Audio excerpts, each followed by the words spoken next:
HTML and CSS are those two coding languages which bases most of the websites on the internet. Now, if you want to learn how to create or design a particular website, HTML and CSS is very important to know.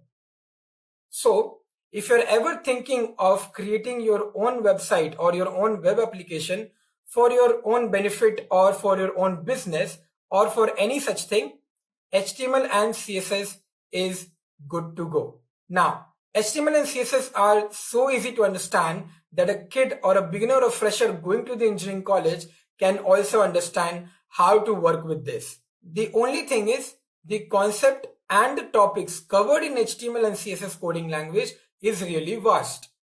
So there are so many topics which you can cover in HTML and CSS, and it is never ending coding language. So we at Great Learning have decided to come up with a 10-hour tutorial on HTML and CSS and giving you a proper information and guidance of most important topics from HTML and CSS which you want to know or which you need to know as a beginner or a fresher. So stick to this video and understand how this HTML and CSS you can use to create any website. So let's begin and let's see the agenda, which all topics we are going to cover in this particular 10-hour tutorial and understand what is it.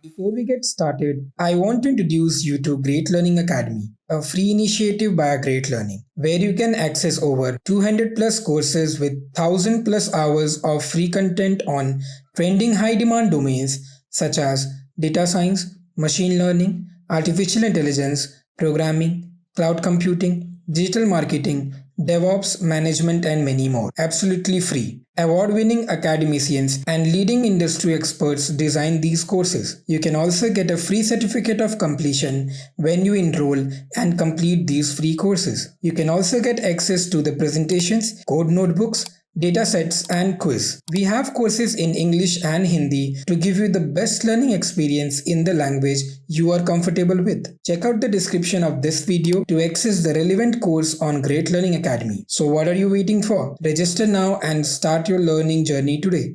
If you haven't subscribed to our channel yet, I want to request you to hit the subscribe button and turn on the notifications bell so that you don't miss out on any new updates or video releases from Great Learning. If you enjoyed this video, show us some love and like this video. Knowledge increases by sharing, so make sure you share this video with your friends and colleagues. Make sure to comment on the video, any queries or suggestions, and I will respond to your comments. Coming to the agenda of this particular session, of this particular tutorial, we are going to first talk about what is HTML and why is it used for.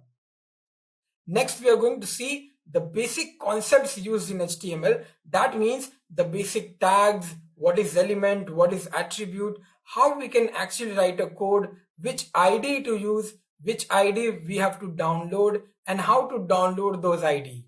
These all things we are going to see in the second topic, which is HTML basic concepts. Next one, in advanced tags, we are going to look upon how to create a list, how to create a table, how to create a form. Yes, we are talking about the registration form and the login forms. We are going to see one of the examples, not only one, but actually many examples for registration forms, and we are going to observe how to write a code to create those particular pages. Then we are going to jump on CSS and we will see what is the difference between HTML and CSS. Why do we actually need CSS when we already have HTML? What is actually the difference? The next we are going to see how many different types of CSS is there and how we can write all these different types of CSS in a very detailed manner. Next we are going to observe what is types of selectors in CSS. What is the meaning of selector and why do we have so many different types of selectors in CSS? Is it useful, or if it is useful, then why is it useful? Next, we will see some CSS basic concepts like padding, margin, and all of these things. We are going to understand some of the property and different values of those property, and we are going to see how we can use those basic concepts in our CSS coding. Next, we are going to talk about how we can give or provide a border to our HTML document. That means in our website, how we can provide a border. Next, we are going to talk about the box model. So we are going to see how we can use padding, margin, and giving some spaces around the content in this particular topic. At last, we are going to talk about the project. So we are going to do a particular 1 to 2 hours of project. We are going to combine HTML and CSS together, and we are going to create a website. We are going to create a web page where you will be using HTML and CSS code, and I will be explaining you each line of the code, what does it mean, and how you can create your own first web page. So let's begin with the first topic in our agenda, which is what is HTML. What is HTML? So you must be knowing, like, whenever you are a fresher or a beginner, and maybe you are in 10th class or 12th class, or you are in starting stage of your engineering, you must be knowing what is HTML. It's hypertext markup language. But what is the definition? Hypertext markup language is just the full form, right? But what is it used for? Why do we use it? So basically, hypertext markup language, this word is having a meaning, right? So we need to understand first what is these single words meaning are, okay? First of all, HTML is used for the designing and structure of the web page. If you take an example of a Facebook login page, if I go to Google and I just write here, facebook.com. Okay, I think my profile will open. I need to log out from here. So when I log out from here, you can see here this particular page, which is the Facebook login, right? Now you can see here these Facebook, this email address or phone number, password, these all are content, right? These are the design and structure. So this is basically the HTML part. Okay, this is what is HTML. One more thing I'll tell you, if you go to any web page and you right click and you click on view page source, okay, you have to right click and you click on view page source, you'll be able to see the whole HTML code for that web page. So I don't know if you can see it. I'll zoom it for you so that you can see. You can see here it starts with an HTML, right? And if I scroll down, it also ends with an HTML. I don't know if you can see it or not, but if I scroll down, this is a very big coding. So let's not scroll. So you can see it's this whole thing is an HTML document, right? That means every web page in the internet, most of the web pages in the internet are developed using this particular HTML, right? This HTML is so much bigger and such an important language.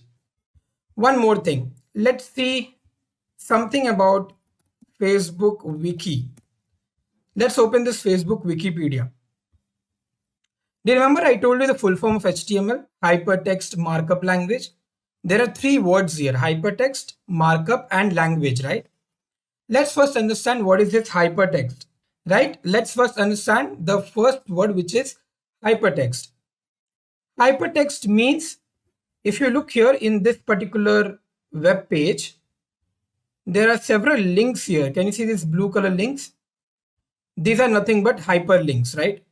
These are called as hyperlinks. If you click on any of these links, it will open up that particular web page, right? So these hyperlinks are in text format, right?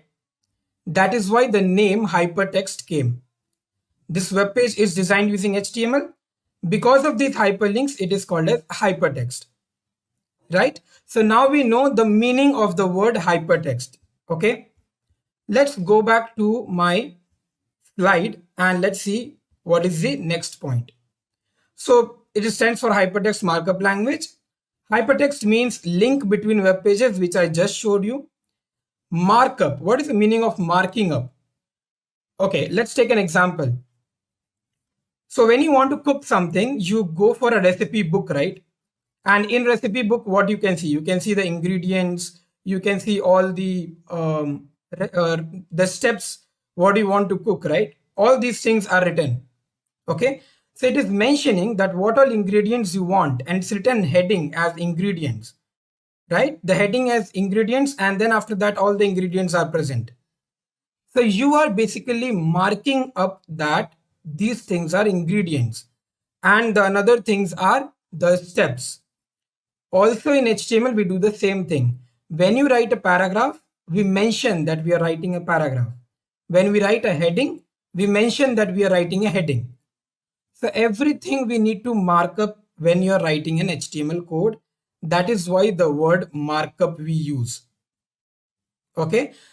For better explanation, when we will move into the coding part, I'll explain you what is markup. Language, it's a programming language. That is why it is language. It is a language to create web pages. HTML defines how the web page looks and how to display content with the help of elements. There is some word written here, elements, which you know that I'll be covering in the last portion of this session. So HTML forms or defines the structure of a web page, and it has to be saved in the extension of .html. This is very important, guys. Whenever you're saving a file of HTML, it should be saved with .html extension. Like in PPTs, we are saving it with .ppt. When you work with Word doc file, we save it as .doc, right? In the same way, when you're writing an HTML code, the file should be saved in .html. Let's move to the next topic, which is features of HTML. Features of HTML, see, this is all theoretical topics, okay? I know that we are here for practical. After reading this, I'm directly jumping to coding, and we will do some codings and we'll design some web pages, okay? So let's quickly finish this 6 points, and let's quickly move to the editor. So in features, learning curve is very easy. That means even a 6th class student or 8th class students can learn HTML and can design web pages. Creating effective presentations.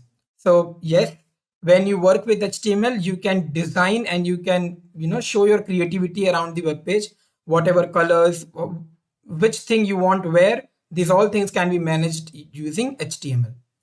Adding links wherein we can add references. Just like I showed you the Wikipedia page, that we can add many links wherever we want. So that we can do using HTML. Can display documents on platforms like Mac, Windows, Linux. So it can perform in, or it can work in any of the operating system. Let it be Windows, Mac, Linux, Unix, anything. Adding videos, graphics, and audios, making it more attractive. You must have seen some web pages where videos are there, audios are there, images are there, GIFs are there, right? So you can add these all things in HTML. There is no problem. How to do that? I'll show you. Very important topic which is written at the last. It's a case insensitive language. Case insensitive language means that you can write even the code in lowercase or uppercase. It doesn't matter. It's not a programming language. It's a markup language. Okay. So when you talk about markup languages or some other kind of languages, they are case insensitive.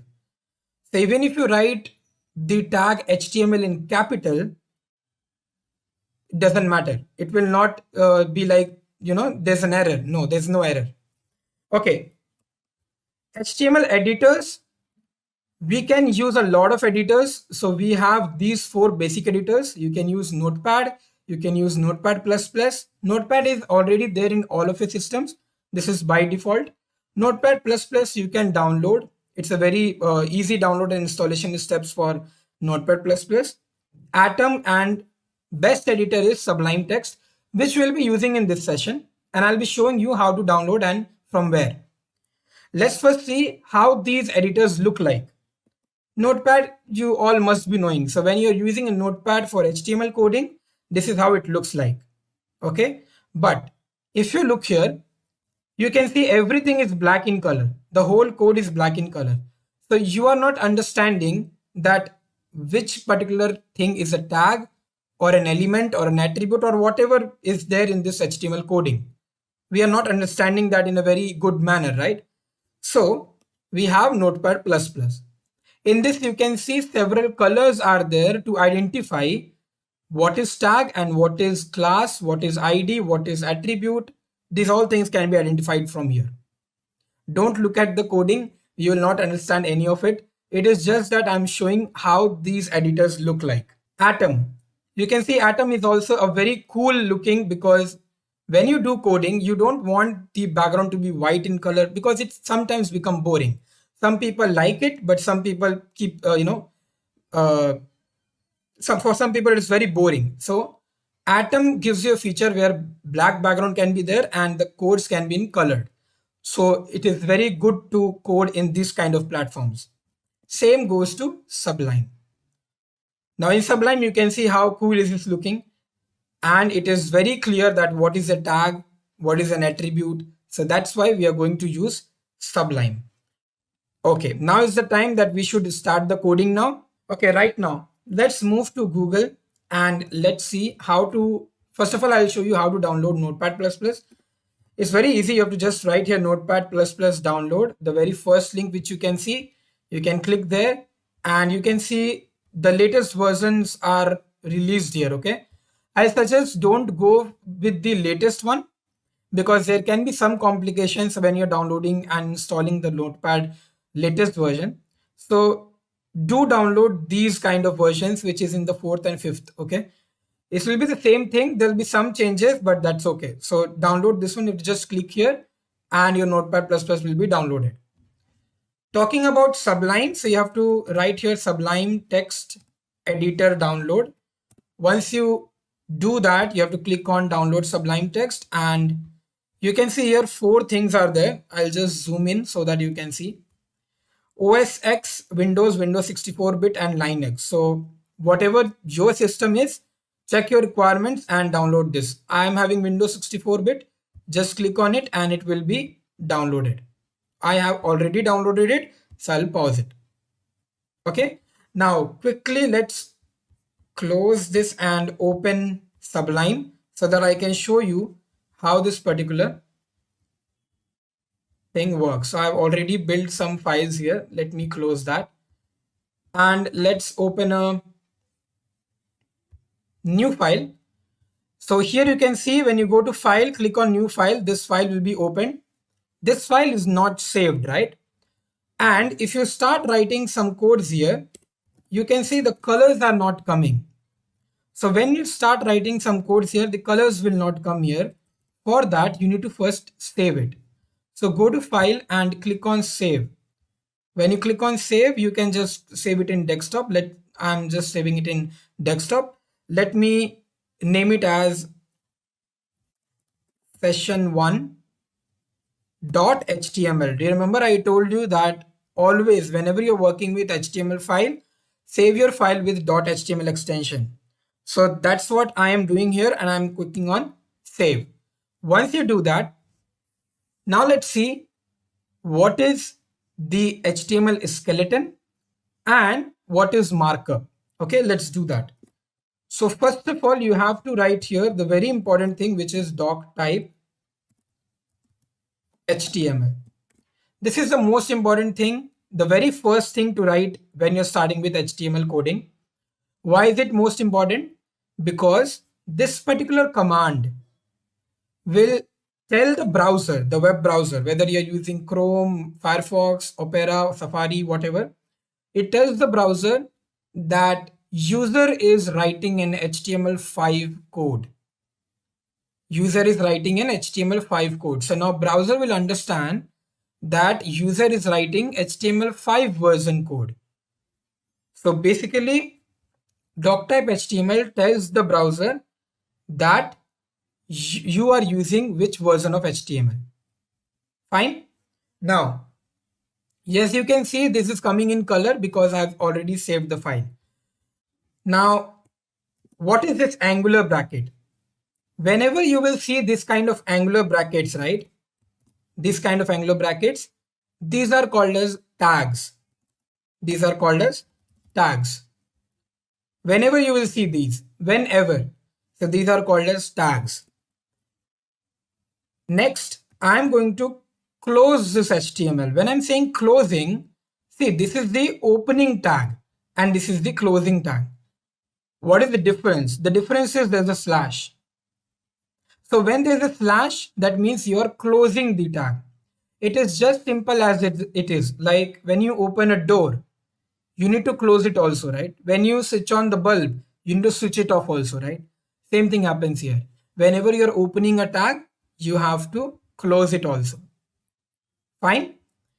Yes, there is an exception that this tag doesn't get closed. Okay. This tag will not get closed anytime. So now let's see what is the skeleton of this HTML code. Basically, first we write the HTML tag. Now in a human body, what do we have? We have the head part and the body part, right? After the head part, the body comes, right? So we have to do the same thing. The head part, we will close the head part because after the head, the body comes, right? So we are going to write here now body. After that, again, we need to close it. For closing, you don't have to write full thing. You have to just put the slash, done. Okay. So you can see I have written an HTML tag inside the HTML. Let me give a tab so that you'll understand in a better way. So inside the HTML tag, you have the head portion and the body portion, right? Inside the head, let's write something else. So I'm going to put here title. Do you remember I told you that I'll be explaining what is markup, right? What is the meaning of markup? Now see, in my web page, I want a title to my web page. Title generally means this thing. Can you see here it's written download Sublime text? This is the title. In my web page, I also want that there should be something, this kind of title. Okay. So that is why in Sublime, I'm mentioning here title. So when you're writing a title, you are mentioning a tag out of it that I am going to write here the title. That is what is called as you're marking up things. You are marking the thing. So one title I will give, let's say that my web page. This is my title which I want to give. Okay. And I will be closing the tag because every tag which you're opening, you need to close that. So I am closing it. My web page is my title now, right? Let's have a look whether it is working or not, right? What you have to do for that? You have to go to file, you have to click on save. Once it is saved, right click here, go to copy file path. Okay, so it will copy your file path wherever your file is there. Once it is copied, open another tab and put it down here. When you paste that, hit enter, you can see the title. Can you see the title, my web page? Why is it coming there? Because in the title tag, I am writing my web page. I'm mentioning that this is a title. So this is called as markup. Anything you write, you need to mark up. Okay. So you can see the title, I have written it inside head tag, right? The head portion is basically this portion. Okay. This portion is something but head and this is the title. So we are writing the title. Now you will say, sir, this whole thing is blank. Why this white thing is there? Because I have not written anything there. This is whole the body part. This whole thing is the body part. This white color thing. Now if I write anything inside the body, let's say what about a paragraph? So for paragraph, to write a paragraph, I have to mark it up. Like for title, I have marked it up as title. So for paragraph, I have to again mark it up. So I'll be using P tag. We don't write it as paragraph tag, we write it as P tag. This is the format of writing the commands. Okay. Let me quickly write the paragraph and then I'll jump to the comments. I'll answer some of the questions and I'll again come back. So let me write that this is a demo web page for HTML. I have close the paragraph tag. Let me save it. Control S I am doing. I'm not going from here, it takes time. So Control S will save your file. Once you do that, what you have to do, you don't have to again right click copy file path. No, you have to go to your browser, reload your page. Once you reload your page, you can see the paragraph is coming. Paragraph must be looking very small for you. So I'm going to zoom it. You can see I have zoomed in. Okay, this is not the real size of the paragraph. So I have zoomed in. This is what is coming in the body part. You can see that, right? Let me come back to the normal zoom. So I hope you understood what is markup, right? Everything we are marking up here. Okay, I'll show you some more examples. We have understood the basic skeleton of it. One thing I want to show you here, when you're using Sublime, you must be thinking that this is the basic thing, right? Why for again and again for a new file, I have to write this again and again, same thing, right? Suppose if I create a new file and I save it in the name of session2.html. Then I have to again write here, right? Doc type, HTML. This will take much time, right? What you can do, I'll show you a short way of doing it. You put a angular bracket, you write HTML. Okay. After this, you hit enter. Once you hit enter, you can find out what is happening. This whole thing is coming at once. The whole skeleton is there for you. You don't have to write it. So now you can start directly writing the title and the body, right? So that's how you can save time. For different text editors, there are different ways. Like one person told me how to do it in Visual Studio Code. For Visual Studio Code, how you can do it, you can just put an exclamation mark and hit enter. Once you do that, the whole thing will come. But here in Sublime, we have to do this. Angular bracket HTML, hit enter, everything will come. Fine. Let's quickly go to the slide and let's see, is the same skeleton there in my PPT?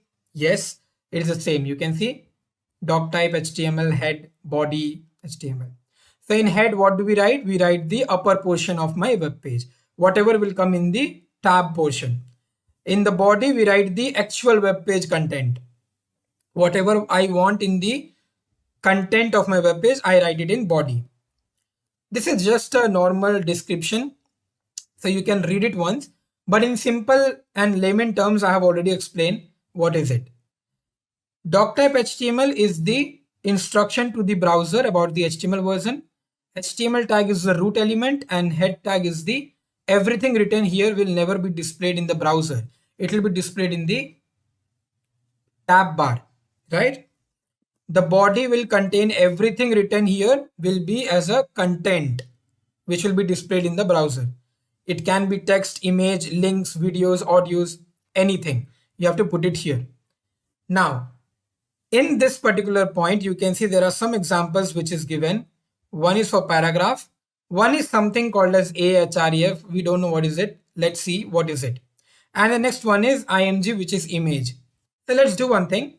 Let's quickly go to this particular page and let me show you one particular basic thing, like how to give a hyperlink. Because when you are creating a web page, this is very important to know how we can actually go from one web page to another web page, right? Like I showed you in Wikipedia, one web page was having so many links, and when you click on one link, it goes to another web page. Let's see how we can do that. So we have to write a tag. A tag means anchor. Anchor is ANCHOR. Okay, anchor tag. And then you will write href. Href is hyperlink reference. Okay, hyperlink reference. I will be writing all those things in this, so don't worry. A is anchor tag, href is hyperlink reference. I'll be writing here the hyperlink whatever I want. So let's write something like this. This is my link which I want to open. www.youtube.com. This is the link which I want to open. And now I can write here, click here to open YouTube. So when you click on this particular text, it will open youtube.com. Obviously, we are missing something. We have to close the tag because every tag should be closed. Let's save the file. I've saved it. Um, one thing more I want to show you here. See, when you don't know that whether my file is saved or not, if you don't know, then how to find it? Can you see here in this file? Here there's a small circle coming here. I don't know if you can see it. There's a small circle here. When this circle is coming, the gray circle, that means your file is not saved. Once you save it, it will become a cross. It's becoming a cross here, right? Let me show you again. So if I say, I have changed some item and now my file is not saved. So you can see here this circle here, right? When I save this, it will become a cross. That means now your file is saved. You can go to the browser and you can reload the page. Can you see this link here? I'll zoom it for you. So click here to open YouTube. You can click on this link and it will take you to youtube.com. You can see directly it is opening my youtube.com. Right? Like that, I can do more links. So you have to I'll show you one more. So you can copy this and let's say I'm pasting it here, www.facebook.com. And here I will be writing, click here to open Facebook. You must be thinking that how sir is remembering these links, these hyperlinks, HTTPS. It's a very easy thing. You just have to go and check it out. So you can see here, it's coming here, right? Click here to open Facebook. When I click on it, Facebook login page is opening. Now, yes, it can be very hard to remember these links, right? So what you have to do, suppose I want to go to google.com or let's say I want to go to amazon.com, right? I want to go to amazon.com. What I have to do, this is the Amazon website. You have to just click here, copy this and paste it here, right? You can directly do that. I'll do something. If you can see here, whenever I'm doing this, whenever I am actually providing a link, the links are always coming in a very different manner. It's coming here, right? In the same line. How can I do it in the next line? What I have to do if I want click here to open YouTube and I want here click here to open Amazon, what can we do for that? So for that, what you have to do, you have to basically put another tag here, which is BR.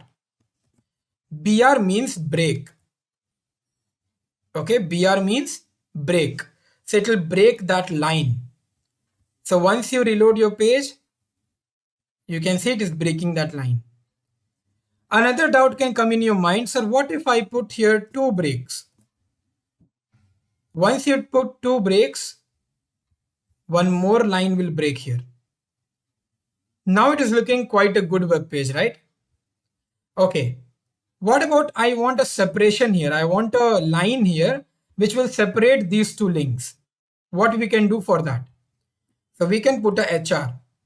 Can you see this HR? This HR is for horizontal line. So it will draw a horizontal line wherever you have given it.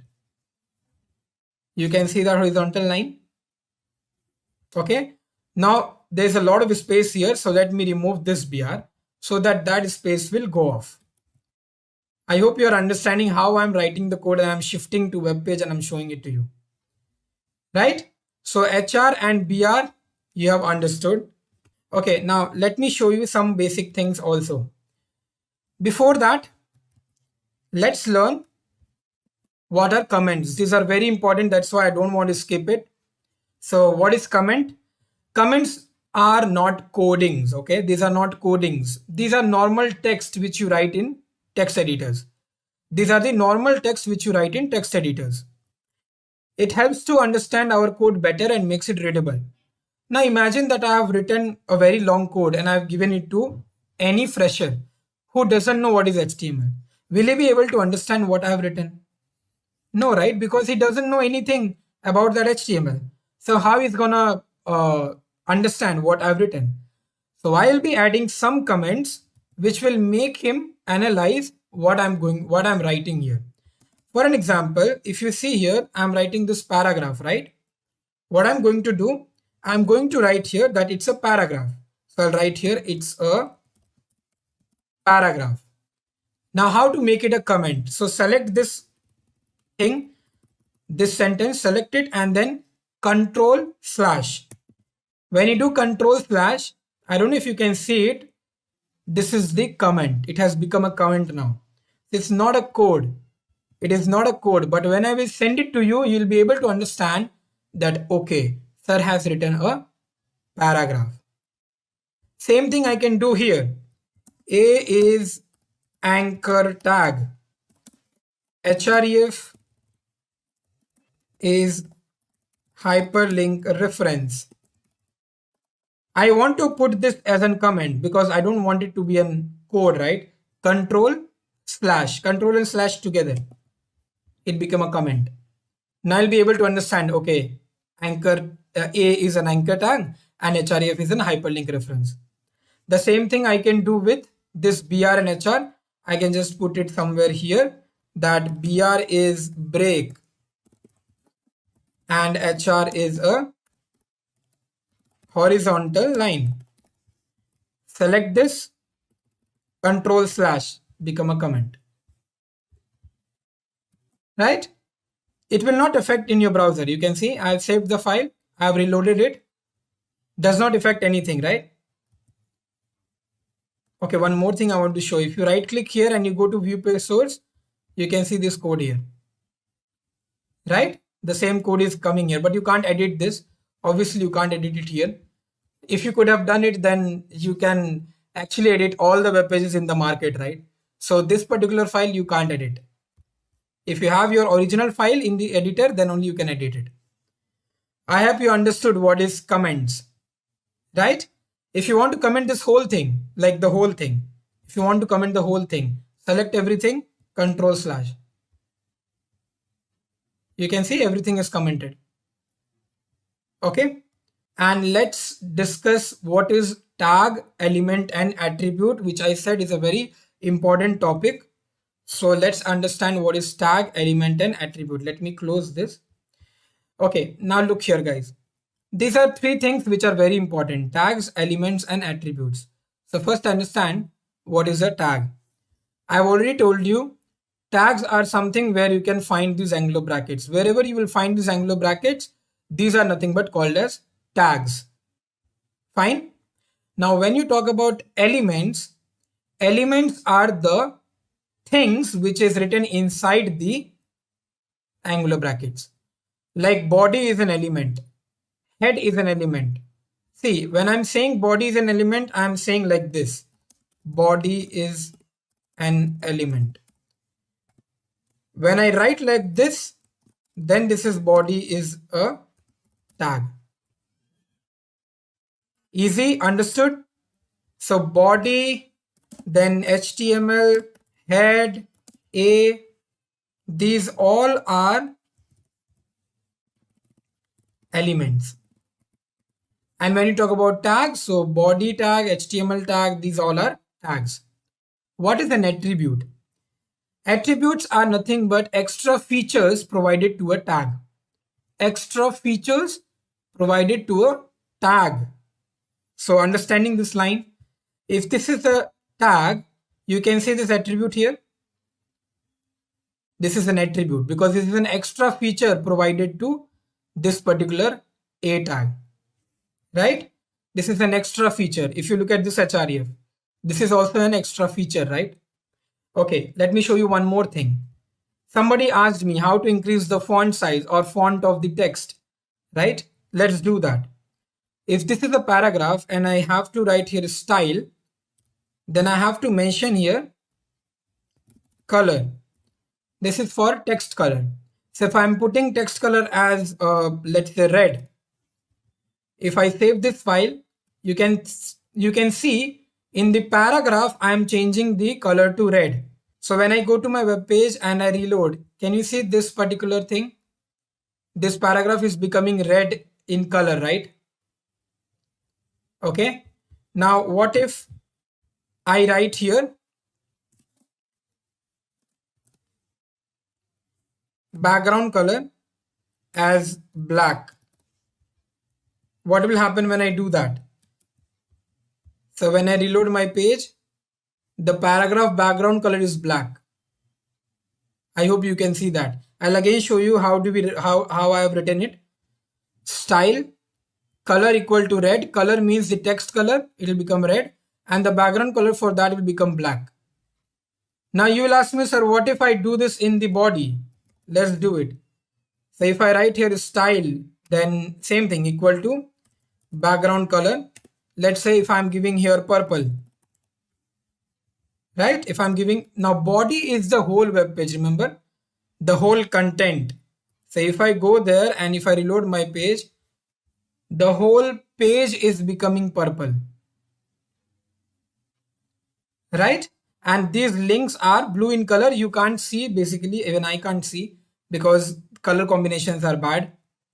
Okay, so never use such a bright color. Always use some colors which is very light in color and is having a faded quality. Something like that you can use. Let's say lime. So if I write lime here, this color will become lime. Right? I know these colors are very bright, so don't use it anytime in your particular web page. Okay. Why I have not closed BR or HR tag? Now look here, guys. So if you talk about this paragraph, when you talk about this paragraph is having some content, right? Which is written in the white part. It's written in the white part, right? This is a paragraph. When you talk about anchor tag, this is also having a content which is in white part. But when you talk about BR or HR, is it having any content? Do we need to write any content for it? Because a single tag of BR will do the work. It will provide a space. A single tag of HR will provide its horizontal line. So basically in these kind of tags, we don't have to write any content, right? We don't have to write any content for these. These tags are called as empty tags. Okay, so I'll just write it here. BR and HR tags are empty tags because they do not have any content. They do not have any content. That is why these are called as empty tags. There are so many more tags such like that, which is img, then which is for image, right? There are so many tags like this. Now let's move to the another HTML document and let me explain you what are div and span. Okay, let's quickly move to the slides and you can see here elements. I've already told you. So elements are nothing but the names, okay, which I have explained here. If you can see, elements are the names. Also, elements is also having one more meaning. If you look at this particular whole thing, right, this whole sentence, the whole sentence is one element. The whole sentence is one element. What is containing in that whole sentence? The tag name, the style, the attributes, the tags, everything is there in that particular line. That is also an element. I'll comment this whole portion. You have to select everything, control slash. It's all commented. Okay, one second. I missed out this portion. Okay, everything is commented. Now let's move to the session2.html. Let's move to the slide. Written some things about elements. We have already seen the whole thing. You can see P color red. This is our first paragraph. This whole thing is also a element, right? Start tag, end tag, attribute. I've already told you these things. Div tags are block level elements. Paragraphs, div, these all are block level elements. So what is block level? Let's say if I'm putting a div here and if I'm writing style and I'm giving a color here, let's say I'm giving the background color as red. And here I'm going to write this is div 1. Okay, going to close the div. I'm going to create one more div and I'm going to write here div style background color. I'll be writing here yellow and this is div 2. And now I'll be writing one paragraph and this particular paragraph also I'll be giving one style. I'll be putting one color.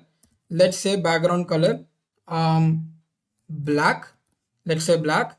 and I'll be writing this is the paragraph. Okay, when I do that, what happens? When I save the file and if I copy file path and I go to my browser, have a look what happens. So let me zoom it. Okay, the black color paragraph is not coming because the text color is also black. So let me change the color of the text. I'm writing color red. So the text color is changed to red now. If you can see here, can you see divs? Both the divs are very close to each other. But when you talk about the paragraph, it is containing this whole thing. So divs are the containers. This is one container, this is two container. Second one. And when you talk about paragraph, this paragraph is taking this white part also. Okay. So paragraphs takes an extra space, but divs doesn't take an extra space. Okay, that is why these kind of things are called as block level element. See, this is whole block, right? I didn't tell it to take the whole web page. I just said that this much it should take, but it is taking the whole block. That is why it is called as block level. So paragraph, div, tag, these all are block level. One full block will be taken. H1, H6, OL, UL, these all things will take the whole block. Okay. Let's see what is inline level. Block level, we have seen that it will take the whole block. Let's see what is inline level. In inline level, we will talk about span and all. So this inline level will not take the whole thing, the whole block. It will just take the how much ever space you want to take it. Let's take an example. That will be better to explain. So if I write a paragraph here, let's say I'm not giving any styles. Let's write here that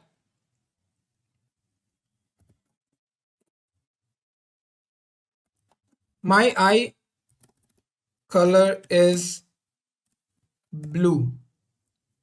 Okay. Or I can write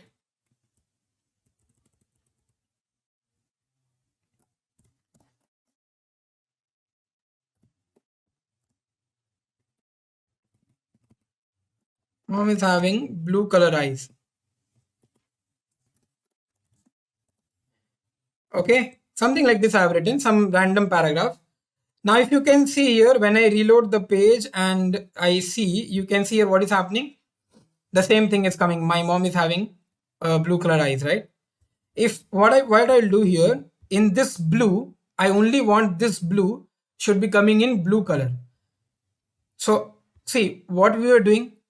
When I want a text color to be colored, I was putting style in the first tag itself. But I don't want the whole thing to be blue color. I want only this one text to be blue color. So I'll be writing here span. In this, I will put the style and I'll put here color. Okay, let's take equal to and color. I'll put here blue. Once you write like this, what will happen? Okay. So I have to put the double quote here, not there. Okay, and then I'll close this span here only because I want only this much to be blue in color, right? So I'll be closing it here. Once you do that and reload your page, let's see what happens. Can you see this? This blue, only this text is coming blue, right? That is what is span, inline, in one line. It's not a block, it's not anything bigger than that. It's one line, right? That is what is span. Okay, I hope you understood. So that is why the span is called as inline level, because in the same line you are doing something. So it's span. If I go here and if I write here mom, for mom, if I'm writing strong is a tag. So if I'm writing here mom in a strong tag and I save this and I reload my page, so you can see here this mom becomes bold. These are the inline lines, right? So now let's see how we can actually store our HTML applications or our web applications files and folders in our system. Yes, so there is a particular way how you need to store all your documents in a folder. Okay, so this topic will mostly talk about how you can structure your files and folders in your system.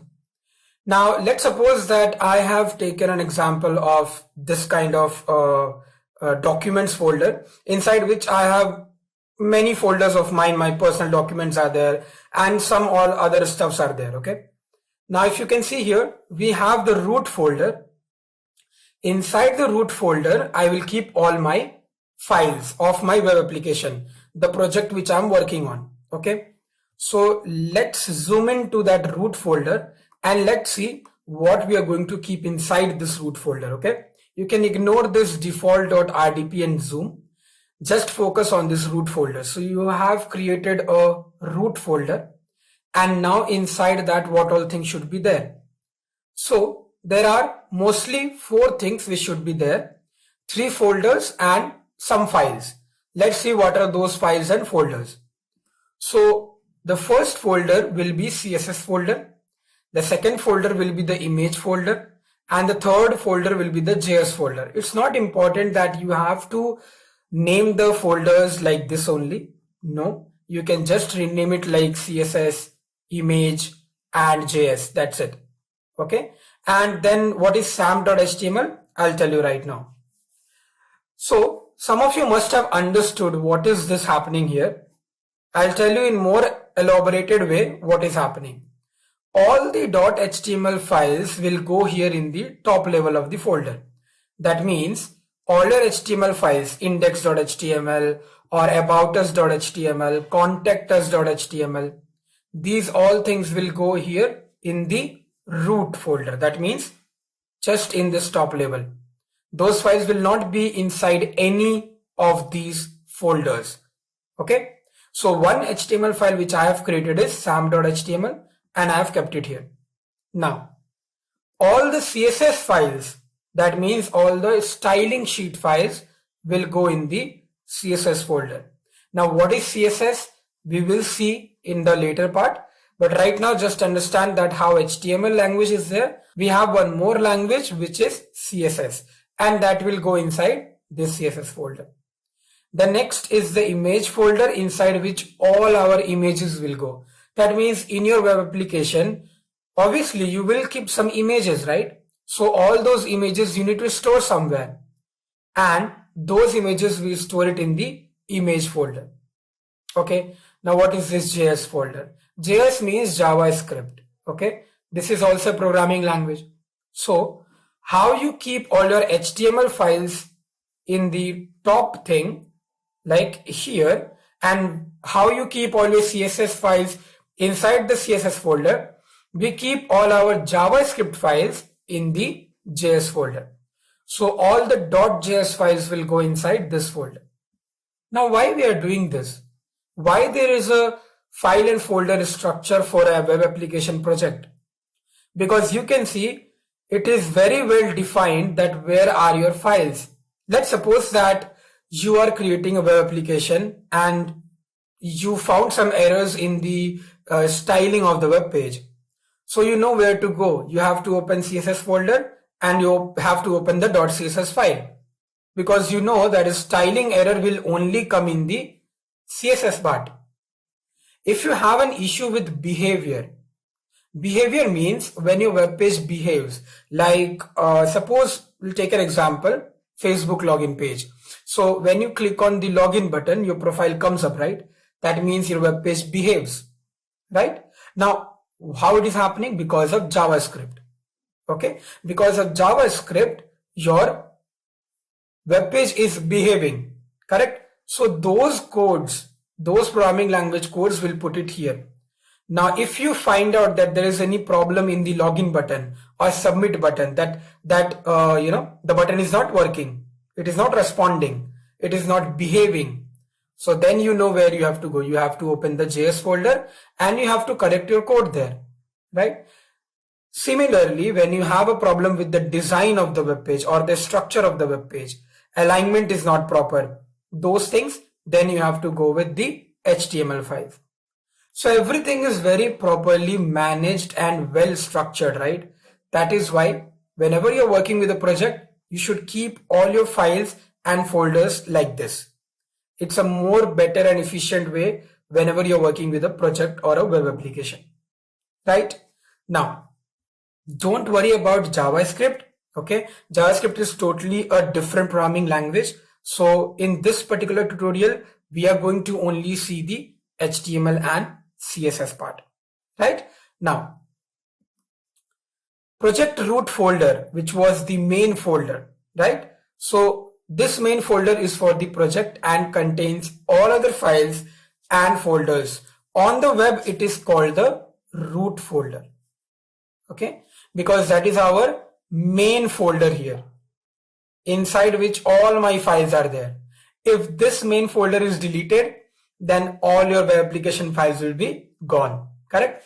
Now, HTML files, these are all of those files that end with .html. Okay, this should be directly in the project root folder.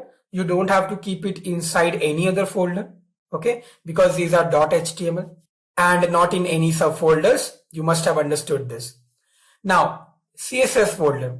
So all the cascading style sheets, that means all your styling file, right? Those who are ending with .css, you can name the folder as CSS and you can put all your style sheet files inside this folder. Images folder, all the images like .jpg, any format, .png, .gif and many more are there. You can name the folder images or img and you can keep all the images inside that folder. Naming of the folders are totally depend on you. So you can give any names, whatever you want to give. It's just that you should understand what that folder is containing. So if you're writing CSS, it will contain style sheet files. If you're naming the folder as img, you know that it will contain all the images. Similarly, JavaScript folder, all JavaScript files will go here. They end with .js. Okay, you can name the folder JavaScript or JS, depends on you. Okay, so I hope the file and folder structure, how it should be in your system, that is properly described. Now, let's see what is the anatomy of HTML tags. That means if you're writing an HTML tag, then what all things should be there and what do we call those things as, right? What is the anatomy? Let's have a look. So suppose you have written one particular line, which is this anchor tag, in which you are giving a hyperlink reference of facebook.com. So in the hyperlink reference, I have given https www.facebook.com and in the text I have written welcome to Facebook, so that when you click on welcome to Facebook, it will directly take you to the Facebook login page, right? And if your profile is open, then directly your profile will open. Okay, now if I look into this tag, then what are the anatomy of these tags? Let's see. Obviously, first you will have your opening tag. This is called as the opening tag. Okay. Now, if it is having an opening tag, I have already told you that it will be having a closing tag also. So that's our closing tag. Now, whenever you have a closing tag, that means in between opening and closing tag, you have written something, and that is what is called as content, right? So we have opening tag, we have the closing tag, and inside those tags, we have the content, right? Now, what next? So the whole thing, if you talk about the opening, the content and the closing, this whole thing is called as element. Okay, so the total line, the total one line which you're writing in an HTML document, that's an element. Okay, the next one, this part where it is written as href equal to https://www.facebook.com/, this is what is your whole thing as attribute. Now, href is called as attribute name, and that particular www.facebook.com is the attribute value. Okay, so opening tag, closing tag, content, element, attribute, attribute name and attribute value. These are nothing but the most basic terms, or you can say the terminologies which is used in an HTML tag. That is why the heading, anatomy of an HTML tag. I hope you have understood this. Now, from now on, you will not be taking the words which is not technical. Okay, so you will be taking the words which is technical now. That means here whatever words I have written, attribute, element, opening tag, this is how you need to talk whenever you are learning HTML. Okay, so from now on, remember that when you're using an A tag, say it as that you are opening the tag, you're closing the tag, you're writing the content, and now you'll be giving the attribute, right? So make that habit. Okay, let's quickly move to the next topic. So now we'll talk a little bit more about attributes because we have not seen and much discussed about it, right?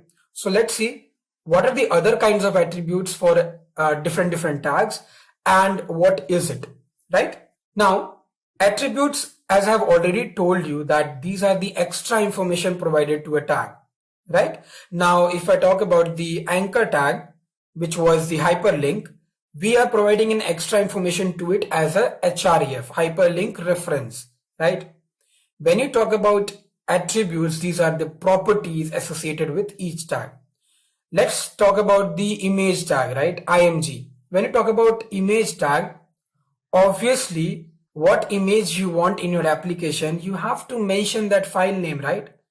Where you will mention that file name, we have an attribute for that.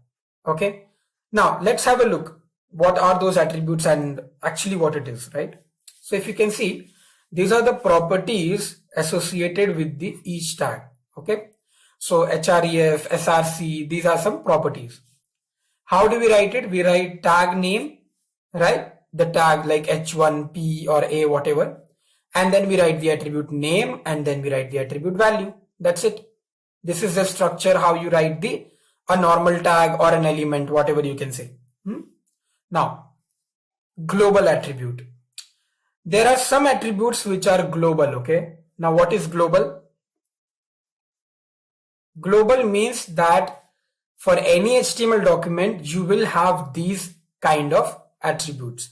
One is the title, which is nothing but an add extra information. So, in the title bar or in the tab bar, you get that title, right? So, this is also an attribute, because it is providing me an extra information.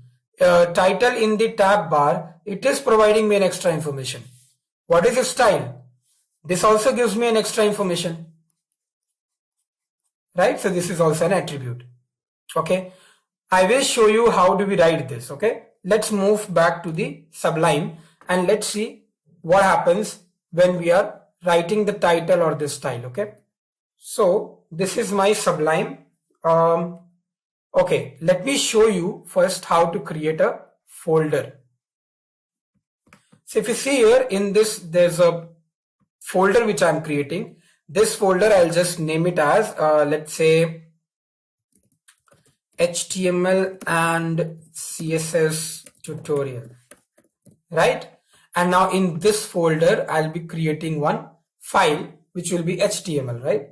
So let's do one thing. In the Sublime, let's create a new file and save it in our folder here. And let's name it as session1.html.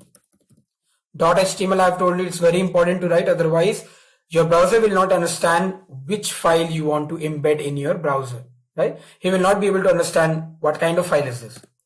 So session1.html. Now, I've also told you that when you write htm and you hit enter, you get the structural body of an HTML. That means the skeleton part, right? So I've got all this. In the title, let me write, let's say,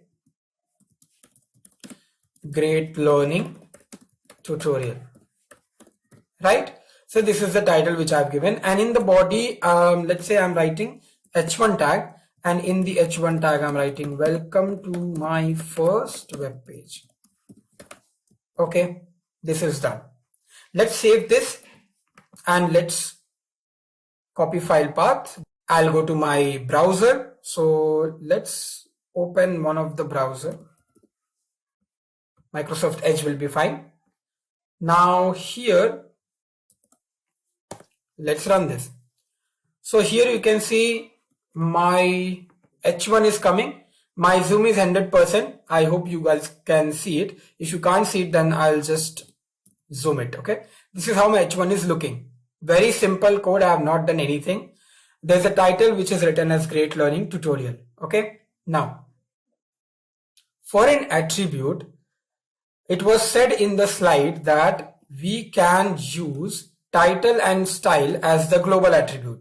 So what we will do is style we will use as an attribute, and let's see how we can write that. In H1 I'm writing style, and then I'm giving here let's say color. Okay, and in the color, let's say I am giving here green. Okay, just for a sample sake, I'm just writing green. Now if I go to my browser and I reload my page, this is becoming green. Correct? Now you will say that what is this style? This is what is your attribute. This is your global attribute, because you can use this style in any of the tag. Any of the tag. Let's suppose I'm writing here P, and in this paragraph I'm writing color as, let's say, okay, let's say red, right? And in this paragraph I'm going to write, I hope you are enjoying this session or this tutorial, right? I have written this. Now if I save it and if I reload my page, my paragraph will also become red. Again, I'm saying this screen is in zoom, that is why it is more closer to you. This is the normal page. This is how it will look like. Okay, now so you can see this is coming red in color. Why? Because I have used a global attribute which is a style in my paragraph also. Okay, now see, in my A tag I am using href because I want to give the hyperlinks, right? But in my paragraph, can I give href? No, right? I can't give, because it is not necessary. Paragraph is not a link. Paragraph is just a paragraph. H1 we also can't give hyperlink reference because those are the headings. So I hope you understood what I'm trying to say here. I'm trying to say that there are some attributes which are meant for only one particular tag, but there are some attributes which are meant for all the tags. You can give this style attribute to any tag. That is why it is called as global attribute. Okay, that is why it is called as global attribute. Href can't be used with any tag. Href can only be used with a tag, right? Or with link, right? So I hope you understood what is global attribute. The same way we have the title attribute, which you can see here. If you want to give extra information to any tag, we write the title. Okay, in the coming particular examples, you will see the title attribute also. I'll be writing a program and you will see that I'll be using a title attribute in my program. Now let's talk about, instead of global attribute or except global attribute, what else do we have? So general attributes we have for each of the tags. You can see here. In image we use the src, or we also use the width. Now if you look here, src is the attribute used in image tag to define the path, right? When you want to define paths to the image which you want to bring out in your application, we put it here in the src. Width is attribute used to define width in pixels. Okay, so how much width do you want? That you can define here in width. And these are also defined in pixels, percentage, okay, em. You can use these kind of measurements. Like generally we have centimeter and meter, right? But system won't understand what is centimeter and meter. So they understand pixels, because in image, pixels is the measurement part. Percentage, em. We will discuss about what is em and percentage. What is the difference between these two? What is the difference between these two? We will discuss that, don't worry. But for now, just for, to to see how the image comes in the web browser, I am saying this. Okay. Alt is also one of the attribute in the image. That is alternate text if image is not loaded. So if your image is creating a problem, like the image is not coming in the web browser for some reason, can be some mistakes, right? It can happen. You must have seen that some of the browsers, when any web application you open, the image doesn't show up. But instead of that image, one text shows up, right? Now, what is that text? That is the alternate text. So that user will understand that there is some problem loading that image, right? That is how your application will become user friendly when you're connecting with the user. Okay. Now you will be thinking that when I will teach you this image tag and I'll show you in my browser that how this IMG is working. I will show you that when we will learn the basic tags. Okay. Let's move ahead and let's see this example. I have already explained you this example many a times, which is an anchor tag. I'll just write it for you. This is an anchor tag in which what is happening? We are giving the hyperlink reference. Here you will give the URL, right? And then you will give the name of the link. When you click on the link, your particular URL will get opened, right? This also I'll explain you in the basic tags. We'll be doing one example and I'll show you one more attribute of this, which is target.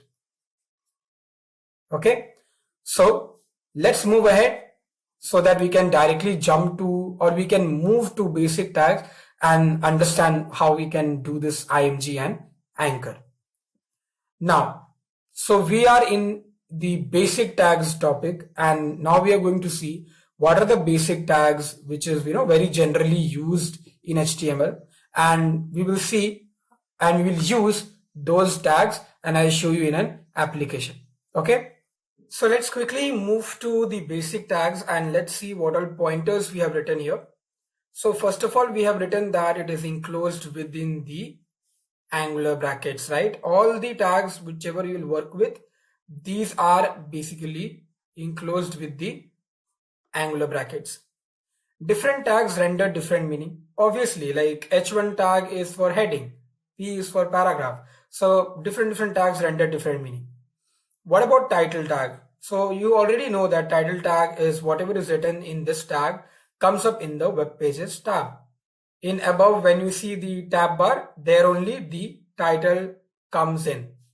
It defines the title of the page and the syntax is something like this. This we have written so many times, so I do not have to explain it in detail. The P tag is the paragraph tag which defines the paragraph. This also we have seen many times. So let's move to the new tags which we need to learn. Now, you must have understood that what is this H1 and H2, right? Not only H1 and H2, but this also goes till H1 to H6, right?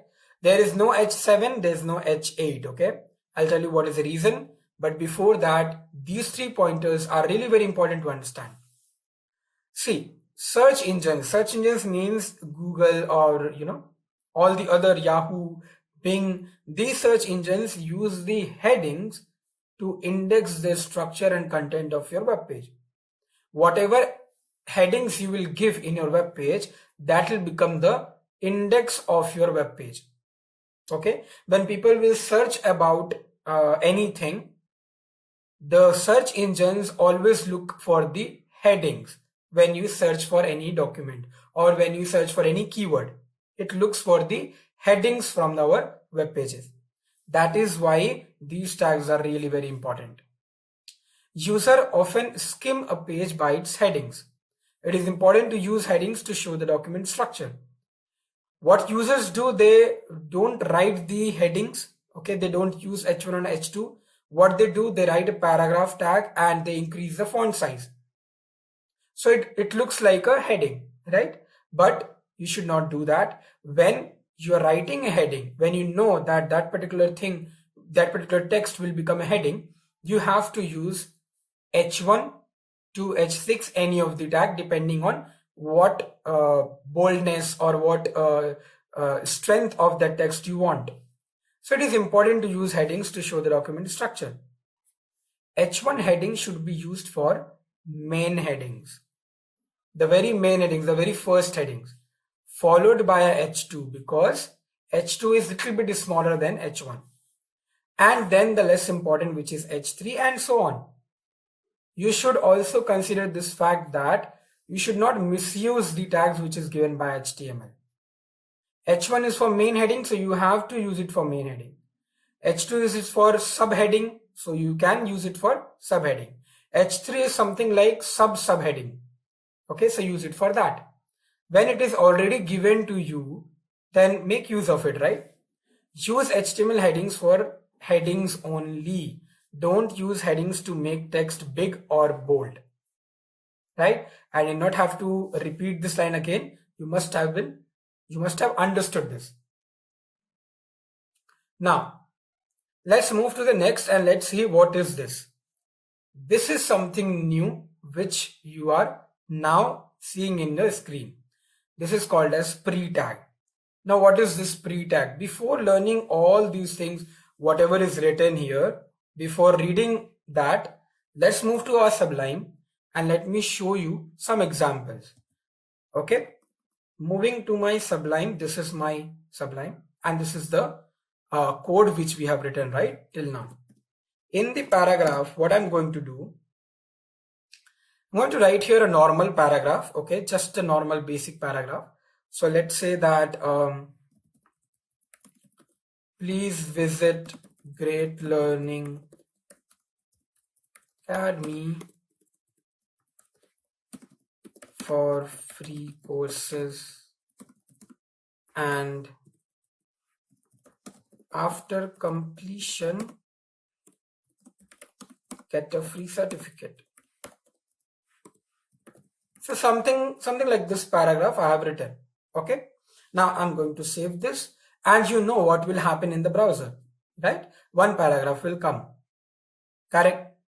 Now listen to this carefully. Now what I'm going to do, I'm going to break this paragraph in some portions, okay? Or I'll give some extra spaces just randomly. By mistake, I have done it. Let's suppose by mistake I have done this. When I save this, please guys understand that I'm saving it. It's not important that you have to go to file and then save it.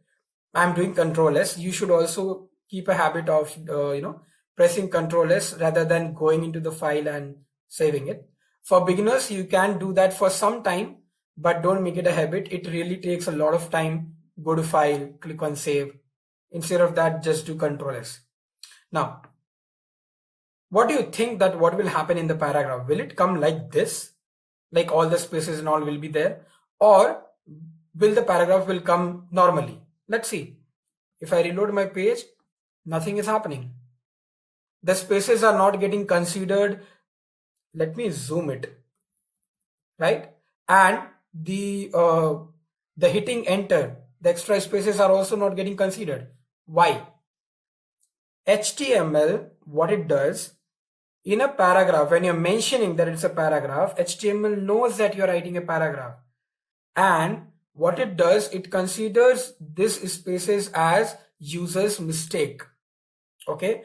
And what it does, it actually ignores it. It actually ignores these things. Okay. Now, but suppose that I want these spaces. I really want that please visit great should be in one line, then there should be one space, and then it should come like this. Then what I should use? I should use one tag which is called as pre-formatted tag. Okay. Pre-formatted tag means formatting is done, and that is how I want it in my web page. Okay. So this is how you write that pre-formatted tag. We write it as pre. Now, obviously this pre tag is having a content. We need to close it. And what should we close before and after? Let's see. Paragraph is already getting closed. Before that, we should close the pre. This is also very important, guys. You can't close the pre tag after paragraph. Why?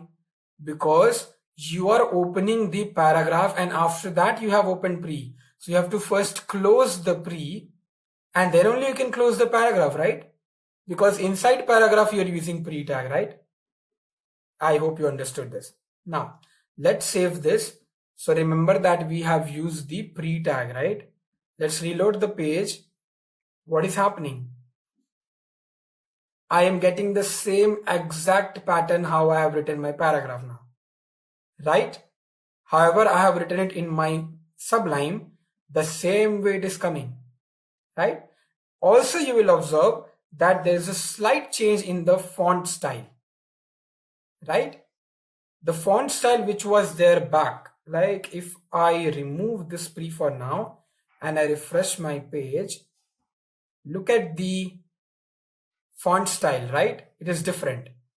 Now if I again go back to my Sublime and I do Control Y, which is nothing but redo, and if I again go back, just have a look in the font style of this paragraph, it is changing. This is what is a pre-tag, pre-formatted tag.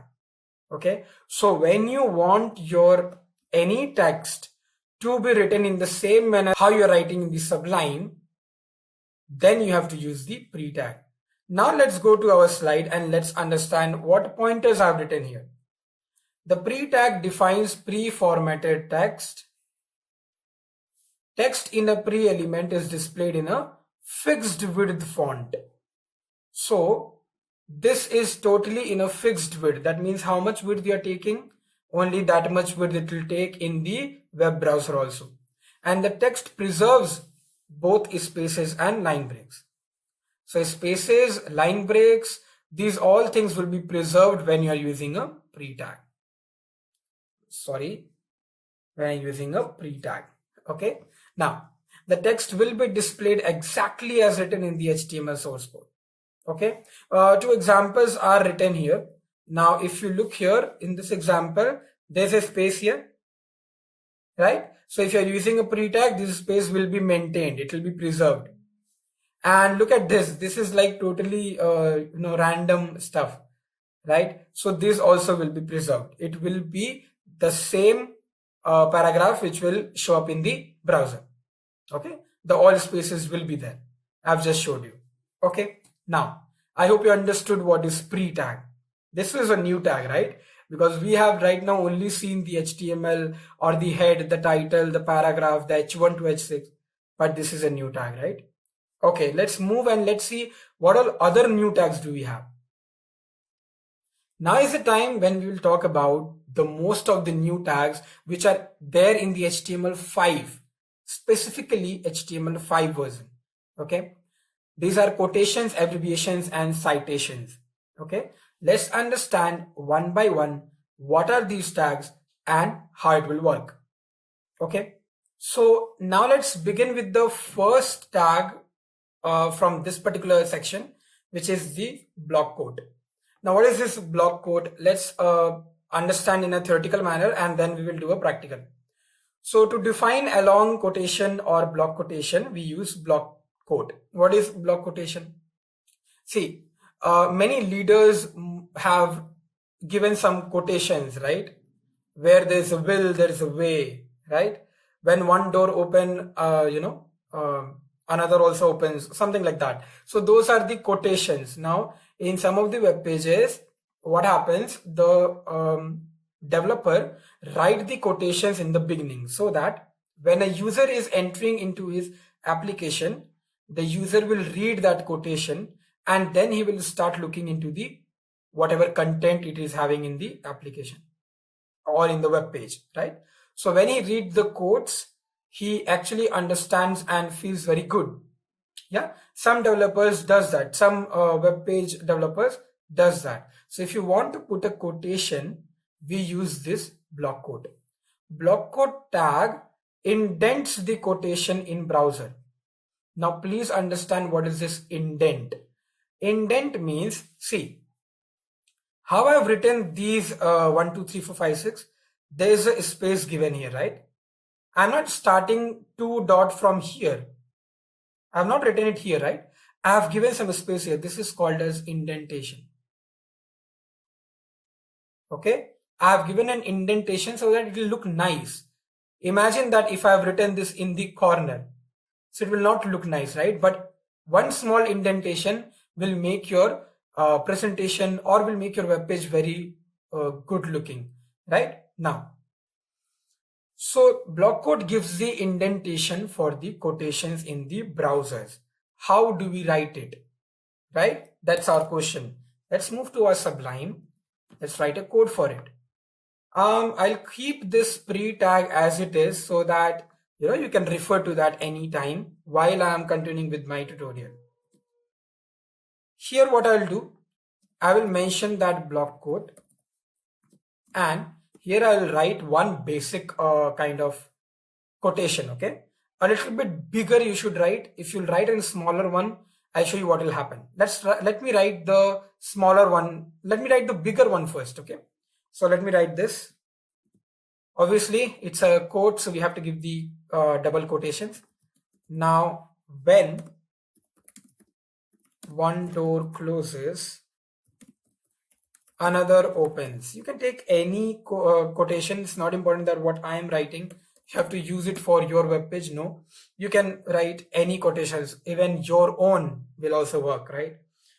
But we often look so long and so regretfully. Also, this is just a sample thing. It's not important that in every web page there should be a block quote. It all depends on you. You want to put it, put it. You don't want to put it, don't put it. In an HTML document, the thing which is permanent is nothing but the skeleton. In this skeleton of an HTML document, whatever you're writing, the HTML tag, head tag, title tag, body tag, those things are very important. Those things you can't skip. Those are permanent, right? And these H1P pre-block quote, these are temporary. If you want to write it, write it. If you don't want to mention, don't mention. So regretfully, upon the closed door, that we do not see the one which has opened for us. Now, I don't know if you have heard this quotation, but I have heard it. And it was a long one, so I took it out.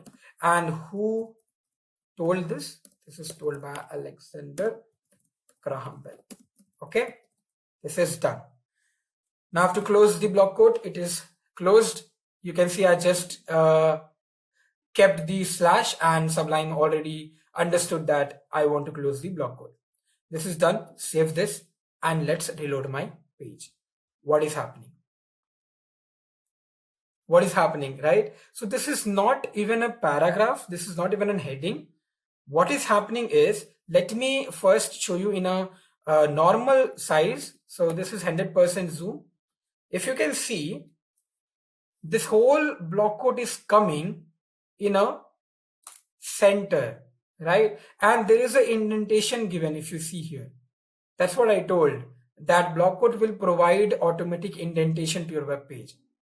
Both the sides you have an indentation, right? So I didn't tell it that it has to be in center, but automatically it is in the center, correct? This is what is your block quote, right? And because my quotation was really big, it is looking very nice, right? It is looking in the center. Now imagine that I have written this block quote in the beginning of my web page.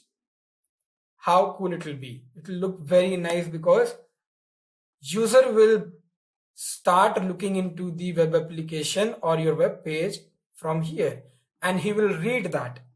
He will read that quotation, when one door closes, another opens, and blah, blah, blah, right? Okay, now let me show you what if your block code is really small. So I'll write it here only. Let's say I'm writing the block code tag and I'm writing here, where there is a will, there is a way. Very small quotation, right? Let me give some exclamation mark, and here spelling is wrong. Yeah, done. Save, reload the page. What is happening? Is it looking nice? Well, it is looking structured. The indentation is there, but still this is not coming in the center. Why? Because my quotation is not that long and is not looking like it is coming in the center. When a quotation is long, it looks like that it is in the center of the web page. But when your quotation is small, it just finishes there, right? So this is the difference between a long quote and a small quotation. So it depends on you. It is always better that you prefer a long quotation. Let's move to the next tag, which is the Q tag, right? Okay, let me remove these things so that you will not, get confused. Fine, this is done. Now, what is Q tag? So if you look here, the HTML Q tag defines a short quotation. I'll tell you what is this. Don't just think what about this short quotation. I'll tell you what is it. This is nothing but the double quote. Okay. So the Q tag will provide you a double quote. I'll tell you how. Browsers normally insert quotation marks around the quotation. Browsers normally insert quotation marks around the quotation. I'll show you how. Have a look. So here you can see in this where there's a will, there's a way. I have not given any quotation, right? I must have forgot it, right? Now I need to put it. I will not do this. What I'll do, instead of that, I'll put a Q tag. When I'm putting a Q tag and I'm saving the file, let's see what will happen. Let me zoom it if you're not being able to see it. You are getting a quotation here, right? You're getting a double quote here. I didn't give any double quote in my where there's a will, there's a way sentence. I've just written Q tag. I hope you understood what is Q tag. Q tag gives you the double quote. If I remove this and if I write here Q, and here also in the ending, if I remove this, if I just put a slash, if I refresh my page, same thing will happen because I was having that quotation. Okay, let me bring it back to 100%. And now let's go back to our slide because we have also understood this particular tag, right? Now this is done. Next one is ABBR. So let's see what is this ABBR tag. ABBR tag means the abbreviation tag. Okay. Now what is this abbreviation tag? This ABBR tag, abbreviation tags means whatever short forms you have, right? Let's suppose for HTML, what is the short form? What is the full form? HTML full form is hypertext markup language. Like that CSS, then Mr., Doctor, all these terms we write it in a short form. Like as soon as possible, we write ASAP. Automatic teller machine, we write ATM, right? For all these kind of things, we use ABBR tag. Marking abbreviations can give useful information to browsers. Whenever you're marking some text as an abbreviation, it gives the browser an useful information that what it is you are talking about. What it is, right? Let's suppose if I'm writing HTML and a beginner will not understand what is this word. So what will happen? I will put this inside the ABBR thing. And when a user will keep their mouse, let's say this is the mouse, when the user will keep their mouse in this particular thing, it will show them the full form. Interesting, right? Right now it is not interesting because I have not shown you in a practical manner. Let's jump back to Sublime and let's do a code for ABBR tag. So let's read this point first. Marking abbreviations can give useful information to browsers, translation systems, and search engines. Okay, let's move back to Sublime. Here, let me write a paragraph after this, right? Here I'll write that we are learning HTML and CSS, right? Now this is just a normal paragraph, right? So when you will see into the browser, it will look very normal, just a normal paragraph, right? Now what I'm going to do here is I'm going to put the ABBR and here I'm going to write the title attribute.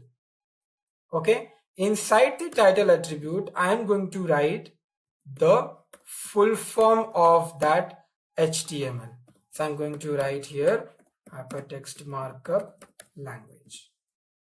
Okay. Now this particular ABBR is only for this HTML, not for and CSS. So I'm going to close it here. Right. Now let's reload my page. Let's see what happens. Let me zoom in. If you can see in the HTML, I'm getting this kind of dots, right? And when you hover your mouse here, it is showing me the full form of HTML. How cool is it, right? So it's it is very efficient, because any beginner who will see my web page will understand that what is that HTML. What is the full form of HTML? Okay. So when you hover your mouse, it is giving me the full form. Let's do it for CSS also. So it will be very good, guys, if you are writing this down in a notebook, or somewhere you are just mentioning it, because later on you will forget all these things, right? And watching this video again and again will also give you don't have much time to again and again watch this video, right? So keep a notebook handy and keep on writing these tags, because there are hundreds of tags which we are going to discuss. So you will not remember all those tags, right? Keep a habit of writing it somewhere. Done. This is done. Now let's close this ABBR and let's see whether it is giving me the full form or not. Yes, it is giving me. Okay. We are learning HTML and CSS, and you're going to master it ASAP. Okay, so here I'm going to again give the ABBR, the title, and in the title I'm going to give here as soon as possible. It's not important to write in capital letters. I'm just writing in capital letters so that you can see it very clearly. You can write in whatever manner you want, in small also. Let me save this, reload my page, and the paragraph will increase, and in ASAP you're getting as soon as possible. I hope you got what is ABBR, right? It is one of the fun thing to do. Now let's move to the next and let's see what is the address tag. Now address tag is also fun, because whenever in a web page, you must have seen, like mostly in e-commerce websites, any startups or any business which is starting, people used to give their address below in the footer section, right? When you scroll down in the web page, below you can see the address written, right? Now what is this address tags? Let's see.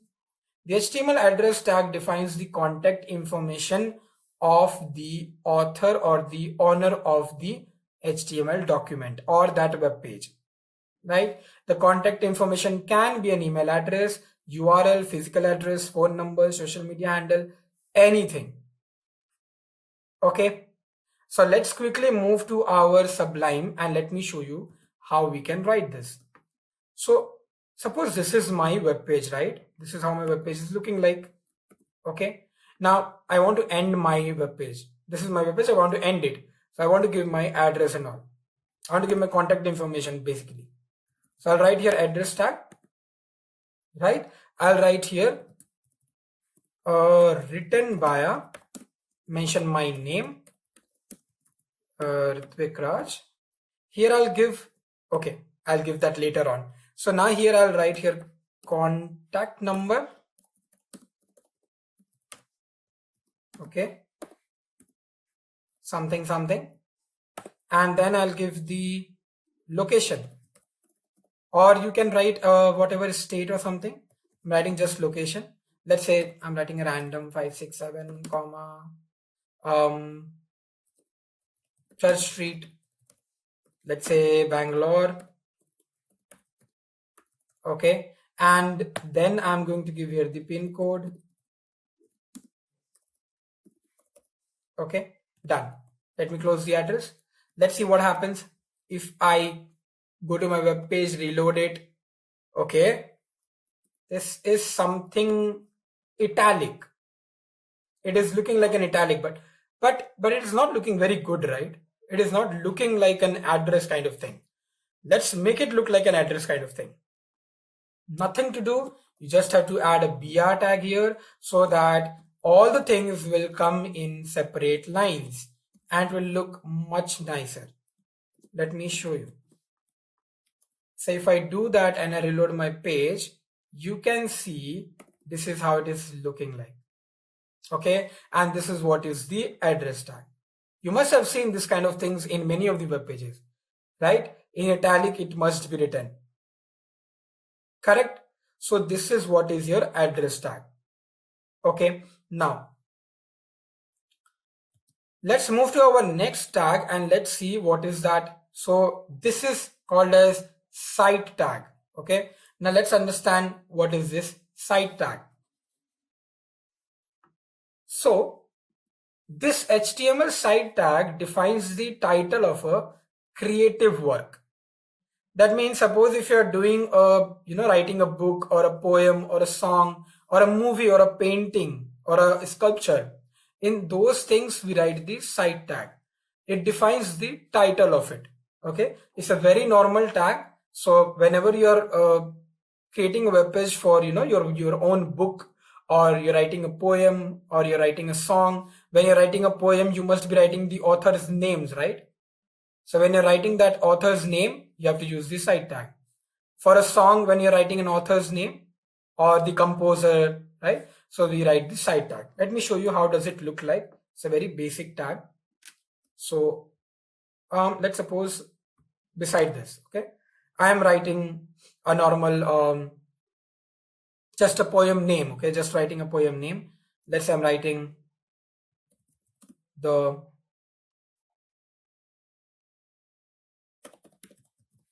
unhealthy thing, just a random. Okay, so now what I have to do, site tag, and here I'll write Baya Pankaj Jan, something like this. Okay, let me save this. I've not used any paragraph tag or something, just normally I've written it. Let's see what happens. So if you look here, okay, this address and the unhealthy thing is coming together, right? Let me give a what tag? BR tag, so that it will give a space there, right? Now let's reload. You can see, okay, I think I've not saved the file. I have saved the file. Let me give one more BR tag. Let me refresh this. Yeah, so I got this space. Now you can see where I have given the site tag, I have given it in the by Pankaj Jain, and you can see it is looking like a author's name because this is the title and this is the author name, which is by Pankaj Jain. It is nothing but an italic. Now you will ask me, sir, why can't we write this site tag instead of site tag? Why can't we write address tag? Because address is also looking like the same, site tag is also looking like the same, right? And you know what? There are many such tags which looks the same, which does the same task. Okay, like an I tag. If you mention any I tag, let's see, let's say I'm writing here I tag, and in this I tag I'm writing some random thing. Let's say welcome to quotations, citations and abbreviations tags. This I've written in which particular tag? I tag. I tag means italic. If you reload the page, can you see this welcome to quotations, citations? This is coming again in italic. So now the question is, what is the difference then? What is the difference between an I tag or a site tag or an address tag, right? Now see, the problem is browsers understand these tags in the same manner how we understand, okay? So suppose if you are giving this web page to a beginner or to a very unknown technical person, non-technical person, he will not understand what are you writing. He will not understand which tag have you used, but he will understand what content you are writing. He'll understand that this is a block quote. I mean, this is a quotation. He will understand this is a heading. He'll understand that this is a paragraph. He will also understand that this is the poem name and this is the author name. Why? Because it looks like that, right? He will also understand that this is the address because it looks like that. For that purpose, we mention the tag names like that. Now suppose if the user is confused, what he will do, he will right click, he'll click on view page source, he will see the whole code and he will see here that I have used the address tag.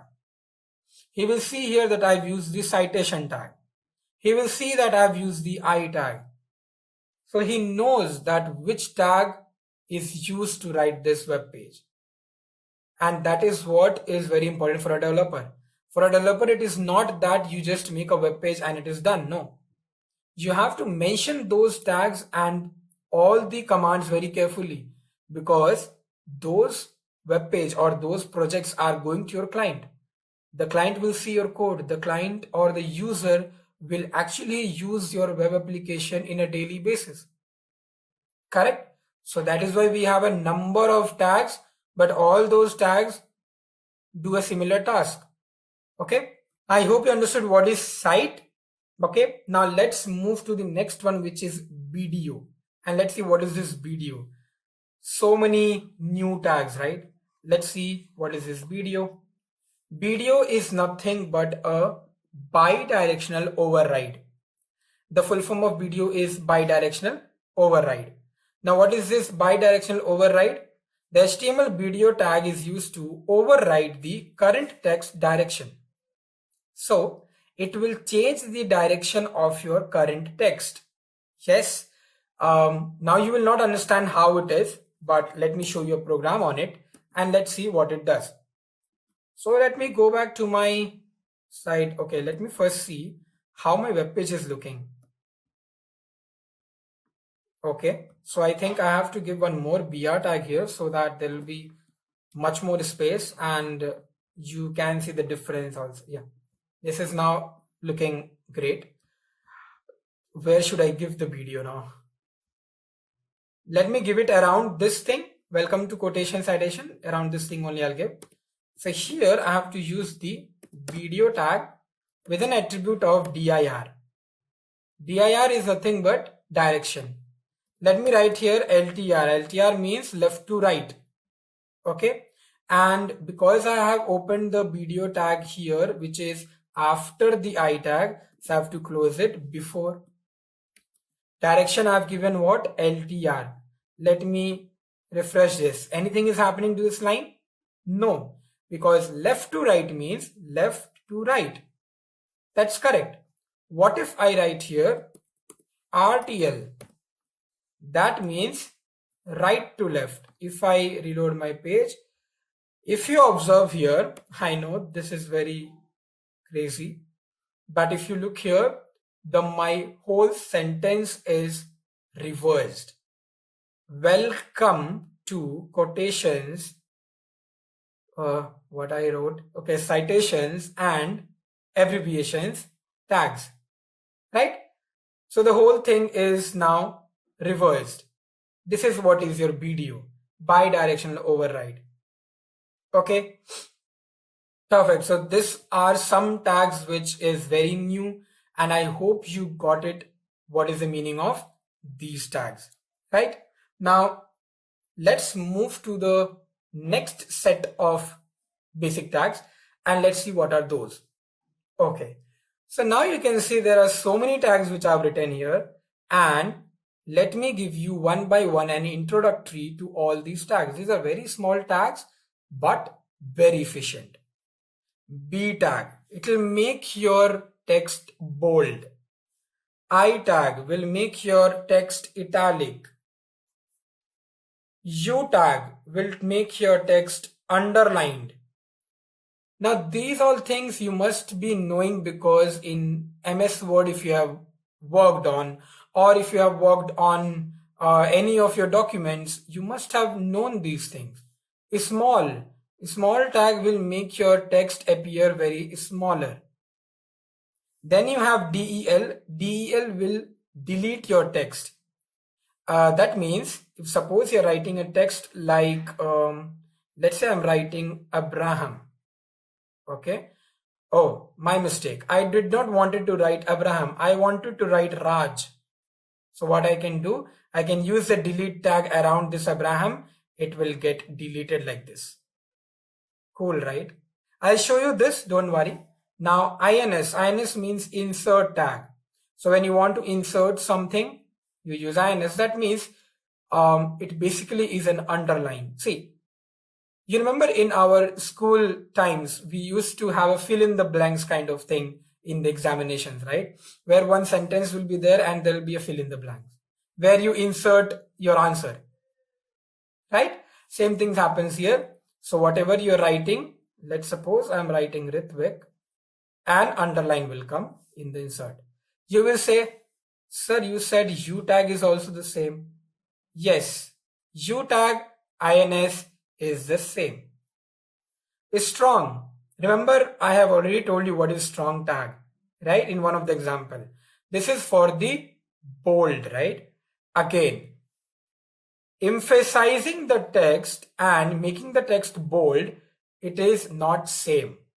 Making the text bold means that you're clearly saying that, highlighting that text. Emphasizing means that you're emphasizing on it. Okay.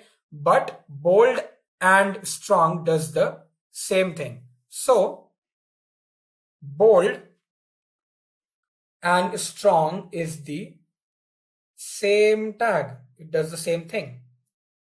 Okay. I'm making these arrows so that you'll be able to understand the comparison between those all tags. Okay. Let me remove these tick marks so that you will not get confused, and I'll get some more space because later on I have some more tags which is very common. Okay, so I hope you have understood till strong. Sub means subscript. What is this subscript? Subscript means it will come down to the text. I'll show you what is it, but right now just understand this word down. Superscript is just the opposite of subscript, so it will be up. Okay, I'll show you that, don't worry. EM is for emphasized text. Now you will say strong is also emphasized, EM is also emphasized, but EM is emphasizing in an italic manner. So I tag and EM tag is similar. Okay. Now DFN is used for definition term when you want to specify any definition, okay, in your web browser. That time you use this DFN tag. This is also italic. Oh my god. So you will be thinking that there are so many tags with which we can actually make our text as italic, right? DFN, EM, address, site, I, correct? So I'll just join this also here so that you'll not get confused. Have a look for some time and then we will move into the Sublime and we'll use all these tags in our paragraph, okay? Right? So I hope you have understood what all tags are similar. Let's move to our Sublime, and now to use these all tags, we have to write a very big paragraph, right? Let me do one thing. What I can do here, let me give a BR tag. Let me give two BR tags, and here I'm going to write a paragraph, okay? Don't worry about these. Just worry about the paragraph right now, okay? Okay, let me do one thing to make this work easy. Let me copy some paragraph from a random website, right? So let me go to Google and here I'm going to write, let's say Facebook Wiki, right? This is the Wikipedia. And here, just taking a random text, only this much, right? Taking a random text, putting it in the Sublime as a paragraph. And here, let me remove these spaces. Well, I'm not using the pre-tag here, still. Now, closing the paragraph. One by one, let's use all these tags in our paragraph. Facebook is the most important term. I'll be using here B tag. Bold is done. It's an American online social media. So I'll use here I tag. Okay. And social networking service. So I'll use here U tag. Because I want to underline that. I want to make it, observe to the users. So this is done. So let's check how it is looking in the web browser. I have saved the file, reload the page, and here you can see Facebook is bold, American online social media is italic, social networking service is underlined. Why there is so much space? Have I given so much space? In the pre I have given. Okay, I've given 2 BR tags also, so that is why those many spaces are coming because of 2 BR tags. Let me remove this BR so that the paragraph goes a little bit above. Right? Now, what is the next? I actually forgot what was the next tag. Oh, we have small, we have delete and insert. So here what I'm going to do, Menlo Park, California, that I'm going to put it in small. Okay, so let's write here small, and after California, let me put it here, closing. This is done. And a flagship service of the namesake company Facebook. Okay, so here what I'm going to do, namesake company Facebook Incorporation. So in the flagship service, what I'm going to do, here I'm going to write here, delete. I don't want to write here the term flagship, but instead of that, what I want to write here is flagship. Okay, I don't want to write it in small letters. I want to write it in a capital letters. So I'm deleting that and then I'm writing it. So let me refresh my page. If you see here, this Menlo Park, California is little bit smaller than the normal text, and your flagship is getting deleted. That means getting cut it down, and then my capital letter flagship is written. Okay, let me show you the insert also. Company Facebook. So here I'll give the INS. Okay, sorry. Yep. This Facebook. Okay, till here I should give. Now I told you insert is nothing but a command which is nothing but the underline. So this is getting underlined. You can see there's no difference between U tag and the INS, but internally there is so many differences. So please use it specifically when you are using an insert tag or when you want to use an I tag. What is next? We have the strong. Okay. Strong, I think we should use it in Mark Zuckerberg. So let me write here strong, that I've already shown you. Still, because I want to use it, because I want to use all the tags in one paragraph, so I'm showing you. Strong is done. Let's move to sub and sub. Subscript and superscript. Along with fellow Harvard College. So here I'm going to give sub college till college and roommates. Okay. These names which is there, I'll make it sub.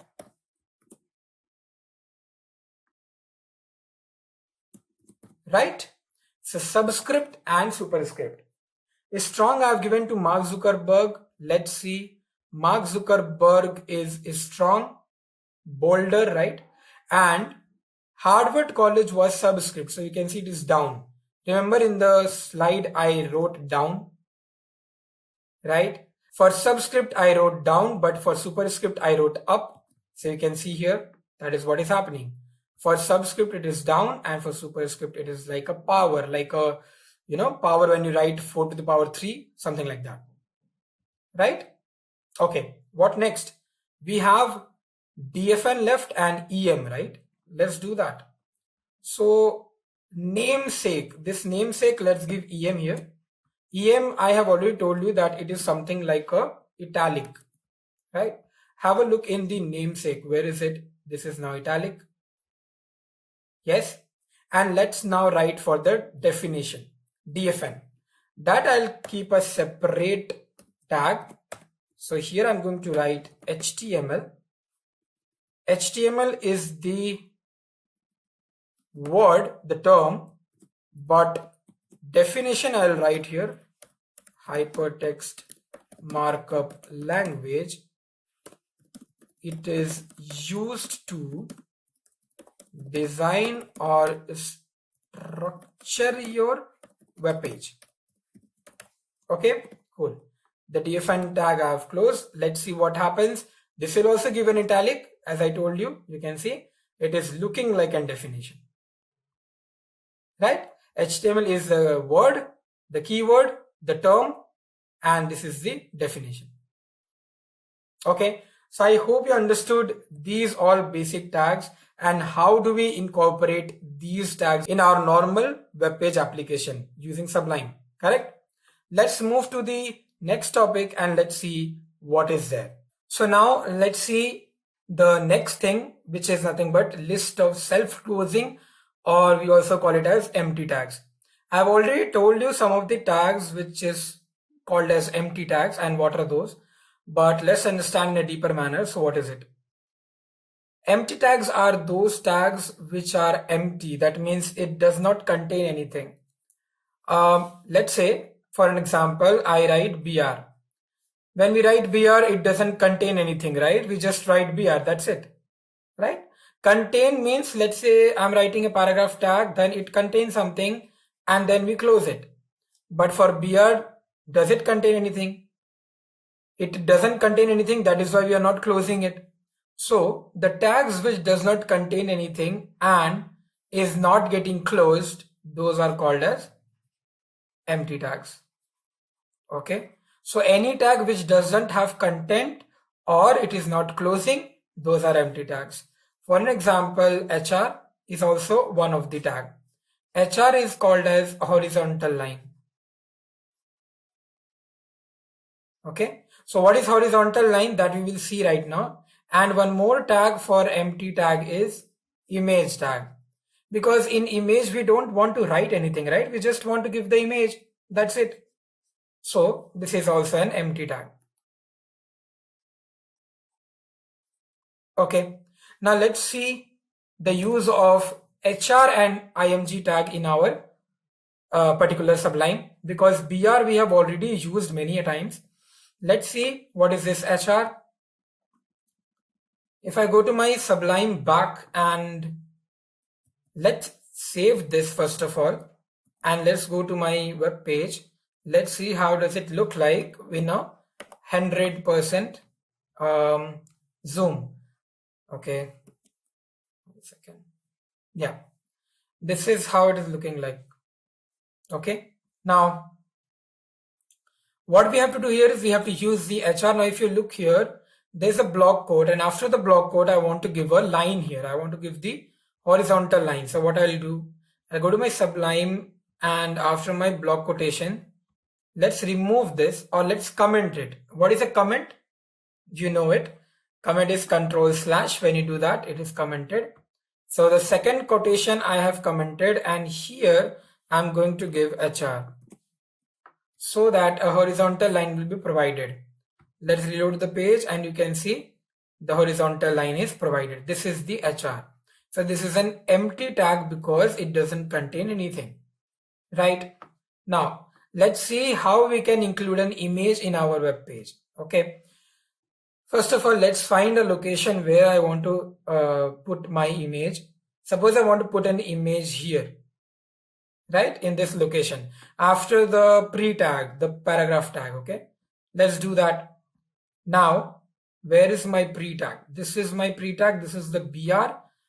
Let's put one more BR, and before that let's write the IMG. Let me give some spaces so that you can clearly see what I'm writing.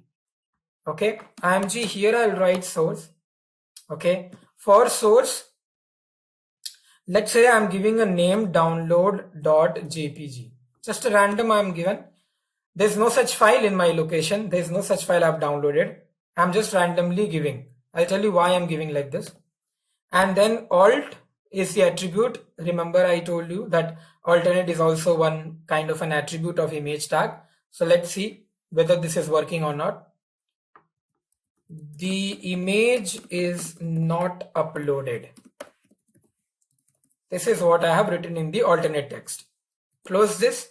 Now I do not have to close the image tag. You can close it also, but when you do it in Sublime, you can see that when you're putting a slash, it actually doesn't recognize img because img is an empty tag. Okay, so you do not have to close this. Now let's see what happens when I refresh my page. So what's happening? There is, okay, let me zoom it. There is some image crack is coming, and then it says image is not uploaded. That means there is some problem in my code, or there is some problem in the image that the image is not coming here, right? What is the problem? The problem is nothing but that in my folder, the image itself is not there. Right? In my folder, when I go to my folder where my web application project is there, you can see that there is no such image there. So let's go back to my folder and let's see whether there is an image or not. This is my folder, HTML and CSS tutorial, and you can see that this particular folder doesn't have any image here, right? So let's keep some images here. I'll go to my pictures, and in my pictures I have these two images which I've downloaded from Google. So, but the image name is very big. The file name is very big. Let's do one thing. Let's rename this, and I'll write here download. Now download.jpg, I have one image. I'll copy this and I'll again go to my folder and I'll put it here. Once I put it here, now this is my HTML document. This is my image.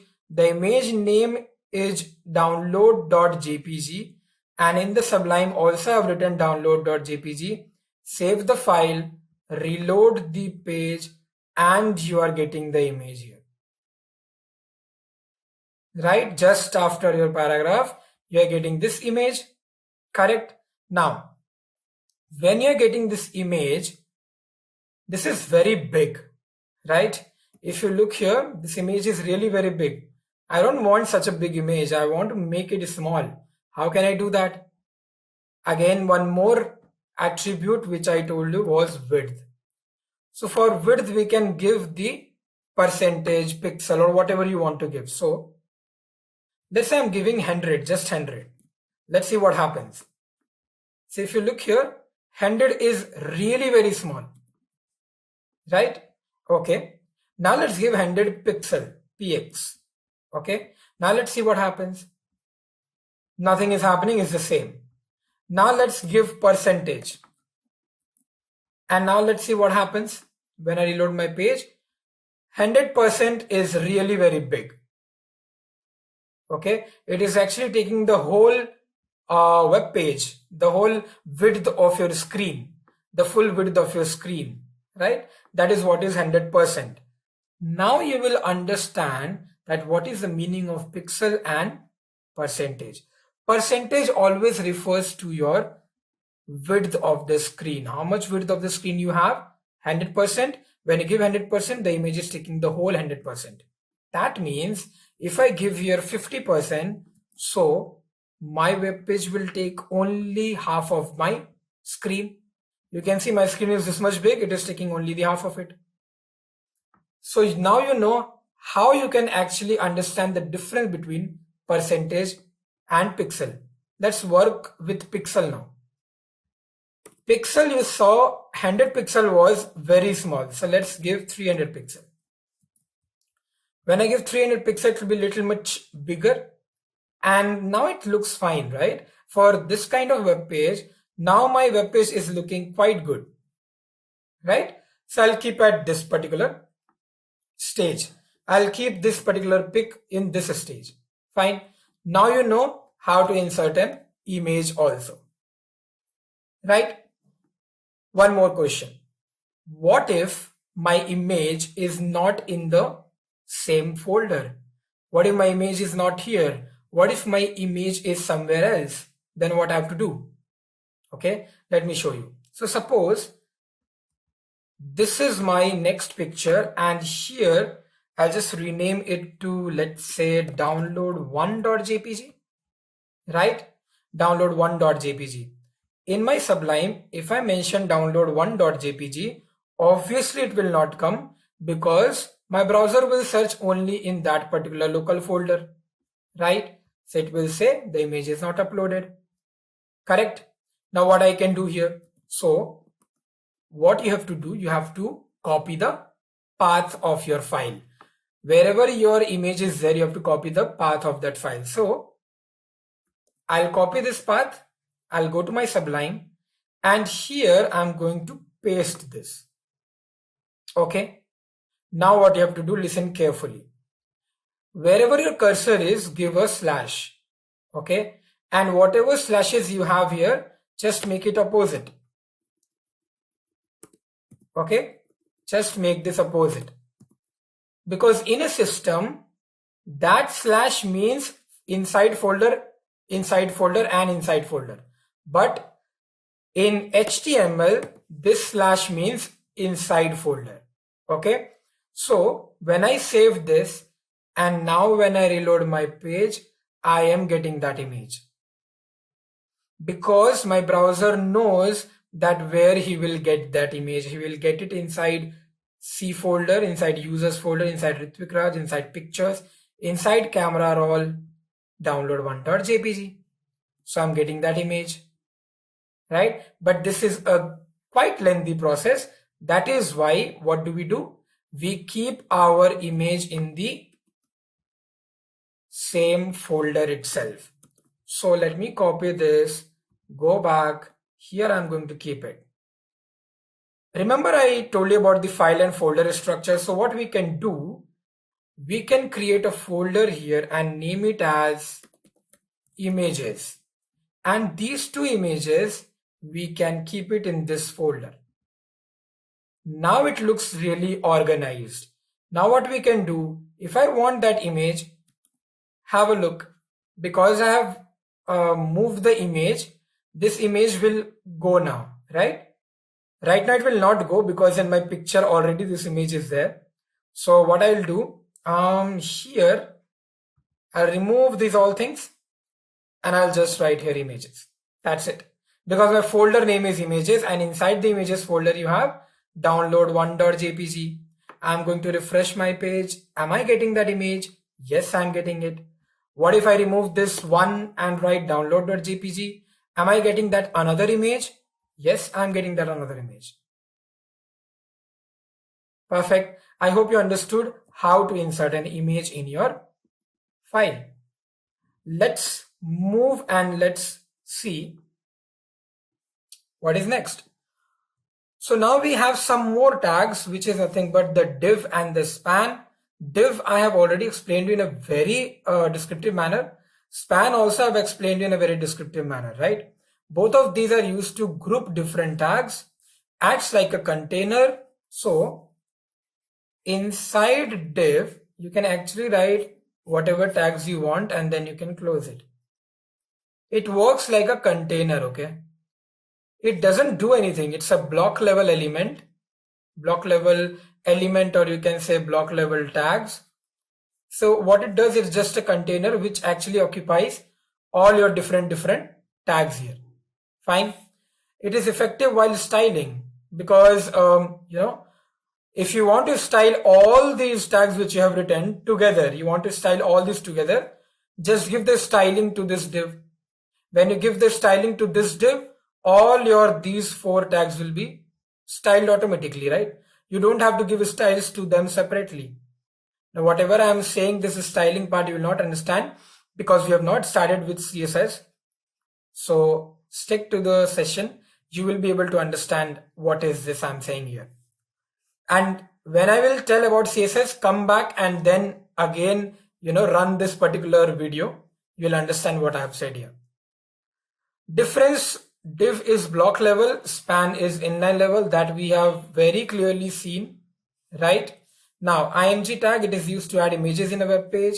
Syntax is this much. It's a self-closing tag. A tag also we have seen, used to add links in a web page.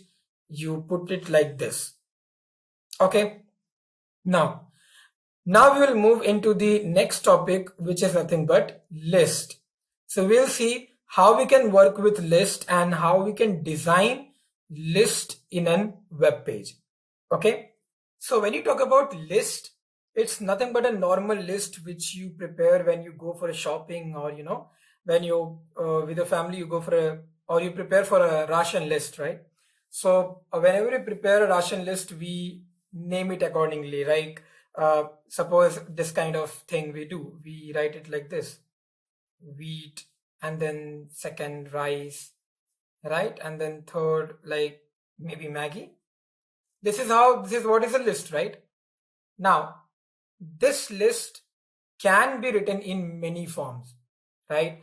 That means when you're writing 1, 2, 3, it can be written in Roman, it can be written in capital Roman, it can be written in ABC, it can be written in capital ABC also, right? This is one way. A list can also be written in bullet points, right? Or in any of such kind of thing like a square box, right? So now let's see what all ways can we write list in our web application project or in any HTML file, and which commands or which tags do we have to use to achieve this. So the very first tag which we need is OL tag. Okay. Now before starting with the list, there are two lists, which is one is OL and one is UL. Okay. Now OL means ordered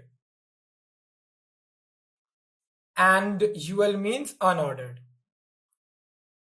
Okay. Now ordered means that all the lists which are in order. Order means like 1, 2, 3, ABC, right? Those are in order. But unordered list means those bullet ones, which I have explained, right? Like when you write with the bullets thing.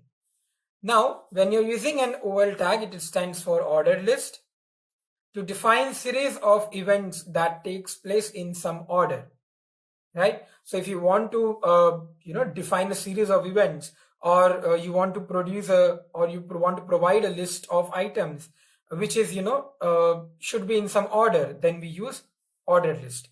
For example, making a tea, like a flow chart, that this is the first step, then the second step, then the third step, then the fourth step. So making a tea will require these steps. This is why we will use OL tag. Okay, so that is ordered list. When you talk about UL, it is unordered list. So here it is unordered. That means it will mostly like a bullet thing. So it is random. It is not a ordered one. To define series of events that take place where order is not important, right? So the pointers can be written in any order. It doesn't matter, right? Example, your hobbies. You can write your first hobby as drawing. Maybe you don't like much drawing, but then also you're giving the priority to it. You're writing first bullet point as drawing, right? And then maybe sketching, maybe music. So that is how you write the unordered list. Okay. Now, OL tag and UL tag is fine. But when you're writing the elements, these elements, we can't write it in a normal text. We have to use a normal tag. Okay. The tag name is li tag. So to write those elements, we need li tag to define that item. It defines the list item used inside OL and UL both. Okay. And we use it like this. Right? Now, let's take an example and let me show you first theoretically how it will be done. Okay. So let's suppose that I'm working with, let's say OL tag. So I will write the OL tag, and then let's say I'm writing li, and here I will write wheat. This is my first item. For second item, again I will make a list tag, because for every item I have to write the li tag. Like this, I'll prepare for my third item, and then I will close the OL tag. This will give me what? This will give me in my browser this kind of output.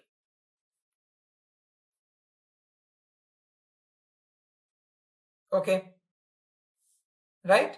Now, when you copy this and paste it, okay, and you have to just change the OL to UL, that's it. Everything will be same. These three lines will be same. Your output will just change to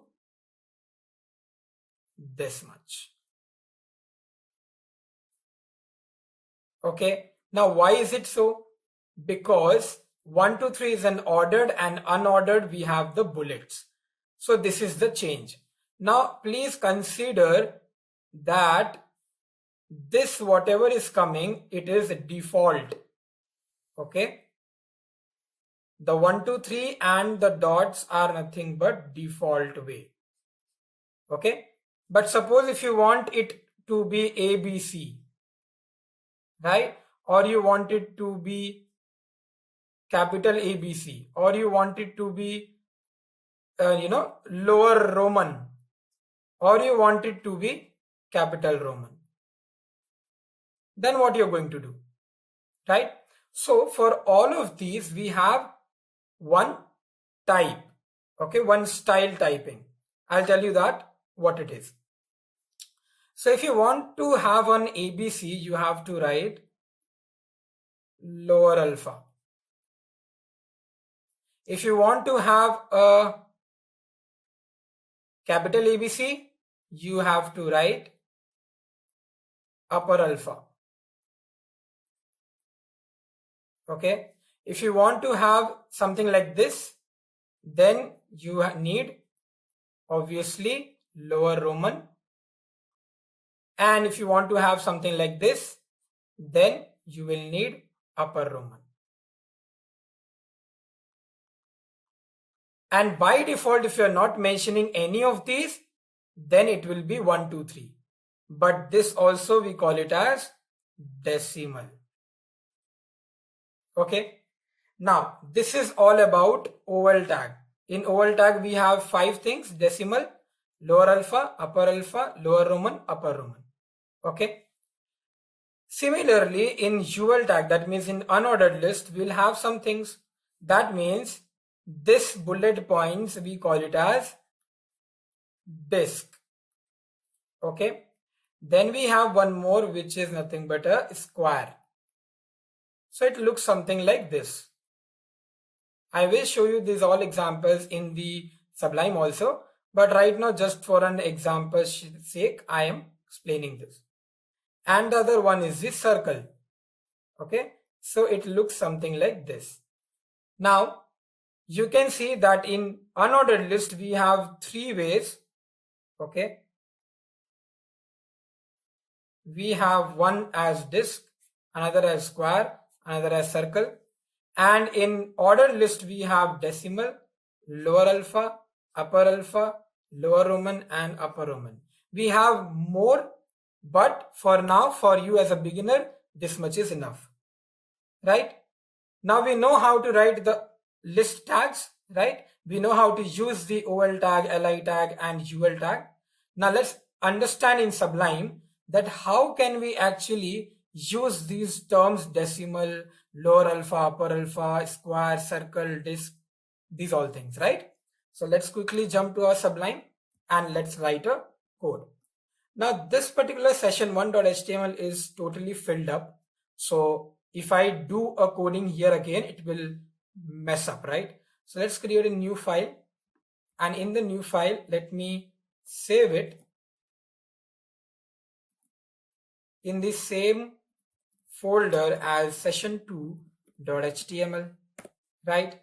Now in this session2.html, I'm just writing a normal skeleton, and here I will write list tags, right? Because I'm going to teach you here list tags. Now, first of all, OL, and here I have to write LI tag, right? Let's write here wheat. Let me close this. Then rice. I'm taking a very easy example, whatever I have shown you, so that you will not get confused. Later on, I will take some bigger examples also.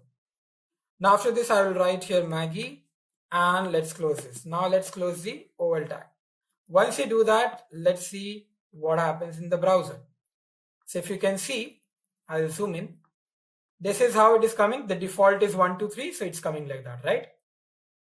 Right? Okay. Now, after this, let me give a HR tag so that one horizontal line will come. And let's copy this and paste it here. Right now, we want to write the unordered list, so I'll change this to unordered list. Let's save this. And now when I reload my page, I'm getting an HR, which is horizontal line, and you can see that list also, right? The bulleted one, the unordered one. Okay. Now, these were the default ones, so it was very easy. But now what we'll do, we want lower alpha, lower Roman, upper Roman, such kind of thing. So what we can do? Here, you have to take an attribute which is a style. In this style, you have to write list style type. Okay. Inside list style type, you have to write, once you write lower, you will get so many options. Armenian, Greek, hexadecimal, Latin, Norwegian, Roman. I want to use lower alpha. Let's save this. Let's go to my browser, reload. It becomes lower alpha. The same way, I can make it as lower Roman, and it becomes lower Roman. Same way, I can do upper Roman and upper alpha also. No need to show it to you because I want you guys to do it on your own so that you can see how it works. The same way in UL also I can do the same thing. I can write here list style type. Okay, and here I can write. So the next one was circle. Once you write circle, you will get the circle thing. Can you see this? This is how the circle looks like. And when you give square, save this and you will see the square also. Correct? So this is how it works. Now, do we need to remember this code? Yes, we need to remember this code. Style equal to list style type. List style type, even if you're not remembering, Sublime will give you an option or the corrected autocorrect option that what you should choose. So you can select from there, right? Now, this is done. One more way of doing this is very easy. What you can do, you don't have to write the whole style thing. You have to just write type. Here you have to give equal to and then A. Type A means that you want it to be lowercase, so it will be lowercase. If you write here I, it will be lower Roman. So yes, this is much more easier as respect to your style equal to list style type, correct? So you can use in this way also or in that way also, it will work fine. Okay, now, so list we have understood. We have understood the ordered list. We have understood the unordered list, right? Now, there is one more list which I want to tell you, which is the definition list. Okay, so let's go back to here, and what I'm going to do is, let me erase this and let me show you what is the definition list. Okay, I'm not going to remove all the things, just making some space so that I can show you what is definition list. I hope you understood this, all commands or the types of list which we have. Use it in your Sublime and check out is it working or not, right? Okay, we have lots of space now. So let's understand what is this definition list. Okay. Now, when you talk about definition list, this is the tag which we need to use, right? Definition list is nothing but when you are writing a definition line by line, you have so many definitions to write. then you will use this kind of definition list. Okay, now there are three tags which we use. One is definition list, which is DL tag. The other one is DT, okay, which is nothing but definition term. And the other one is DD. DD is nothing but definition data. Or you can say description. Right? Okay. These are the tags which we need to use. 1, 2, 3. Remember these three tags? Now, how do we write it? So, first write the DL tag and then we write the DT tag because this is the term. So, let's say I'm writing the term HTML because I want to define this term. Then I have to write the description of that term. So, I'll write the definition here. I'll close this DT. Done. Next DT, that means next term is CSS. I'm going to close this. And now I'm going to write the definition of CSS. So I'm going to write it here and then I'm closing the DD. At last, I'll close my DL. This is how you will write your definition list. Okay. So what will happen here? Why I'm writing like this and how it will appear in the browser? Let's look in our Sublime. Okay. So let's move to our Sublime.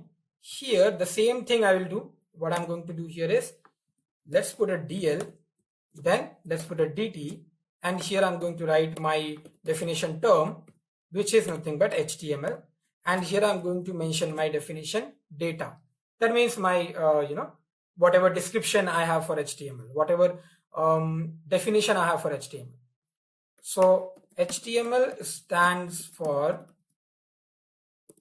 hypertext markup language, which is used to design and structure our web page. Right? This is why we use HTML. Now let's close this. And now what we are going to do? We are going to write the second term, which is CSS. And now we will write the definition for this particular term. So CSS stands for cascading style sheet, and this is used to style our web page. Correct? Let's close this and let's close my DL. Done.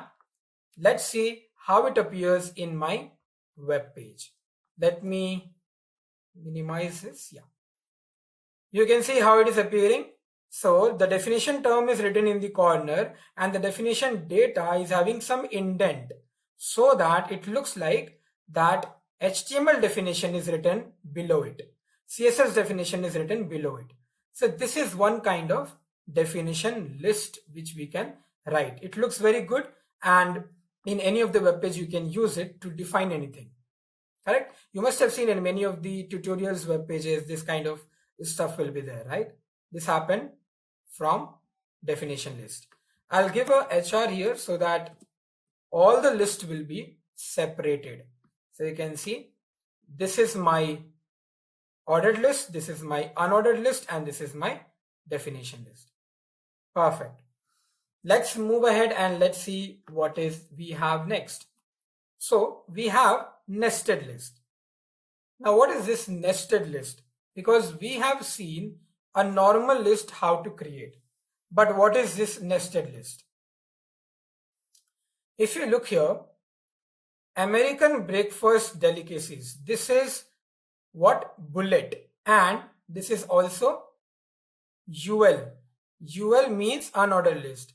And if you look here in this whole image or whatever screenshot we can say, this is whole unordered, right? There is no list which is ordered. Everything is unordered, but with different types. Like this is a disk, this is circle, this is square. How can we do that? Because inside this disk we have circle. Inside circle we have square.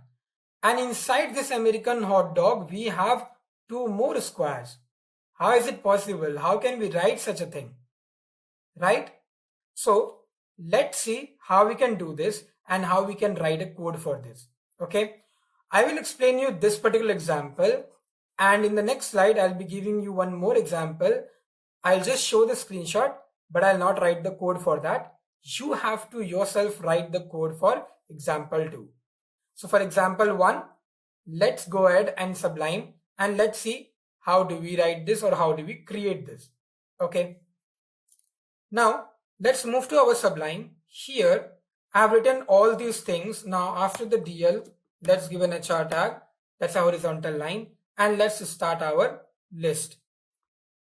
Now the very first thing, let's see what all things we have in our screenshot, right? So what I'm going to do, I'm going to keep it like this, and I'm going to keep my page like this so that I'll be able to see everything. Okay, let me arrange it a little bit so that I can see my list also and my Sublime also, and I'll be able to show you also that how to write this. Correct? So my both the screens are kept now. Let me just make it more smaller because I actually don't need this, right? I only need the list to be seen, right? Okay, I hope you can see it now. Now here, if you can see, it's written American breakfast delicacies. If you can't see, then let me make it much more bigger. So here what I'm going to do, first of all, we are going to start with the unordered list. So unordered list I've written. In the unordered list, we have to create the li because this is nothing but the li. So I'm going to write here American breakfast delicacies, right? This is now closed. So we have prepared that particular one thing. Okay, now if you notice, inside this there is one more UL, right? There is one more unordered list. So I have to create one more ordered list here. One more unordered list we have created. Now inside that we have to make li, and here we have to write takeaway dishes. Okay, when you're writing the takeaway dishes, after this what do we have? We have here inside again the next UL. So I'm not going to close that because this UL is repeating again. Can you see that circle? Take away dishes and dine in dishes. There are two lists in this UL. In this UL, we have two lists. One is takeaway dishes and one is dine in dishes, right? So I can't close it. That means I have to start one more UL. Right? I have to start one more UL. I'll expand that so that you can see the whole code. So now I have to write American sausage and American hot dog. Okay, that's very easy. Let me write that. So here American sausage will come. Closed. One more is what? American hot dog. So American hot dog. Right? This is done. Inside American hot dog, you have again one more unordered list. So here itself, let's create one more unordered list. And here what I'm going to write? I'm going to write about the dark sauce. So one is your dark sauce. One more list we have. So we will write that also. We have country special sauce. So let's write that.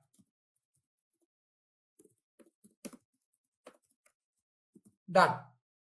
Right? These are done. Now if you can see, we are completed with this UL, right?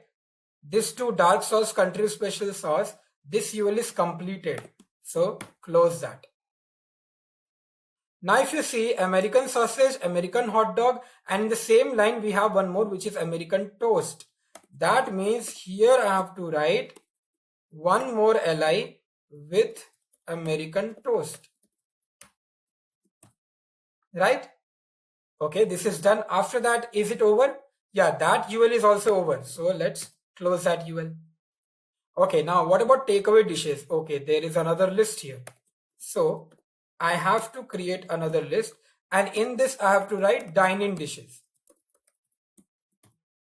Right? Now inside this list we have one UL. So we have to create one more UL. The motto here is only that you go line by line. Don't jump and don't do like this, that. First you created takeaway dishes and after that you are creating dining dishes. No, don't do that. You first create takeaway dishes, complete these American sausage, American hot dog, complete dark sauce, country spirit sauce. Do it line by line, then it will be more structured. Now I've started one UL and I have to write here again 3 LIs. If you see, we have 3 LIs. Let's see what all items we have. We have bacon and fries. Okay, all food items, it's there. Okay, LI. And now fish and chips. Right? And then the last one, which is American avocado burger. So American avocado.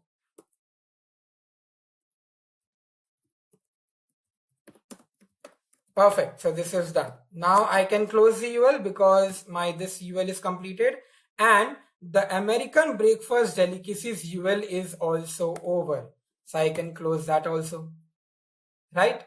Now, for me, this list is completed. I have done all the things. Step by step, I have written everything. Let's recheck. How we can recheck?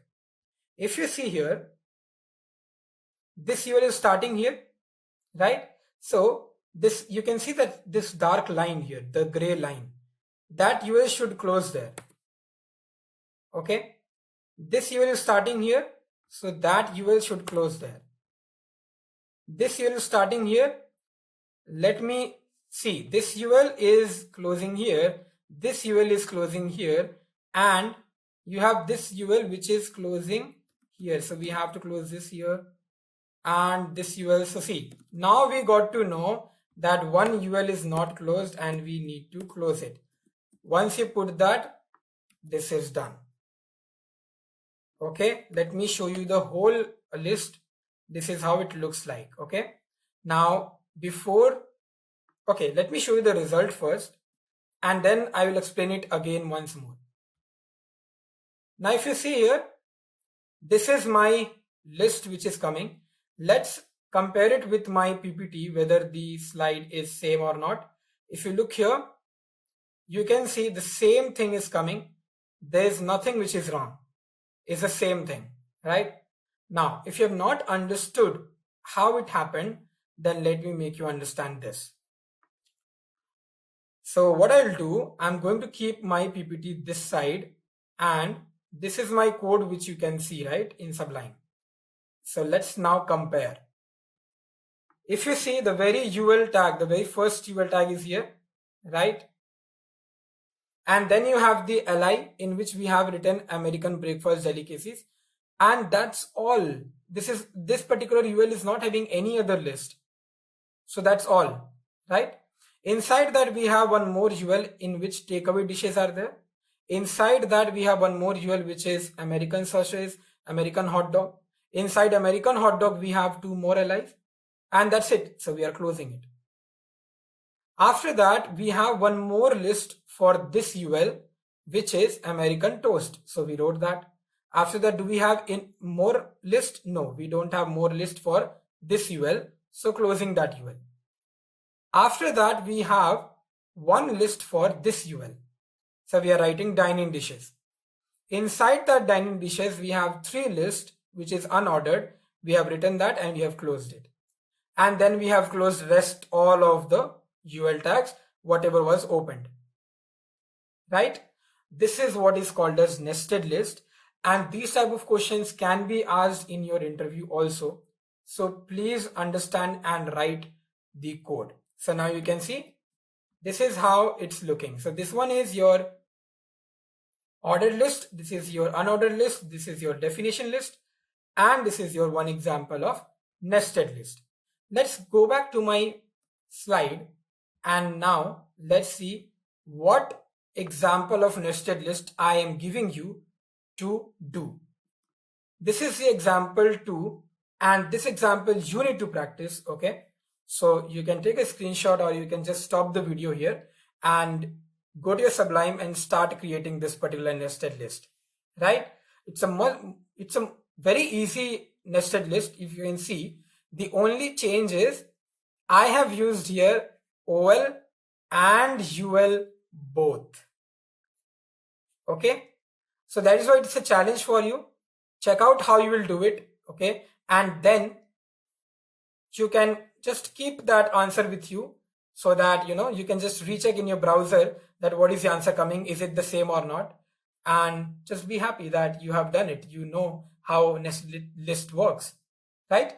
Okay, here one more thing I need to tell, that if you can see in this one we have the lower Roman and here we have the lower alpha, then again here we have the decimal, right?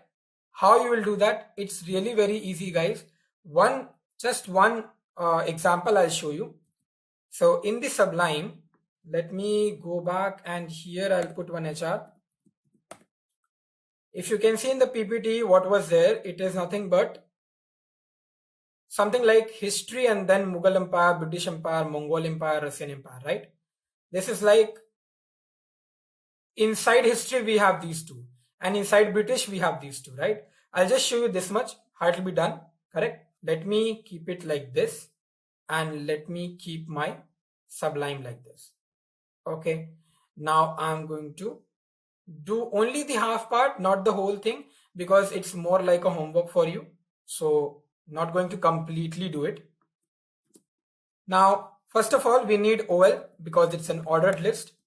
Next, here, let's write the list. See, I'm not writing the style list style type right now because I don't want to use that right now. I just want to first structure my list, right? So I'm going to write here Mughal Empire and closing it. After that, I'm going to write again which one. So it is British Empire, right? I'm going to close it. Next, we have one more UL or OL. Okay, one second. This was OL. Okay, we have not written here the LI for history. We have to write that. Inside this, we have to write the UL, right? My mistake. Now, let's keep it a little bit inside. And this is done. So we can close it. No, we can't, because inside this, we have one more OL, inside which we have Mongol Empire, and here we have Russian Empire. Perfect. Now we are going to close the UL tag. And now we are going to close the, which one? The UL tag. And the OL will not get closed because there is one more history, which is nothing but mathematics. Like history, we have mathematics also. I'm not going to close that. Now let's see what happens in my browser. If you see here, down you can see it's written 1 and then circle and then 1, 2. Where is the problem? The problem is only in the ordered list, that it is giving me a decimal, the default one. So I need to change that. What I will do, I'll just go to my OL, this OL. This OL is what? This OL is lower Roman. So what I'll do, type equal to I, or you can write style equal to list style type equal to lower Roman, right? Let's see what happens if I reload. Okay, this is becoming 1, that's fine. But this should not be 1, 2, this should be AB. Fine. So here in this OL, what I'll do, I'll write here type, I'll write here 1, sorry, A, because it's lower case. Okay, this is done. Now let's reload my page. Is it happening? Yes, it is happening. And the rest of the things you need to do. Okay, perfect. I hope you are very fine with this explanation and you have understood how this nested list is working. So now let's move to the next topic and let's understand what is that.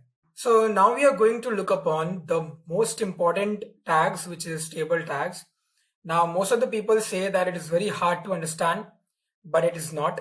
So it is very easy, and I'll use many examples to explain you how to work with table tags. Okay, so let's begin and let's understand how we can actually create some tables in an HTML file. Okay, now talking about the table tags, table always look like with rows and columns, right? Table always have some rows and column. So consider that this is one table which I am creating. So it is looking something like this. I'll make some columns. When I'm saying I'm making some columns, that means these are the columns. Okay, so there are 1, 2, 3, 4 and 5 columns, right? Now I'll make some rows. So 1, 2, 3 and 4. So this is 1, 2, 3 and 4. These are the 4 rows, correct? Now in any table, something like this, you have rows and columns. So this is the rows and this is nothing but your columns. Okay, this much is clear. Now in these things, whatever we will write, these will be in bold because these are the headings. Let's suppose I'm writing here S number, that means serial number, and then the name, right? And then the age, right? And then let's suppose gender, okay? And then let's suppose marks. So these will be in bold, correct? And then we will write the data here. Whatever data you want to write, you will write in these boxes, right? These small boxes are called as cell, okay? These are called as cell. Fine. Now, if I want to write it in my HTML, then how will I write this? First of all, you will use a tag which is table tag, okay? Inside this table tag, we will first have a look on the row. That means how many rows do we have? We have 4 rows, right? 1, 2, I'll just tick mark it, 1, 2, 3 and 4, right? So for rows, we use a tag which is a tr tag, okay? Tr means table row. Fine. So let's create that. This is the first row. Now understand, when I'm writing the first row, I should close it also, right? Because inside this row, I will be writing some content. What will be the content? The content will be in this row, in this first row. What are the contents? Serial number, name, age, gender, marks. These are the contents. And inside this only, it will be there. So it has to get closed. So we will close it. But first, let's write the content. So we can't write the content just like that, right? We will use one more tag. Like in list, when we are creating a list, we are writing the tag li to write all the elements, right? We write the element and then we close the li tag. Here also we have to use one tag. Now, remember that these are the headings, right? That means these headings, S number, name, age, gender, marks, these all should be different. It should look different from rest of them. Whatever you will write here, these should look different from these upper rows, right? Why? Because those are headings. So we will use th tag. Th tag means table head. Fine. This is the second tag which we are learning. So we have to put the th tag. And in this, the first one is S number. So this is done. This is one content. Second one is again th, name. The third one is age, right? And like that you will write for gender, and you will also write for marks. Correct? You will close the th tag. Now when it is done, you will close the row. Why you will close the row? Because this row is completed. This row, every item I have written here, so it is done. I'll mention this also because I don't want that you guys get confused. So this is how it is done. Now my table is not completed because I have more 3 rows to be done, right? To be completed. So this is only one row. Can you see? From here till here, this is one row. Now we will jump to another row. When we are jumping to another row, obviously we have to again start the tr. So we will again start the tr. Right? In this tr, we are talking about this row, the second row.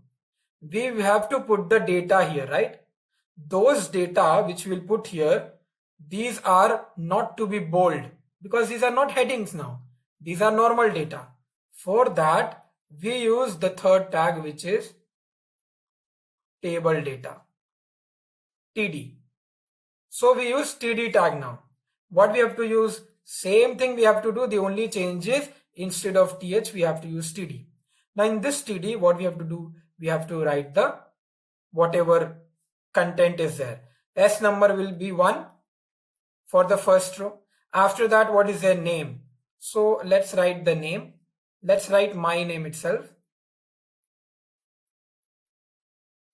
Right? And then what is next? You have age, right? So let's write any random age. And then you have the gender. Correct? And then the last one is marks. Let's say I got 86. And then we will close the row because this row is now completed. Like that you have to do for this row, and then you have to close your table tag. Once you close your table tag, your table is created. Okay. Now, whatever I have told here, let's first do it in our Sublime, and then let's see whether in our web page we are getting this table or not. Right? So let's quickly do that. So moving back to our Sublime, what we will do, we will not create any table in this file. We'll create a new file, and this new file we will save it in the name of session3.html. Right? Now let's start writing the program.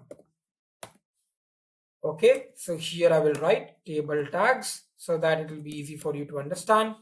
And in the body, let's start writing the table tag. Table tag, first row. Inside the first row, we were using th.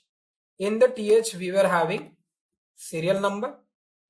The next, we were having name. The next, we were having age, gender, and marks, right? Let's put that. So age, gender, and marks. Perfect. This is done. Our first row is completed. Do you want to see the table? So let's save this, copy file path, or let's open in browser directly. Once you do that, this is what is coming. Okay, but this is not looking like a table. If I zoom in for you, this is not looking like a table. It is looking like a heading, right? What happened? Okay, the thing here is we have to give a border. We have not specified the border in our table. So what we have to do, in the table tag, we have to write an attribute. That means extra information that I want a border here. So the border size I'm giving here 2. Once you do that, save the file, go to your browser, reload. Now it is looking like a table in which the headings are there, right? Okay, now let's move and create another row. Now what I'll do, here I have to write td because I can't use th. Th was for table heading. Td is for table data because I want to write the data now. This is done. Now we will write the name. The next we will write the age. So let's say 26. Next is gender, so let's say male, and the next one is marks, so let's say marks 87. Okay, done. Let's close the row. Do not forget to close the row, otherwise it will not give you the expected output. Let's see whether I'm getting my details. Yes, I am getting my details. And also, if you can see how th tag is looking and how your td is looking. So it is looking like that the upper row is a header kind of thing, right? Okay, let's fill this up, right? Only one data we don't want. We want some more data. So you don't have to do anything. You have to just copy this, right? And you have to paste it. Let's paste it again. And then we can just change the data. That's it, right? So here, let me write Mohan. Let it be 25. Let it be male. Let it be 89. Right? I'm just changing the data. Other things will be same only, right? Here I'll be writing something like Rohan, 28, male, let's say 84. Done. We have not closed the table, so let's close that. Okay, let's recheck my table. Okay, table is created, right? Table is created now. But here, I want to show you some more things, okay? So just have a look. Now what I'm going to do, in this table border, I'm going to use some of the attributes which is provided by HTML. So we have cell padding, okay? What is this cell padding? Remember I told you that one block is called a cell. Padding is nothing but the space provided. So suppose if I give here 7, what is cell padding? Let's see. So when I go back to my browser and I reload, you can see some spaces came in the cell itself, right? Inside the cell, some spaces came, right? Some padding came. Padding means spaces, okay? So I have given 7, so that is why that much space came, right? Now if I increase that, so the space will also increase. Let's have a look. So if I go to my browser, it is increasing, correct? Now, there is one more thing which is called as cell spacing. Now, what is the difference between cell padding and cell spacing? You will understand it right away. So, suppose if I'm giving here 5 and I go to my browser, just have a look what will happen. The space is coming in the cell, outside the cell, right? Padding was the spaces inside the cell. But when you're writing cell spacing, that means spaces will be provided around the cell, right? The number is not very much large, so let me explain you like this. Now you see, you will understand what is happening. So all the cells are now going away from each other. That means a space is provided in between these cells, right? So space is coming outside the cells. But in cell padding, what happens? Space is provided inside the cell. I hope you understood this. Now it is not looking that much nice. So I'm going to reduce this. I'm going to give only 4, let's say 3, right? And let's see. Okay, this looks perfect. The table is also looking nice, right? But the question is, why there is a 2 border here? One for cell and one is the outer one. Why? Why is it not looking like a normal table which I have written in this diagram? There's only one line, that's it, right? Here we can see double lines are there. Okay, let's correct that. Now here what we have to do, here we have to write style, and inside this style we will give border collapse. Okay, in border collapse you will write collapse. So it will collapse all the borders. That means all the borders, whatever is there, it will collapse all the borders. Let's see what happens. So if I reload my page, it collapsed all the borders and now my table is looking perfect, right? Just the way I've created in my PPT, in my slide, right? It is looking the same, right? I hope you understood how we create the table, right? And what is this border, what is this cell padding, what is self-spacing, and what is this border collapse. These are the most important attributes, so I have explained you this, right? Now you know how to create a table and what all tags is needed to create a table. We need tr for table row, th for table head, and td for table data. Let's move ahead and let's see what is next in table tags. So now we are going to talk about the call span. Now what is this call span? This is an attribute which is provided to the table tags. Okay, actually there are two, which is call span and row span, but right now we are going to discuss only about call span. Now, why do we use call span? To create something like this. Now what is happening in this table? If you look here, we have one row, we have the second row, we have the third row, we have the fourth, and we have the fifth row, right? We have one column, the second column, and the third column, right? Name, age, and marks. But the name column is divided into again two columns. The age column is not divided, but the marks column is again divided into four columns. How this is happening? We have not learned this in our table tags, right? That we can divide our columns, right? One column we can't divide it, right? But using call span attribute, we can do that. Okay. So now we'll understand how we can actually divide the columns, okay?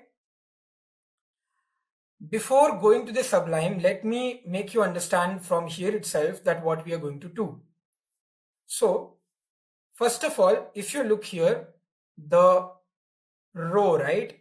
Obviously, in table tags, we have to write the tables or the tags with the row. So, let me tell you what you will do in the first row. In the first row, what is happening? There is a th of name, right? So I'm going to write here th. I have to put name here, right? But name is divided into how many columns? Two columns, right? Name is divided into two columns.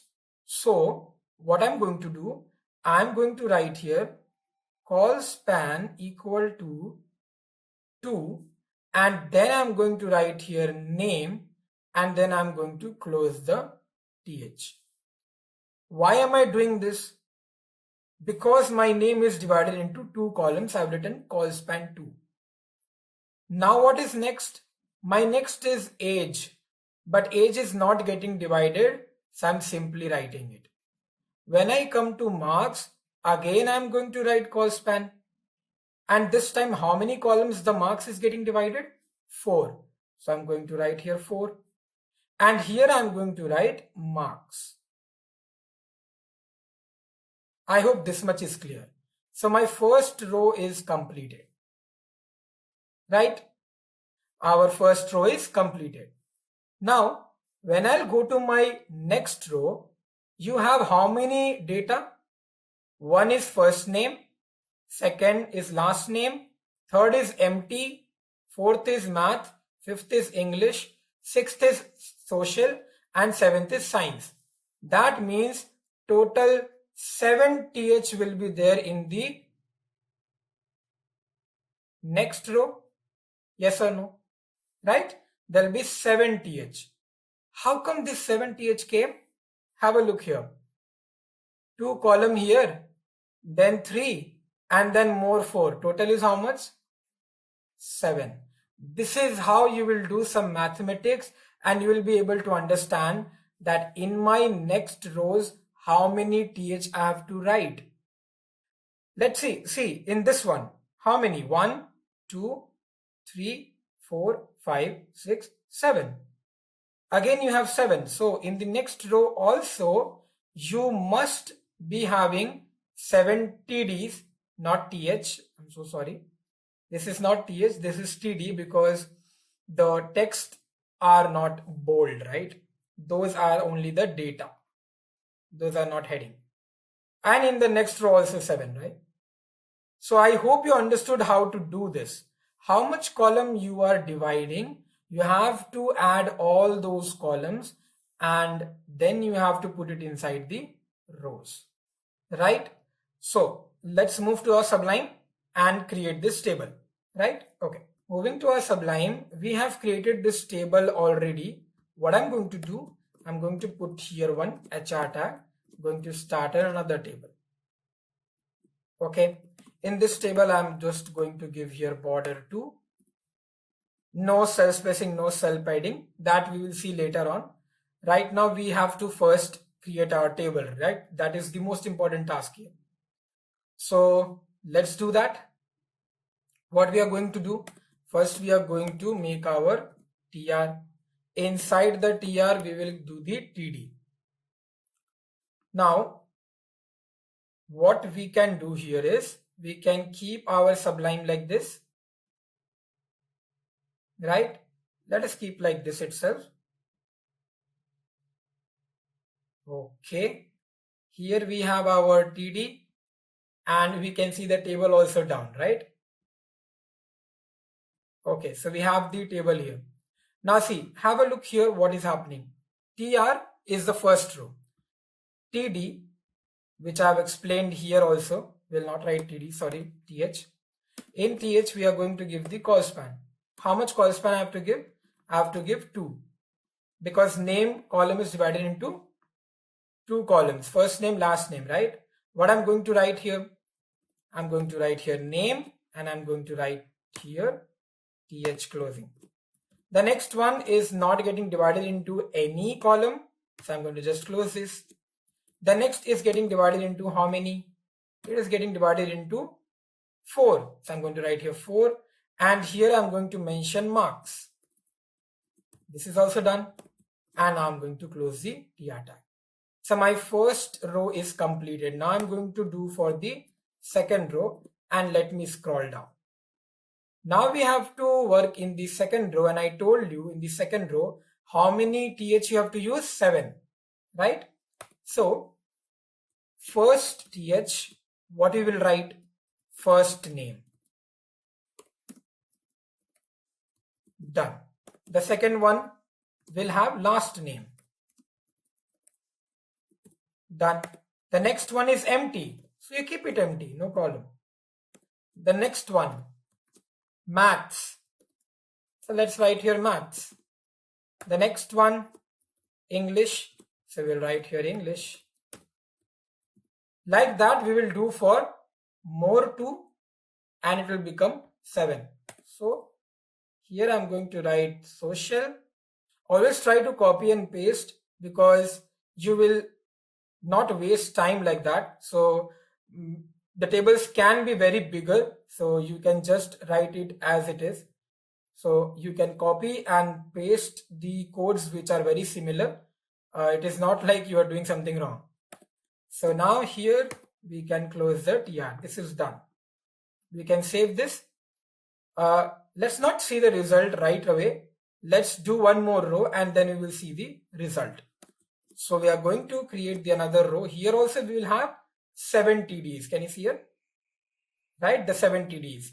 So what are the TDs which we have to write? The table data are, first is Krishna, and then we have the Raj, and then we have some numbers, right? So what I'm going to do to copy this, same thing is there. Let me give any number here. They have given 25. Let's take that only. And now I'm going to just paste it. How many times? 4 times, because we have 4 subject. Now 85. I'm putting the same numbers because I don't want you guys to get confused. We have 89 and we have 56. Perfect. This row is completed. So we will close the row and we will also close the table. Remember that we have only done 3 rows. 2 more rows are left. And I don't think I have to show those 2 more rows, because if this much you have understood, then you will be able to do the next 2 rows also. This is how your program is looking right now. Okay, let's see what it is giving me. Let's go to my browser. Let's reload this page. Okay, I am getting the same thing which was there in the PPT, except that there are two more rows which is not here because I have not written the program for it. Right? So this is how it works. This is how the call span is working. I hope you guys got this. So whenever a column is getting divided into 2 or 3 or 4 columns, we have to mention in our program that this particular column is getting divided into how many. And then you have to add these all, and in the next row you have to have those many columns. Okay, I hope this explanation was easy and you understood what is call span. Perfect. Let's move to the next one and let's see what is row span. This is also an attribute. Okay, and what happens here is just the opposite of call span. Okay, in this the rows are getting divided. If you can see, the column is 1, 2, 3, 4 and 5. But when you talk about the rows, see, the column is not getting divided anywhere. None of the columns are getting divided, if you can see, right? The rows are getting divided. See, name is getting divided into 2 rows. Then we have one more row. Then this row is also there, which is getting divided into again 4 rows. Right? Okay. That means we have 3 rows, right? Okay. But that is not the case because rows are not 3. Rows are getting divided also. So if you see, we have 1, 2, 3, 4, 5, 6, 7 rows. We have in total 7 rows. So don't get confused. We don't have 3 rows. We have 7 rows. Okay, in total we have 7 rows. Now the question is how you will write this. You guys know that we always make the table in HTML with starting with a row tag, right? So we'll write the tr, which is the first row, this name thing, right? What I'm going to do, I'm going to write here th, and this name is getting divided into 2 rows. So I'm going to mention here row span equal to 2 because the name row is getting divided into 2 rows. That is done. I'm going to write here name and I will close the th. Done. Now this row is nothing but the whole thing. Can you see what I'm doing? This is actually one row, right? This is the second row. This is the third row. This is the fourth row. This is the fifth. This is the sixth. And this is the seventh. So you can see after dividing the rows, the first row which is coming, it will take this name also. You can see the marks. With marks, you have to mention maths 85, 67, 78. Okay. So I think this indication is helping you out that what you have to consider in those 7 rows, what you have to write there. Okay. Now, I'm not going to actually remove that. I'm going to just remove these arrows because this will get you confused. Okay. Now you'll be able to see that what are the rows and what all things we have to write in our code. So here what I'm going to do.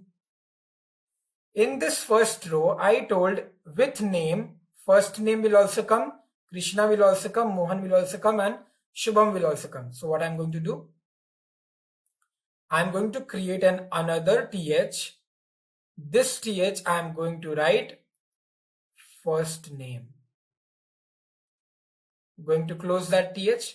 After that we have Krishna and that is not in bold, so I'm going to write it TD tag. In the TD tag, I'm going to write Krishna. I'm going to close this TD. Then we have Mohan. I'm going to write that. And then the last one we have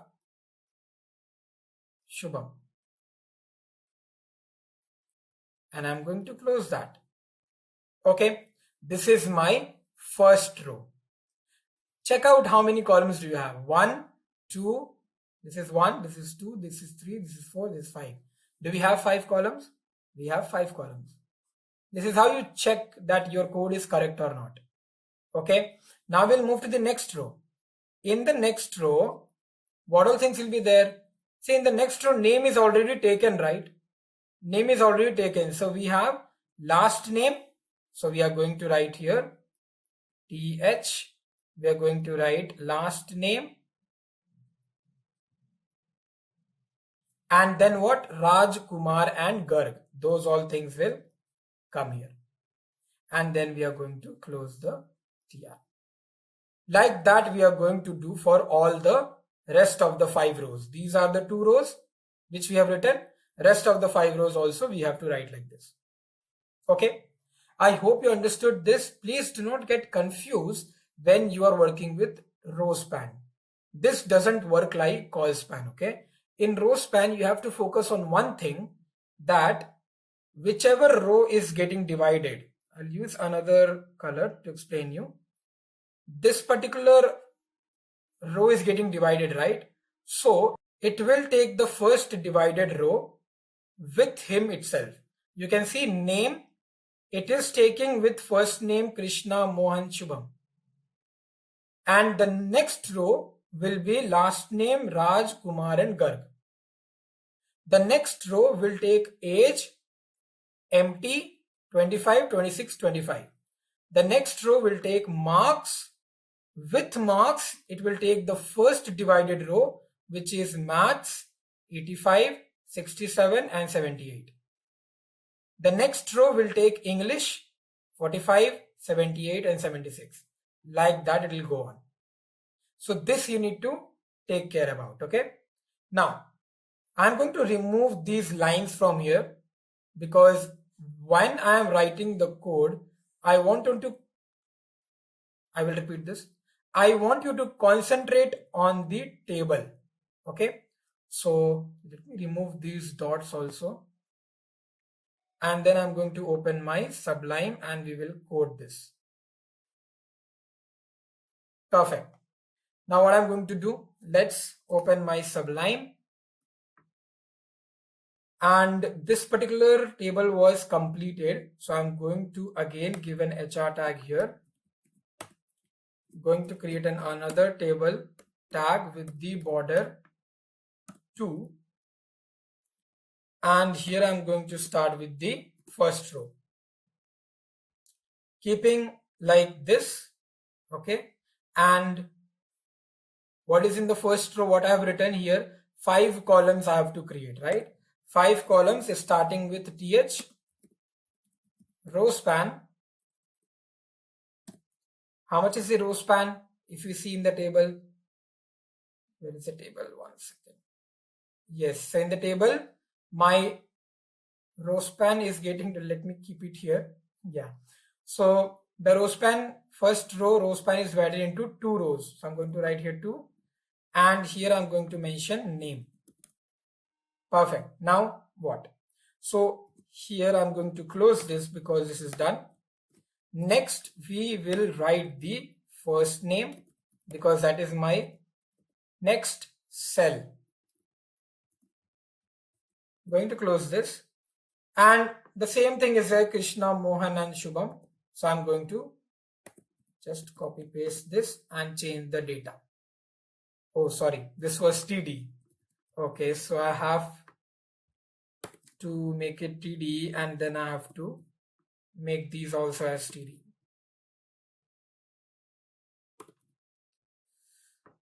Perfect. So these are TD now and just 2 more names we need to. I will only do it for 2 to 3 rows. The rest you guys have to understand, you guys have to practice. right? Now, this one row is completed. We have 5 columns in our hand, right? So let's move and let's do the next one. For the next one, what I'll do, I don't want to write the whole thing again. So I'm going to copy this. I'm going to just create here the another row. I'm going to paste that. TR, close the TR, hit enter, paste it. This I'm going to change it to last name, and these names only will get changed.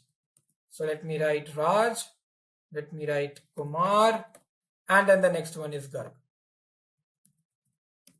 Okay, perfect. So this row is also completed. What is the next row? Let me keep it above so that we can see the next row. The next row is the age thing. Let me copy this and let me create the next row. Here we have to write the age, right? So I'm going to write age. The next is empty. You write TD or you write TH, content is nothing. So it doesn't matter, right? Now here we are going to give the age. So 25, 26, and 25. This is done, right? And now let's go to the browser and let's reload my page. Once you do that, you can see this is how it looks like. This is what is row span. My name is divided into 2 rows. My name row is divided into 2 rows. And the age, the second column is empty. Let's do the third one also so that you will not have any confusion.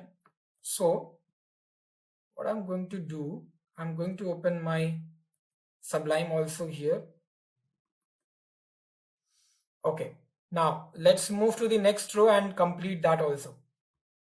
Have a look what I'm going to write in the next row.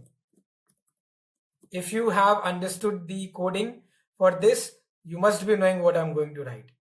So this is the next row, and here TH, and then row span. Why? Because marks row is divided into 4 rows, right? So I'm going to give here 4. This is for marks, so I'm going to write marks and then done. Next we have element. We have which element? We have this one, maths 85, 67, 78. So I'm going to write here TH, I'm going to write here maths, and then we are going to write the TD because numbers are not in, marks are not in bold, right? Okay, this is done. Let's copy this. Paste 85, 67 and 78. 67 and 78, done. Let's close the TR tag and let's close the table. Let's move ahead in the browser and let's see whether it is coming or not. So it's coming. Marks, math, right? Similarly, you have to do for all of them. Okay. But now you will not, in the next row, you will not write the marks thing. You will only write 4 columns, which is these kind of thing. Let me copy this and we are going to write it here. Here we are just going to remove this. We are going to write here English. We are going to write here the marks, which is 45, 78 and 76. I hope you guys have understood this. Let's again recheck my browser. Is it happening or not? Yes, it is happening. The rest 2 rows you guys can complete. So I hope you got to understand how this row span works. Now let's move to the next topic and let's see what is there. So next we have the mixture of row span and col span. So we have a table here which is nothing but a mixture of both col span and row span together. Now how we can create this, right? Let's understand. It's not hard. I'm just going to show you. So let me, okay. You can see this is the first row. Very clearly this is the first row. And this first row is only having one data, which is timetable. And this timetable is 1 column, correct? This is 1 column, a whole 1 column. But this 1 column is divided into how many columns? 1, 2, 3, 4, 5, 6 and 7. So this one column is divided into 7 columns. Our first row is done. We know what we have to write in our first row. TR, we are going to write TH. We are going to give here call span. In the call span, we are going to write 7. And here we are going to write timetable. Then we are going to close the TH. And here we are going to close the row. Because in that one row, only that much is done. What is there in the second row? In the second row, the row is getting divided into one row, second row, third row, fourth row, fifth row, and sixth row. So this row is getting divided into 6 rows. Okay. Now how do we write this? So again, we will create a TR tag because that's my another row. And here in the TD, what we will write in the TH? We will write row span. Right? And in the row span, what we are going to write? In the row span, we are going to write that it is getting divided into 6 rows. Here we are going to mention hours. And this is getting closed. But this row is not only having hours, right? This row is very big. I show you. If you can see here, this hours will take what else? It will take Monday, Tuesday, Wednesday, Thursday, Friday, Saturday. That is one row. Correct? So what we have to do? We have to actually mention after this TH Monday, TH Tuesday, TH Wednesday, Thursday, Friday, Saturday. Right? And then we are going to have this as another row. Then this as another row. And again, the lunch is taking the call span. 1, 2, 3, 4, 5. Right? So let's do it till here and then we will see how we can do this project and half day. Correct? So let's bring back our Sublime. And this Sublime, after the table, what we are going to do? The same thing, we are going to put an HR tag. And here we are going to put the table. In the table, let's give the border. The border will give 2. And here I'm going to continue with our row. First row we already know. It's a very easy part. So we have to give the call span in which the value is 7. And we have to write here timetable. Done. Now after this, what we have to do? We have to close the TR tag because that's the only one thing which is written in that row. You can see. Now let's move ahead and let's move to the next row. What is there in the next row? As I've already mentioned, in the next row, what do we have? We have the hours. And that hour is divided into 6 rows. So let's mention that. And here I'm going to write hours. Here I'm going to give the closing TH tag. And now we are going to take upon the TH. And in this TH, we will enter Monday because hours will take it through Monday. You can see the green line, right? So here I'm going to write Monday and close that. Like that, we have to give it for all the other days. Tuesday, Wednesday, Thursday, Friday, and Saturday. Let's write that. Tuesday, Wednesday, Thursday, Friday, and the last one is Saturday. So my row is completed. So I'm going to close this row. Correct? Now the next row, what is there? The next row we have all the TDs, the table data, right? So I'm going to make the TD and here I'm going to write social science. Then what do we have? We have maths, How many do we have? We have 5 more. These questions will be asked in the interview, guys, if you're going for a front-end developer position, because row span, code span is one such topic which confuses any beginner in the starting stage. Okay, so you can prefer this particular explanation and you can understand like this. So after social science we have maths, then we have physics, and then we have biology. So let me write that. Next is arts. Okay, we have one more.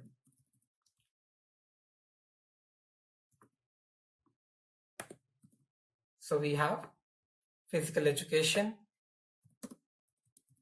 Perfect, this is done. This row is also done, so I'm going to close this. The next row is also the same thing, so let's copy and let's paste it here. Okay, let's change the data. So we have here chemistry, we have here history. I hope you can see the table, that I am seeing the table and I'm doing the same things. English, then maths, and then we have sports, and then we have environmental science. Perfect, this is done. Now we will move to our next row, which is the lunch. Let's see what we are going to do here. So understand it very carefully. This was already closed. Let's understand this row very carefully. So in this row, what is happening? This row is actually divided into 5 columns, right? 1, 2, 3, 4, 5. So what I'm going to do here, I'm going to first put the th, then I'm going to put call span, I'm going to write 5, and I'm going to write here lunch. That's it. Done. Do we have anything else? Yes, we have. If you look here, one second. So if you look here, we have here half day. And if you look, this half day is actually touching this particular lunch also, right? So this half day is a part of this row. So if I show you which particular row is it, you can see this lunch is actually taking this whole thing. Okay, so half day will also come in that row. When you talk about maths, biology, physics, social science, project will come in that row, and these 4 will be alone. Okay, I hope you understood this. Now let's bring out our subline, and because with lunch we have the half day, and if you look here, the half day is divided into some rows, right? This half day is also divided into some rows. With a green pen, if you can see what I'm doing, this is the one row, this is the second row, and this is the third row. This one and this one. So we have 1, 2, and 3. Project is only divided into 2 rows, but half day is divided into 3 rows, right? So let me not confuse you. Let's remove these things from here. Let's remove this line, let's remove this line, and let's remove this line. And let's remove this red part also. Let's remove this red part also. Perfect. So this is one row, this is second, this is third. For project, we have only 2 rows, social science one and the physics one, correct? So let's bring back our sublime, and here we are going to write TD. For the TD, how much row span I have to give? I have to give 3 row span for half day. So I'm going to write here half day. Now I'm going to close the TR tag. Let's see whether in my browser those things are coming or not. Can you see this? Exact same thing is coming. The half day is having the row span 3, but it is not visible because we have not written the rest of the rows, right? That is why it is not visible. So let's go back to our sublime. Let's complete this. This row is done. Now let's write the next row, which is nothing but having these 5 subjects. So I'm going to write here maths. Let me copy this so that I can save some time. And here I'm going to mention biology. Here I'm going to mention physics. And here I'm going to mention social science. This is done. We have one more left, which is the project. But project, as I said, is divided into 2 rows. So what I have to do, I have to give here 2. And then we have to write here project. Once it is done, we can close our row, because half day we have already written in the previous row, right? So now again, you did not have to mention the half day. This is done. Now let's have a look what we have to do in the last row. So only 4 data is there in the last row. So I'm going to write here those 4 data. Going to just change the subject names: chemistry, maths, sports, and physics. So I'm going to cut this from here. Going to write here sports, and I'm going to just paste this physics here. Done. Close the tr tag, close the table tag. Done. Let's save this and let's see whether I'm getting the same output or not. If you look here, you are getting the half day as 3 rows and the project as 2 rows, which is divided. Let me show you the code in a bigger manner so that you'll be able to see what we have done. Okay, so the lunch, which was having the 5 call span, with that we have written the half day, which is dividing the rows into 3.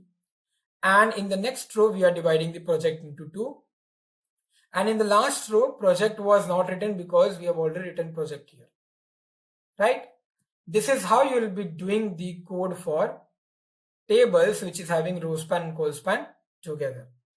Okay, so you can see here in this example, it was a little bit tough, but with practice, you will never feel any table designing as tough. Okay, so here the timetable was divided into many columns and the hours was divided into many rows. So we had the call span and row span both in this particular example. I hope you understood these topics, these small topics of table, which was row span and call span, and also the attributes such as cell spacing, cell padding, and border, right? Also the border collapse. Let's move ahead and let's see what we are going to discuss next. So in the next topic, we are going to discuss about how to design forms or how to work with forms in HTML. Now, what is the meaning of form? It's a very easy thing. You must have seen in many of the web pages or websites where you fill some details about you, right? Let it be a login form or let it be a registration form. We get some text boxes and we have to fill our names or our details in those boxes. So how can we create those kind of forms in our web page? Let's see how we can do that. So there are some simple tags which we have to use to do this particular thing. Those simple tags are nothing but form tag, input tag, and label tag. Now, before understanding and doing the practical aspect of these 3 tags, let's understand what are these. Just like in table tag, we have the table tag, which is the main tag, right? So if you want to create a table, you have to use this table tag. Similarly, if you want to work with any list, you have to write the main tag, which is UL or OL. In the same way, if you want to work with forms, the very main important tag we have to use is form tag. Now, inside the form tag, what we have to do? Inside the form tag, you have to write all those things, whatever you want in a registration form. Let it be your first name, last name, phone number, mobile number, address, anything. Those all things should be inside these form opening tag and closing tag. Now, let's see what is this label. Label is nothing but when you want to label something. Let's say I want to label first name. So I'll write here first name in this label. So in the label tag, I have written the first name. So it is just a normal labeling. Labeling means just marking up things. Like suppose I am writing first name, then I'm giving a colon, and here is a text box. So this text box is separate, and this first name which is written here, this is nothing but the label. So this label is nothing but labeling that what you have to write here in the text box, right? That is what is called as label. Another doubt which can come to your mind is that what if I don't write the label tag? What if I simply write first name? No problem, that will also work.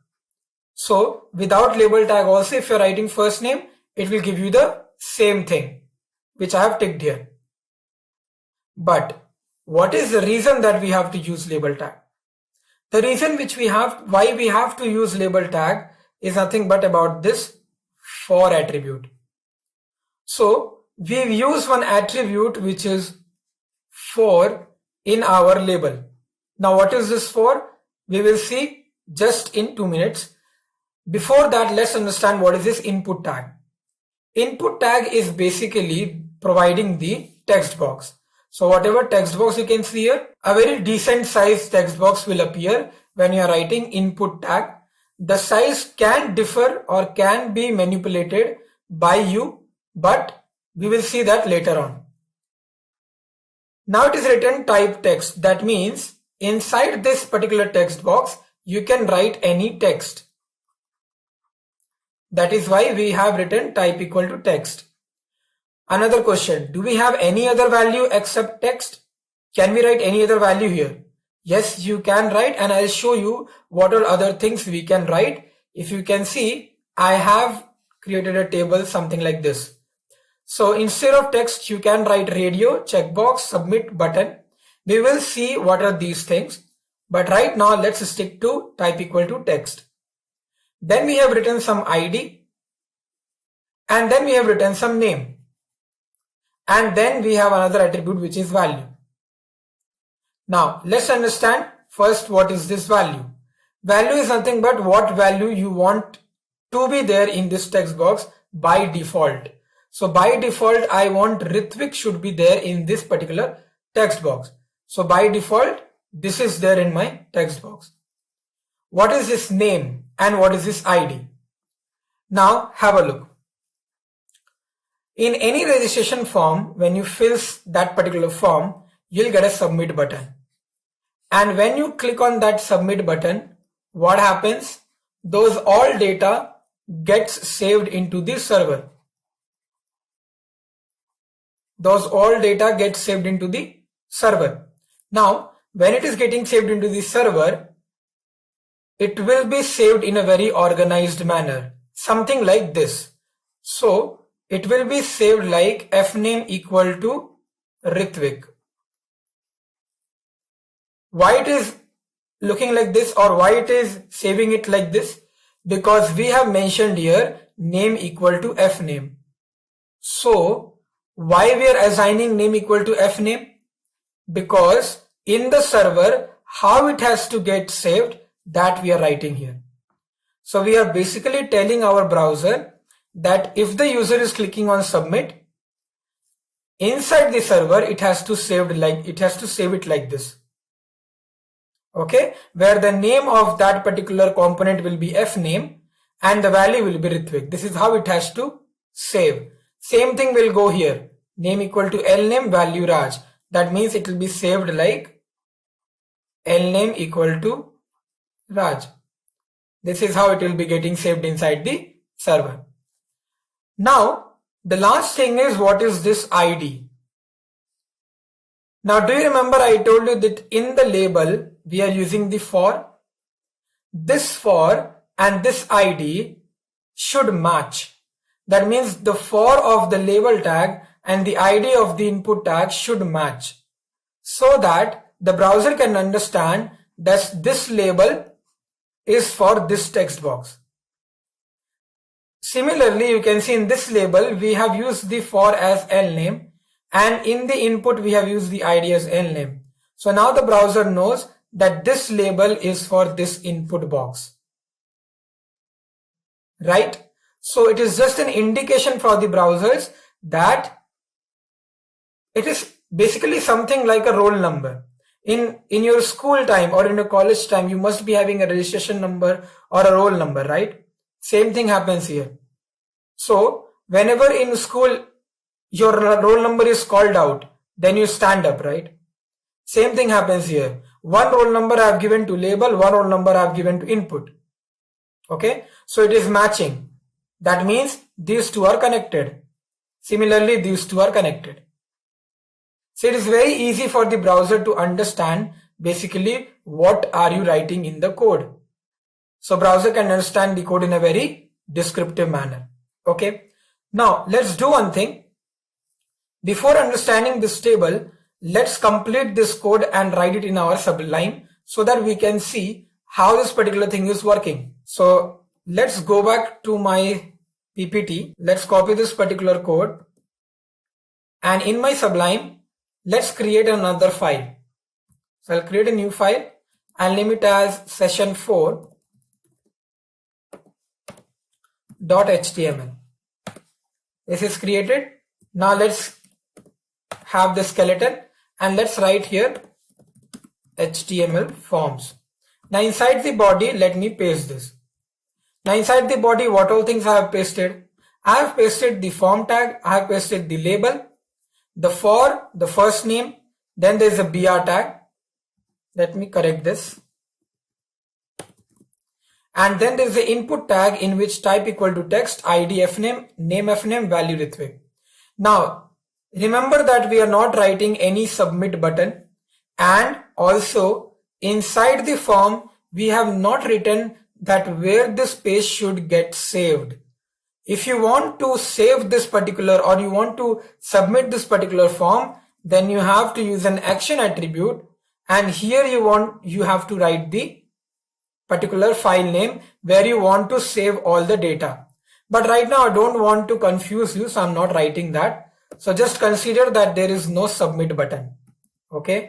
Now when I refresh it and I go to open in browser, you can see that my label is written, my text box is there. Inside the text box I have the value Ritvik. The same thing is happening in the last name also. Let's do some changes and let's see how it is affecting my web page. So suppose if I am not writing this particular whole label, I'm just commenting that, and I am simply writing here first name. When I do that, let's see what happens. See, if I go back to my browser and if I reload, if you can see, nothing happened. It's just that the difference is coming because of the BR tag. Let me give the BR tag. Once I give the BR tag and I again refresh my web page, it's the same. There's no change which you can see which label is making, right? But label is making some changes when you're writing the for attribute. So for attribute is matching with this particular ID, and that is how it works. Okay. That difference you can only see when you will use the submit button. Right now I'm not using any submit button, so this is not important to write. Okay, perfect. Now this first name and last name we have seen. Let me remove this from here also so that you will not get confused. Now in this particular value, if I write anything else, that particular text will be coming in my browser. Okay, and yes, we can change this. So we can change to Ritvik and we can change this to anything else, and we can submit that, and that will get submitted in my server or in my any of the other files. Now what else? So I told you that now we will be looking into this table, that what all other forms or other types we have. We have seen the text where we can put in only the text, like any names or something. What is this radio? What is this checkbox? What is this submit? And what is this button? Let's see one by one what are these things. But before going into the practical aspect, let's understand what is this thing. Radio button is something like when you get a circle. So suppose if I want to, I'm creating a registration form where anybody can choose which gender you are. So anybody can select that. Suppose I am, male. So here I'll be selecting that. This is what is radio button. Checkbox, you must have understood. It is kind of a square box where you can check mark it.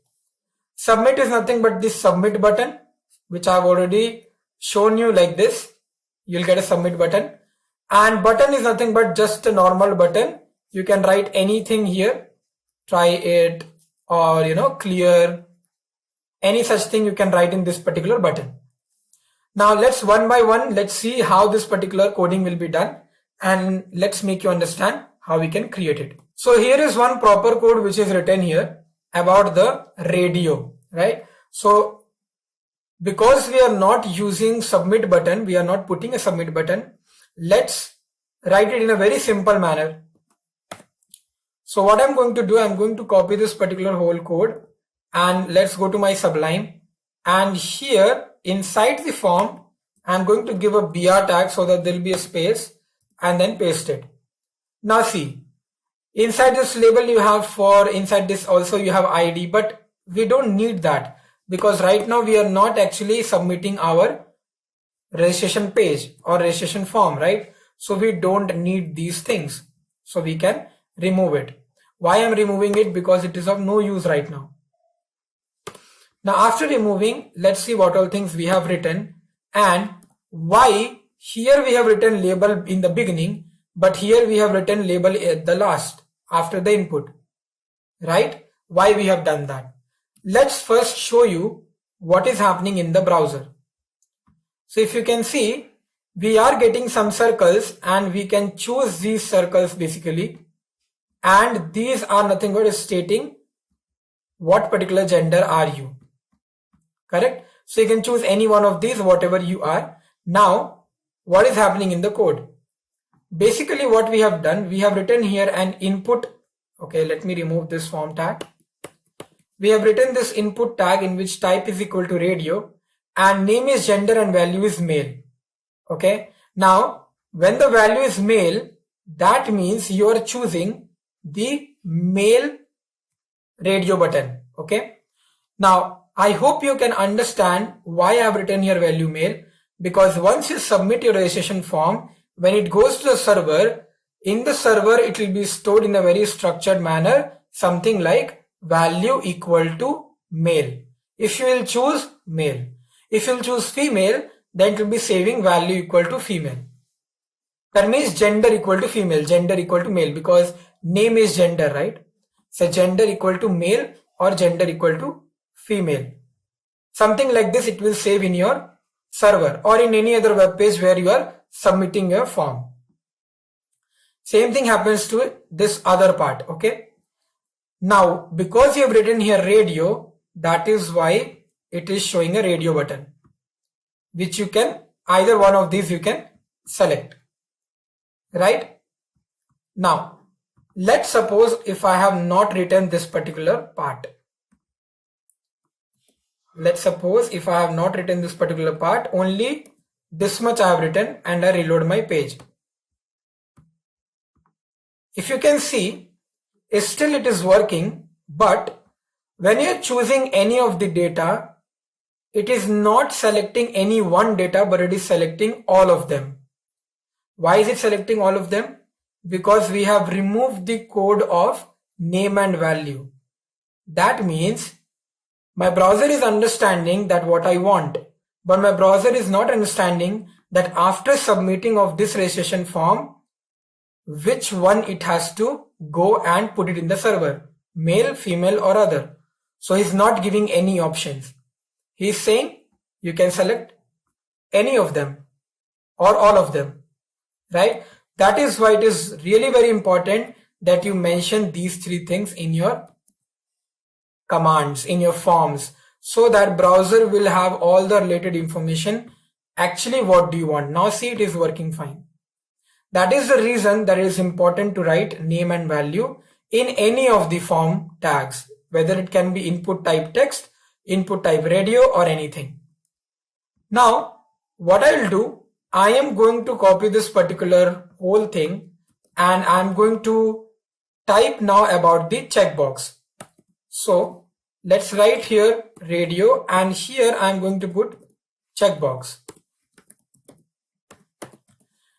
Other than that, nothing I'm going to change because right now I just want to see whether my checkbox is working or not. So I'm going to just write here checkbox and let's go to my browser.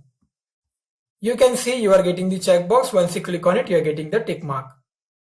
Right? Now you will say, sir, you have written name and value. Still, this checkbox you can select all of them. How come?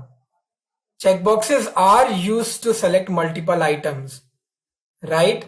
So that is why here you are not getting an option of selecting one of them. No, you are getting an option of selecting multiple items or all of them because checkboxes are used for that purpose. So we are going to change this particular thing. I'm going to write here that I am having a government job or a private job or which kind of job. Okay. Let's say I'm a businessman. People can do part-time, right? So business job we can write. Now here what I can write here, I can give a label kind of thing. So I can write here, select your profession. Okay, and also the same thing I'll do here also, select your gender.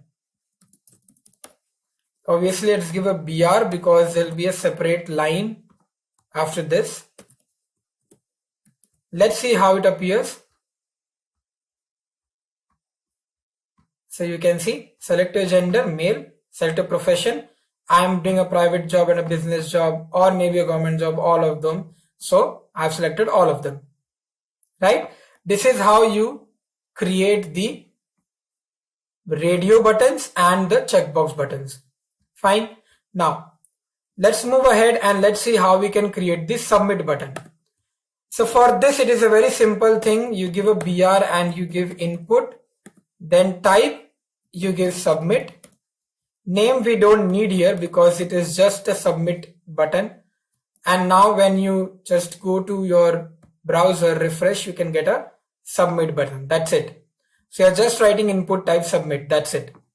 Suppose if you want to get a button, so input, type, button. And here I'll remove the name. I'll just write value. In the value, I'm going to write here, let's say try it. Okay. Let's save this, refresh my page. You're getting a button again, but this time it is not saying a submit, but it is saying a custom button, which is saying try it because I have written try it. This is how you can create a button and this is how you can create a submit button purposely for the forms. Okay. Now we have seen all the attributes of the input. Let's see what is there in the next part of this particular forms. So talking about the tags, we have understood what is input, what is label. Now we have several other tags which we want to look upon when we are working with forms. So these are nothing but select, text area, button, field set, legend, data list and option. So now let's see one by one what are these tags and how we can work with it. So let's first start with the select tag. And let's see how we can use this select tag in our Sublime Text or in our web page application. So let's move to our Sublime and let's see how we'll be using this select command. Now in this particular form tag, we have written till here. So what are we going to do? We're going to write here the select tag, and inside the select tag, we are going to write the option tag. Now, why we are writing the option? Because we want to provide the options here. Now, suppose some options, if I want to say, let's say I'm writing Audi here, okay, and the next options we will create line by line. So here I'm going to write something else. Let's say here I'm writing Lambo, Here I'm writing McLaren, and let's write here BMW. Right, to all these options we will have the values also. So I'm going to write here the values name, which will be nothing but the same name which is given in the white part, right? So let's write that.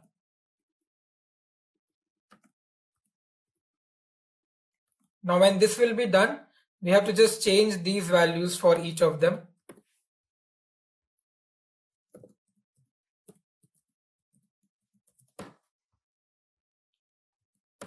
And now what we are going to do, we are going to just save this. Let's see what happens when we go to our web page. So if you can see, before the submit button, there is a Audi box coming and there's an arrow here. When I click on this arrow, I'm getting all the 4 options, right? Let me make it more clear to you.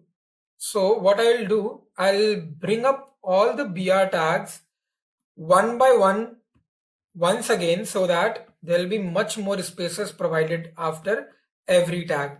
Okay, so that will become much more clear to you that what is happening basically in this particular web page. So if you can see now, you can easily understand that you can select any of it, whatever you want. Right? Now, you can select only one of them, right? And in the beginning, when I reload the page, it is coming as Audi, correct? Now, how we can make it like, suppose I want not this Audi should come in as the first, but the McLaren should come as the first. So I'm going to write here selected.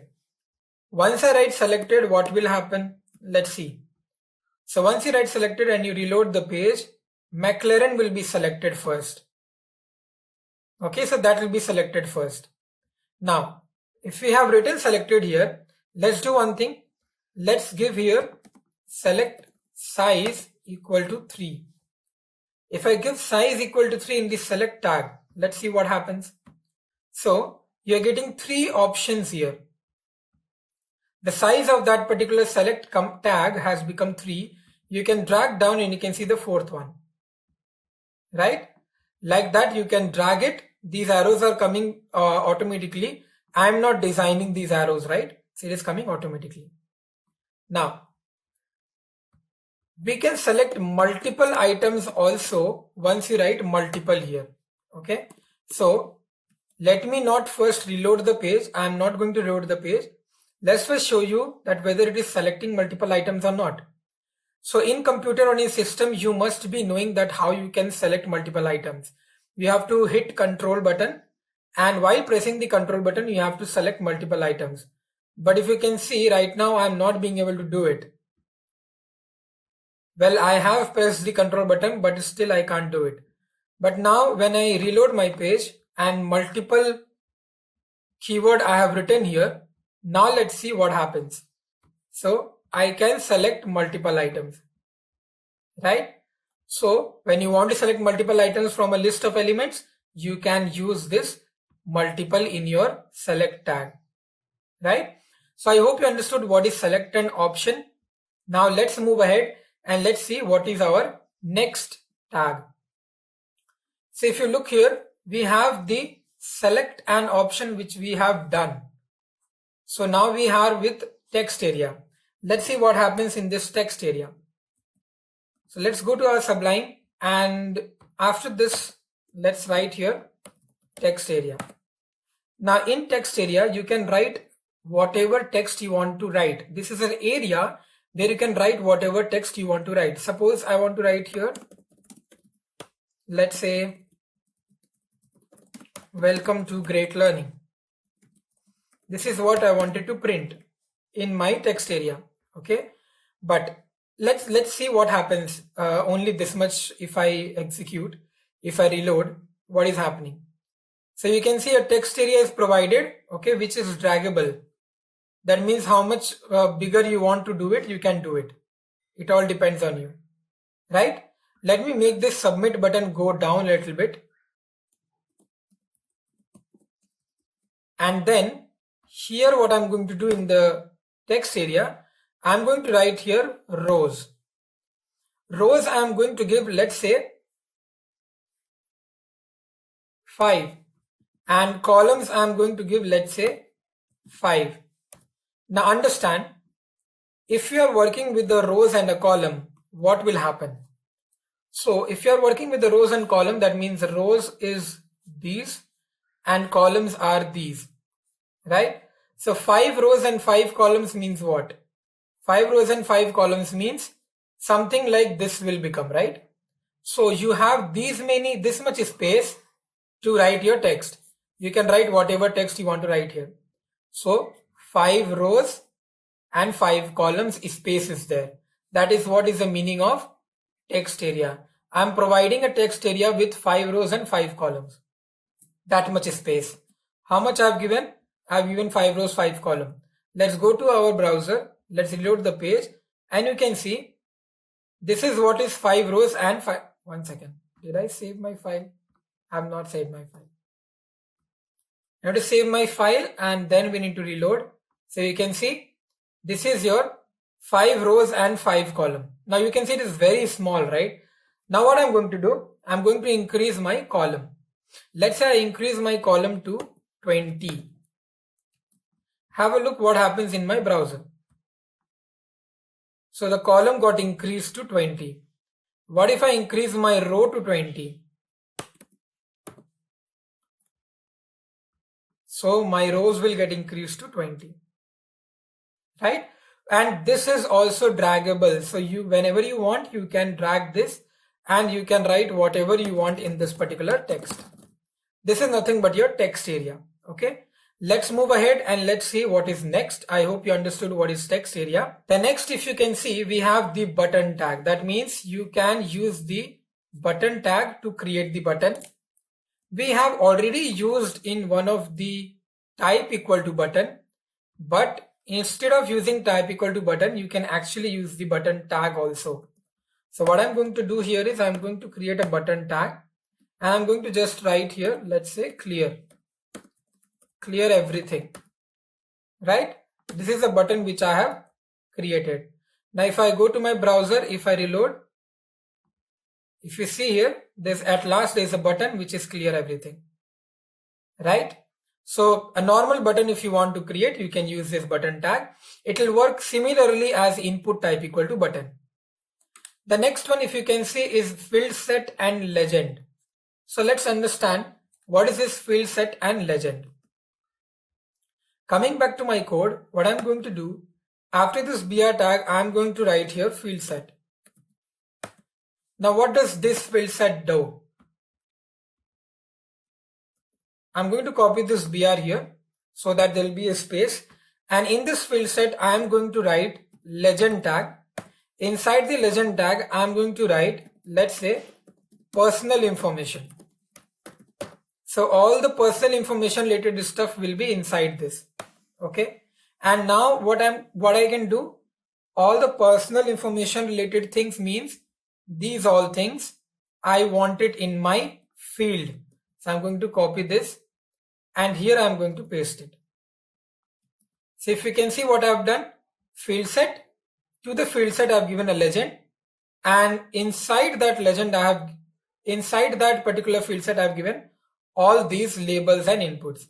Let's see what happens in my browser. So if I scroll, you can see there's a border here. Inside that border it's written personal information, and inside that box, inside that border box, we have the first name and last name, that particular command which I have written here.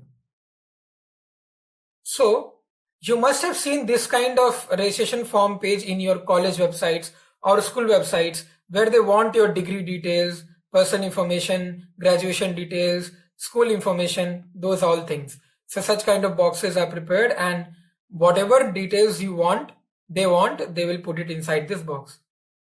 This is what is your field set and legend. Legend is this part and field set is nothing but the everything, the whole thing, right?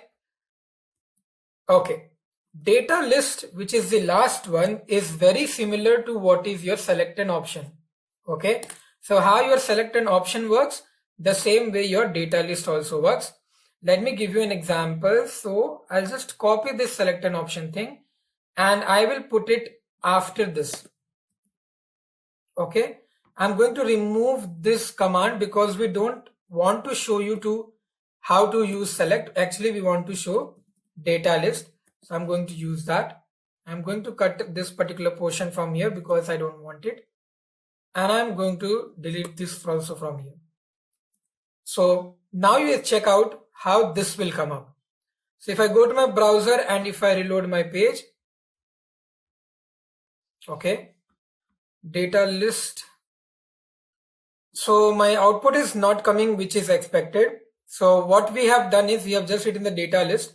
But when you're using the data list, you should be knowing that we have to use here one more thing, which is input.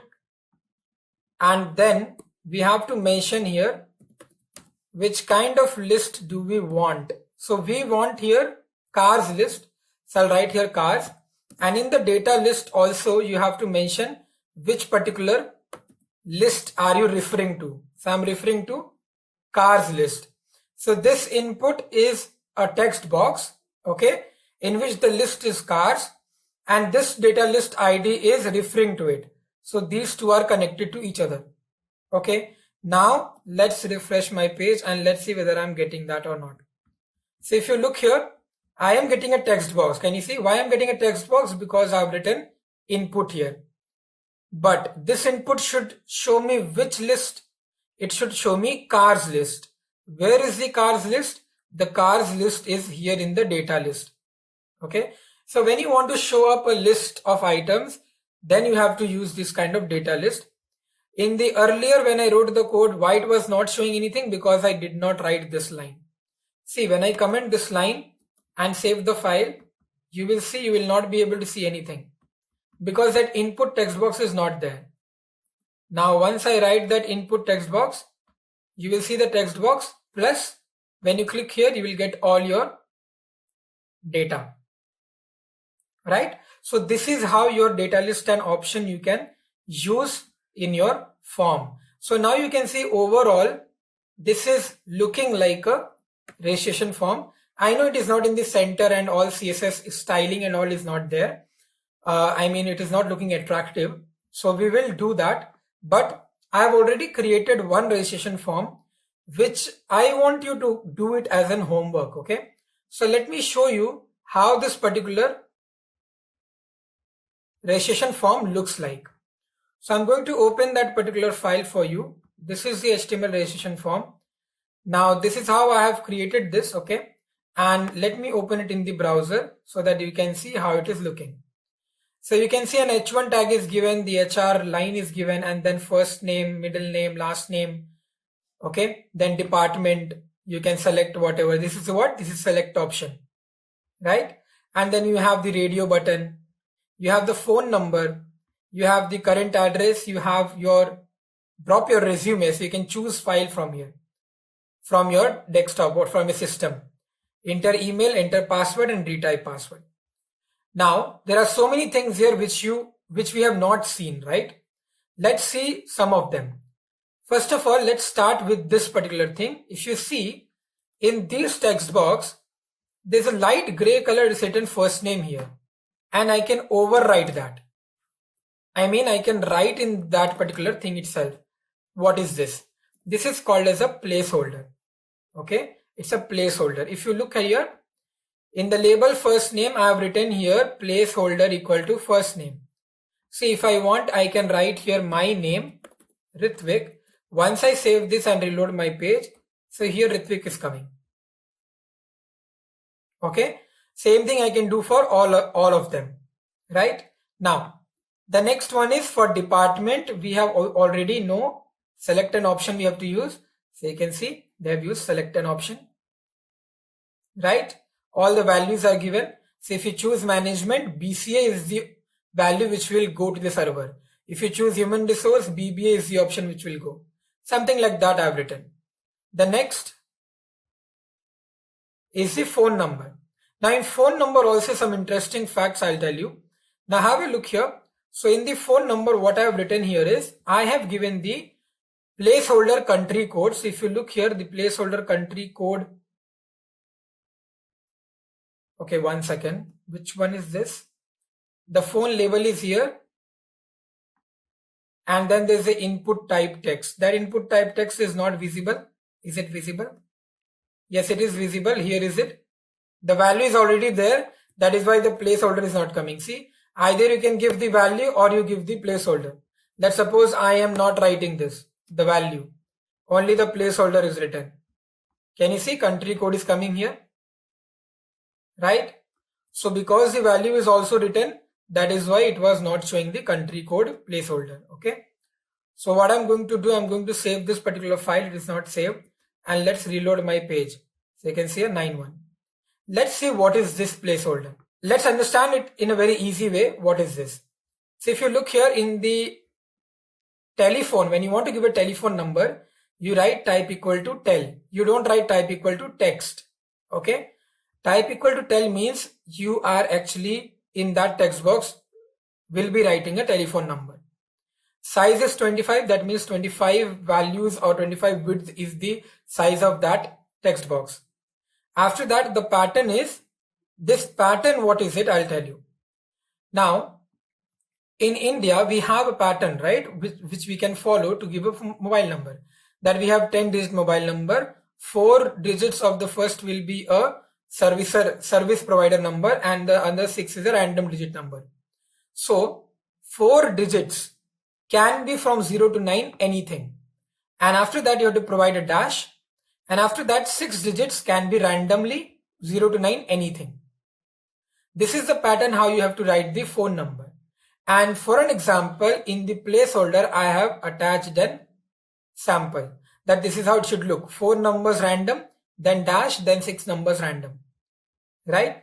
Now have a look here in this particular portion. Suppose if I have written, or let's say I have not filled anything. Let's say I'm going to click on register, and when I click on register, you can see it says first name, please fill out this field. Right? Why it is saying please fill out this field? The reason is in all of these tags I have written one particular keyword which is required. That means these files are required. You can't skip that. You have to fill these things. You can see in every one of them I've written required. So it is mandatory to fill those particular text boxes. So I have to write here something. Okay. Let's write some random things. Let's choose any random thing, male. Now in the number, what I'm going to write, I'm going to write some random thing. Let's say I'm putting something like this. Okay. As soon as I click on register, what is it saying? It is saying please match the requested format. That means my mobile number is written in a wrong way. It is not actually matching the requested format. Let's write it in the matching format. This is my matching format. 4 number in the starting random, dash 6 numbers random. If I click on register, it is not giving any error here. It is giving error here because my email ID is not provided. So now it is accepted. These are the things which you need to know when you're working with a registration form or a login form. Okay. Moving to the next code. If you see, we have written the text area with column 80, rows 5. This we have already seen. Now, the most important thing, which is the resume thing. In resume, we can click on choose file button and you can choose any file from your system. How we can do that? It's a very simple thing. You have to write input and then type equal to file. That's it. When you write type equal to file, one button will come and it will let you attach a file from a system. The same way how we can write the email ID. If you see here, in the email ID, I just can't simply write something, some other text. Okay, I can't do that. It will give me an error. Okay, you can see here, one second. So here label email is there, but the input text, yeah, here we need to write type email. When you write type equal to email, see right now it was not giving any error, right? It was giving the error in password. Now have a look. If I reload my page, I need to fill it again. Okay, I'm filling just random stuffs here.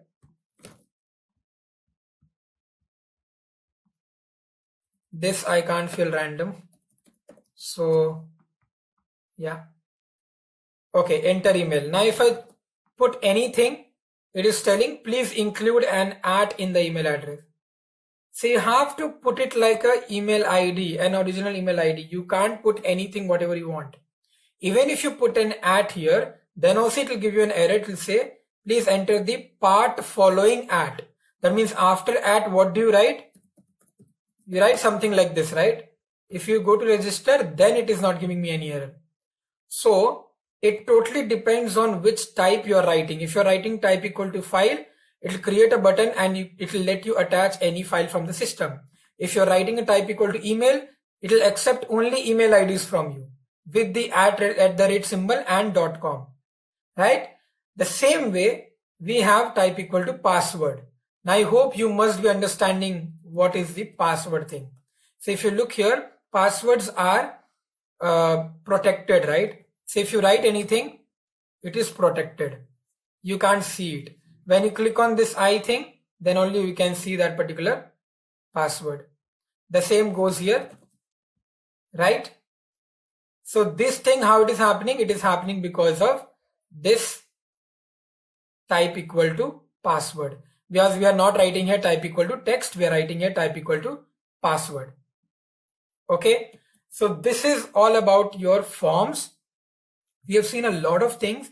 We have seen about select, option, form tag, label tag, input tag. Then we have also seen about text area tag, input type equal to tell, type equal to file, type equal to email, type equal to password, right? And then type equal to text. And then some more tags we have seen, which is nothing but your data list, option. Then what else? We have also seen field set and legend, right? So I hope you understood what is this form and how we can create registration forms and login forms using HTML tags. Now let's move ahead and let's understand how we can actually style our web pages. Now that we have seen and learned most of the things about HTML, we have seen what are the basic tags used in HTML and how we can use list or how we can prepare table and how we can prepare the registration forms using HTML tags.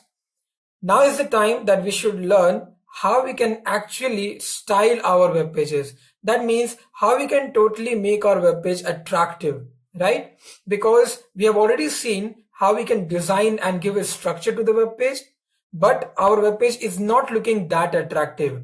It is just building or giving a structure to my web page, right? Now let's start and see what is this CSS and how we can give style to my web page.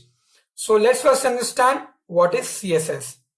CSS full form is Cascading Style Sheet. Now, what is the meaning of cascading? What is the meaning of style and what is the meaning of sheet? That you will see right here. But before that, let's cover all these pointers. So if HTML is the structure of the house, then CSS is the look and feel of the house. That means the structure is something like just the structure, just the building block, that's it. But styling is nothing but when you color them or when you make it attractive, right? There'll be a window here or what there will be in this particular portion, right? How can you make this house attractive? Those are the things which is nothing but your CSS. The structure is your HTML. It is the language to make our web pages presentable. How we can make our home or house presentable? In the same way, if you want to make your web page presentable, we have to use CSS. It is designed to make style sheets for web. So we actually design style sheets for our web pages. Okay. Now what is the meaning of style sheets? We'll see. Now, if we try to break the acronym, then cascading means falling of styles. That means all the styles cascaded together. So suppose this one is color, this one is border, and this one is padding. All these three things I am applying it to paragraph. So we are cascading all the styles to paragraph tag. That is why the name cascading.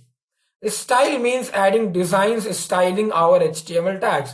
That means we are giving these styles, color, then border, then padding, these all things to my paragraph, that is what is called as styling. Sheets are nothing but a CSS file can be externally made. That means we can create a CSS file separate, an HTML file separate, and one more CSS file separate. So these are nothing but the sheets. So this is one CSS sheet and this is another CSS sheet, right? So writing our style in different documents, that is what is nothing but your sheets.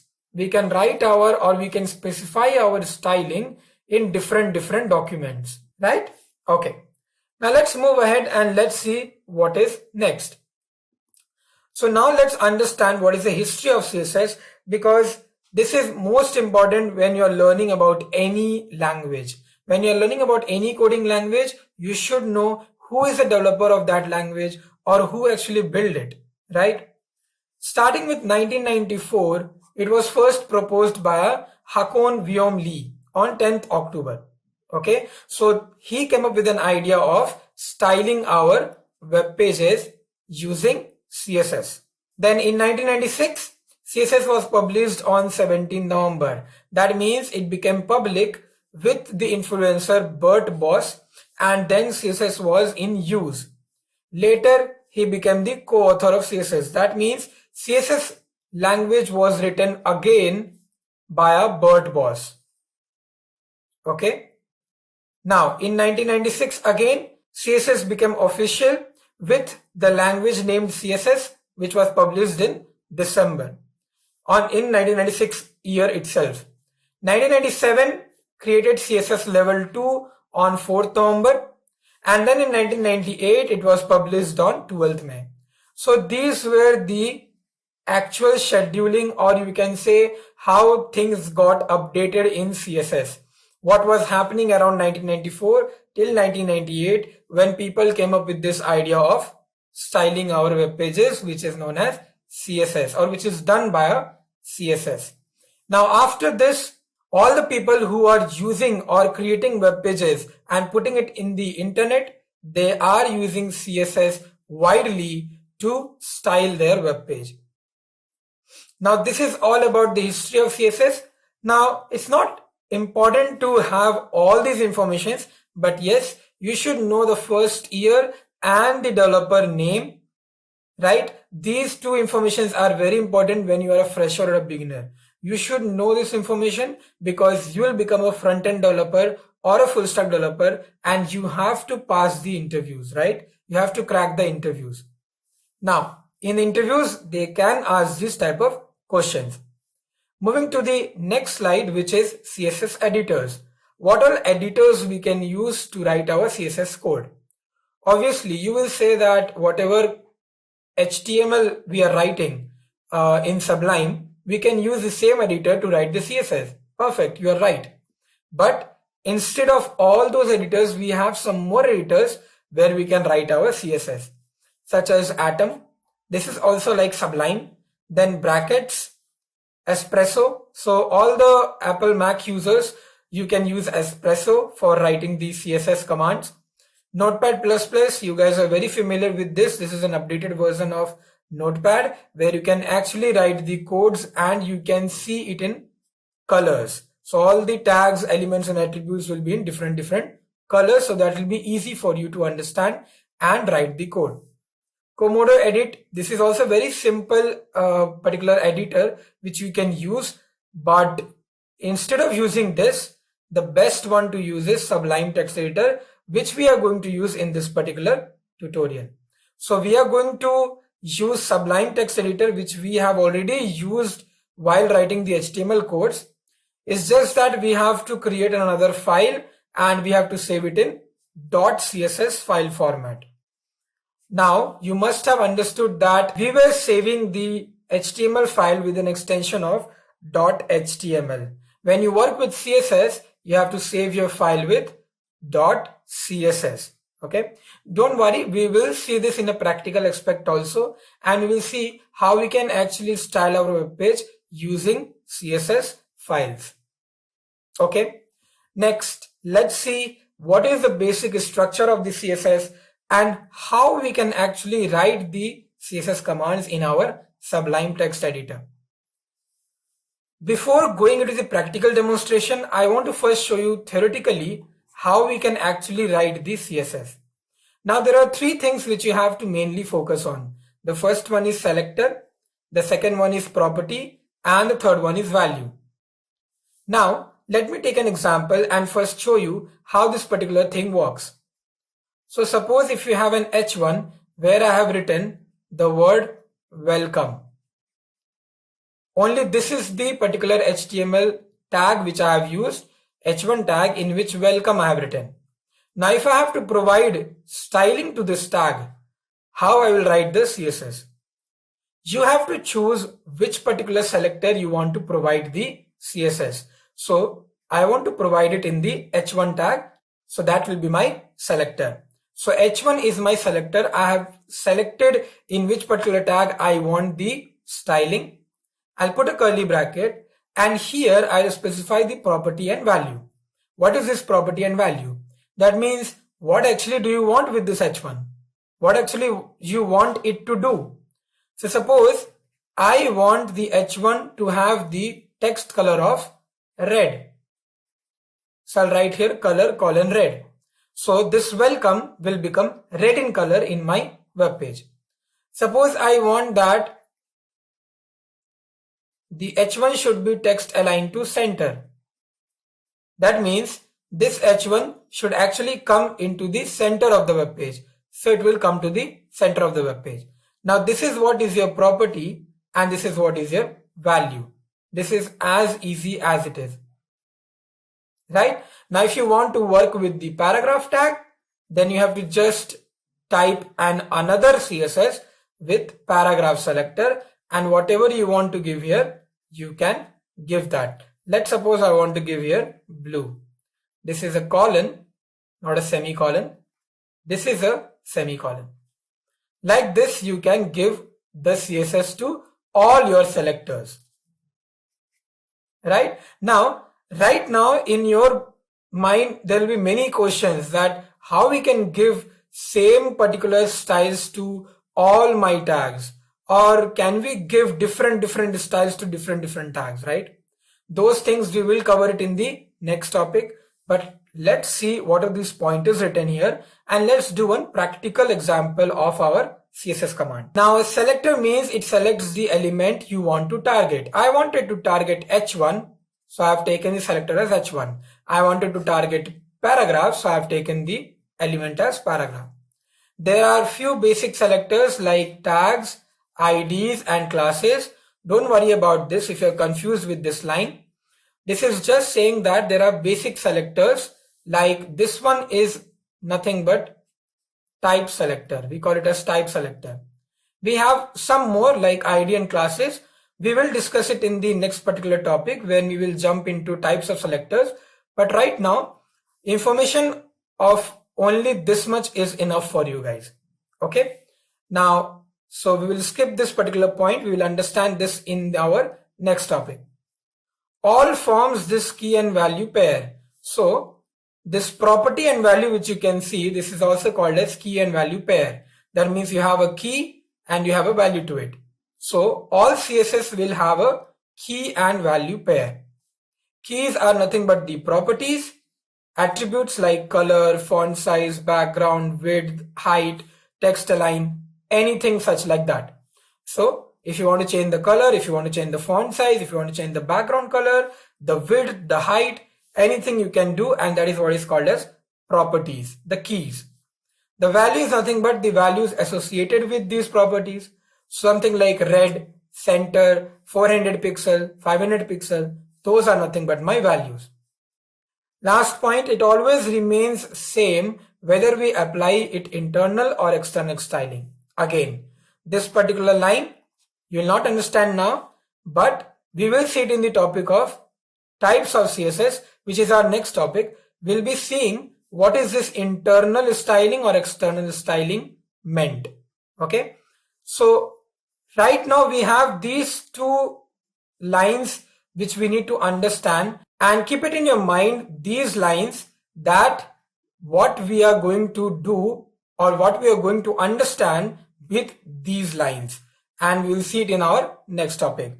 So let's quickly move to our Sublime Text Editor and let's see what we are going to do with CSS and how we are going to write the CSS. So I have some files open here which we have already worked with, right?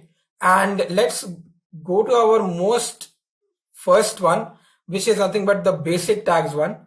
And here I'm going to write our styling. So how I'm going to write that?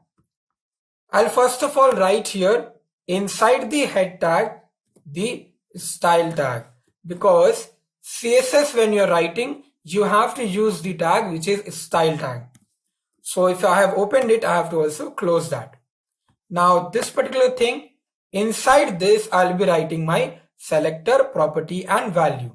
So let's first check what all things do we have.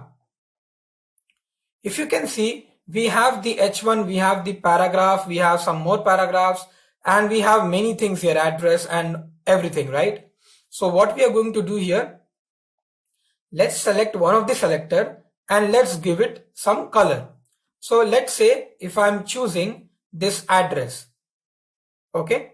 Now what I want to do, I'll remove this extra address, and here what I want to do, I will give an address selector. To this address selector, I want to give some color. So let's say I want to give a color of red. Let me save this. I have saved it and you can see I have only given one property and value to this particular one selector, which is address. Let's see what happens. If I go to my browser, if I go to this particular page, you can see right now I have not reloaded the page. That is why my address is black in color. If I reload my page, my address becomes red in color. If you can't see it, I'm just zooming in and you can see it is red in color. Now you will tell me that, sir, the same thing was happening when you did it here.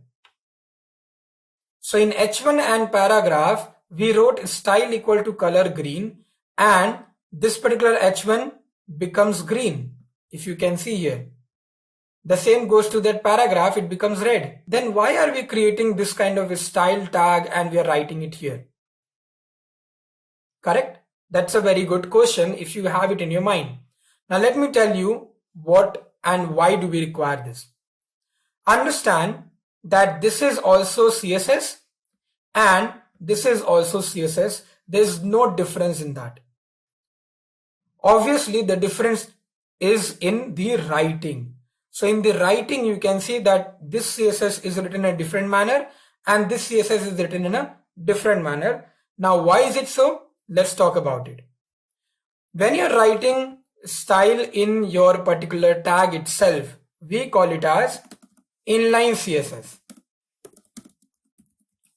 Okay, so we call it as inline CSS. Let me comment this. So this is called as inline CSS. Why? Because you're writing the CSS in the same line. You're writing the CSS in the same line where you want it. Right? That's the same thing you're doing in the paragraph also. You're writing the same CSS or whatever CSS you want to give, you're writing it in the same line where you want it, right? What is happening here? We are not writing the CSS in the same line. This is called as internal CSS, right? This is called as internal CSS. Now, why is it called as internal CSS? Because in the same HTML document file, internally, we are writing the CSS. Internally in the same HTML document, we are writing the CSS. So that is what is called as internal CSS. Now I hope you remember in this slide also we have seen one liner, which was the last point. It says it's always remains same whether we apply internal or external styling. This is what is internal means. Okay, that is why we have written this internal word here. So when you write internal, internal means that we are writing this particular CSS in our HTML document, right? Inside it. It is not in the same line. Okay. Now that we know that there are two ways to write it, right? We can either write CSS inline or we can either write CSS internally. It all depends on you. there are one more way which is called as external CSS, which you have seen in the slide also. Here we have written external. We will see this later on. Okay, not right now. We'll see what is external. But the main point to handle here is, or to understand here is, that why we have 2 or 3 types of CSS. Why we have inline, why we have internal. Whether internal is not sufficient, can't we just write here H1 color green or P color red? That will also work, right? Then why do we need these? That is the question. Now understand, suppose if you have so many things, you have so many CSS to give to the H1, right? Suppose you have here only, I'm writing color green. Now let's say I'm going to give here the background color. Let's say I'm going to give the background color as black. And then I have the font size. So let's say I'm giving the font size as 50 pixel. And then I have many things. I have text align, let's say center. Now you can see how complex is it looking. To understand this particular one-liner code, you have to first go line by line. Color green, background color black, font size 50 pixel, text align center. And I don't know if we can increase this also, right? Maybe it can take more 2-3 more lines. So writing all the CSS in one line is really very tough, and it is very difficult to understand what you are writing in this particular one line and how many CSS are you writing in this particular one line. So when you are using inline CSS, it is most recommended that you are using only 1 or 2 properties and values. You are giving only 1 or 2 property and values in your style. That is the purpose why we use inline CSS. We use inline CSS to just give 1 or 2 property values so that it doesn't look much, descriptive, or it doesn't look much crowded, right? So suppose, imagine that if I'm writing here background color, that's it, black, that's it. Only color red, background black. This is much more understandable than this H1, right? Now what we can do, if we can't write these all things in our inline, we can write it in our internal, because in internal it is much more descriptive and good looking when you write these things here. How? Let me show you. So you can see here, now it is looking much more better than the inline CSS, right? Because we have all the commands also here, and it is line by line, right? So it is much more descriptive, and it is not looking like a chaos, because we can see color, background color, this is in separate lines, right? So the whole motto of designing different types of CSS is nothing but you have different views or perspective to write the CSS. If you have more number of CSS to write, please use internal. If you have less number of CSS to give to one selector, then use inline. Okay, let's see how it is looking in our web page. For H1 we have given color green, background color black, and font size 50 pixel, text align center. And for paragraph we have given the color red and background color black. So right now it is looking like this, but once I reload my page, it is looking something like this.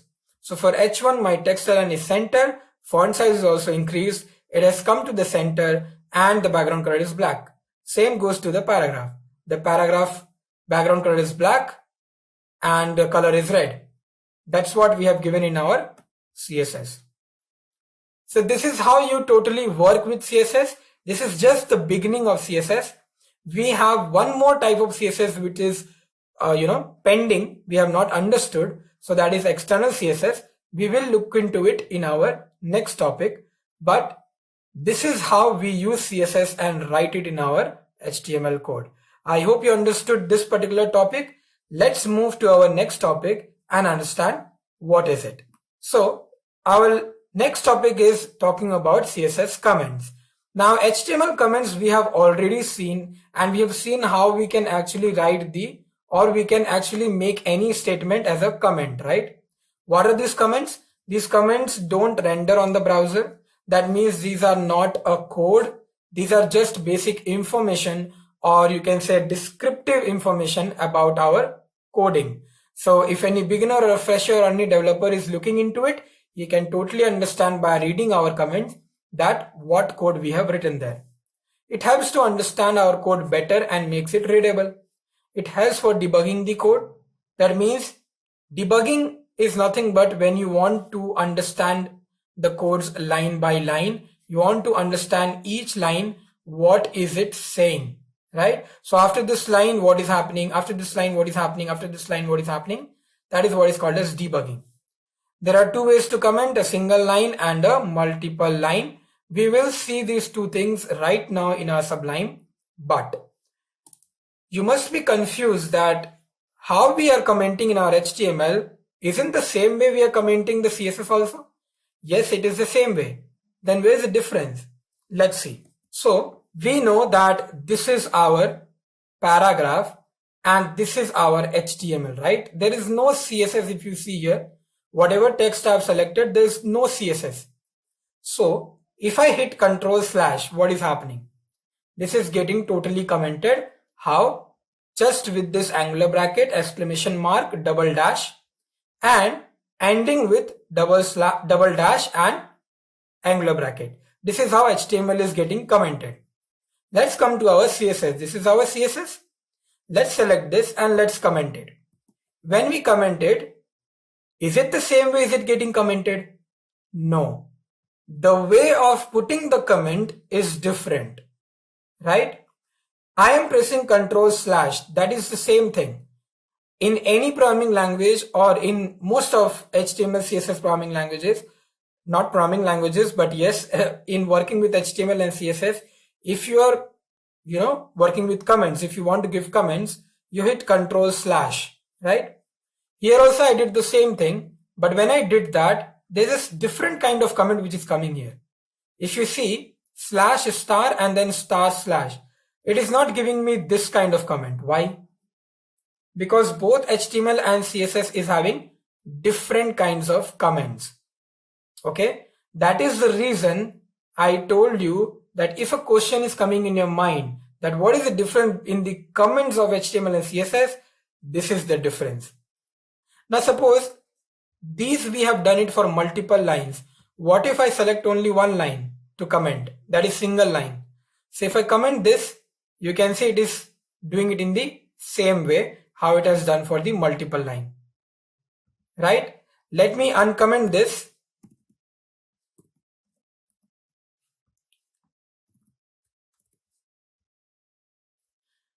And now let's move ahead. Let's uncomment all these things because we want these in our codes.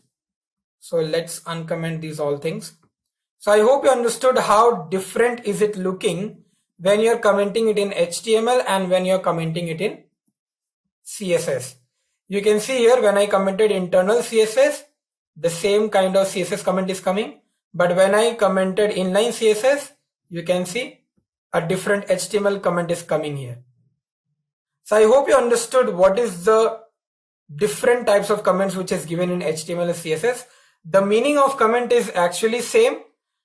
It's just that it is not a code and it doesn't render on the browser.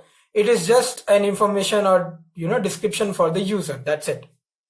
Now let's move ahead and let's see what is the next topic we are going to talk about. So now we are going to see and talk about the different types of CSS. We are going to understand that how many different types of CSS are there and in how many different ways we can write it. We have already seen two of the ways, but we are going to discuss that in more deeper way, and let's understand what are the different types of CSS. So there are three ways to write CSS in our HTML file. The three ways are inline CSS, internal CSS, and external CSS. Now, when you talk about inline CSS, it's nothing but when you write the CSS in the same line. That means if you have an h1 tag, then you write the style there itself with an equal to, and then you give the property and value whatever you want to give here. Well, this is what is nothing but your inline CSS. So we can write the heading to be anything.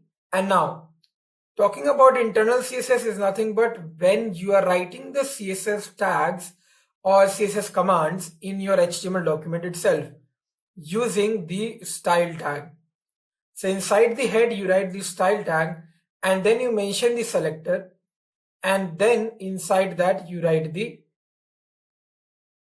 whatever property and value you want to mention.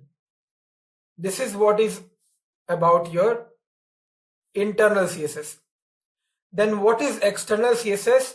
We will have a look right now. Okay.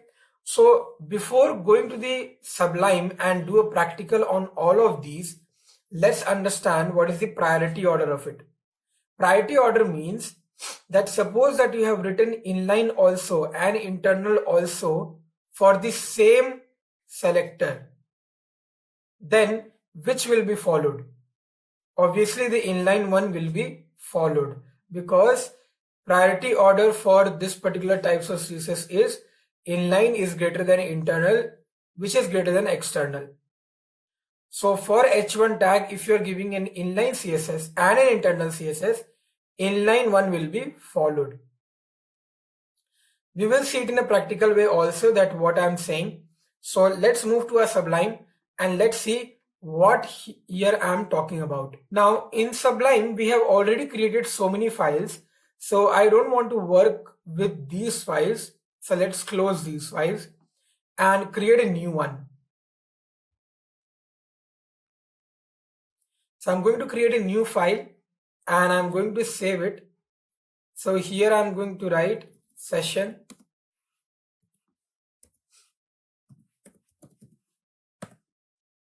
Okay. Now, so let's write some basic HTML code first and then implement some CSS into it. And let's see how it works out. So title, we will write types of CSS, and in the body let's write some commands. So let's give some heading.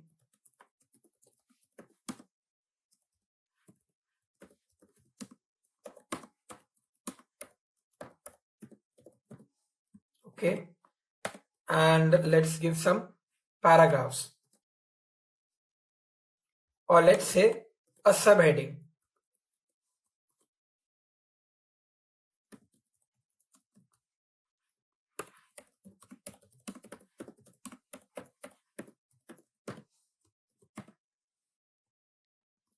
Now let's write a paragraph.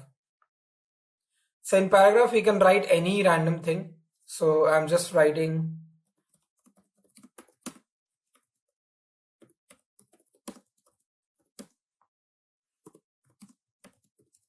my name is Ritik Raj. Today we are going to learn about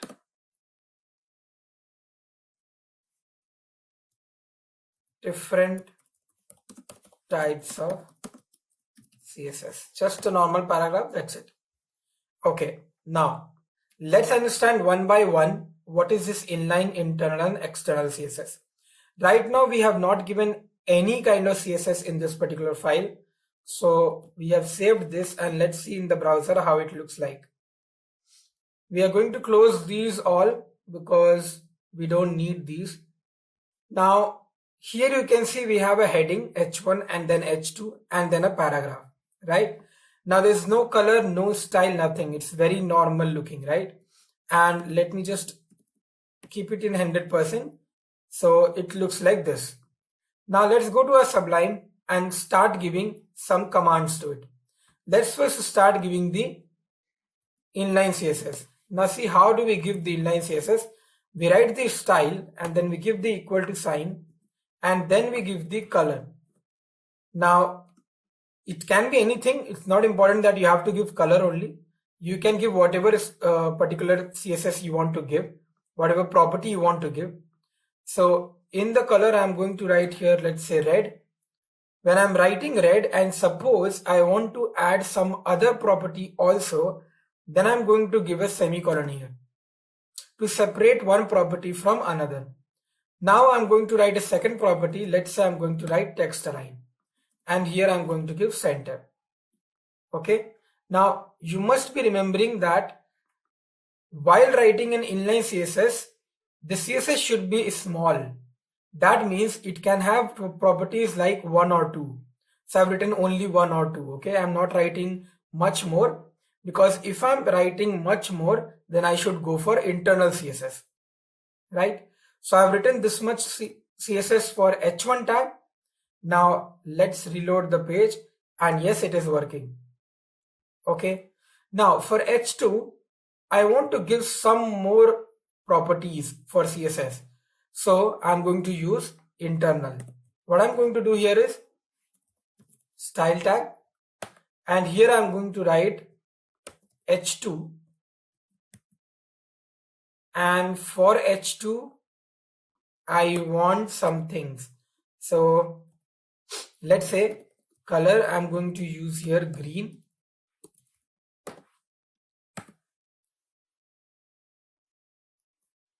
Text align, let's say center.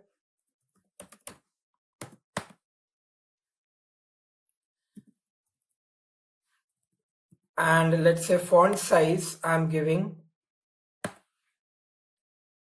50px, or let's say 30px, and some random other kind of CSS I'm giving. So let's say padding top 5 pixel. You must not be knowing what is this padding top, but don't worry, I'm going to teach you in just maybe next 5 minutes what is this padding top.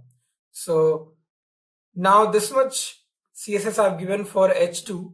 Let's see what happens to my web page. Okay, 1 second. So we have not closed the style tag. Let's close that and then reload my page. So you can see my particular H2 tag is green in color. It's in the center, and what else we have written? Font size is 30 pixel and padding top. From top there is some space. If you're not understanding padding top, don't worry. Specifically, I will explain about it in the next topic. So here you can see the CSS is working, internal CSS. So let me write it here that this is nothing but your internal CSS, and this is nothing but your inline CSS. Okay. Now let's talk about what is external CSS, because we have seen many examples of inline and internal. Now let's see what is this external CSS. When internal means that you have to write the CSS in the same HTML file, external means that you have to write this particular thing in a different file. So what you have to do is you have to create a new file, okay, and you have to save it. You have to keep it in the same folder. So what I'm going to write here is I'm going to write, let's say, style.css. The name of the file I'm giving is style.css. You can give any name, but yes, .css is mandatory, because this file is specifically a cascading style sheet file. So I'm going to save this. Now this is my style.css which is saved. Now understand, when you're working with external, you don't use any tag here. Why? Because this is not HTML that it will understand a tag.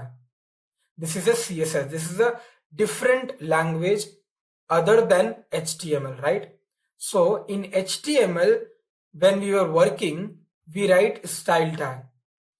But when you are a separate CSS file, then you don't write any tag. You just write the whole CSS part. Okay, so it will look something like this. Now let's save this file, and let me remove this style from here, or let's comment this. Okay, So right now here I don't have internal CSS. I only have this file. Now in this HTML, let's save this and reload my page. Whether my H2 CSS is working? My H2 CSS is not working. Why? Because I have removed it from this file and I've kept it in a separate file. But this HTML file doesn't know that I have created a style.css and I want it to link to HTML, right? Because of no linking, that means no connection between these two files, this HTML file is not understanding that where is the CSS written for H2. Okay, so this HTML file is not understanding where is the CSS. For that, what we have to do, we have to link this particular CSS file to this HTML. How we can do that? Very simple. We have to use link tag. Once you write li, you will be getting some options. So you will be getting link tag as an option in Sublime. Just click on that. You will get some things automatically. Now let's see what are these attributes. REL means relation. That means the file which you want to link with this HTML file, what is the relation of that file? The relation is that it is a style sheet file. What is the type of that file? The type of that file is text/CSS. That means it's a CSS file. In the hyperlink reference, we are going to give the name of that file. So our name of file is style.css. That's what we are going to give. Save this and let's reload my page. In H2, I am getting that particular CSS here. That means these two files are now linked to each other and they know that this HTML file actually knows that he is having a CSS which is an external. So this is what we call it as external CSS, because we have written a separate file in which only CSS commands are available. Now you must be thinking why there are three ways of or three types of CSS. In the previous particular topic, we have seen that why there are inline and internal, because in inline, if you want to specify a minimal amount of property and value, then we write it here itself. And in internal, when you have for one selector, when you have 5 to 6 or 8 to 9 property and value, then you write that particular CSS in internal way. Then why do we use the external? Now understand. Suppose you have so many tags here. You have 5 H1 tags, 5 paragraphs, and then 10 different sections you have. Then you have 10 different, one footer you have, one header you have. You have so much big program here. Okay. Now for all of those things you need CSS. For all of those CSS you will write it in an internal way. When you will write in an internal way, then inside head, your style tag will contain all the property and value. And if you have to look upon the HTML, you have to scroll down. You have to keep scrolling down, because in the starting only CSS will be there. And that is what is making my file very big, right? Suppose if you have some error in your code and in the browser, in the web page, something is not coming up. And that error is from HTML side. So you'll go to a Sublime, you will check the code, but before checking the code, you have to scroll down, because my HTML part is given down below, right? So you have to scroll down too much because CSS is quite a very long CSS, right? So in those cases, what we can do, we can write the CSS in a separate file so that it will be easy for a developer or anybody to understand where is the problem and to rectify that problem. Suppose the problem is with the structure or design.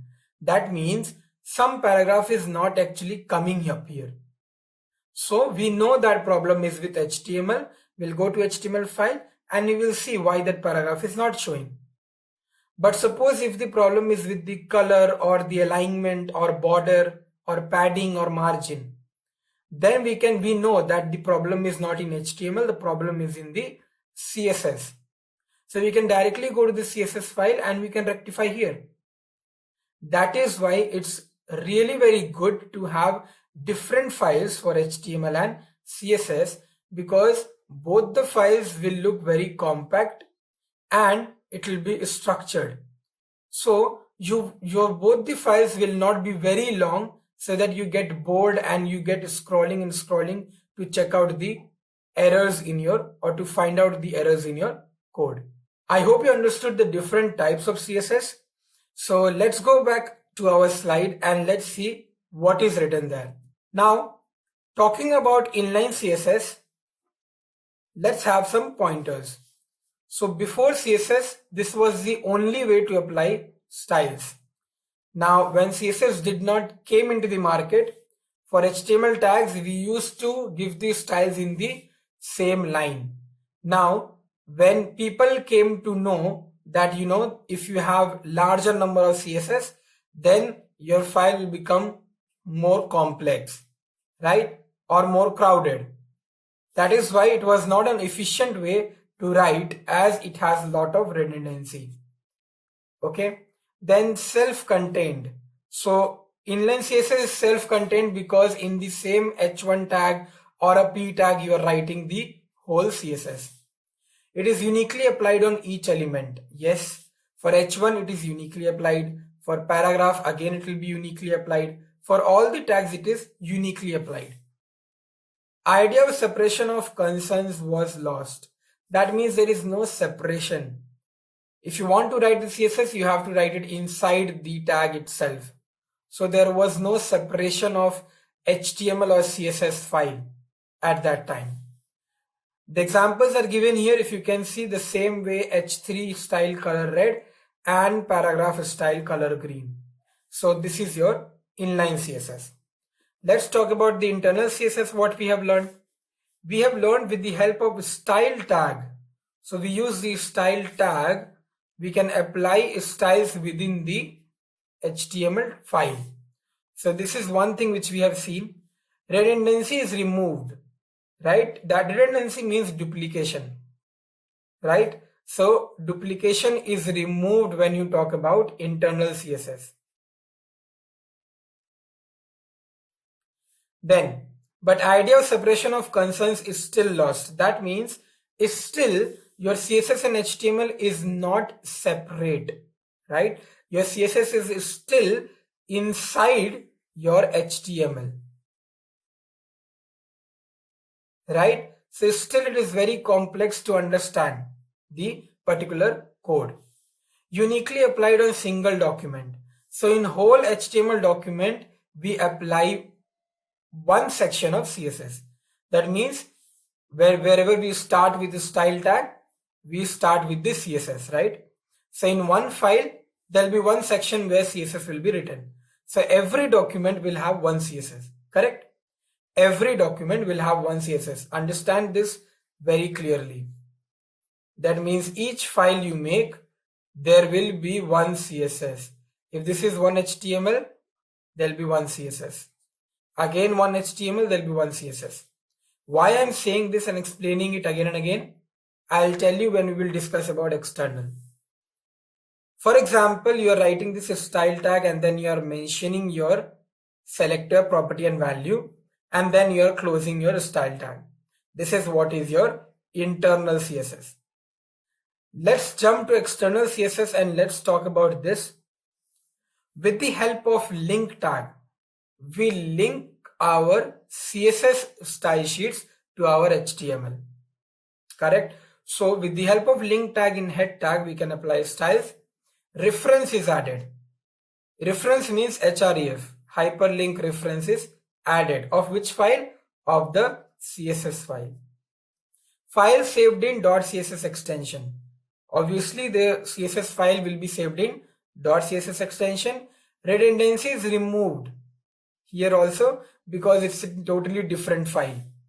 Idea of separation of concerns is maintained. That means now you have a different set of CSS file.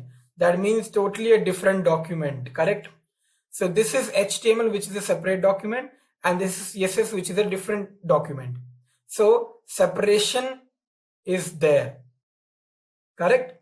So I have already told you what is the benefit of writing HTML in a different file and CSS in a different file. Now, let me tell you what I was explaining in internal CSS. So I told you in internal what is happening. For each document, for each HTML document, you will have one CSS in internal, right? In each document, you will have one CSS. So like that, you will have so many HTML documents, and every HTML document will have one CSS. But that is not the case when you're working with external CSS. Suppose you have a very big project to work with, okay? And you must have seen navigation bars in your web pages. So navigation bar, something look like this: home, and then about us, then contact, and there are login and many more things written here. For each of these pages, when you click on it, you get a different kind of web page. So for all these pages, we'll have separate HTML document, right? For home, we'll have home.html.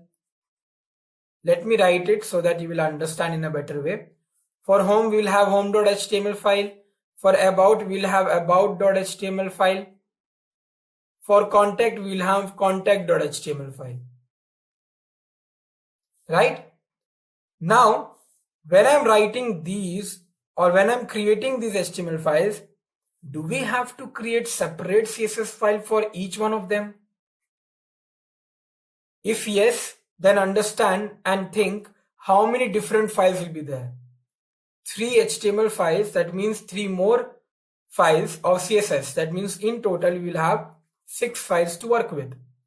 And again, in Sublime, if you're opening 6 files at once and if you're working with it, it is more complex. So in external, this is not the case.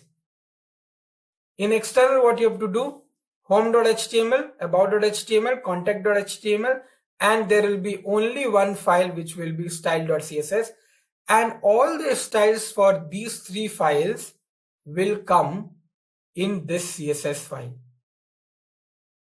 So all the particular CSS, depending on home, about, contact, these all will come into this style.css. So now you have only 4 files to work with, right? This is why actually external CSS is more beneficial to work with, because you'll have only one file to write the CSS for all the other HTML files for the same project, right? So this is what I wanted to tell you, that external CSS is always better when you have a bigger project to work with. When you have single page to work with, you go for internal CSS. But when you have a bigger page to work with, where you have different HTML files, then please go for external, because there you will be using only one CSS file, and that is enough for you. Next point, it is uniquely applied on each document. Okay, and the example is written here. So we are writing link tag, rel style sheet, then href, you will give the file name. So in our case, it is style.css. You can give any name, but .css is mandatory. And this is what will be written inside style.css, which is an external file. Perfect. So we have understood very clearly that what are the different types of CSS and why do we use it and why they exist in so many different forms. What is the reason behind, coming up with different types of CSS? And this question is really very important in interview perspective, because interviewers do ask that why there are different types of CSS to work with. So I hope you're clear about that. And let's move to our next topic, which is types of selectors. Now, before moving into our next topic, which is types of selectors, I forgot to tell you about one thing, which was nothing but the priority. So what we are going to do here is, we are going to go back to our Sublime, and let me tell you what is the priority of our types of CSS when you're working with all the types of CSS, or two types of CSS. So we have seen the priority is nothing but inline will always be greater than internal or external. So what we are going to do here is, in this particular internal, I'm going to remove these comments, and here in H1 you can see I've given this style color red, right? So what I'm going to write here is, I'm going to write here H1 itself, and here I'm going to give the color as purple. Okay, so here in inline I have written the color as red for H1, but in internal CSS I have given the H1 as purple. Let's see what happens in my browser. So if you look here, even if I'm refreshing, my H1 color is still red. It is not getting changed to purple because I've written the color purple in my H1. Right? Now, suppose if I give here any other CSS command, let's say that I'm giving here background color. Background color, let's say I'm giving black. Okay. Now please notice that this background color black is not given in inline part. Right? In inline part, this particular background color property is not there. So obviously when you will refresh, it will be followed. Why? Because CSS and browser both understand that to H1 we have given some command which will be followed in a priority basis from inline. So these two are getting followed. But if there is a duplication, that means if the color is already written in internal also, then this will be ignored. This will be ignored. And if there is any CSS which is new, right? So this is a new CSS which we have written here for H1. So this will be followed. Right? The same goes with the external also. Suppose here if I'm writing H1 and here I'm going to write, let's say, color blue. Okay. And also I'll give here a background color. So let's say I'm giving a background color green. Now let's save this and let's load my page. You can see still nothing is happening. That means external also, if you are mentioning anything for H1 for which already one inline CSS is given, then also nothing is happening, right?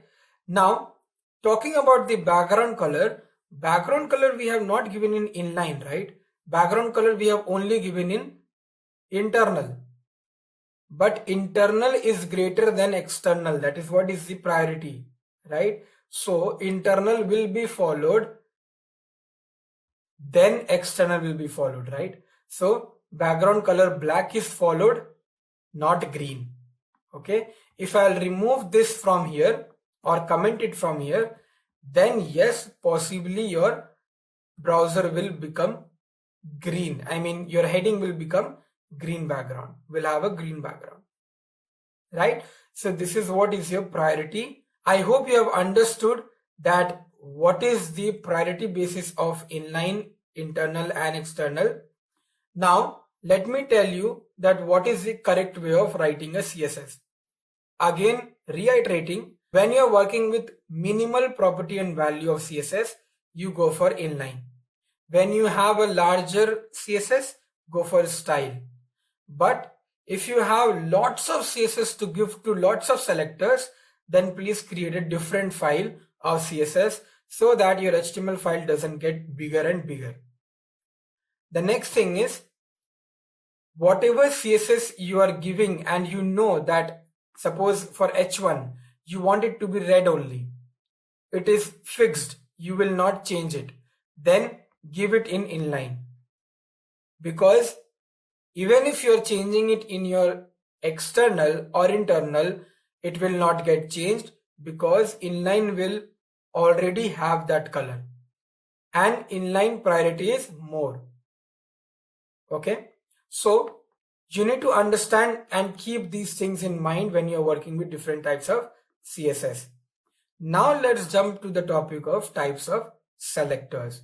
Now, if you remember, selectors meaning we have already seen that in CSS, when we choose some selector, we give the property and value to that particular selector. Now, this selector, there are different types.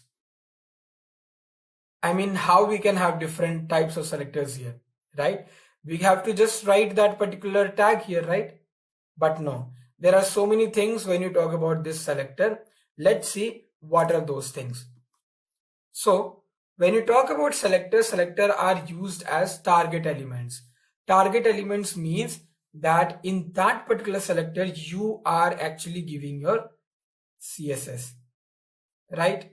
Now there are 5 simple selectors: element selector, ID selector, class selector, group, and universal. This element selector is also called as type selector. We have ID, we have class, we have group, and universal.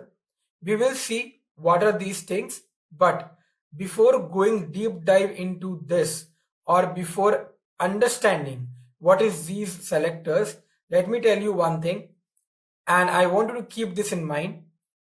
When you're working with ID, remember this hash.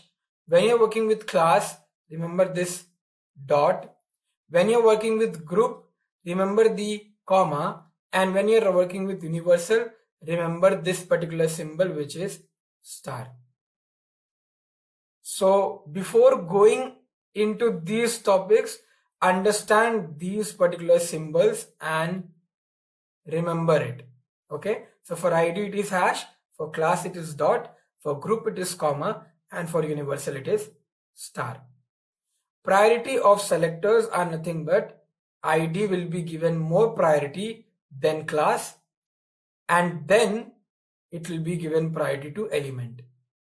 So ID will have the most priority, after that class, and after that element. Now let's understand one by one what are these selectors and how we are going to work with it. So starting off with the first selector, which is nothing but our element selector, let's see what is this kind of selector and what it does. We also call it as type selector. Let's understand what is it. It is used to select HTML elements by its name. That means if you have an h1 tag, or if you have an p tag, or if you have an h2 tag, so it selects the HTML elements by its name. What is the name of this tag? h1. So we write h1 curly bracket curly bracket. What is the name of this tag? P. So p curly bracket property value. This we have already seen in internal CSS, right? We have already seen internal CSS how we can write this. That is what is called as element selector. Okay, so normally in our Sublime, whatever code we have written here, this is nothing but your type selector, okay, which is also known as element selector. So this is your element selector. Let me refresh my page. Yeah, this is your element selector. Okay, now let's go back to our slide and let's read that particular sentence. So we select the heading tag and then change the color property, that is text color, to red. Now whatever is written in this tag content, whatever is written in the h1 tag content will have the text color as red. As simple as it is. Okay, this is what is your element selector. It is named as element selector. Why? Because in the selector we write the element name. Okay, now let's move to the next one, which is your ID selector, and please understand it in a very good way. So I hope you remember that I wrote that hash will be one symbol which we'll be using here. So we will come back to this hash later on. Let's first understand what is this ID. Okay, now Before going and reading these pointers, let me make you understand with an example. Now, suppose that in a school, there are two people, okay, and both the person name is Rohan. Okay, they have similar names. Now, if they have similar names, it will be very hard for their friends or the class teacher to call their names, right? Because if they call Rohan, then both will be able to hands up, right, or stand up. So what they have done, they have given a roll number to each one of them. In our school, you must be remembering, we were having some roll numbers, right, in our school time. So why these roll numbers are given? So that all the people or all the students will have a unique identity of their own, right? So this roll numbers will give them a unique specification about themselves, right? Okay, so if suppose the class teacher has to call out their name, they will not call their name, instead they will call their roll number. So suppose this roll number is 82 and this roll number is 83. Now we can differ that which Rohan is which one. Correct? The same happens in our ID selector. Okay. Now let me explain you in a very simple way. So let me go back to my Sublime, and here what I'm going to do, let me remove these comments because now we'll be working with different types of selectors. So let me remove these different types of CSS comments so that you will not get confused. And this one also, let's get removed. Okay. So we have these commands. We have one H1, we have one H2, and we have one paragraph. What I'm going to do here is I'm going to write one more paragraph, and let's say that I'm writing here some random paragraph. Okay, let me close this, and one more paragraph. So let's say I'm writing, I hope you are liking this session, liking and enjoying this session. Okay, so this is one paragraph. Now if you look here, I have an H1 tag, I have an H2 tag, and I have three different paragraph tags. Okay, obviously when I save this file and I reload my page, three different paragraphs will come like this in a normal black color, in a normal font size, right? But now my question is, what if I want to give a color to these paragraphs? What if I want to give a color to these paragraphs? So what you will do? You will basically go for internal CSS and you will write P, and inside P you will write the color whatever you want to write. Let's say I want lime. So done, save this, refresh your page. All the three paragraphs are lime in color. The color lime is really very bad. It's not even okay. Now let's see. Yeah. So all the paragraphs are now in red color. But understand, we don't want all the paragraphs to be in red color. The same thing is happening. See, when I told you that there are two students named Rohan, and when we are calling Rohan, both these students is getting a stand up, right? So we have three paragraphs, and when we are saying in the paragraph put color red, then all the three paragraphs color red is coming. But we don't want that. Correct? So what we did in the Rohan's example, we give a separate roll number to each Rohan. For Rohan, we give ID 82 and roll number 82, and we give the other Rohan the roll number 83. Here also, we'll do the same thing if you want all the paragraphs to be in different colors. So for this paragraph, I'll give the ID. Let's give the ID as demo. And to this paragraph, I'll give the ID as demo1. Now, to which paragraph I want red color? I want in the demo ID, the paragraph red color. So I'm going to write here demo. But this will not work like this because When you are writing demo here, then it is nothing but element selector. Correct? In element selector, we used to write like this, no? Have a look here. We used to write the h1 tag, correct? Without any symbol. So, is there any demo tag? No, there is no demo tag. There is a demo ID. To represent an ID, we use hash. Okay? That is why I told you, remember that particular symbol, which is nothing but your ID for hash. Okay? Now, this is done.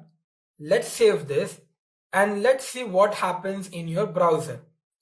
What will happen? In the demo ID, color red will come. Where is the demo ID? Here. That means this paragraph. My name is Ritik Raj. Today we are going to learn about different types of CSS will become red. The other will be in black color. If you can see it. Correct? The same way I've given ID to demo 1. That means I can give here also a different color. So I can type here purple and my demo 1 ID paragraph will become purple in color, which is welcome to great learning. So it is becoming purple. I don't know if you can see it, but it is purple in color. Okay. Let me give some any other kind of CSS. Let's say I am writing here text align center. To which one? To demo 1. To demo 1 ID. Let's see if that middle paragraph is coming in the center. It is.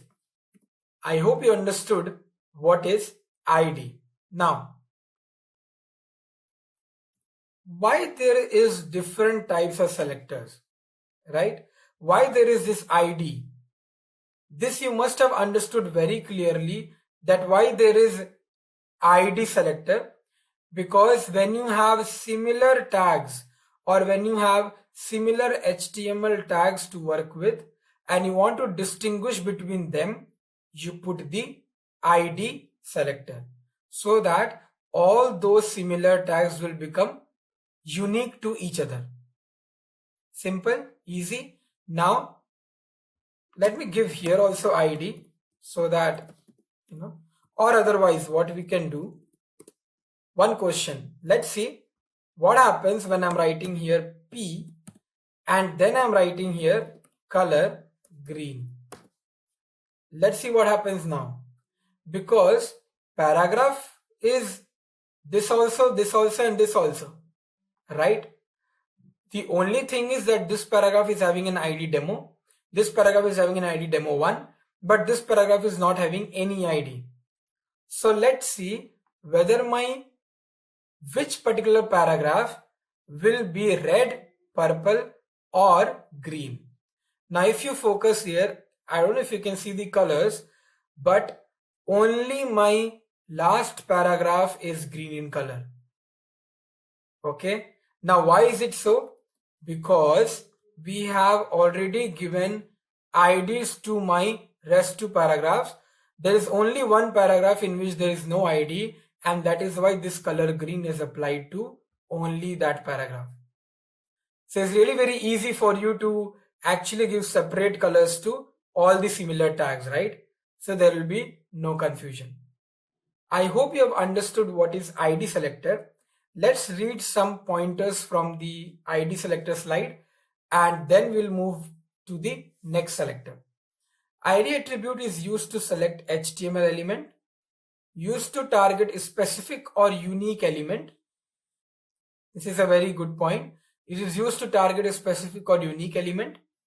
How we do it?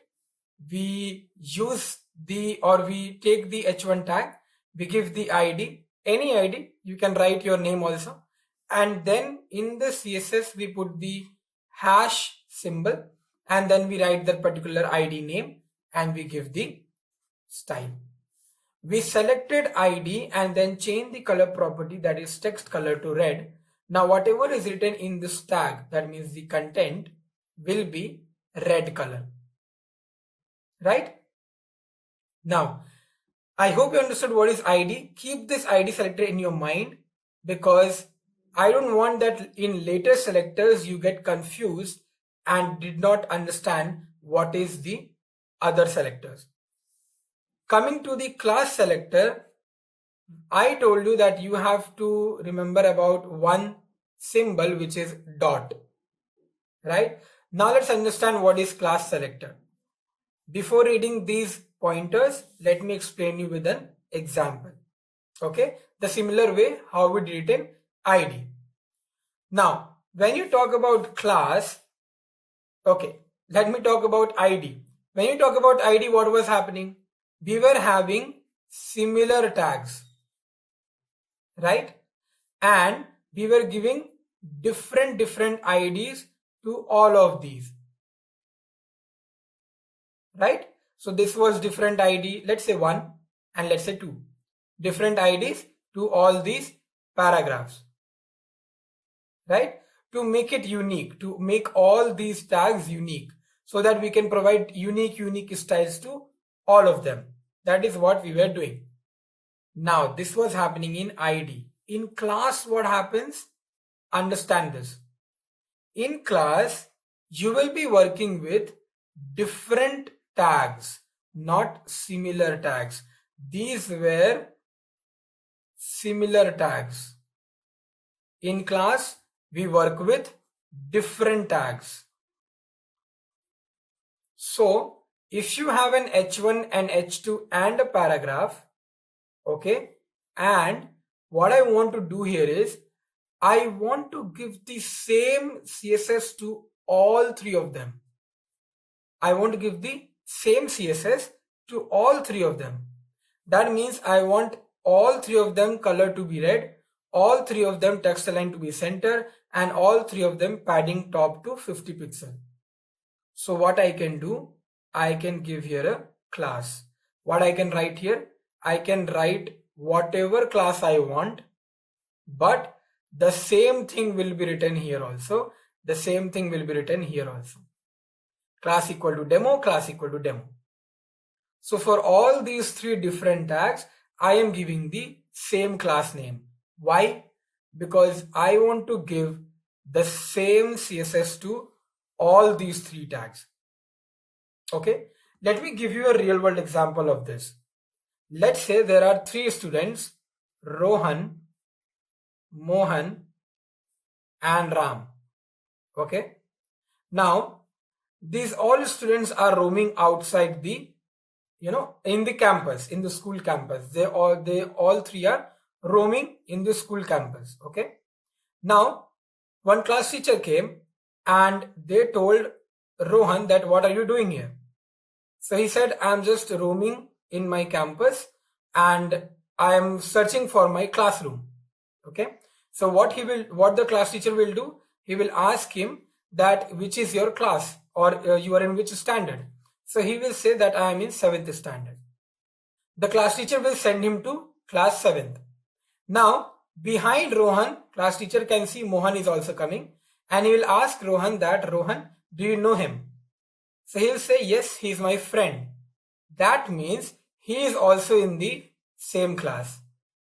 And behind Mohan there is Ram who is coming, and class teacher will ask Mohan, do you know him? Or he will ask both Rohan and Mohan, do you know him? So they will say, yes, we know him. He is our friend also, and he is also in class 7. So then class teacher will send all three of them in class 7th. Right? What is happening here? All three are different person, but they are from class 7 itself. So class teacher has sent them back to class 7th only. Same thing is happening here. We have different tags, but we want the same styles to be given to all these three tags. We use class at that time. Easy? Now let's move to our Sublime and let's do some coding and let's see what actually we have learned here. So what we are going to do here is, so we know that we can't work with same tags, right? So these three paragraphs we can't use when we are working with class.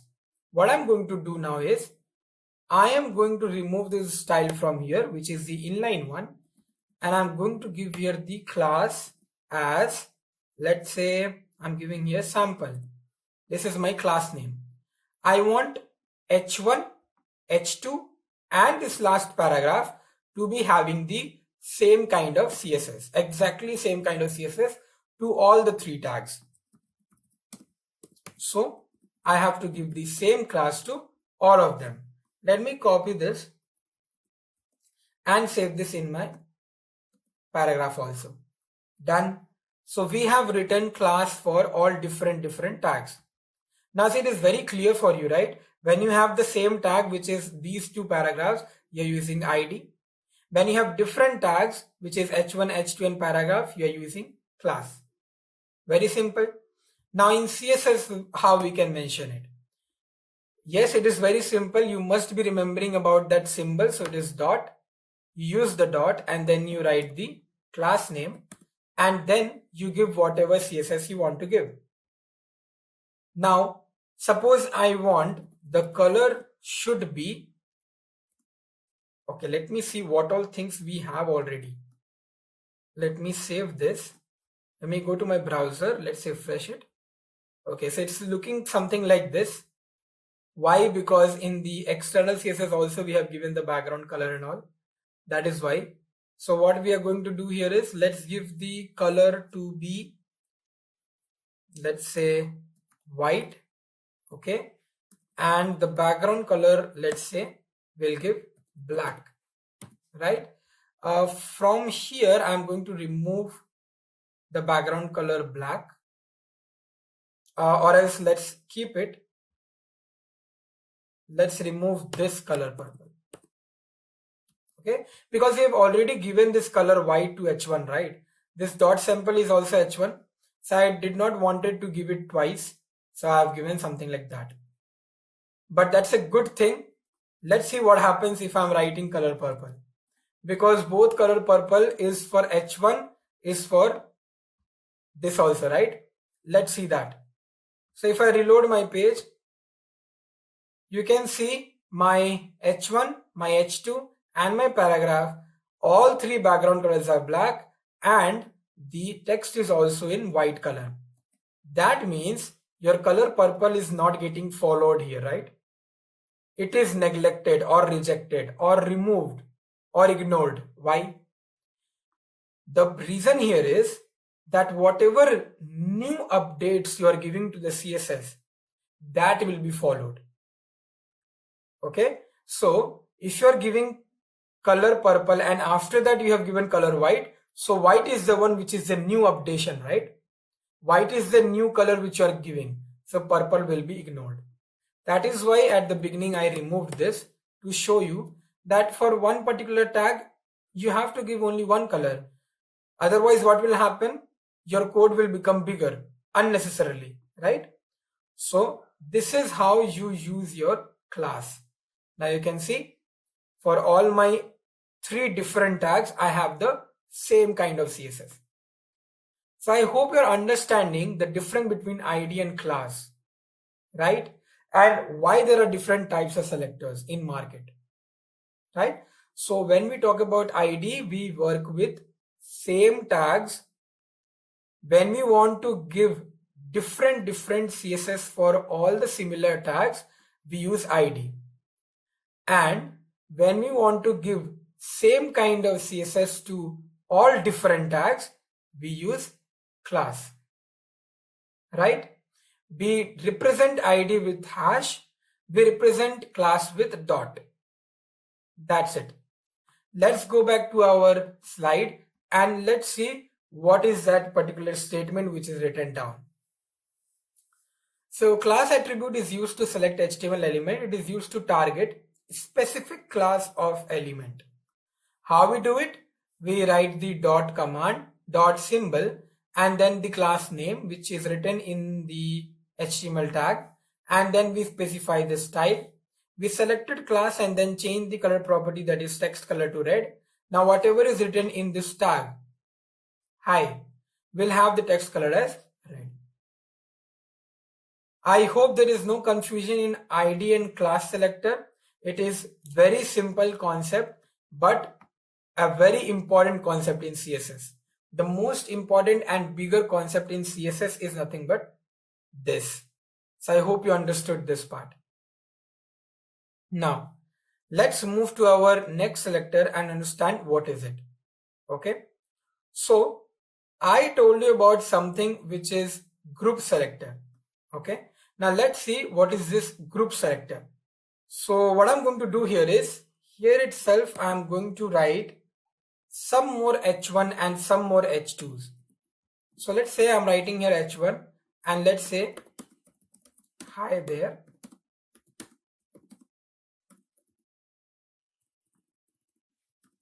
How are you? I'm just writing a normal any random text, so don't worry about that. And for h2 I'm just writing, okay, this is what I have written. And let's say one more paragraph. Let's say that I hope you are enjoying this session. Okay, now so we have some more h1, some more h2 and one paragraph, right? Now what is this group selector? Let's understand. Grouping means when you want to group all the elements together. Now if I go back, I have told you that in group selector you have to remember about this comma symbol, right? Now what is this comma used for? Understand, grouping means together, right? So suppose I want to give all this h1, h2 and paragraph similar style, the same thing which we have done in class. So when we try to give similar kind of CSS to different tags, we use class, right? That's what I have taught you. And it's a very simple way to use. You just write the class and you use the dot symbol. But there is one more way to do it. We can write it like this. So what I'm doing, I'm writing h1, comma h2, comma p, and then we can specify our CSS. It's the same thing, right? Because in h1, h2 and paragraph, I want my CSS. So in all these three things, my CSS will come, correct? So let's write color. Let's give here, let's say blue. Okay. So now my all new h1 and h2 and paragraph will become blue in color, right? This h1 is also having a background color because in the starting I have written here h1 background color black. That is why for h1 also this background color is coming. Okay. Now you will ask me that when class selector is already there for this purpose, then why there is a group selector? When class selector is already doing the work of giving the same style to different tags, then why do we need the group selector to give the same style to different tags? The answer is very simple, that in class you specify the class equal to sample, you specify it. Okay, now wherever the sample class is written, only to those tags the particular CSS will be applied, correct? But is it the case in your group selector?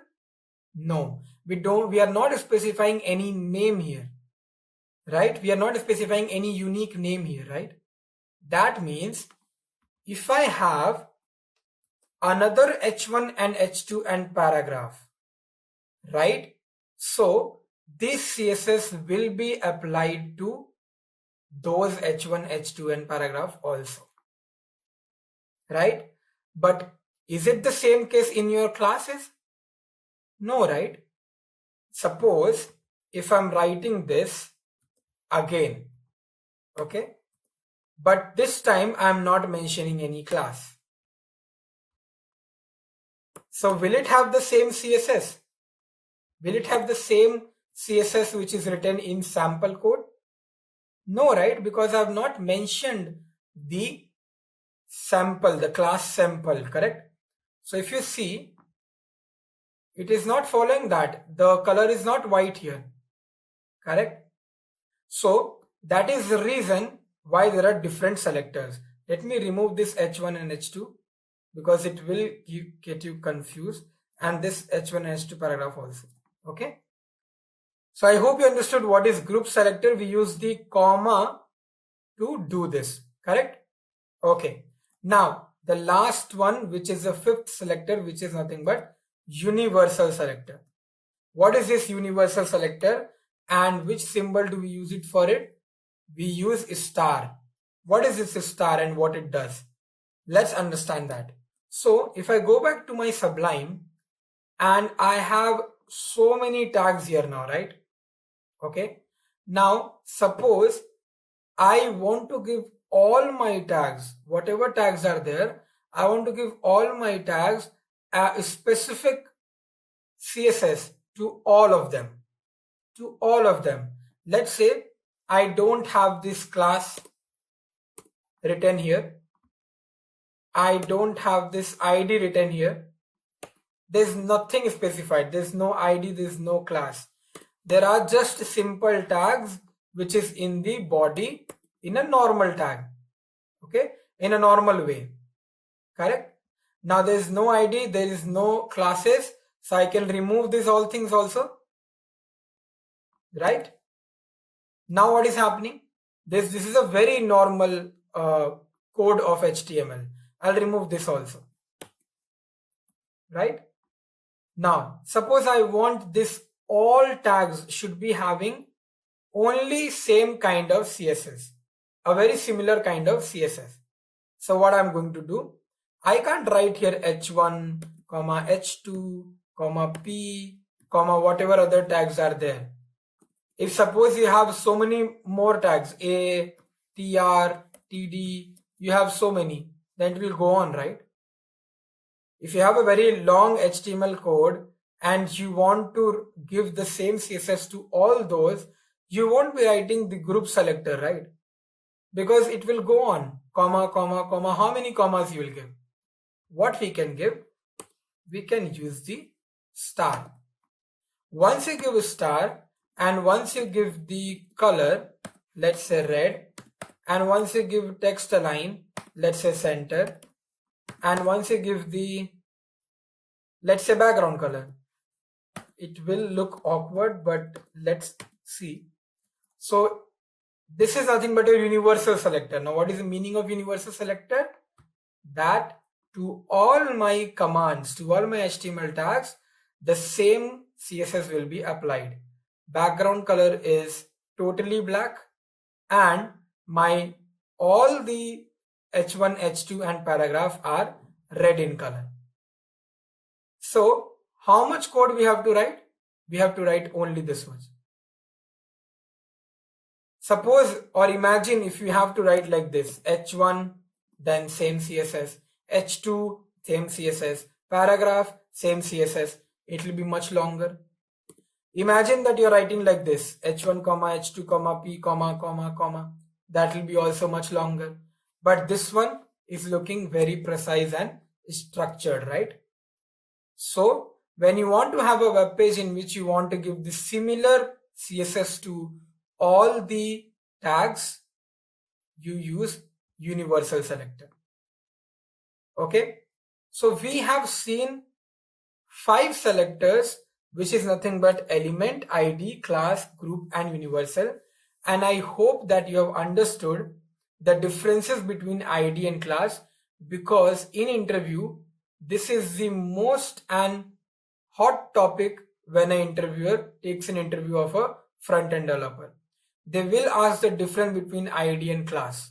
Okay, I'll tell you what is the reason that they ask about ID and class. Okay, if we go back to our Sublime, see, for ID and class we have totally understood what is the difference. But if you look here, I told you for all the similar tags we can give the ID, correct? We can give here ID. Can't we give different tags the ID? I hope you're understanding what I'm saying. Can't we give different tags different ID? We can. It will work. It should work. have a look. If I give here hash demo, there's no such thing that will not work. It will work, right? And why am I saying that will work? And why CSS is also allowing that? Let's see. If you see this demo, which was the H1, only that is becoming green, right? So that means, what is that concept which was saying that similar tags we give the ID, different tags we give the class. But here, even we give the ID to different tags, it is working. It will work, but this is wrong. Whatever we have written here, this is not the correct way of using the ID or class. Okay, so interviewer can confuse you. They will write a program and they'll give it like this, and they'll ask whether this is the correct use of ID or whether this is the correct use of class. No, that's not. You have to be very specific about it, because you should remember the correct and specific difference between ID and class. Okay, ID we use it with similar tags because we want to give different IDs to similar tags, because we want different styles to those, right? And in class, what happens? We use class in different tags because we want to give similar styles. It is just vice versa. So this is how the difference between class and ID you need to get on with. The next is group and universal, which is really very easy. What is it? And the element you already know, right? So I hope you understood what is this types of selectors. Now let's jump into the topic of priority of selector, and let's understand what is this priority talking about. So priority always says that ID is much bigger than class. That means, suppose I'm giving here an ID demo, and also I'm giving here a class that is demo1. Okay, and here I've written demo color green, and here I will write demo1 color red. Okay, let's see what happens, because in the same h1 tag I've given the ID also and the class also. So let's see what happens. If you can see, it is following the ID, right? Because in the ID I have given color green, hash ID, right? So it is following the ID thing, right? That is why it is written that priority is given first to ID, not to class. Now, if you have a class, and then if you have, let's suppose I will remove this, and here I am going to write h1. Okay, it's already written there, color red, right? And here I will change it to, let's say, green. So I am using a class and an element selector, let's say h1. Okay, let's say h1.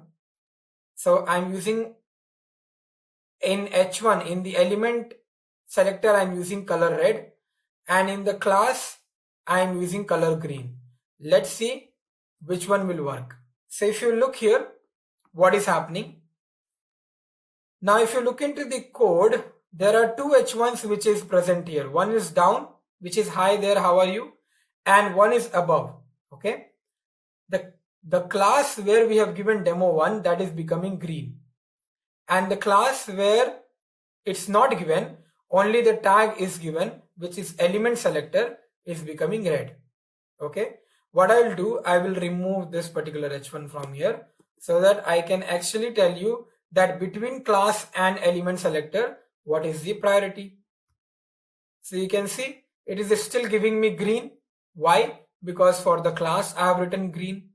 That means class is having more priority than element, right? Class is having more priority than element selector. That is what in the slide we have written. We have written ID is having more priority than class, class is having more priority than element. So I hope this particular basic topic of CSS is understood by each one of you very clearly, okay, and very easily. I hope you liked the examples.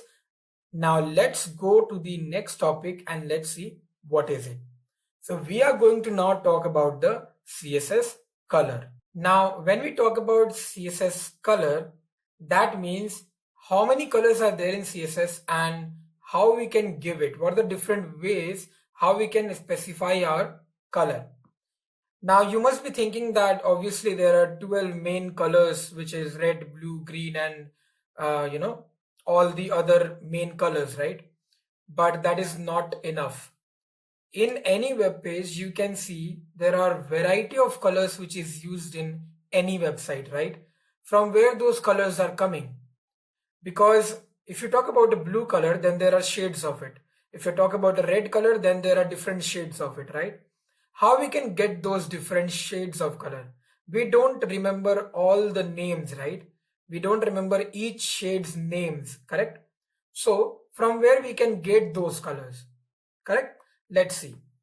Now in CSS, there are different coloring schemes, okay?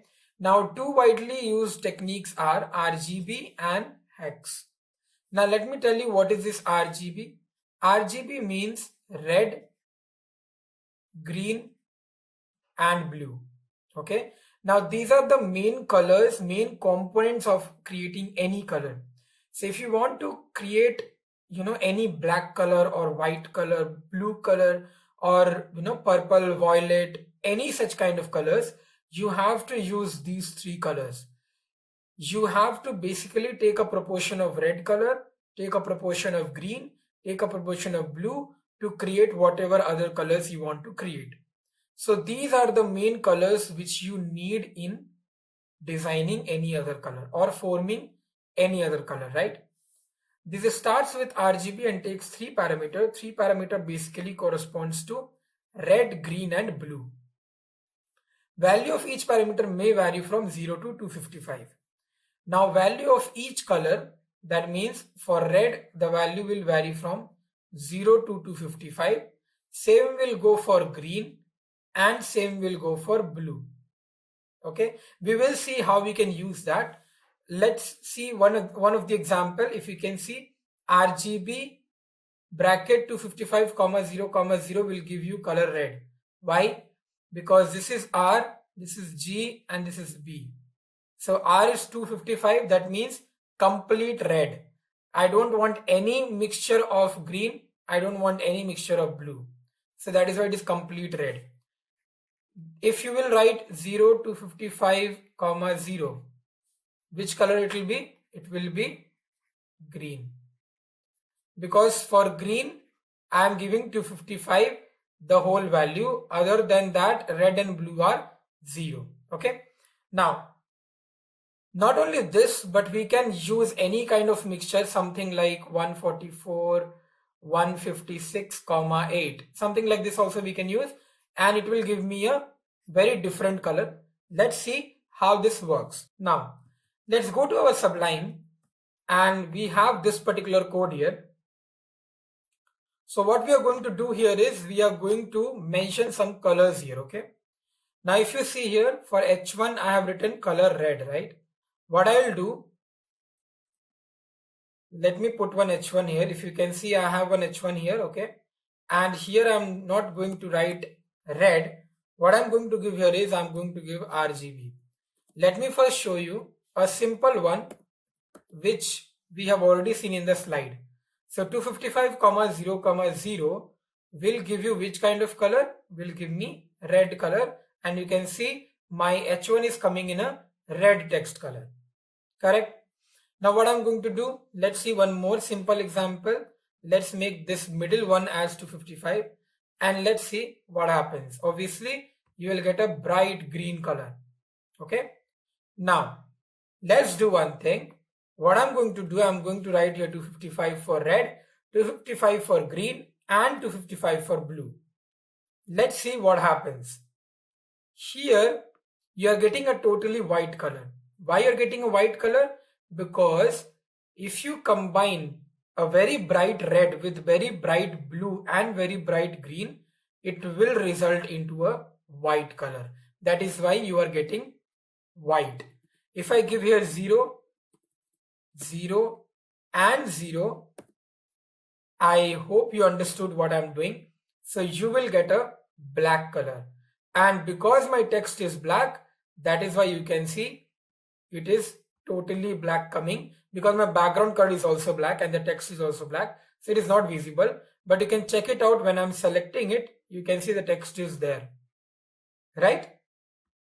Okay, let's mix some colors. Let's write some random numbers here.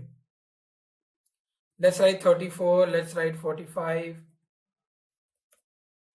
let's write 56. Let's see what happens. Just random things I've written. I don't know if you can see this or not, but there is a slightly gray color which is coming here. Okay, slightly gray. Now if I write any other random numbers, let's say 145, so there's more red here, and let's say 200, now there's more green here, and let's say 176. Okay, let's see what happens now. So if you look here, some different kind of color is coming, some very light green but bluish kind of color is coming, right? Correct. So the question here is that you can't just do some trial and error method and you keep on writing the numbers till you get your desired color. You can't do that, right? It is impossible, because 255, 255, 255, you imagine how much probability it will be, and it is impossible for a human being to check out or get that particular color which you want just writing the numbers. Then what is the easy technique to do this? Well, what you can do, you can go to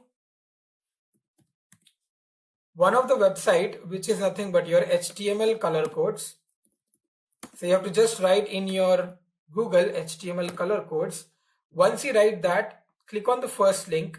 When you click on the first link, it will open HTML color codes website. Now here you can see we have different kind of way to write the CSS: hexadecimal, RGB, HSL. HSL is nothing but hue, saturation, those all things. Okay, now have a look here what I'm going to do. So you can put up here any color, whatever color you want. Let's say I want to have a kind of a blue fade color. Okay, so I have kept it in the light blue portion. Now I can use this circle to keep it in any of the color position whatever I want. Let's suppose I want this kind of color. Okay, so I've kept my mouse here, and now I can copy these values of RGB, which is red, green and blue, and I can put it in my Sublime. Okay, once you do that, just save this and check your web page. You will get that color. In the text, you are getting that color, right? So you can use these values. You can identify the numbers or the values what you have to give in red, green and blue from this particular website. Every developer uses this particular website to get the color whatever they want. Let's say a very unique color I want, which is kind of a purple, and I want a very bright purple here. So I'm going to take this, going to take the values of RGB, and I'm going to put it here in my Sublime. Okay, let's save this and let's go to my web page, reload the page. You are getting your purple color here. Okay, it looks really cool, right? And it is very easy for you now to understand how this particular RGB works, right? Now let's go back to our slide and have a look what is the next one, which is hex. Now what is this hex?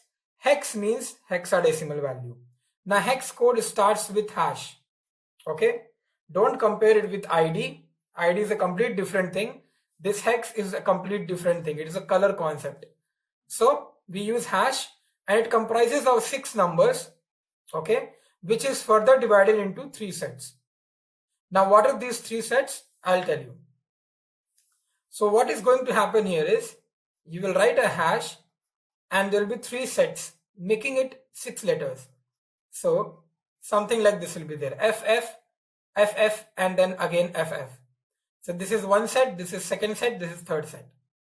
Now what is this FF and all? Let's see.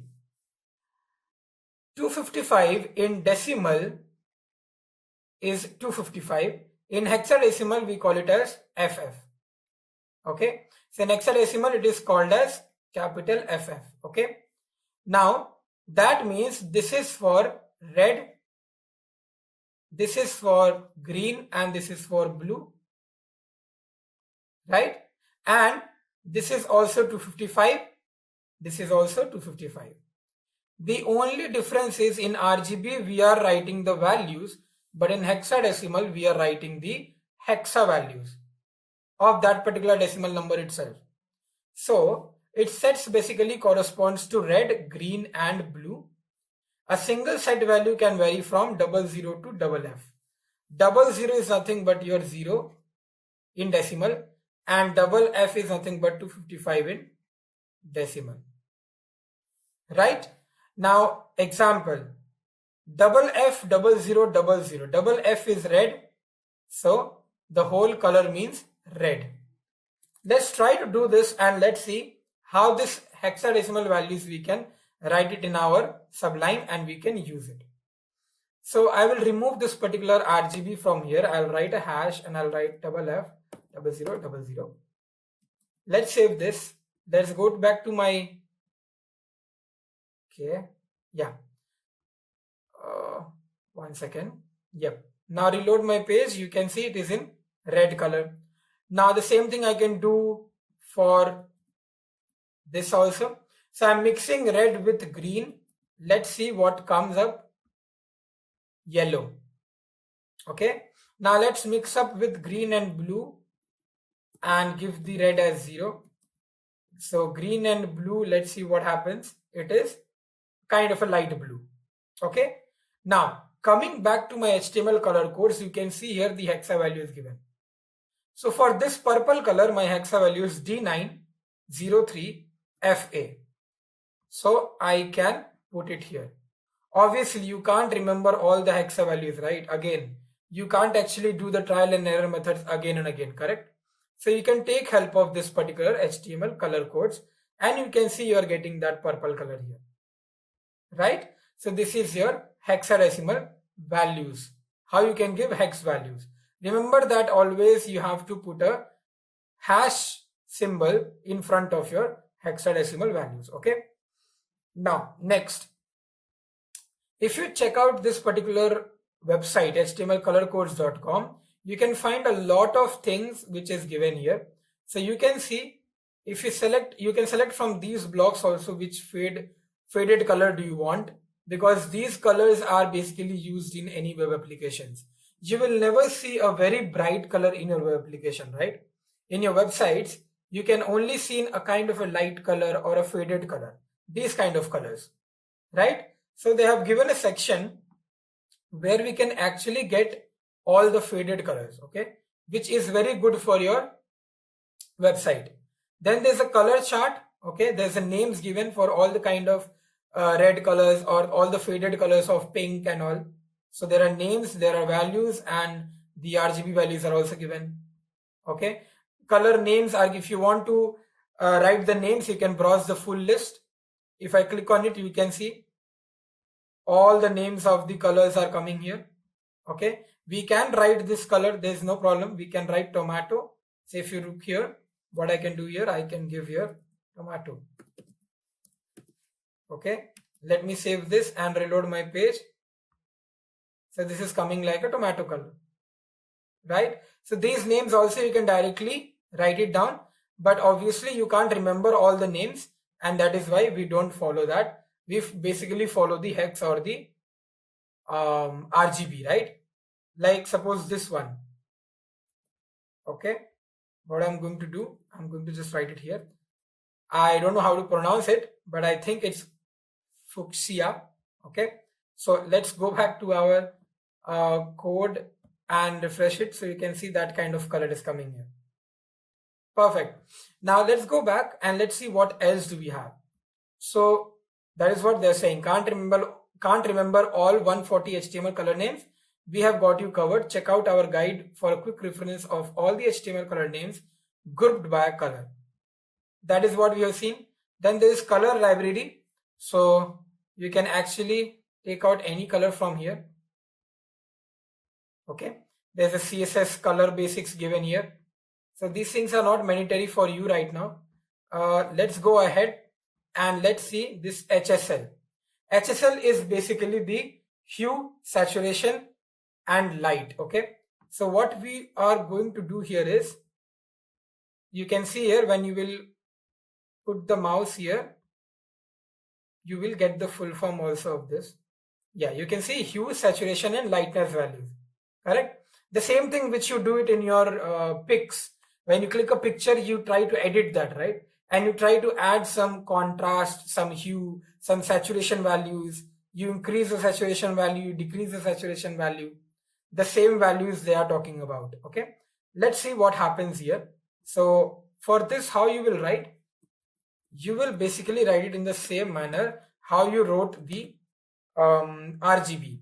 So we are going to give the HSL value now. So let's go to our browser and here I'm going to select this particular command. So this is kind of a dark blue, some kind of faded blue kind of color. Let's give it here and let's see whether it is giving me the same kind of color or not, right? So hue is 204, saturation is 78% and 44 is your lightness. So let's reload my page and you are getting that color, that blue color, right? So it's always better to use RGB or hex rather than HSL, because HSL, hue, saturation and lightness, you can't actually identify, you can't actually understand that what are these values, right?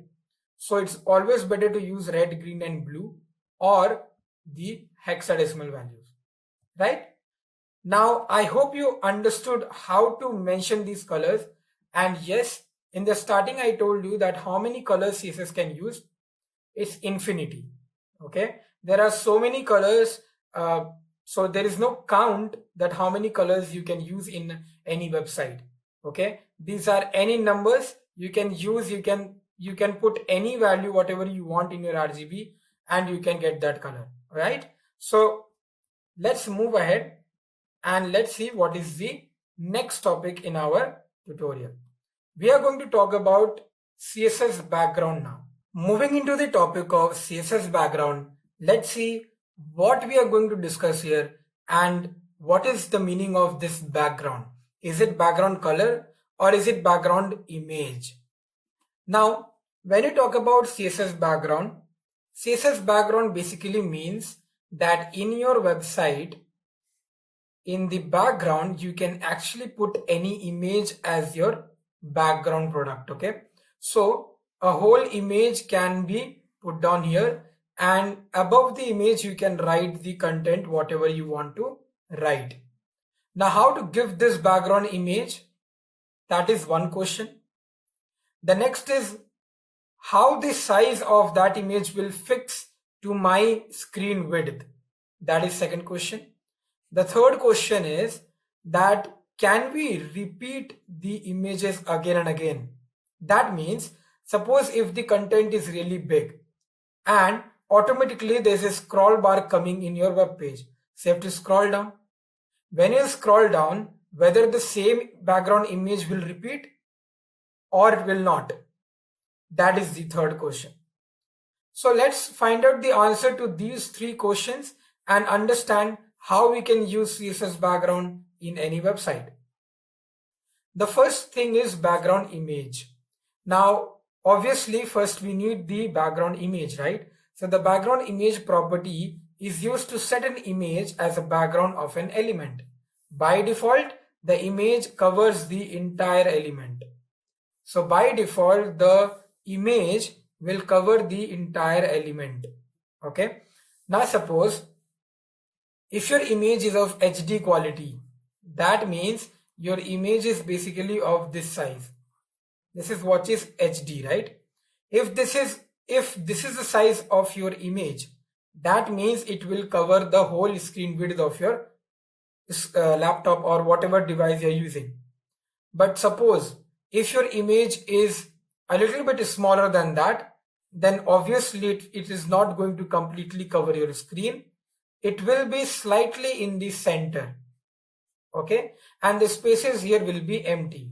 The image will not come in this particular portions, right? So it totally depends on the quality of the image or the size of the image. Which image are you using in your background? Background repeat. The next one is background repeat. Let's see what it is. By default, the background image property repeats the background image horizontally and vertically. Some images are repeated only vertically or only horizontally, right? Now, suppose if your image is really very small, okay? Now, if you want to repeat that image horizontally, so that image will come up like this. So every time that image will keep on repeating. This is vertically. Now, when you want to make your image come horizontally, then the image will come like this. Okay. So I will show you this particular thing in the application also, in the practical application also. But right now just understand that you can actually repeat your images horizontally and vertically however you want. Okay. Next, background position. What will be the position of your background image? Is it used to define the initial position of the background image? By default, the background image is placed on the top left of the web page.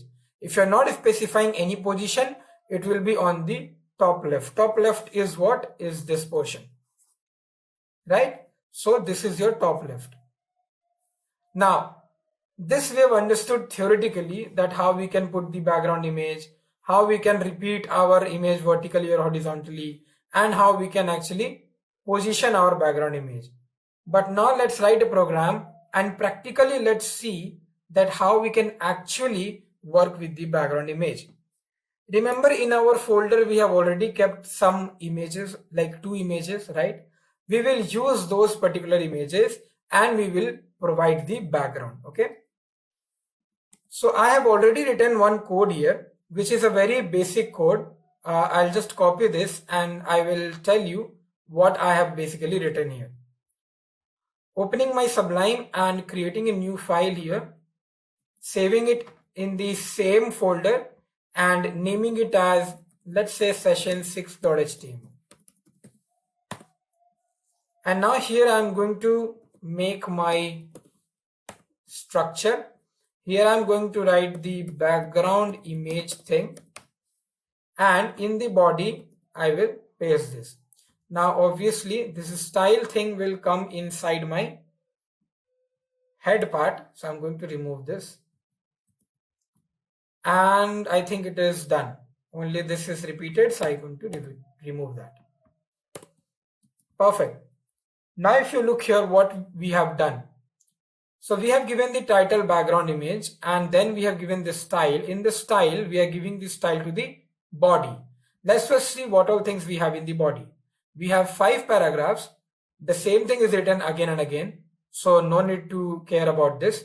Just understand that there are 5 paragraphs here.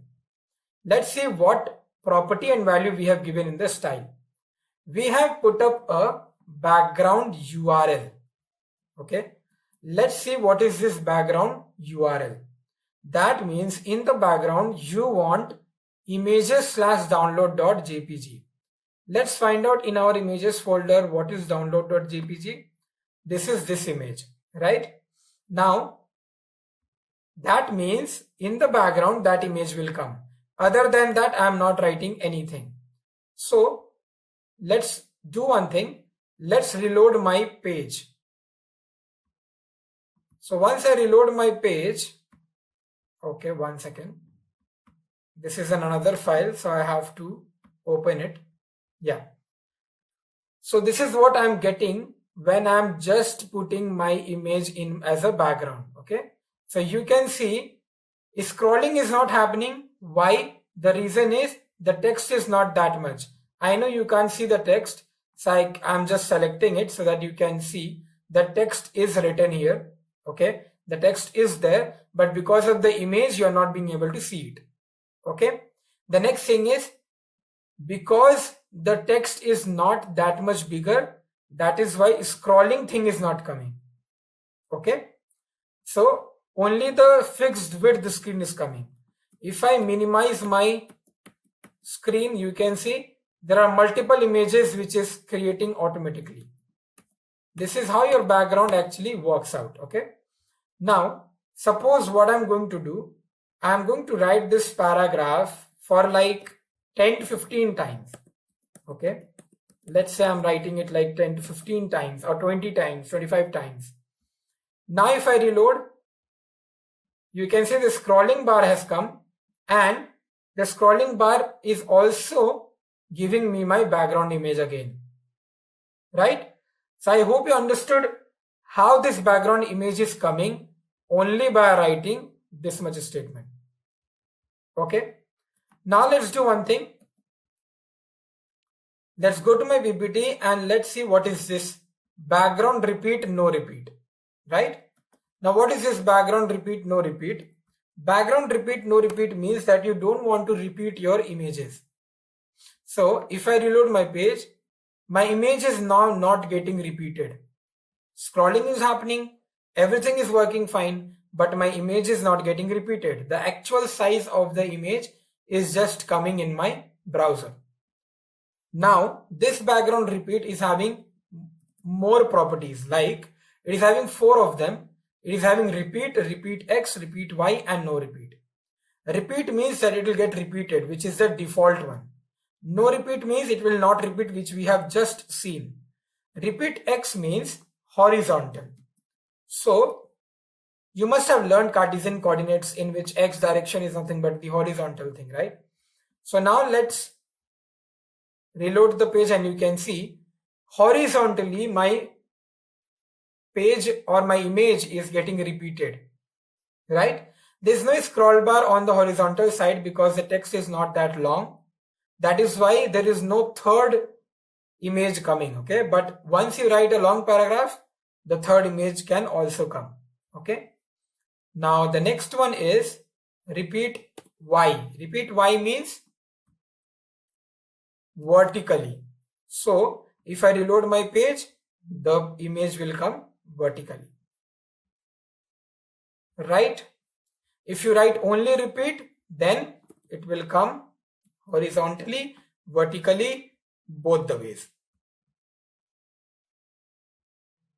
Okay, I hope you understood this. Now what we are going to do, now we are going to go for the next one, which is background attachment fixed. Okay, so what we are going to do here is we are going to write background attachment is fixed and we are going to reload the page. Now you can see here basically nothing happened, right? But if you look at the code, it was written here no repeat, right? So we have written here repeat. What we have to do, first of all, we will comment this and we will write here no repeat. Okay, and then we will check our web page. So our image will come with no repeating, right? Now we are going to uncomment this particular section, which is background attachment fixed. And what is the meaning of background attachment fixed is nothing but this image is now fixed here. Okay, so if you now see, when I'm scrolling down, my text is scrolling down, right? And my background image is fixed now. It is not moving. I'm again going to show you. Suppose this I'm commenting. Okay, and right now if I reload my page, if I scroll down, my image is going above. That means my image is not fixed on the top left corner. It is movable. It can move once I scroll, right? But when I make this as uncomment and I save this, I'm actually making my background image fixed in this top left corner. So when I scroll, my text is scrolling, but my image is still there. Cool, right? So this is a very good feature which you can use in your web applications or your websites, right? So you have to just write background attachment fixed. Let's see what is next, and it's written here background position center. Now this is self-explanatory. That means your background image will come in the center, something like this. And because I've written fixed, so it is fixed. It is in the center itself. I can scroll the text, but the image is in the center only. Okay. The next one. The next one is very beneficial for you guys, because background size cover, what it will do, it will basically make your image cover the whole screen. So once I reload, the image is covering my whole screen, right? My whole screen is getting covered, and when I'm scrolling, my text is getting scrolled, but my image is still the same, right? So this is what is the use of background properties of CSS. Let's revise once. So we have used our background URL where we can give the image. Background repeat will decide whether your image should get repeated or not. If not, then it will be just placed in one corner, and if yes, then in which direction, X direction, Y direction, or in both. Background attachment will make your image fixed at one particular place. Background position will make it center, left, right, wherever you want to bring it. And background size will actually, using the cover, will actually make your image cover the whole screen width. So these are the properties, or these are the CSS properties which you can use when you are working with your background image. Now let's move to our slide and let's see what do we have in the next topic. Now we are going to talk about the CSS text and the font styles. Understanding CSS text and font styles is really fun. Now let's begin with the first one, which is the text, and let's see in a text what all CSS properties we can use. So beginning with text color.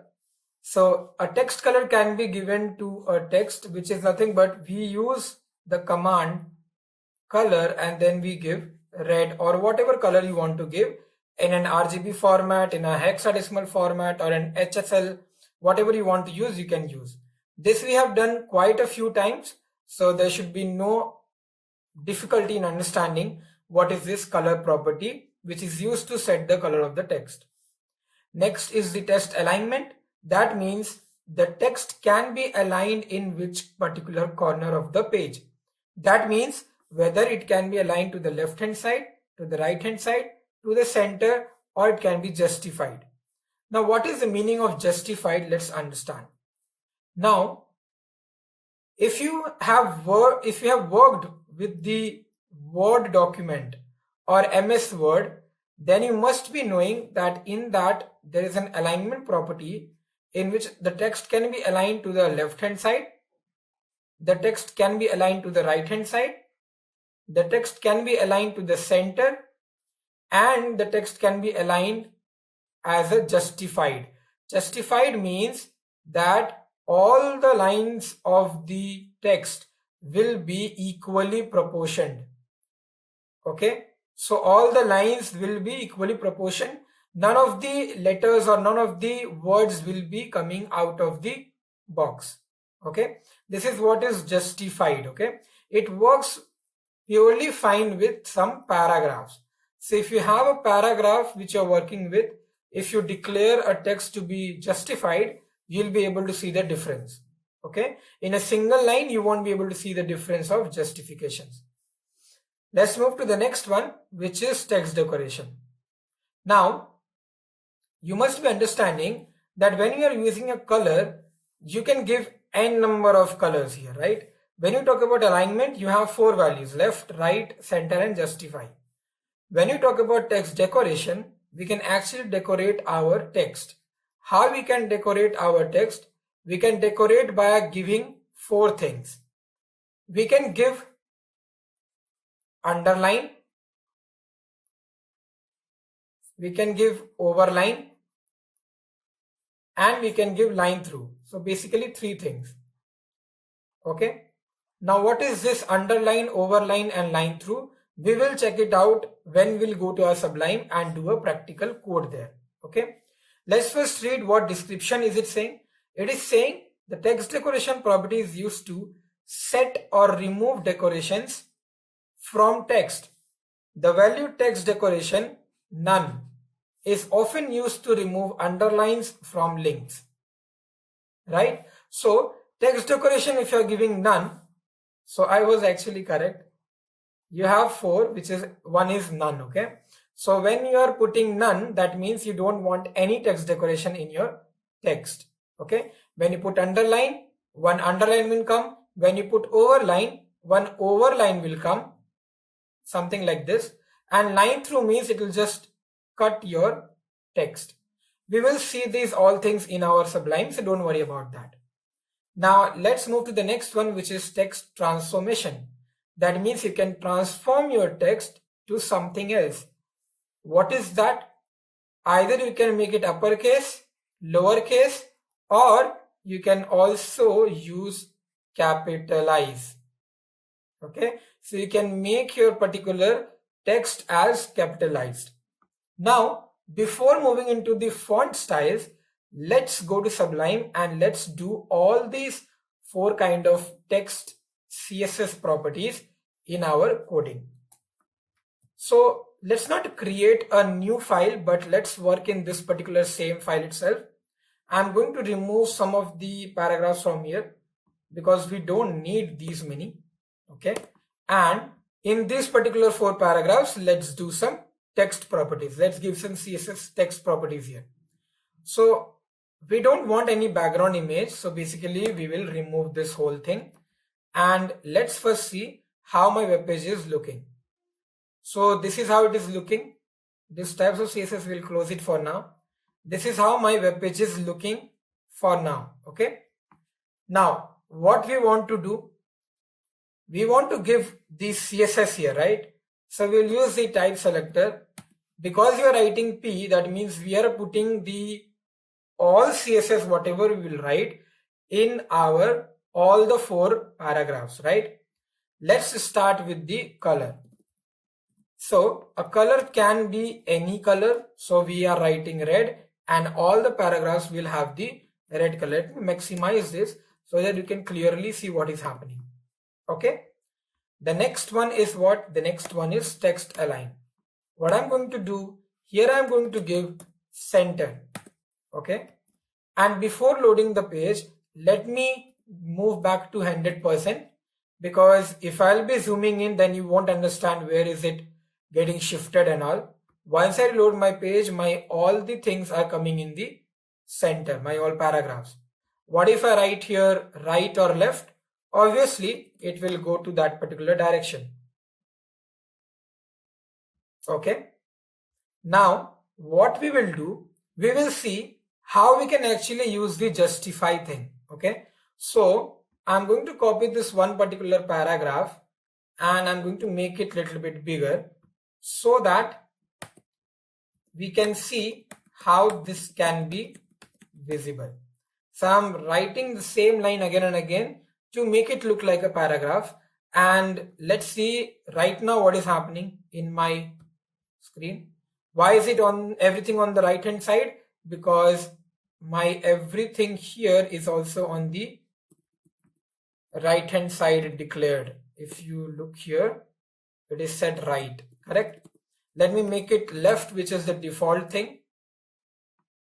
Okay, so this is the paragraph. Now, if you can observe here, the paragraph which you can see, here some letters are not there. The space is coming here, right?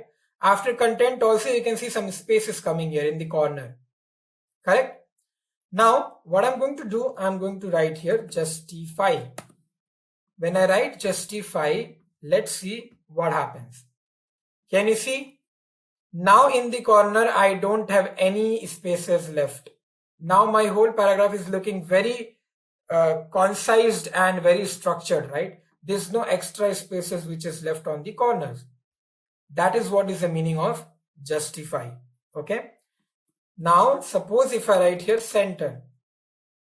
what happens? The whole paragraph will come in the center. You can see the lines are also coming in the center. So I hope you understood what is the meaning or what is the difference between center and justify. Now let's move to the next text property, which is nothing but text decoration. In this we'll be writing underline. Let's make it left because I don't want it to be in the center right now. Otherwise you will get confused. So text decoration is underline, and what I'm going to do, I am going to reload the page. You can see here my paragraphs are now underlined. All my paragraphs are underlined. You will remember that I told you why all my paragraphs are getting underlined, because I've written P here. If you want to only make one of the paragraph underline, you can use the ID, right? So you can use the ID. Let's suppose I'm mentioning here demo. Only for this demo ID, I want my particular these CSS properties to be embedded. So I can go to my browser, and only to this paragraph, my paragraph is becoming an underline, and it is in the left hand side and it is red in color. Okay, let's write here overline. Let's see what happens. So overline will actually make my line come above the paragraph, right? Next is nothing but line through. So line dash through. Remember this, always that you should use line dash through, not line through. Otherwise it will not work. Line through is nothing but when you want to cut or delete anything from your paragraph. The same thing works with a delete tag, right? DEL. When you use DEL tag, the same thing happens. So this is quite the same thing. So we have seen all these things. Let's also write the fourth one, which is nothing but your none. So once you write none, what happens? You will not get any text decoration. It will be a simple paragraph with a red color. Also on the left hand side, because I've given the alignment. Okay, now next what? Let's write here the next one, which is your text transform. So from here I can select text transform and I can write here uppercase. Once you write uppercase, reload your page and you can see the whole paragraph has been converted into an uppercase. I can also make it lowercase again by writing lowercase. So all your paragraph will become lowercase. Also, you can use one more, which I have already told you, which is capitalize. What is the meaning of capitalize? That means every word first letter will be capital.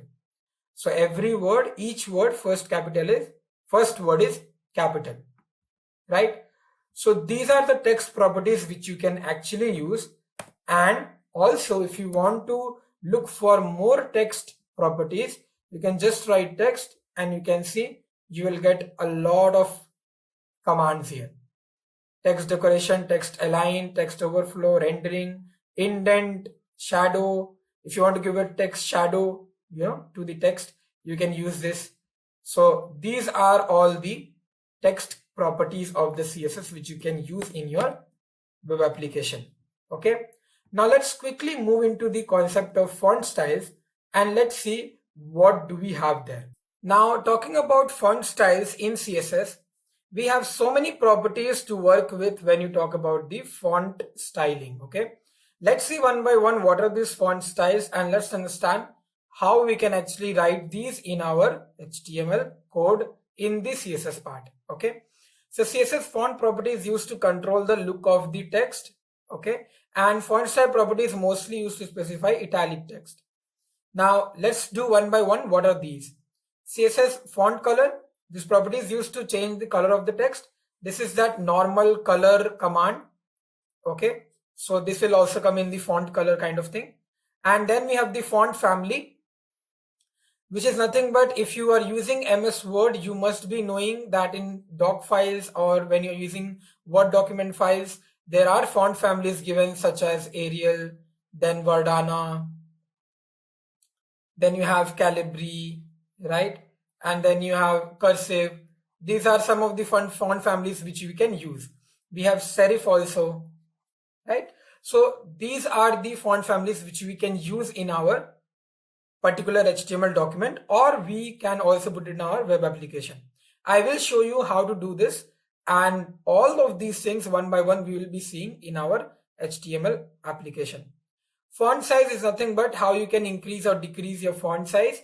We have used the font size many times in this particular tutorial.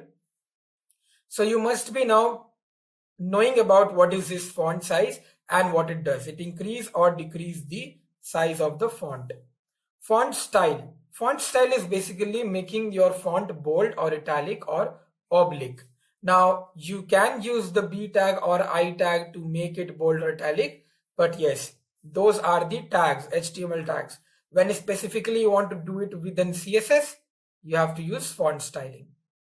Then font variant. This is also a very good and very effective CSS property, which is for small caps. Now, what is this small caps effect? I will show you once in the example itself. Then you will better understand what is this small caps effect. Now, what is CSS font weight? So font weight is mostly to make your font bolder, lighter, and those things. So yes, font style and font weight is kind of a similar thing, but we'll see what is the difference. Okay. Now let's see one by one. Let's do it practically one by one, and let's see how these things can be written in a CSS code. Starting with font family, when you talk about font family, we have two things. One is serif and one is sans serif. Let's read what is written in the serif. Serif fonts include small lines at the end of character. You must have seen when you write an I, this is how the I is written. Okay, there is a line in the end of each character, right? So this is how the I is written, and this is what is called as serif. Okay, the next one is your, you can see some examples is also given for serif, which is Times New Roman and Georgia. These are the examples of Times of serif. Talking about sans serif, if you see, so sans serif does not include the small lines at the end of characters. That means if we write I, it is normally written. Okay. By default, we are using serif. Okay. If you don't want to use those lines at the end of the character, you can use sans serif. Example of such sans serif fonts are Arial and Verdana, etc. So let's go back to our HTML code and let's see how these particular font families we can use in our Sublime. So going back to our Sublime, we were running with this code where we were understanding the text properties, right? So let's write here the ID equal to demo 1, because now I want to use the other paragraph. So here I'm going to give hash demo 1. I hope this types of selector concept is very clear with you and you're understanding what I'm doing here. Now here what I'm going to write, here I'm going to write the font family because that is what I want to show you here. Okay, before running this part, let's see what is coming in my web page. You can see here, this is how it is looking. Okay, this is how the paragraph is looking. If you look at this black one, not the red one, because the red one is the demo ID paragraph. This is the demo one which we are working with. So if you see here, all the lines, all the letters is having a line at the end. If you look closely, all the letters is having a line at the end, right? The same way how I have shown you. So which font style it is? It is serif, right? Which I told you that it is by default. Now let me write sans serif. Once I write sans serif, if I reload my page, you can see it is now looking very normal, right? This is what is your Arial text. This is what is how Verdana looks like, correct? So there is no particularly any lines at the end of the characters, right? But look at this one, there is a line, right? So this is serif and this is sans serif. Okay, let me show you some more font family. So if you write C, you can see cursive is coming here. Let's see what this does. So if you can see, this is what cursive looks like. I know what we know, cursive is very different thing, but here for HTML, cursive is a different thing. Okay, so here cursive looks like this. Okay, Okay, let's see what other things we have. So if you write A, if you write B, if you write anything else, you can actually get some or the other font family. Let's see what Fantasy is giving me. Can you see? So the whole font style is changing, right? Not only this, you can actually go to any other website and you can download some font styles and you can use those font styles in your web page. Okay, right now I'm not including those font styles because it is much more tedious task. So what you can do for now is you can research about all the particular font families what CSS has provided. Okay, let's search for more. So you can write like this, just try to find out. You can see unset, right? So let's see what this does, right? This is also a different kind of text. So this is how, okay, 1 second. Yeah, this is how this particular font family works. Now, let's move to the next one, which is the font style. Now in font style, we saw that font style can be bold, italic and oblique, right? Let's see. Font style property is mostly used to specify italic text. Mostly. If you are using font style, we always mention here italic. If you want to make your sentences italic, we use this. So normally the normal text will be shown, and if you are using the property in font style normal, so it will show you the normal text. Italic will make it italic and oblique will make it leaning. Oblique is very similar to italic but less supported. That means in all the browsers it will not work. Okay, so oblique is mostly like an italic itself. That is why it is mentioning that font style is used mostly to make your sentences italic. Let's do that. So in this particular thing itself, we will write font style. Let's find out. Yeah. Now here you can see italic is there, initial, inherit is there, and oblique is also there. Let's first try out italic. Let's see what happens when you reload the page. This becomes a normal italic, right? You can see it is becoming an italic. Now let's try out oblique. Let's see if it is working in my browser. So if I write oblique and I refresh my page, this is working and it is clearly it is looking like an italic, right? Now let's see what else do we have. We have bold. See, now for font style, if we give bold, you can see the bold is not happening here, right? The bold is not coming here. And also if you have noticed, when I was writing bold, this is not even giving me the option. So it is only having two things. One is italic and one is oblique. That's it. Okay. Let me write here italic for now. And let's move to the next one. Let's see what is it. The next one is font size. I don't think I have to explain anything here. But yes, I need to explain one thing which is very important. You can see here. Whatever pixels you give, right? Pixels are always written as a px format, right? We have something else which is em. Okay. Now, when you write em, then what is the difference? If you write 1 px and if you write 1 em, what is the difference? So 1 em is basically equal to pixel by 16. Okay, that much small, right? Now you can use em also, but I will prefer, and I will tell you that please stick with one of the measurement. Don't use randomly percentage and then em then px. Don't use all of them. Okay, if you are very okay with px, I am very okay with px, so I always use px. So go ahead and use the px thing. Okay, but just for a formula sake, this is how the formula comes. Okay, now let's write this particular code and let's see in a code how it works. Okay, now what I'm going to do, I'm going to remove this paragraph from here, and these all paragraphs also I will remove from here. Okay, and I'm going to write a very basic code here. Let's say I'm writing here h1 and I'm writing here, this is heading. Okay, this I'm doing it for you because you will be understanding it in a very better way. Now here I'm going to give a class and I'm going to give here normal.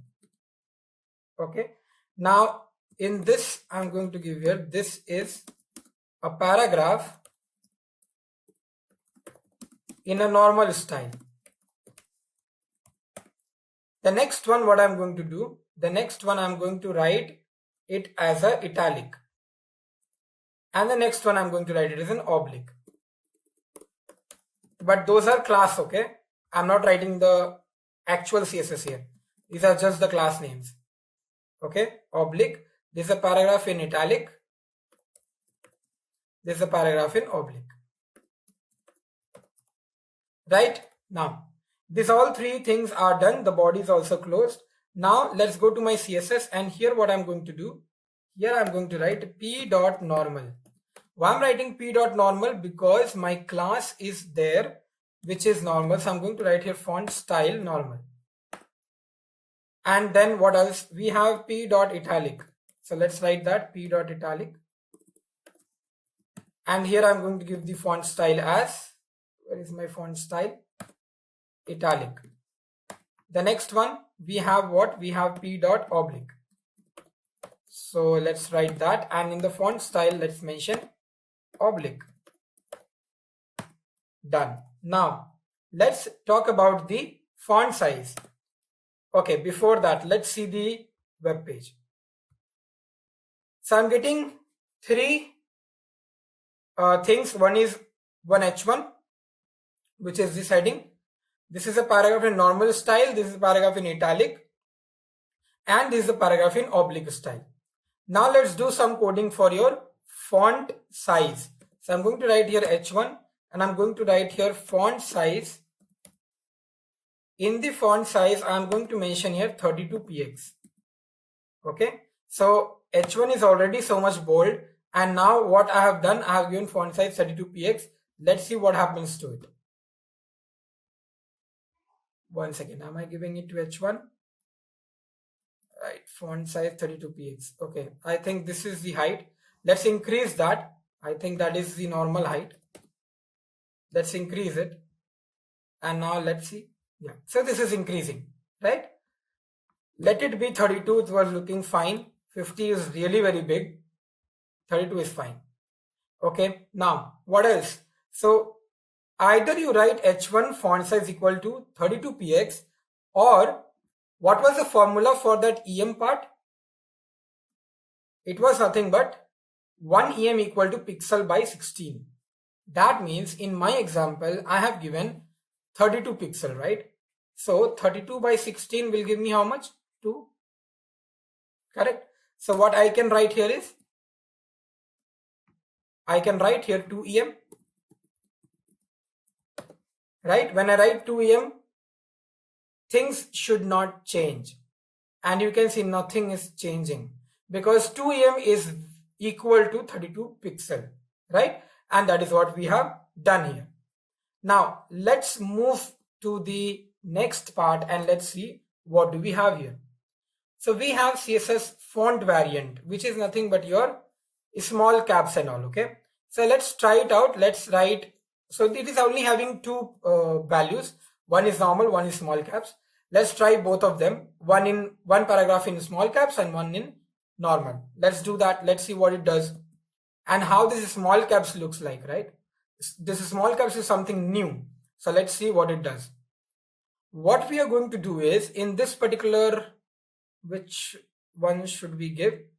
In this one, in the normal one. Okay, in the normal paragraph, we are going to give here the font. Okay, I forgot what was it. Font variant.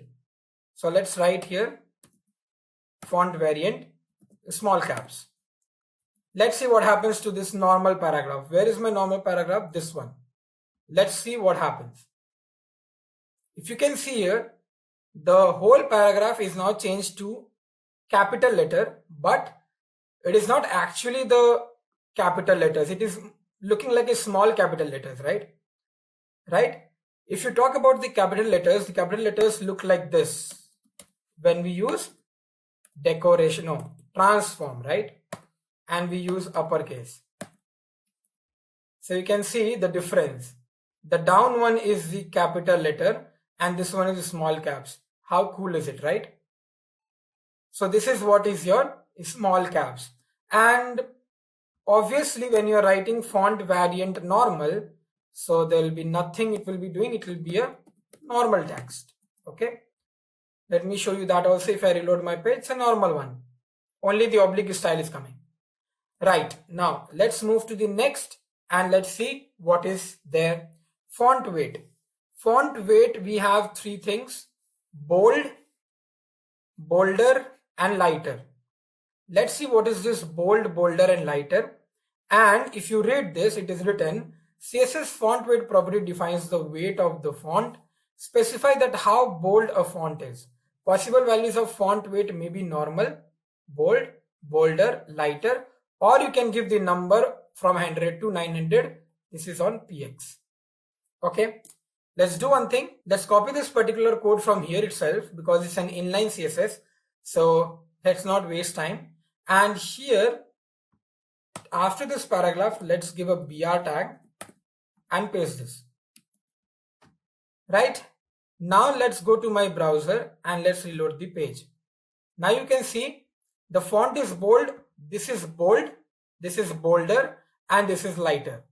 Now you will say bold and bolder is exactly same. Yes, it is, but the meaning is different. Bold means little bit bold, bolder means specifically it is very important. This particular line which you are writing, it is very important. It should be notified. That is what where the difference comes.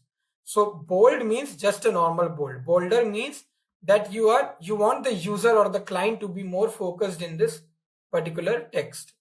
Okay. Now let's move ahead and let's see what do we have next. So now we are going to discuss about the all pseudo classes which is there in CSS. These pseudo classes are nothing but very fun and interesting thing around navigations. Okay, so let's discuss what is navigation and how we can use these pseudo classes. When you talk about the pseudo classes, let's understand what does it mean by. Now, pseudo classes can be defined as a keyword which is combined to a selector. It is combined to a selector. I hope you remember where do we use the selector. That defines the special state of the selected element. So the pseudo classes actually tells you or defines the special state of the selected elements. Okay, it is added to the selector for adding an effect to the existing elements based on their states.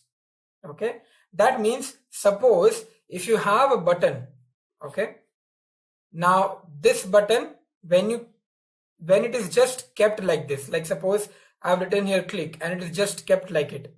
So this is black in color. Okay, once you click on it, this changes to yellow. And once you leave that click, it becomes red.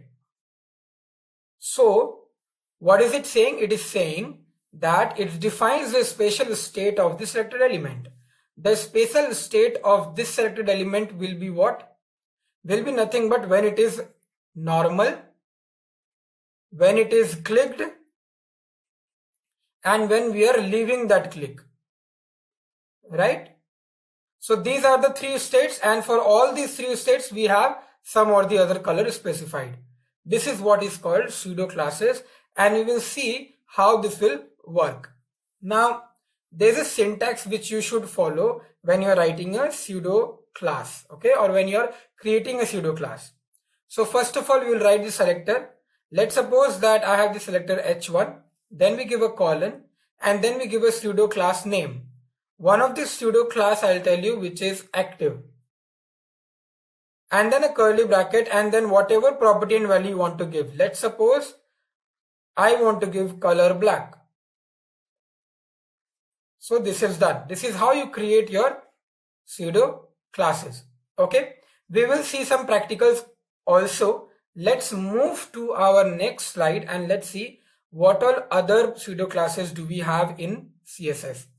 So we have basically 5.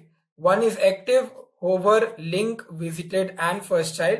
There are many more, but I have not written that because this much knowing for a fresher or beginner, it's perfect. Now let's understand what are these things in a theoretical manner, and then after that we'll do a practical coding based on the same. Now active, it is used to add style to an active element. Now let's suppose that somewhere it is written Facebook, right? Now when it is a link, okay, it's a hyperlink. When you click on it, that Facebook login page will open. Now once you click on it, okay, then this page will become active, right? Because that page is open now, correct? So when this particular link is active, that is the state which is written here. Coming to the next, which is hover. Hover means when you hover your mouse into this link. Suppose this is your mouse, okay? When you hover your mouse into this particular Facebook, just hovering means just keeping your mouse above that. When you keep your mouse above that, then some event should happen, okay? That is what is this hover pseudo class. It adds special effects to an element when the user moves the mouse pointer over the element. It does not click. It is not written that you have to click. You have to just move your mouse pointer over that element. That's it. Link. Link means when it is a general link. Like suppose if I'm writing YouTube and it's a general YouTube link, that's it. It's nothing else. It's just a link. Now when it is a link, the unvisited link, that means if you have not clicked on it, if you have not clicked on this link and this is the first time that you have created this link, this will be in a link pseudo class state, okay? We will see all the differences. You'll be thinking that active and link is same. No, it is not. I will show the difference. Visited. Visited means the particular link which is already visited. That means if you have already clicked on Facebook link, then it becomes visited. If you have already clicked on YouTube link, now it is visited. So for that, different color or different background color you can give. First child. Now let's understand what is first child. Let's suppose this is your div element, div tag. We all know that div is a container, okay? It can contain any tags, whatever you want to write. So I am putting here some of the tags, let's say these 3 tags, and I'm closing the div here, okay? Now this div tag will be the parent element. So these are nothing but the child, okay? So h1, h2 and paragraph is nothing but the child. So inside parent div element, we have 3 childs, h1, h2 and paragraph. Which is the first child? h1, right? So specifically to this particular h1, if you want to apply some style or if you want to apply some CSS property, then we will use the first child pseudo class. Okay, I hope theoretically you have understood this. So it adds special effects to an element which is the first child of another element. Another element is div. First child is h1. Okay. Now theoretically you have understood all the pseudo classes. Let's do it practically and understand what code we are going to write for this particular thing. Okay. So let's move to our Sublime and let's do a very basic code for this. So this particular portion or this particular file is already filled up. Let's create a new file and let's name it as session7.html. And here what we are going to do, we are going to make our HTML skeleton, and here we are going to write in the title pseudo classes, and we will give the body here. Okay, let's see what all things we can give here. Let's go back to our slide and let's copy this particular body portion. Okay, we'll not copy this particular style right now, and I'll explain you what I'm copying. So you can see here some commands we have written. We have written the h1 tag, which is hello world. Then we have h2, in which we have written this is an example of hover pseudo class, and we have given the h3, click the following link to see the effect. Okay, let's do one thing. Let's give the style and let's close that. Here in this style, what we are going to do, we are going to give H2 the hover effect, okay, the hover pseudo class. So what is the syntax of pseudo classes? We write the selector, then we give a colon, and then we write the pseudo class, we give the curly bracket, and then we write the color or whatever you want to change, those all things. Let's save this. What is H2? H2 is, this is an example of hover pseudo class, right? Let's go to our browser and let's reload. Okay, this is a new file, so we have to open in browser. This is how it is looking like, okay? And now have a look that hover effect is happening when I'm just hovering my mouse around H2. If you're not being able to see, when I hover my mouse in H2, I'm just hovering, I'm not clicking on it, I'm just hovering, it becomes red. This is what is pseudo class, this is what is hover pseudo class, okay? Now, let's do one thing. This particular pseudo classes are mostly using anchor tags, okay? So what I'm going to do, I am going to write an anchor tag. You can see here it's already written with a www.google.com, okay? So this is a perfect link here, right? Now, if I reload my page, this is how it is looking, correct? This is how it is looking. What I'm going to do here is, I am going to write a colon, and here I am going to mention active, okay, the active pseudo class. That means once the link is active, the color of the link should change to green. Let's say green, okay? Now let's see what happens in my browser. Right now nothing is happening, only this hover thing is working. When I click on this link, just have a look what will happen here. This particular link, when I will click, it will change to yellow, sorry, green, because I have given green, right? I'll again show you. So if I click on it, you can see it is changing to green. Can you see this? I have already clicked, my particular finger is already in my clicked button. I have not left it. So you can see it's still green. Once I leave it, it will open my Google, because it is in active state. When I'm clicking it, it is in active state. So now it is in active state, that is why it is giving me a green color, okay? Let's move to the next one, and here what I'm going to give, here I'm going to give visited. So once your link is already visited, the color will change to blue, okay? Just for explanation's sake, I am writing this colors only. You can give background color and whatever you want. I'll show you one example also for background color. Let me first show you, if I click on this link and if I visit this link, then what happens. I've already visited this link. You can see this link is now blue in color. Because I clicked on it, I visited the link, so now it is in blue in color, right? Suppose if I create another link, suppose if I create another link in the same file, I'll just remove this www.google.com and I'll write here YouTube, right? Now if you see, if I refresh my page, this link is also blue because it is already visited. I have already gone to this youtube.com. That's why it is giving me that blue color. What I'm going to do now, let's write another link. Now this time I'm going to write here Instagram. This link I have never opened in my laptop, okay? So what I'm going to do, let's check out my web browser. Still this link is coming blue. Why? Because basically what I'm doing is I'm copying this particular link and I'm pasting it, right? I'm just changing my link here. I'm just changing the website name, right? That is why the same thing is happening. Now let's suppose what I'll do, I'm going to write here a href. Let's not write anything, okay? And here I'm going to write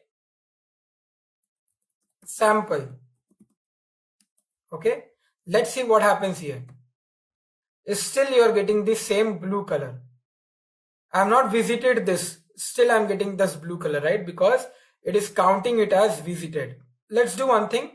Here what I'm going to do, here I'm going to write here as link. Okay, and I'm going to give here color as, let's say, yellow. Okay, yellow will not be visible to you guys, so let's give here purple. Okay, let's see if any changes happens.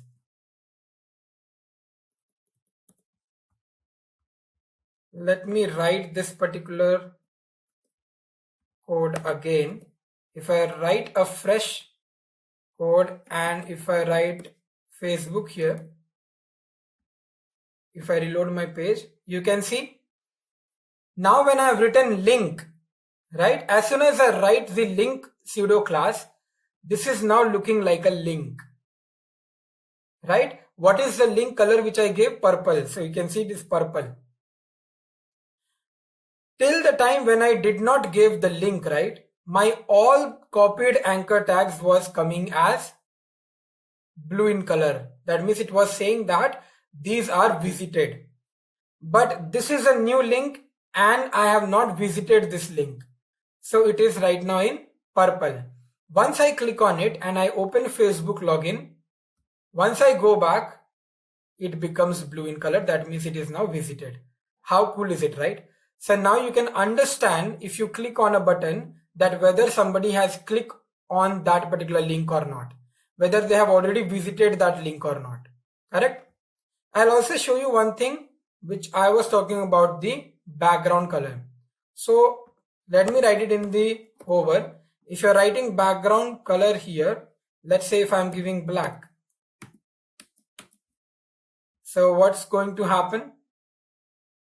When I hover, my text is changing to red and the background color is black. Now you imagine if you're creating a web application and you have a navigation bar in the above at the top, and you must have seen in many web pages this kind of things. When you hover in there, then the color changes, right? Let me show you one example. If it is there. So let's go to Great Learning Academy. If you look here, I have clicked on this link. Now let's see if we have these kind of things or not, pseudo classes. Okay, this is also one of the thing. If you can see, when we are hovering my mouse here, when I'm hovering my mouse, you can see this card is getting popped up, right? This is also nothing but your pseudo classes. Okay, let me find out. So I don't think we have such buttons here. Yeah, you can see here. So when I am clicking on this particular data science button, this is becoming blue background, right? Machine learning, blue background. Artificial intelligence, blue background. Because when you're clicking on it, so these are nothing but your pseudo classes. Once you click on that, it becomes your background color blue, right? To indicate that you have clicked on this, right? Same thing happens when you work with pseudo classes. Let me explain once again to you about this particular hover, active, visited and link. Hover is when you move your mouse to that particular element, things will happen, events will happen. Active means when your link is active, when you have already clicked on it, when you will click on it, like suppose when I'm clicking on this, right? So this particular link will get changed to green. Right now it is not happening because I've already used visited. So remember that you can't use link with visited or visited with active. Okay, remember that. You must have seen that when I was not using link, visited was only one thing which was happening in all the links, right? So it is very important that you should use link. Okay, otherwise your all links will be visited. Okay, so you have to use link, and you can't use active with link because link is a normal link, right? And if you click on any of the active, you can see it is not showing me green color. Active is, you can see active is green, but these are now not showing me any green color, right? If I comment my visited and if I go to my active, let's say here, now you can see this green color is coming here.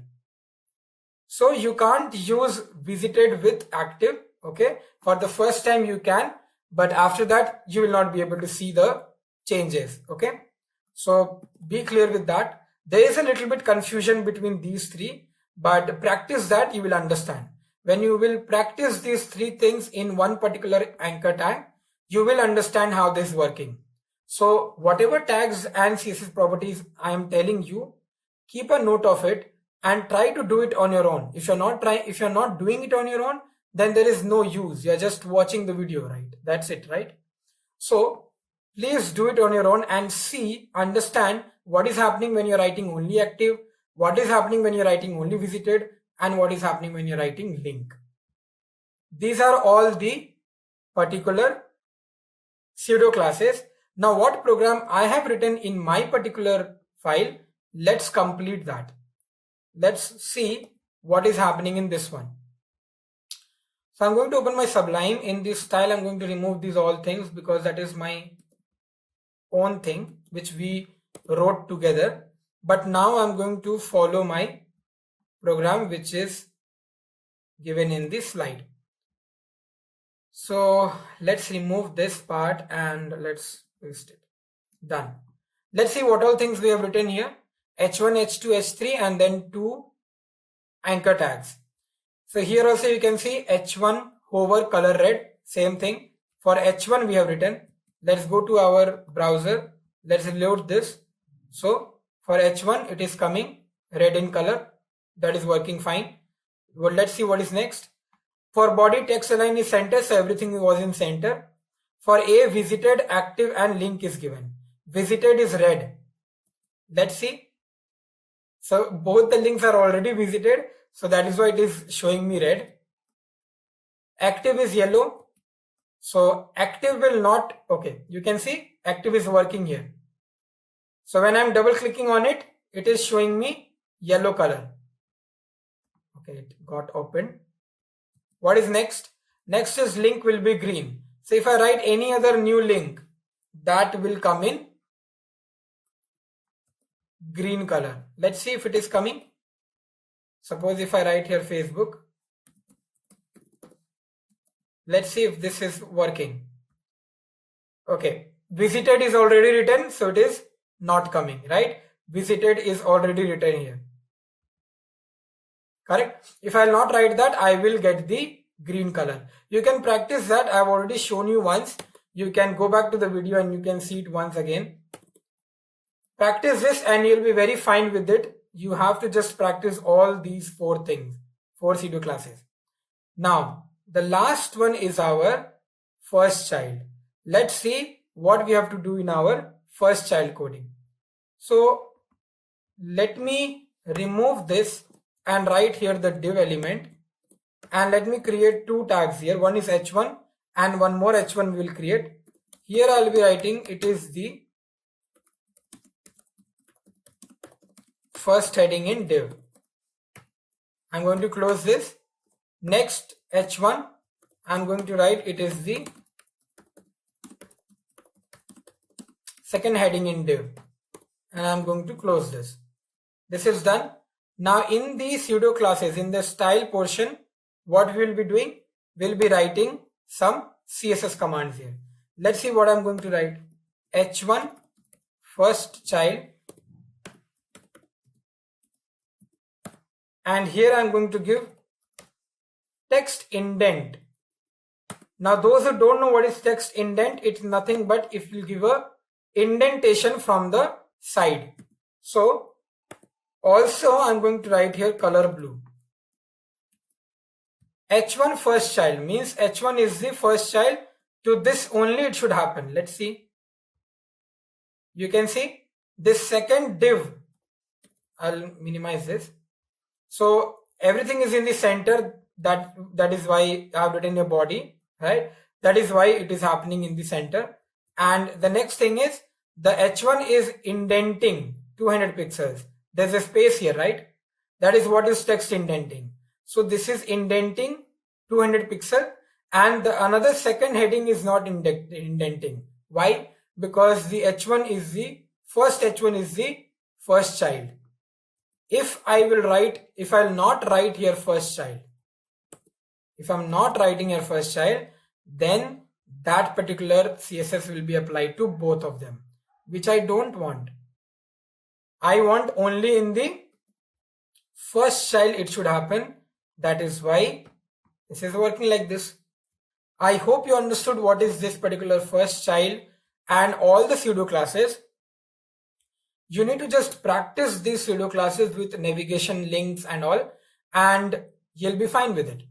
Now let's move to the next topic and let's see what do we have. Now we will talk about the most important topic in the CSS, which is nothing but border. So we are going to see how we can actually create the border and what is the syntax for writing these borders, how we can actually write the commands for the border in our CSS code. First of all, let me explain you what is this border, right? So it helps in setting up the border for HTML elements. Like suppose if you have a heading, let's say this is my heading. So around this I want a border. This border, if I want to give, I can give it using the CSS border commands. There are 4 properties that can help in setting up a border. First is width, style, color and radius. Okay, we will see all 4 of them, how we can use these 4 things in our border. The next is, okay, let's read the 4 properties description. It sets the width of the border, it sets the style of the border, it sets the color of the border, and it determines the roundness of the border. Okay, very easy thing. We will understand it in a very descriptive way also when we will work it around in the Sublime. You can set the border for specifically top, right, bottom and left. Specifically means that you can mention border only for top also, only for bottom also, only for right and only for right also, only for right and only for left also. Now let's move to the next sentence, which is we can also club top and bottom together, and same goes for left and right. So we can give the commands for the border with top and bottom together and left and right together. If you can see here, if I'm giving border width 2 pixel and then 5 pixel, what it does, it sets top and bottom as 2 pixel and left and right as 5 pixel. This we will see in our Sublime also. Right now, let's keep it like this. Okay, so don't worry about this particular point. Also, border can also be set in a single line. We will see how we can set the border in a single line also. Now, before understanding these 2 things, these 2 lines of particular statement, let's move to our Sublime and let's do some coding around border. Okay, so this particular class we were working with, the pseudo classes, what we can do, we can remove this whole thing, and it is the first heading in div, it is the second heading in div. This is perfect. So we have 2 headings in our browser. Let's check out our browser. This is how it is looking. Okay, now what we are going to do is we are going to provide the CSS styles and some borders. Let's see how we can do that. Please focus to this particular topic because here I'll be explaining you so many things. So don't get confused when I'm speaking a lot about border. So please stick to this video and see what all tags or what all commands I'll be using here. Now suppose if I want to give the normal border to my h1 tag, what I'll be doing?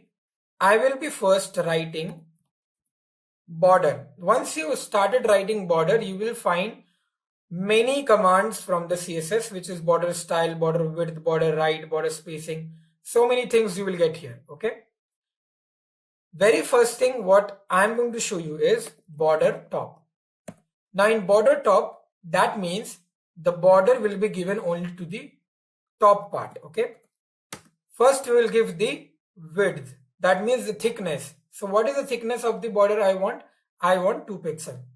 Next, I am going to write that particular style. So style means the solid. So solid is nothing but the look and feel of the border, that how the border will look. And then I'm going to give the color of the border. Okay. Now I won't write anything else. Let's see what happens in my. So you can see in the browser what is happening. What I have written H1.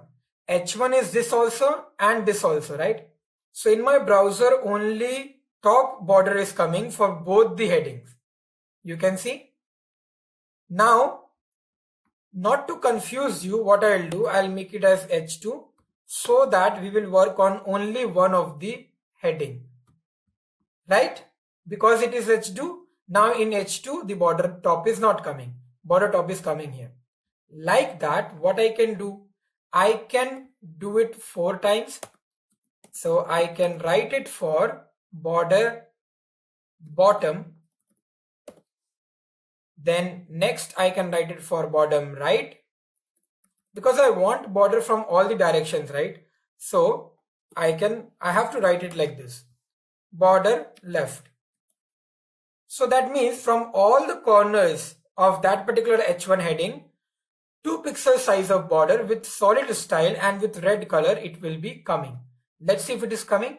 Yes, let me zoom it. You can see one border is created here, right? Now let's understand what we have done here. That means if I'm working with the bottom, I can change it to 4 pixel.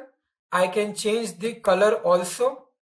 I can change the right to, let's say, 6 pixels, and I can change the color to yellow, and also to the left I can change it to 8 pixel, and I can change that particular color to anything else, and still this border will work fine with all the values which I have given. Okay, so bottom is 4 pixel, and then to the right you have 6 pixel, to the left you have 8 pixel.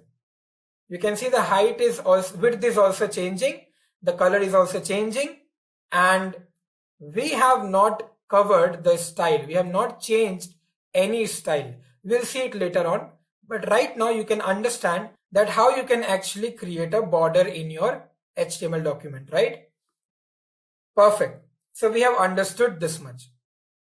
But don't you think that creating a single border is taking 4 lines of code here? Right? It's a little bit complex, right?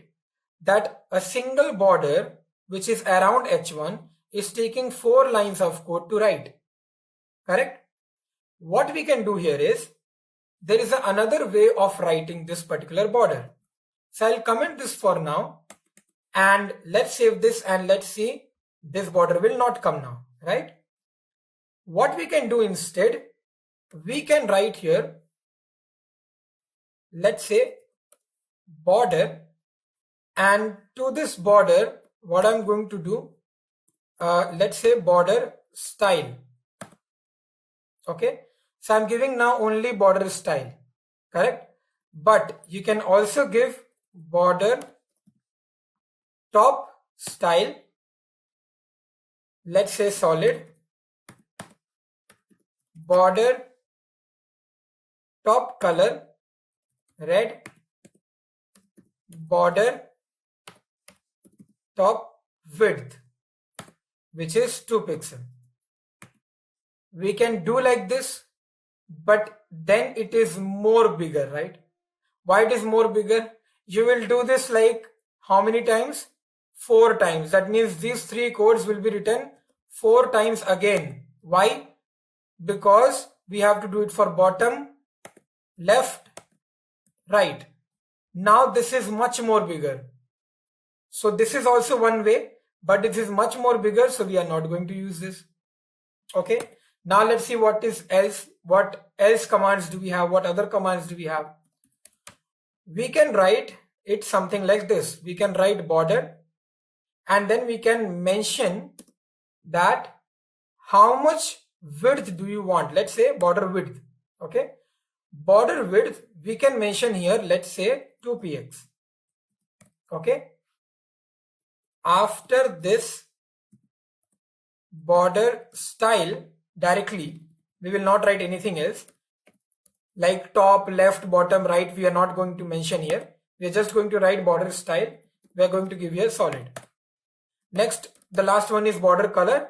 So we are going to write that. We are not mentioning any sides, right? Top, left, bottom, or right. We are not mentioning that. Now let me write here red. Let's see what happens. Let's see. So if I refresh my page, is the border coming? Yes, the border coming in all the directions. Top, left, right, bottom, in all the directions. My border is coming with 2 pixels of width, red in color and solid. Right? So that means when you are not mentioning any size, any sides, right?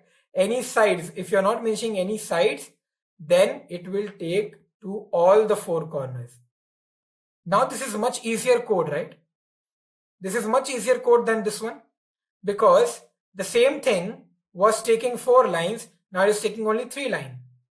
And it is much more easier to write, correct? Perfect. Let me see if 4 pixel is working. That is also working, right? So this is one way.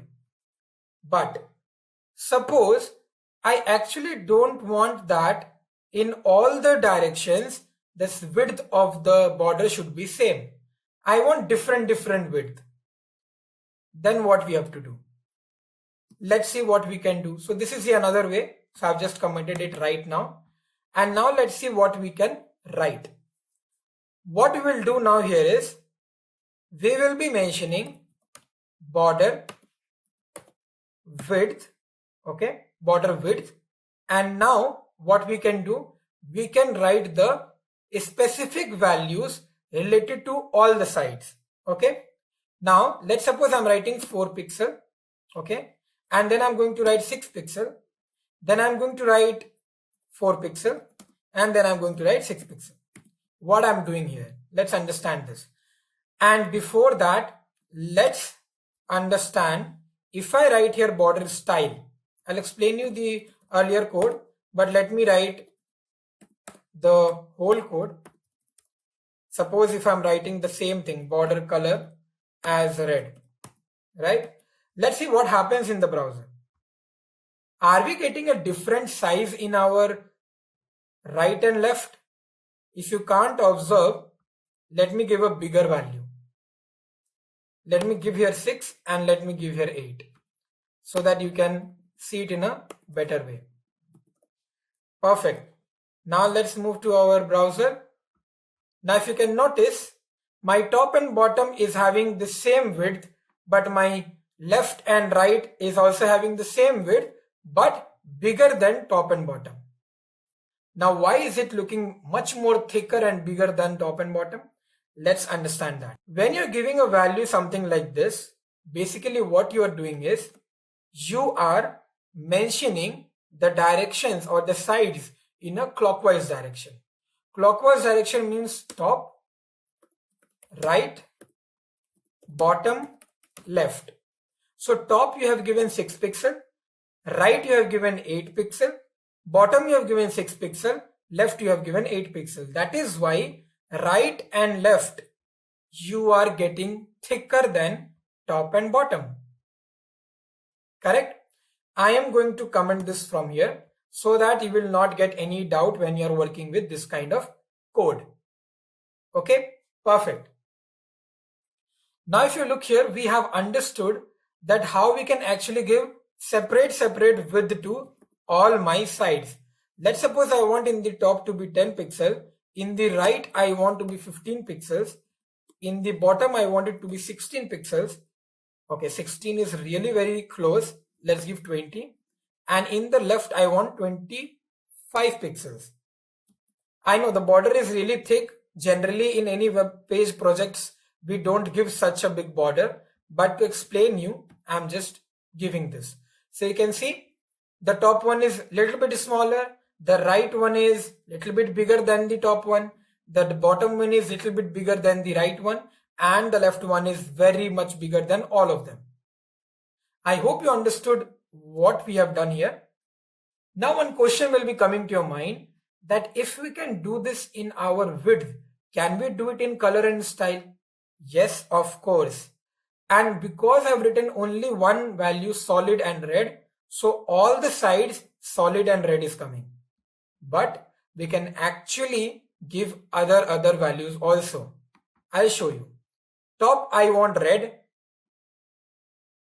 right I want suppose yellow, then I want blue, and then I want, let's say, green. That's a bright color. Now let's reload this. So all my 4 borders are now in a different color. Why? Because I have written it like this. That means top, right, bottom and left. Perfect. We can do it in this style also. But the problem here is that we don't know what are the different styles. Because from half an hour, I'm just telling you about this solid style, right? What are the different styles that we can work with? Correct? Let's observe that one by one and let's see what are these styles. First one is solid, which we have already seen, and next one is dashed. So when you mention dashed, your border will become like a dashed. You can see all the 4 borders are in a dashed format. Let me minimize these ratings, these width, because it is looking really very bad. So let me give something like this, and now reload the page. Now okay, now this is proper. So this is nothing but your dashed. My all sides borders are in a dashed style. The next one, let me write it as dotted. When you write dotted, this will form a dot border. Okay. The next one is nothing but your groove. Now understand from here in a very serious manner. If you see the groove, have a look very closely what is happening. I'm going to zoom in so that you can see actually what is the difference. You can see in groove what is happening. On the sides, on the left and the right corner, the inside part is a little bit lighter than the outside. And when you talk about the top and bottom, the inside part is a little bit lighter than the outside. Right? This is what is groove. Okay. Now, if I erase this and I write ridge, have a look what is happening. First of all, I'm not going to reload. So just have a look how this groove is looking. Okay. Now when I'm going to reload, just have a look what will happen. It is just opposite, right? That is what is ridge. So it is just opposite. Now all the inner parts are much more darker and brighter, and the outer one is nothing but the faded one. Correct? This is the difference between groove and ridge. Also, we have something called as inset. Inset and outset is a 3D style. So have a look what will happen. This will give you a 3D experience. If you can see here, this is looking like that it is going inside. That is why the name inset. So the border is looking like that it is moving into the inside of the text, right? So this is your inset. But once I write here outset, this will be just the opposite. Have a look. I have not reloaded the page now. Once I reload, observe carefully what is happening, right? So this is looking like it is coming outside, right? That is why this is known as outset. So these are basically the different kind of styles which we have in our border. Okay. What I'm going to do, I'm going to write 4 of my favorite border styles here. So let's write solid, which is obviously everybody's favorite. Then dashed, which will be in the right. And then in the bottom, let's say inset. And in the left, let's say outset. Now, if I reload my page, it's working. You can see in the top, you have the solid. On the right, you have the dashed. This one is inset and that one is outset. Okay. So I hope you understood this particular, how to give these width, style and color to all the corners of the border, right?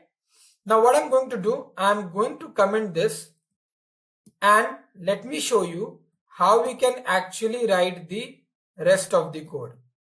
1 second, there's already a comment. So let me comment is individually. What I'm going to next show you is that writing these kind of border is also very hectic. So there is a more shorter way of writing the border. You have to just write border. That's it. Okay. Now in the border, what you will do, you will give 6 pixel, you will give solid, and you will give the color. That's it. Nothing else.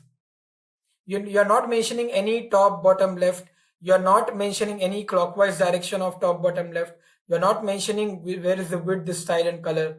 Just one line code. And have a look what is happening in my file. It is giving me a proper border.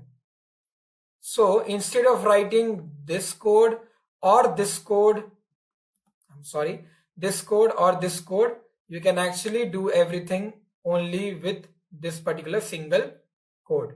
But yes, if you want to mention the different width or different style or different color to all the corners, then this is the best thing you can do. Okay. Now, one more thing which we have seen in our PPT, that was saying that we can write or we can club our top and bottom together, and we can also club our left and right together. Let's do that, and let me show you how it will appear. So what I'm going to do, going to the Sublime, and here I'm going to write border width. I'm going to give 2 pixel and 5 pixel. See, when you're giving 4 values, then it will take 4 sides, top, right, bottom, left. But when you're giving only 2 values, then it will take top and bottom as the first value and left and right as the second value. Let's see whether it is working or not. So what I'm going to do, I am going to go to my browser. Okay, we have not given the color, so we have to give the color. Let's give the color, otherwise it will not be visible, right? Here let's give one color itself, and also let's give the border style, which is nothing but the solid one. Let's save this. Let's go to my browser. Let's reload, and you can see top and bottom we are getting 2 pixel, left and right we are getting 5 pixel. Okay, so this is what they were talking about. Let's comment this, and here we will write the last one which I showed you, border 6 pixel, solid, and color. See, you can swap these things here and there. There is no problem in that. You can write the color first, you can write the width next, you can write the style first, you can write the color next. That is not a problem. Now, this is how it is looking. So I hope these are the ways which you can understand, and I hope you have understood that how we can write borders in different styles, right? Now let's go back to the PPT, and you can see all the points are now covered, correct? Now what we can do, borders I have already shown you, borders you have understood. Now let's move to the next topic and let's see what is there. Now we are going to discuss about the box model. So let's understand what is this box model. Before that, I want to design something and show it to you. So understand that this is your border. I'm very bad at drawing, so excuse me for that. And here you can see there is a border. Here is some text written. Okay, let's suppose I am writing here, my name is Ritvik. Okay, and suppose this is your screen size. Okay, this is your screen. This is my border and this is my text. Now if you observe here, there are two things which is very important. The two things are the space between the border and the wall of the page. This is the wall of the page and this is the border. Okay, the space between the wall of the page and the border, this is in your hand. You can increase it or you can decrease it. Okay, this is in your hand because the whole web page is yours, right? So it is your responsibility that how much width do you want here. Do you want this particular portion to be filled with another color? Do you want this particular portion to be having a maximum width, or you don't want any width here? This is all depending on you. How you can give that? That is what we are going to learn in this box model. Next thing, the distance between the border and the content. This is the content. The space between the border and the content, that means this space.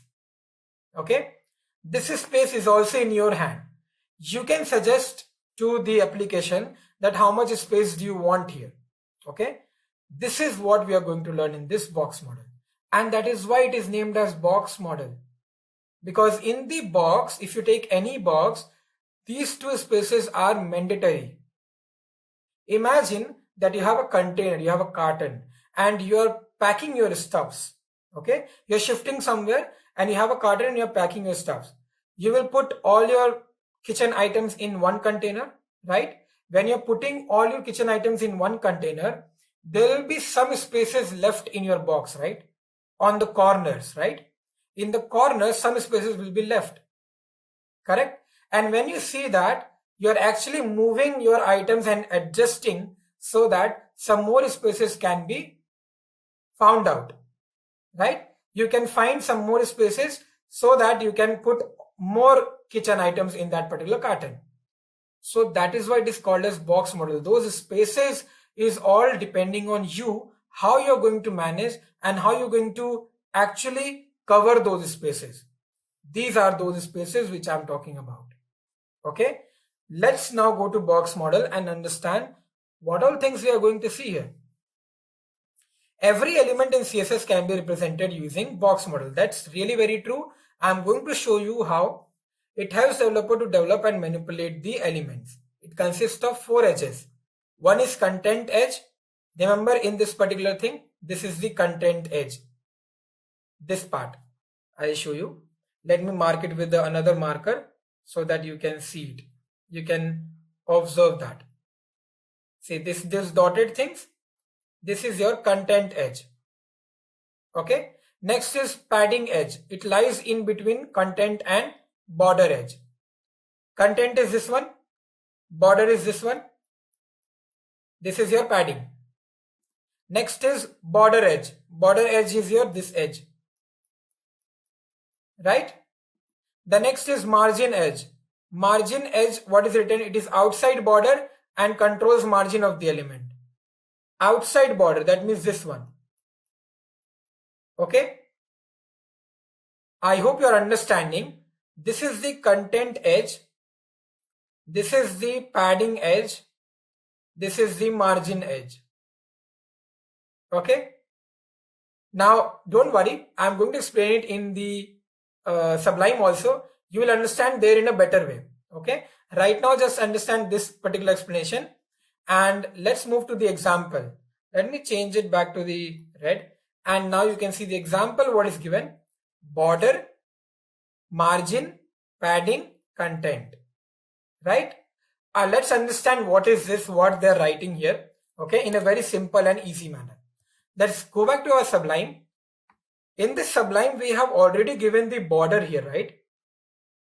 Okay, we have given the border. So, around my content, I have the border.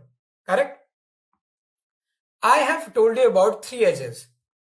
Content edge, if you see the I here, that is the content edge. Padding edge. This border red color, that is your padding edge. Margin edge. The wall of the page, that is your margin edge. Now, the second thing which I taught you was, in the beginning, when I was explaining the box model, I told you that the space in between the border and the wall of the page, that is nothing but the space which is dependent on us, right? We can maximize that, we can minimize that. And the space between the border and the content, that space is also managed by us. Okay, let me tell you how. Okay, now in this particular H1, if you see, we have written the border. What I'm going to do here is, I am going to write here padding. Okay, once I write padding top, Padding top means from the top some spaces will be provided. But I don't know whether the space will be given outside the border or inside the border. Right? Let's understand that. Let's say that I'm giving the padding top as 9px. Okay, 9 pixel. Let's see what happens. Observe carefully this border. Okay, there is some space provided inside the border, right? That means the space is provided between the border and the text, the content, right? That means the space between the border and the content is called as padding. Again, I'm repeating, the space between the border and the content is called the padding space. Because I have only given padding top, the padding space was only given from the top side. What if I'm giving padding left? Let's say I'm giving here 10 pixel. Now look at the left hand side. When I reload the page, 10 pixel is this much. So it got a little bit side. Why? Because that is my padding left 10 pixel. Now let's give the padding from the bottom. So here I can give padding bottom. I can give here, let's give a little bit more. Let's give, 14px. Now let's see in the bottom. Is it giving you a space? Yes, it is giving the space. And now you are understanding that what is padding? It is a space provided between the border and the content. Okay. You will be thinking why sir has not written about the right. Because right already we have so many spaces, right? So is it important to give a space from the right? Even if you give it, it won't reflect because already so many spaces given around the right hand side. So even if you give 14 pixel or anything, it doesn't matter. Doesn't matter, nothing is happening, right? When this will matter, I'll tell you. It will matter when your text alignment. Why text alignment is not coming? Text alignment. If and all I have done it on the right hand side. If I have given right hand side and I have given padding right 14, now you can see from the padding right 14 pixel is given. Okay, and from the left it doesn't matter because left we have so many spaces, right? So this is what is your padding. Okay, when you want to give a space around or a space between your border and the content. Now writing this in 4 lines again doesn't make sense, right? So what we can do? We can do the same thing which we did in our border. We have this circular, the clockwise thing. So we can write here, let's say I want to give here 14 pixel. I want to give here 18 pixel. I want to give here 14 pixel. And again I want to give here 18 pixel. This is nothing but your top, right, bottom and left. Let's see if it is working. Yes, from top and bottom, how much I'm getting? Top and bottom, what I've written? I have written 14 pixel. And from left and right, I'm getting 18 pixel. Right, you're not going to observe because we have so many spaces there. Perfect. This is what is your padding. Okay. Now, the next thing. We have understood that what command or which particular CSS property can give the space between the border and the content. But now we need to know that which particular command will give the space between the wall of the page and the border.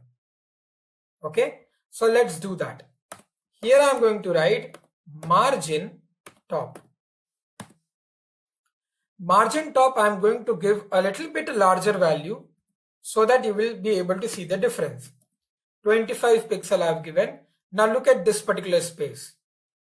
Just observe what will happen when I reload the page. See, 25 pixel is also giving me only a very little space, right? What I'm going to give, let me give here 50 pixel so that the movement can be recorded, right? So you can see from the top it moved. So margin is one of the things which gives the space between the wall of the page and the border. Okay, now let's do some experiments with this. So I'm going to give here margin bottom, let's say 50 pixel. Let's give first 50 pixel to all the sides, then margin top 50 pixel, margin left 50 pixel.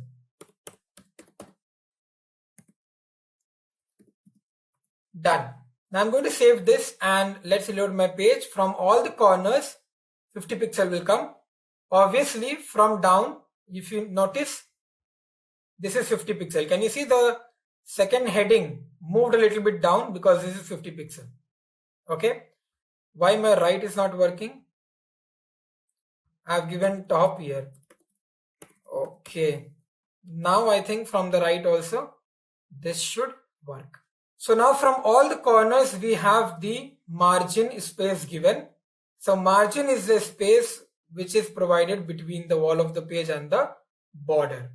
Okay, now we have given 50 pixel margin from all the corners, right? So it's not important to write it like this. What we can do, if your size or if your width is similar or same from all the sides, you can give it only once. Don't mention any sides, just write it once, and when I reload the page, nothing will change because I've written the same thing. So nothing is changing. Okay, it's just that I have reduced my code. Now, if I want to give all the different sizes or different widths to all my sides, then I can use this same thing which we have learnt in our border and padding. So random size I'm giving for all the sides, top, right, bottom, left. Top and bottom is having 50 and 60 and right and left is having 30 and 80. This is how it is looking. Okay, so I hope you understood what is the difference between padding and margin. Again repeating, padding is nothing but the space between the border and the content. Margin is nothing but the space between the wall of the page and the border. And also we have seen a lot of ways how we can write border and margin and padding. And this is coming in the border box rule. Okay, so this is what is all about your box model. How this particular box model works. Inside the box, we have three things. Obviously the border, padding and margin. So I hope you understood this particular concept, and let's see now what is our next topic. Now that we have understood and seen and talked about so many basic tags around HTML and also so many small topics around CSS, we now have the basic structure and styling of a web page. We know that how we can style our web page and how we can give a structure to our web page. So now let's do a project and let's understand how we can actually create a web page which actually looks like a website. Now, before jumping into the project, I'll tell you that most of the codes which I'll use here, I will be explaining all the codes line by line, and also all of the tags which I'll be writing, that is understood by you in this particular session. So let's start off with the project and let's see what is the project we are going to build. So this is the project which is, we have to create, and if you can see here, this is combination of HTML and CSS both. Now if you have a look, let's understand what all components do we have in this particular web page and what all things you need to create when you're writing the HTML and CSS of this particular web application.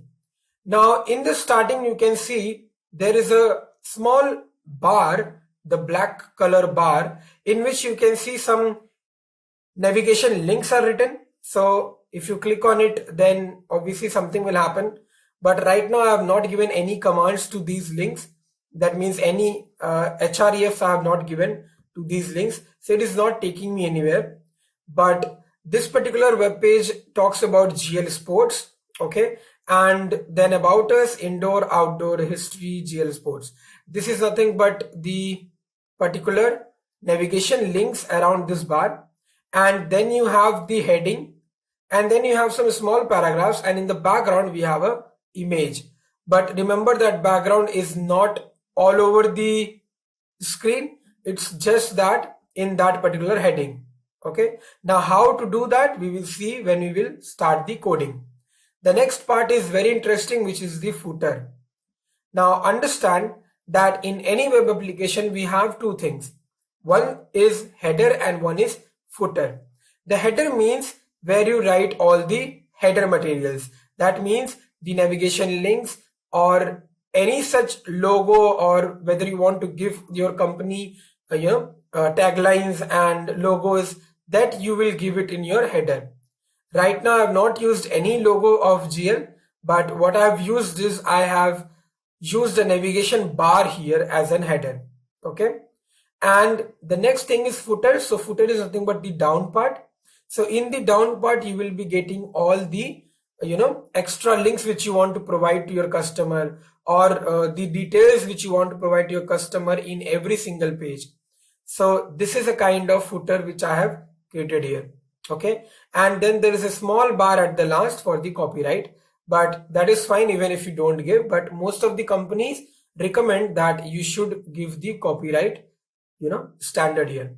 Now the next portion except header and footer is nothing but the section. Okay, this is our main section and we call it as section. Why do we call it a section? Because like this, the image which you can see, like this section, we can create so many other sections in our web page, right? Like suppose when you click on GL Sports, you can see in the web link that hash showcase is coming, right? Now why this hash showcase is coming? Because in the href, I have given showcase as an href, hyperlink reference. So when I'm clicking on it, that is what it is opening. That means the same page is opening again and again when I click on GL Sports. But what if I click on About Us? So what I want is when I click on About Us, it should take me to About Us page. But I have not created any About Us page, so that is why I have not linked it. Okay. But in the project, we will create 1 or 2 pages of About Us, or indoor or outdoor or history, any of it. And we will see when we click on this link, then what happens. Okay, and then you'll be able to understand that for every single navigation link you have to create a section. Section means a part of your web page where you'll be presenting something. So this is one part. The another part can be about us, the other part can be indoor, the other part can be outdoor, and the last part can be history, and after that you have a footer.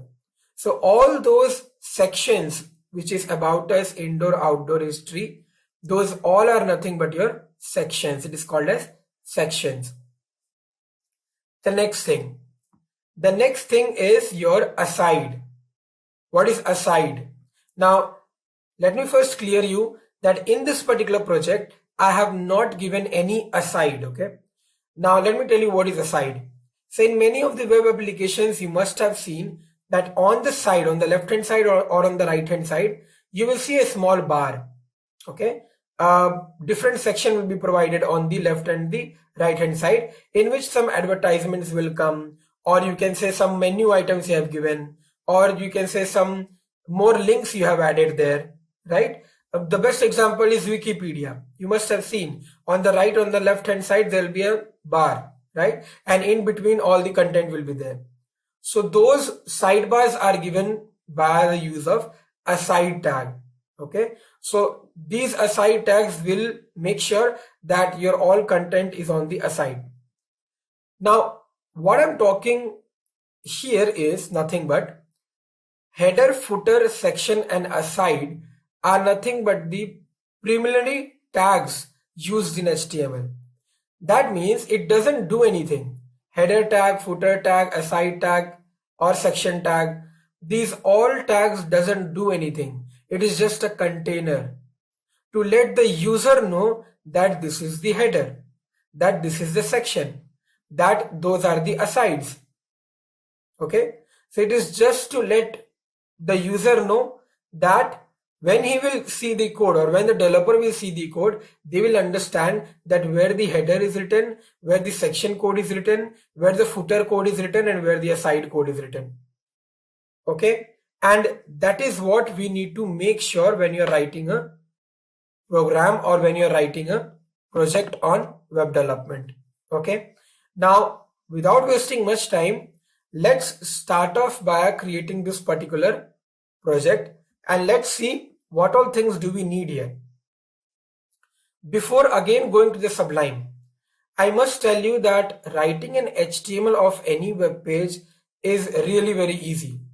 Okay, because it does just have to provide the structure. That's it. You have to provide that where this heading should come, where this paragraph should come, where this subheading should come, right? Those all things, where these navigation bar should come. That's it. But when you talk about CSS, then you have to think a lot that how much padding you should give, how much spaces should be given between these two things, right? And how I can bring these all things in the center. Then how can I arrange these four things like this, right? Why it is not overlapping each other? Why is it having a very defined space between each of them? So CSS is the one thing which will make your web page attractive, and yes, it will take time to make you understand, because if you're not practicing and you just think that I know all the CSS commands, I know the basic and fundamental concepts of CSS which we have seen in this tutorial, and you will expect that now you can work out and you can create a web application. No, it is not possible. If you want to have a hands-on, or if you want to be very frequent with CSS coding, you have to practice a lot. You have to do trial and error methods a lot. You have to analyze that if I give this much font size, then what's going to happen? If I give this much value, then what's going to happen? You need to do trial and error method in CSS many a times. Then only you will be very frequent with CSS coding. So don't think that if you're creating this project on your own, that means you're very fine with HTML CSS and you can create your own web application. No. So try to create 2 or 3 more projects of your own and put it in your resume or LinkedIn profiles, and try to find a job if you're a fresher on front-end development or as a front-end developer. Then inside the company, you will be getting to know how to use these things and where to use, because there you will be doing it practically and for real, right? And there will be people helping you every time. So that is why it's very important that you practice all the stuffs or the CSS too much. Okay, now let's move to our Sublime and let's start this particular project. Before opening the Sublime, let me show you how I have managed this particular project folder. So I've created a project folder inside HTML and CSS tutorial folder, and I have kept these all things here. Okay, so HTML is there, CSS is there, and an image is there, which you can see the image also. This is the image which I have kept it there. Okay, now understand that you will say that in the first topic you have told us that what is file and folder structure, but sir is itself not keeping all the files and folders in the place, right?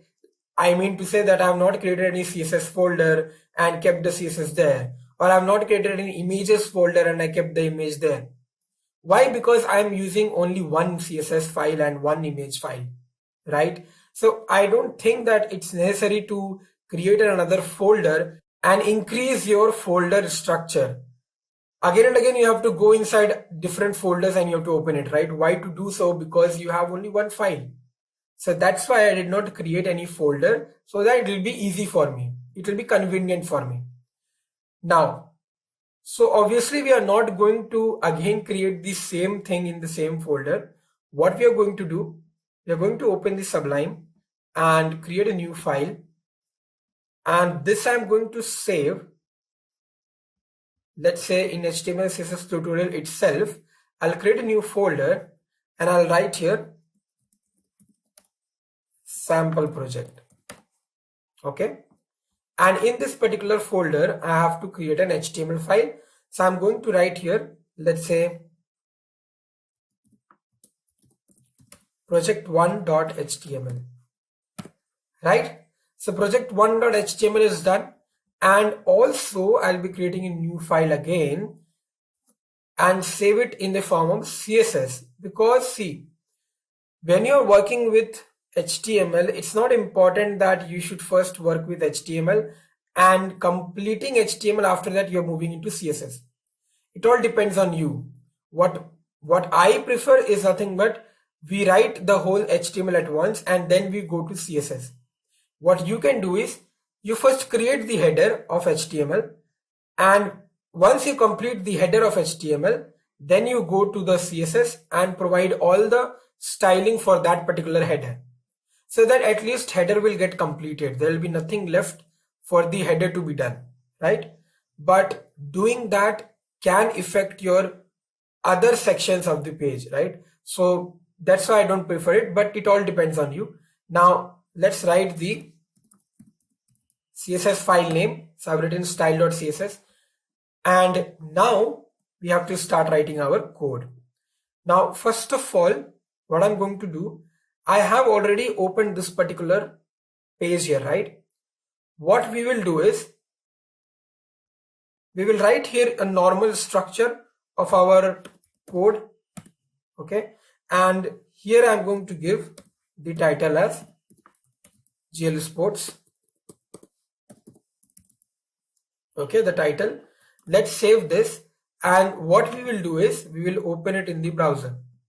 So I think my Microsoft Edge is not opening when I'm clicking open in browser.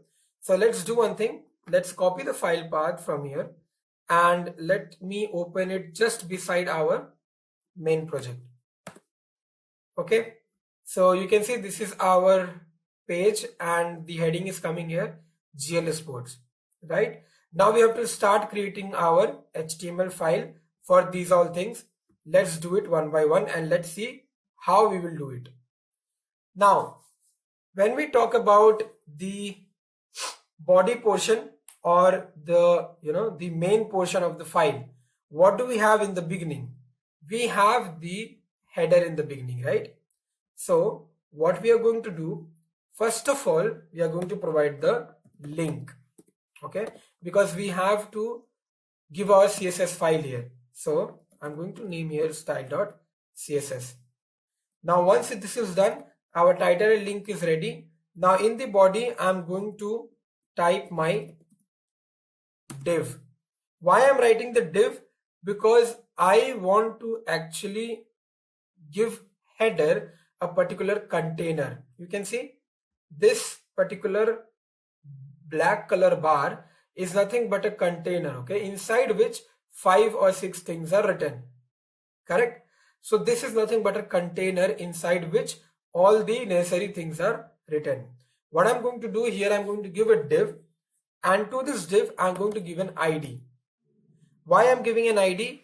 Because obviously to this particular ID I will be giving some CSS to make the color of that particular div as black, right? That bar color as black, and then whatever text I'll be writing there will be white in color, if you can see, if you remember, right? So those things we need to do here. So I'm going to just close this particular tag here, and now I hope you remember that I told you that header, footer, aside and section are these all are tags. So I'm using this tag, header tag, okay, to make the user understand that from here the header is starting, okay? Once the user knows the header is starting from here, inside the header, what should I have? I should have the nav tag. Nav tag is also a container for all the navigation links, okay? So the user will get to know that inside the header container, the user is putting the navigation links inside it, okay? So this navigation links, I'll give a class, okay? Let's say a random CF I'm giving. That's a class which I'm giving here. Now inside this I'm giving a unordered list. Why I'm giving an unordered list? Understand, this unordered list will come line by line, right? Like GL Sports, then here about us, then here indoor, then outdoor, then history, then GL Sports. correct? This is how UL will look like. But in my project, it is not the same. It is in a horizontal way, right? How we can do it in the horizontal way, that we are going to see in the CSS part. But right now, you understand that why I am writing it as a unordered list, because if you're using an unordered list, in the CSS, you can give an ample amount of spaces, and all the particular list which you will create will have a same amount of space when you will give it around the CSS. Okay, so writing it in an unordered list way is perfect. Talking about the footer, the same thing we are going to do. We are going to use the unordered list only because the spacing will be done very definite.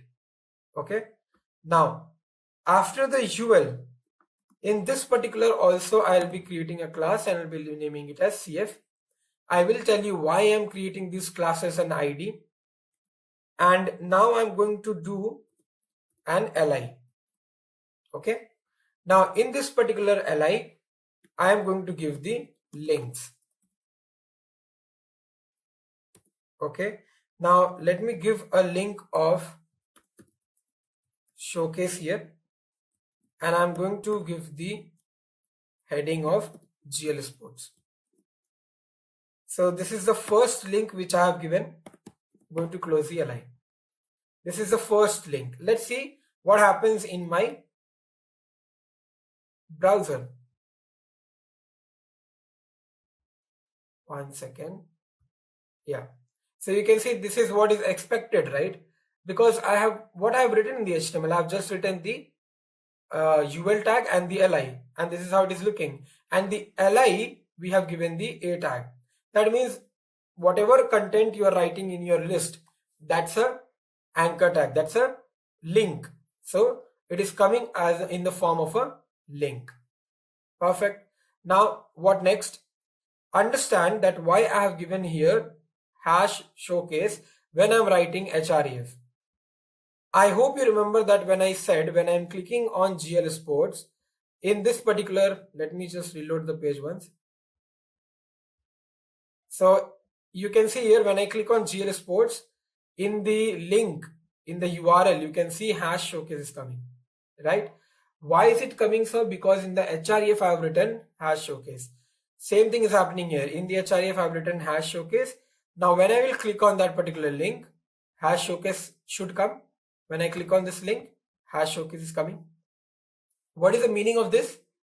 That means when I'll create the section for GL Sports, when I'll click on GL Sports, the same page will be reloaded.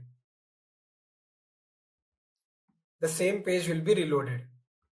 Okay, when I'm clicking on GL Sports, the same thing is opening, right? When I'll click on About Us, it should take me to About Us. That we will see later on. You can see here hash About Us is coming, but the page is not changing because I've not created any page. But we will create the page right now and I'll show you how to do it. So this is done. Now like that, we have to create so many other links, right? So let's create that. Now what we will do is, so that it will not take much time, I'm going to paste it like, so how many times do we have that? We have it like 5 times, and I'm going to write here About Us. Then for sports, we have indoor games and we have outdoor. You can specify anything, but okay. Now last one, let's put it as history. Now for all these links which I have created, there should be some href, like some link which should open that particular page. Now understand, in the href we used to give the HTML links, right? Or any other website links like www.youtube.com or www.facebook.com, correct? But you will say that you're not understanding what is this hash showcase or hash about us means, right? Let me tell you. Now when we will create this section, in that particular one section we'll be providing an ID with showcase, we'll be providing an ID with About Us, we'll be providing an ID with Endor. Okay, And then what will happen when we will click on these links? When we will click on these links in the same web page, it will take me to the indoor section. That means about us, indoor, outdoor, and history will be in the same web page. Okay, it's just that when I'll click on indoor, it will go down and point towards the indoor section of my web page. When I click on outdoor, it will point towards my outdoor section of my web page. Okay, so there is no HTML links other than this main HTML file. There's no other HTML file. There's no other file for about us, indoor and outdoor. We are going to provide these sections in this particular HTML web page itself. Okay, so that's why I'm saying that there are different sections provided. One is this one is about us, one is indoor, one is outdoor, and it will go on. Okay, so that is why when you want to do this kind of thing, that it will take you, the links will take you to the other section of your same web page, we used to write this particular hash command and then this thing. Why I'm writing hash? Because I'll be providing the ID in the section. I will show you that. For right now, just keep it in mind that this is nothing but an ID. Okay, so my links are ready, and let's now close this UL tag and let's give a last href. So here I will just give hash because I don't want to provide any link, and I'm going to give an ID here which is open up. Okay, I will tell you why this ID is needed, because this I can only explain you when I'll move to the CSS. Okay, now this is done. Let me close the all necessary tags. So nav is closed, header is closed. Now let's refresh our page and let's see whether my all navigation links are coming here or not. Okay, so my all navigation links are coming here, right? And now I have to arrange it. That we will do in the later part on the CSS. But right now we'll concentrate on the next thing, which is our this particular div portion, this container. So this container, the black one, is already done. Only the CSS we have to write. We will do it in the, when we'll move to the CSS part. But right now the another div portion is this one, the image one. So let's do that. So after the header, what we have to do? We have to create the another div, and here we'll be again giving the class, because for every div I'm giving a class. For this or an ID. So for this I've given an ID, for this I'm giving a class, and to this class I'll be writing section main. This is one ID, one more ID I'm giving container. Now here, understand what I've done. Basically, I have given two classes to the same tag. One class name is section main and the other class name is container. Okay, so I've given two class names to one particular tag. You can give it like this, just a space is needed. That's it. So in your particular CSS, you can either use .section main or .container. Both will take the commands to this div. Okay, so this is one thing which I wanted to tell you, because in many of the web applications you will see this kind of thing. Okay, so don't get complicated that or confused that this is one particular class name this much big. No, it is not. Okay, what is the use of it? You can use this particular container class or section main class in any of the other divs where you want the same styles. Let's say to this div and to this div, I want the same styles, exact same styles. So you do not have to copy and paste the same CSS again and again, right? You won't do that because it will increase your code. So what you will do, you will name section main class here also and here also. The same will be provided and it will be done. Now there are some other styles which you also want to give to this div. Those other styles you can give to container. So the similar styles you will give to section main, and the other styles which is unique to this div, you'll give it in container. So just understand for now that similar styles will be given to your one of the class, and the unique styles which you want to give, you can give it to the container. Okay, now let's move ahead and let's write the heading which you have seen, which is nothing but GL Sports. So let's write that. Done. So H1 is done, and now we have to give the subheading. So in the subheading, we will write the paragraph. So paragraph is random, guys. Whatever you want to write, you can write. I am writing whatever I have written in my particular project. So your best place to visualize and enjoy playing different sports. Okay, so this is my heading. Let's see how it is looking in the web page. As expected, H1 looks like this and H2 looks like this. Now you can see that till now we have only done this much, which is only the HTML, right? Yeah, we are not expecting that it should come like this, correct? But we will do it slowly. We will see how we can do that. After H2 we have the paragraph. Let me do one thing. I will copy this whole paragraph from here so that we can save some time, and we are going to mention it in our paragraph. But to this paragraph I have to give some CSS, because you can see the paragraph which was written there was much more bolder than the normal paragraph. If you can see in the whole tutorial, when we have written the paragraph, it doesn't look like this, right? It is much more smaller. But because I want to make it visible and attractive, I have to give the font size increased in the CSS.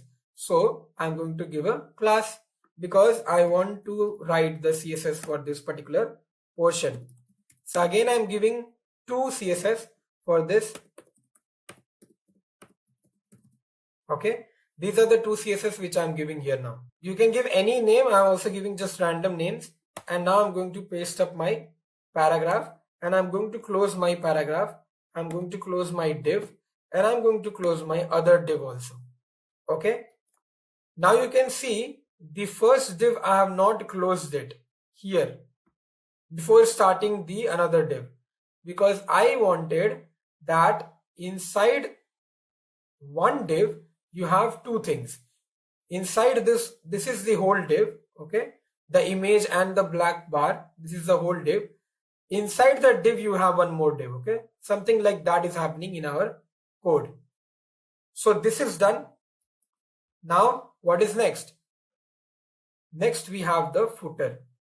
So we have to work with this particular div now. This is also a div. Let's see whether we are going to create the div or not.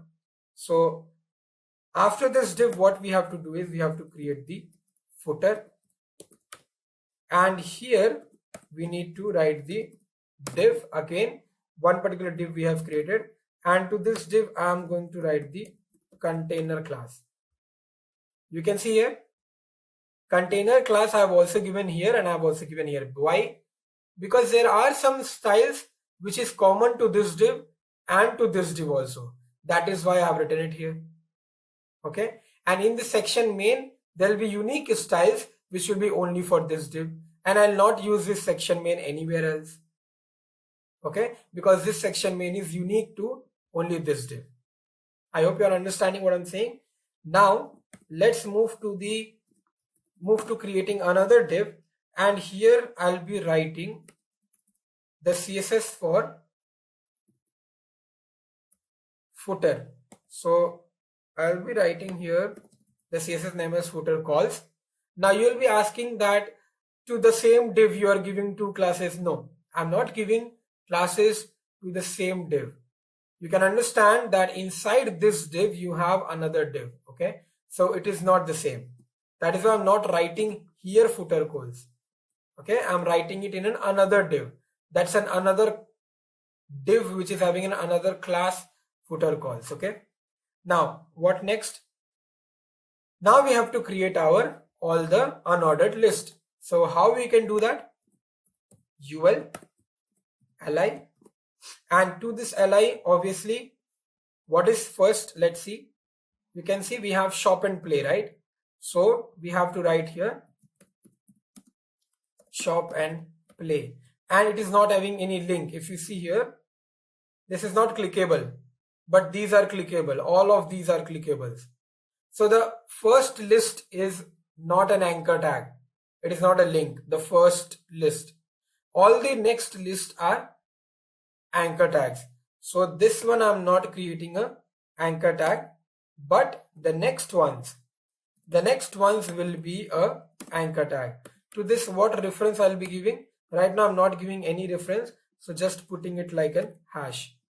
Okay, and now let's write the component names, whatever is there. So we have 3D sports. Rest of the things we will write later on. Let's complete this one first. This is done. Now what I'm going to do, I'm going to copy this. How many times I have to copy it? 4. Done. Now what else we have written in our names in the components? We have written the arcade, sports, I believe so, virtual reality, merchandise, gift card.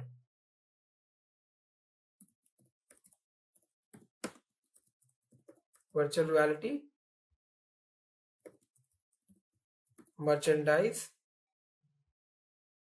and gift cards. Okay, so all my list is now completed from the footer portion. That means only the first column we have written. Now we have to write the second column. For that, what we can do? Obviously, saving the time. So copy this. Just after this, paste it. And change the content whatever is written. Okay. So we have GL Sports Store. Let's write here GL Sports Store. The next one,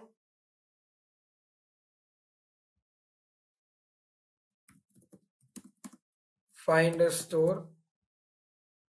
The next one is today at GL Sports. The next one is sports camp. The next one is entertainment. And the next one is order.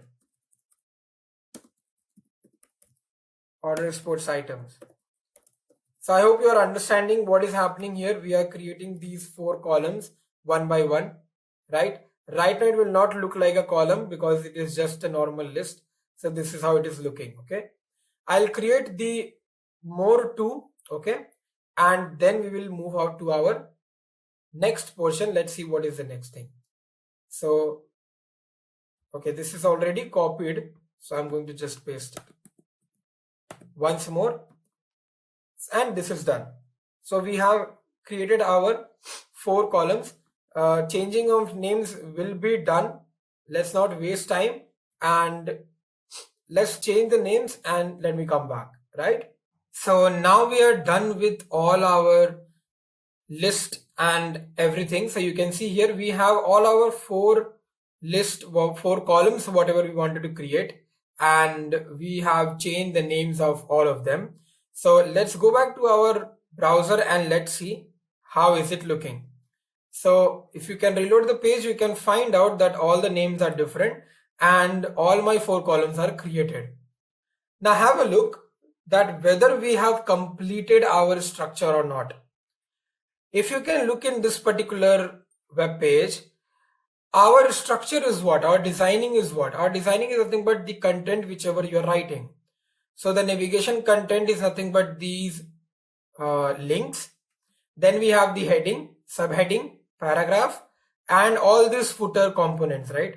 Do we have all of it? We have the links, we have the heading, we have the subheading, we have the paragraph, we have all the footer links. Yes, we have it. And the last part is this copyright thing that is only left, which we will write now. And I think then HTML is done, because that is all about the design and structure of a web page. So design and structure of a web page will be completed. Now whatever will be done is nothing but to make our web page attractive.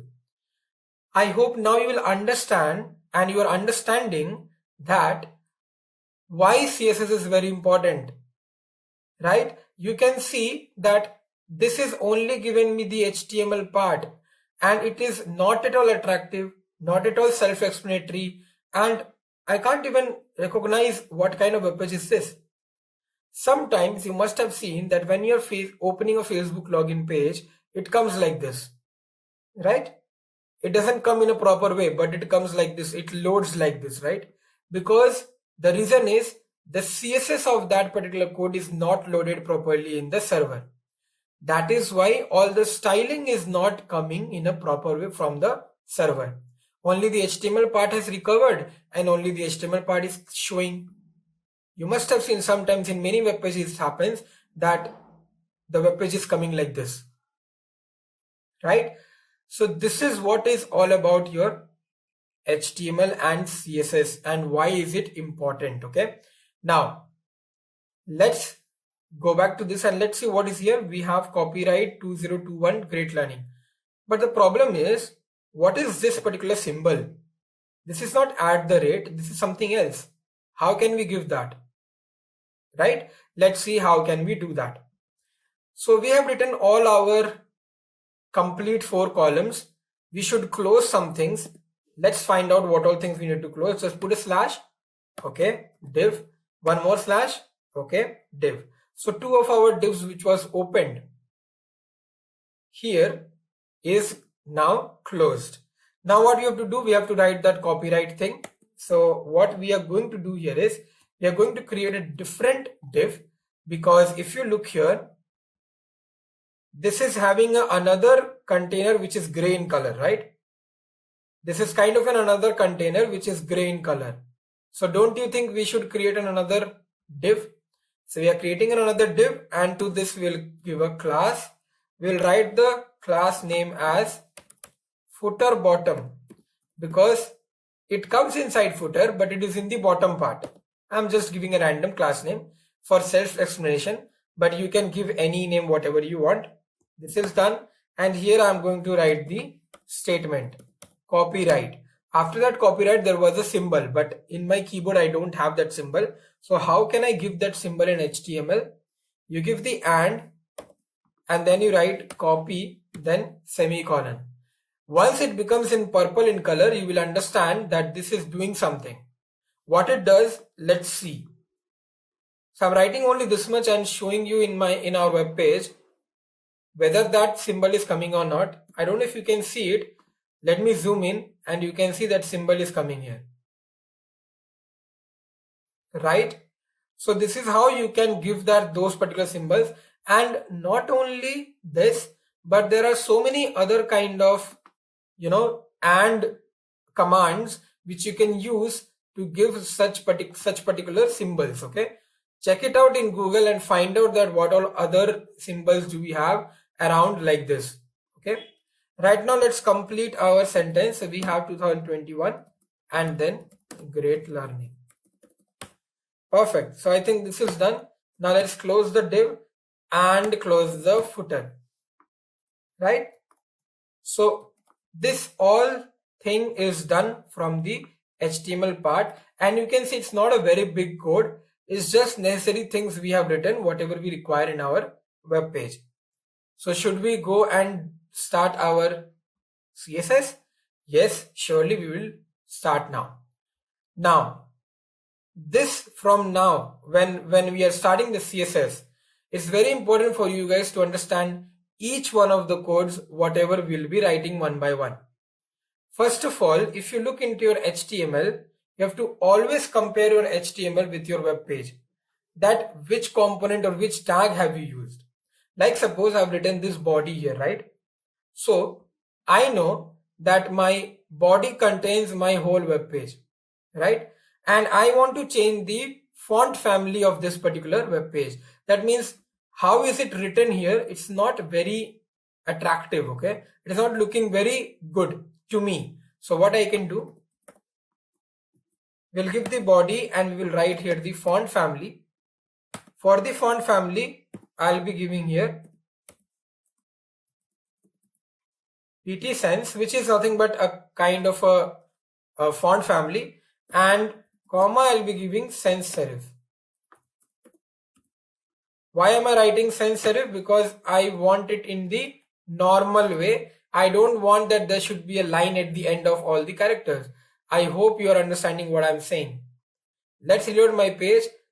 Look at the text if anything is changing. Yes, the text did change, right? It became more bigger, and the font family which I'm using is PT Sans. So it is converted the whole body into PT Sans. If you have not seen, go back to the video and see it. You will observe the change. Now, what next? So here I'm going to give a background color. Okay. Now, there are so many background colors in the HTML, right? So which background color I should choose? What I'll do, I'll go to my HTML color codes the same way how I have told you. I'll go to my HTML color codes, and I know one of the value of my hexadecimal, which is there here 252529, which is giving me a black color if you see, right? Now you can always write black color instead, but I'll be preferring to use this particular hexadecimal value. So what I'm going to do, I'm going to copy that particular value and I'm going to put a hash and put that value here. Done. Let's see what happens. So if I reload my page, everything is black. If you observe, it is not a pure black. It is a kind of a fade black because the text which is written, right, is visible, is slightly visible. If you look here, you can read what is written in GL Sports, your best place to visualize and enjoy playing different sports, right? It is visible. That means the hexadecimal value which I have chosen, it is not purely black, right? Okay. That's okay. That's what I want. It is looking good. Now what I have to do? Background color is done. Now if you observe here, there is a space around all these things, right? These all headings, then list, these all are having some spaces, right? What I'm going to write here is I'm going to give here margin. I hope you remember what is margin. I'm given the margin 0. Why I've given 0? Have a look. Once I reload the page, what is happening? You can see the space which was given above, it's gone now, right? It moved a little bit above, and all the spaces which was there beside the heading, if you can't see it, let me do it again once. So I'm commenting this and I am going to my web page, reloading the page. You can see there is some spaces here, right? There are spaces here. There are lots of spaces in all the portions.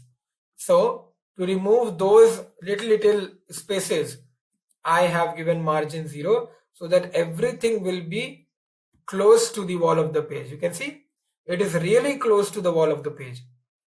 There's no extra space provided, correct? I don't know if you can see because the background color is also black, but I have zoomed in, so I hope you can see. Now, what is next? So let's give the color to the text because the text color is really black and you're not being able to see anything. So let's give the color here. Let's go to my color codes again and let's see what color we can give. Obviously, we'll be giving the white color. So for white color, I want to show you what value you will be writing. Let's say I'm writing FFF. You can see which color is coming here. It's totally white, right? So here I'm going to write FFF. Once I save this and reload my page, you're going to observe all the text will become white in color. And now you can clearly observe the margin thing, right? There's no space here in between the wall of the page and the content. That's what I explained to you about margin. The wall of the page and the content or any border, if it is there, there'll be no space. Or how much space we'll give in margin, that much space will be there, right? So now it is looking something like this, and you can see that it is becoming more attractive, comparing to the previous part where we have not written any CSS. Now, what next? If you look here, all my particular lines, each line is very close to each other. If you look at this one, it's not that close, right? There is a distance between all of them, all the lines, right? There's a distance between each one of them. What I'm going to do here is I'm going to give a property which is line height. Okay, why I'm giving line height? Let's see what changes will come. Observe, guys, that every time whenever I'm writing a new command, I am going to the web page and I'm making you sure that you check out what changes are coming here. So always see that when I'm reloading the page, what change is happening. So I'm reloading now and have a look what is happening. There is a space provided in all of the each lines. Each line is having now some spaces. If you're not observed it, go back to the video and see what changes is done. There's a space provided to all of them. Okay, all the lines, each one of them. So there's a line height. This is called as line height. Okay, I'm controlling. Don't do Control S every time in your web page. Otherwise, it will ask you to save the file. It's a habit now for me, so I'm always clicking on Control S. Okay, now my body CSS is done. It's looking fine. Now let's do one by one the CSS for all my ID and classes. Okay, let's go to my HTML and you can see there's an A tag here, right? Let's give something for A tag. What I'm going to do here is for A tag, I'm going to give something which will remove these lines, the underlines. Okay, which will remove these underlines because in my web page there's no underlines here to all my links, right? So I don't want those underlines. I don't want any decorations in my link. So text decoration, none. Remember, text decoration we used to give for underline and all. When we give none, that means every line underline will be gone, right? All my underlines are now gone. Correct? What next? Here I am going to give a color to all my anchor tags. The color which I am choosing is, I'll show you. Let me open the HTML color codes and let's keep it open only because we need it for some time. So here what I'm going to type is, I'm going to type here C. Now you can see what kind of color is this, right? Okay, this is not the color. This is the color. Okay, a kind of slightly gray color. If you look here, all the links which is written here, okay, if I zoom in, all the links which is written here, it's in something kind of a gray color, right? It's kind of a something in gray color. You can see all the links because above black, if you're putting a gray color or a white color, it's really good. It will look nice, correct? So that's the thing which we are going to do. So CCC will give me the same thing which I want. So here I'm going to write, okay, even if you write like this, that is also fine. Perfect. This is done. Now let's reload my page and let's see whether there's a color coming to my thing or not. Yes, the same color is coming. And now is the time you can see that my web page is looking the same. Okay, only that image and all these things, all these links should come side by side. Only that thing we need to do. Other than that, everything is done. The color and everything. So now you can see how much change is coming when you're writing just a normal CSS. I have not written a very fancy CSS code, correct? Just a normal properties and values I have used here. Now, what next? Let's move to our first ID, which is showcase. That means that particular div, the first div. So I'm going to write here showcase. Please remember to check always what is the name of the ID you are giving. Check out whether you have a capital letter or not. Okay, it is fine for me. Now let's understand.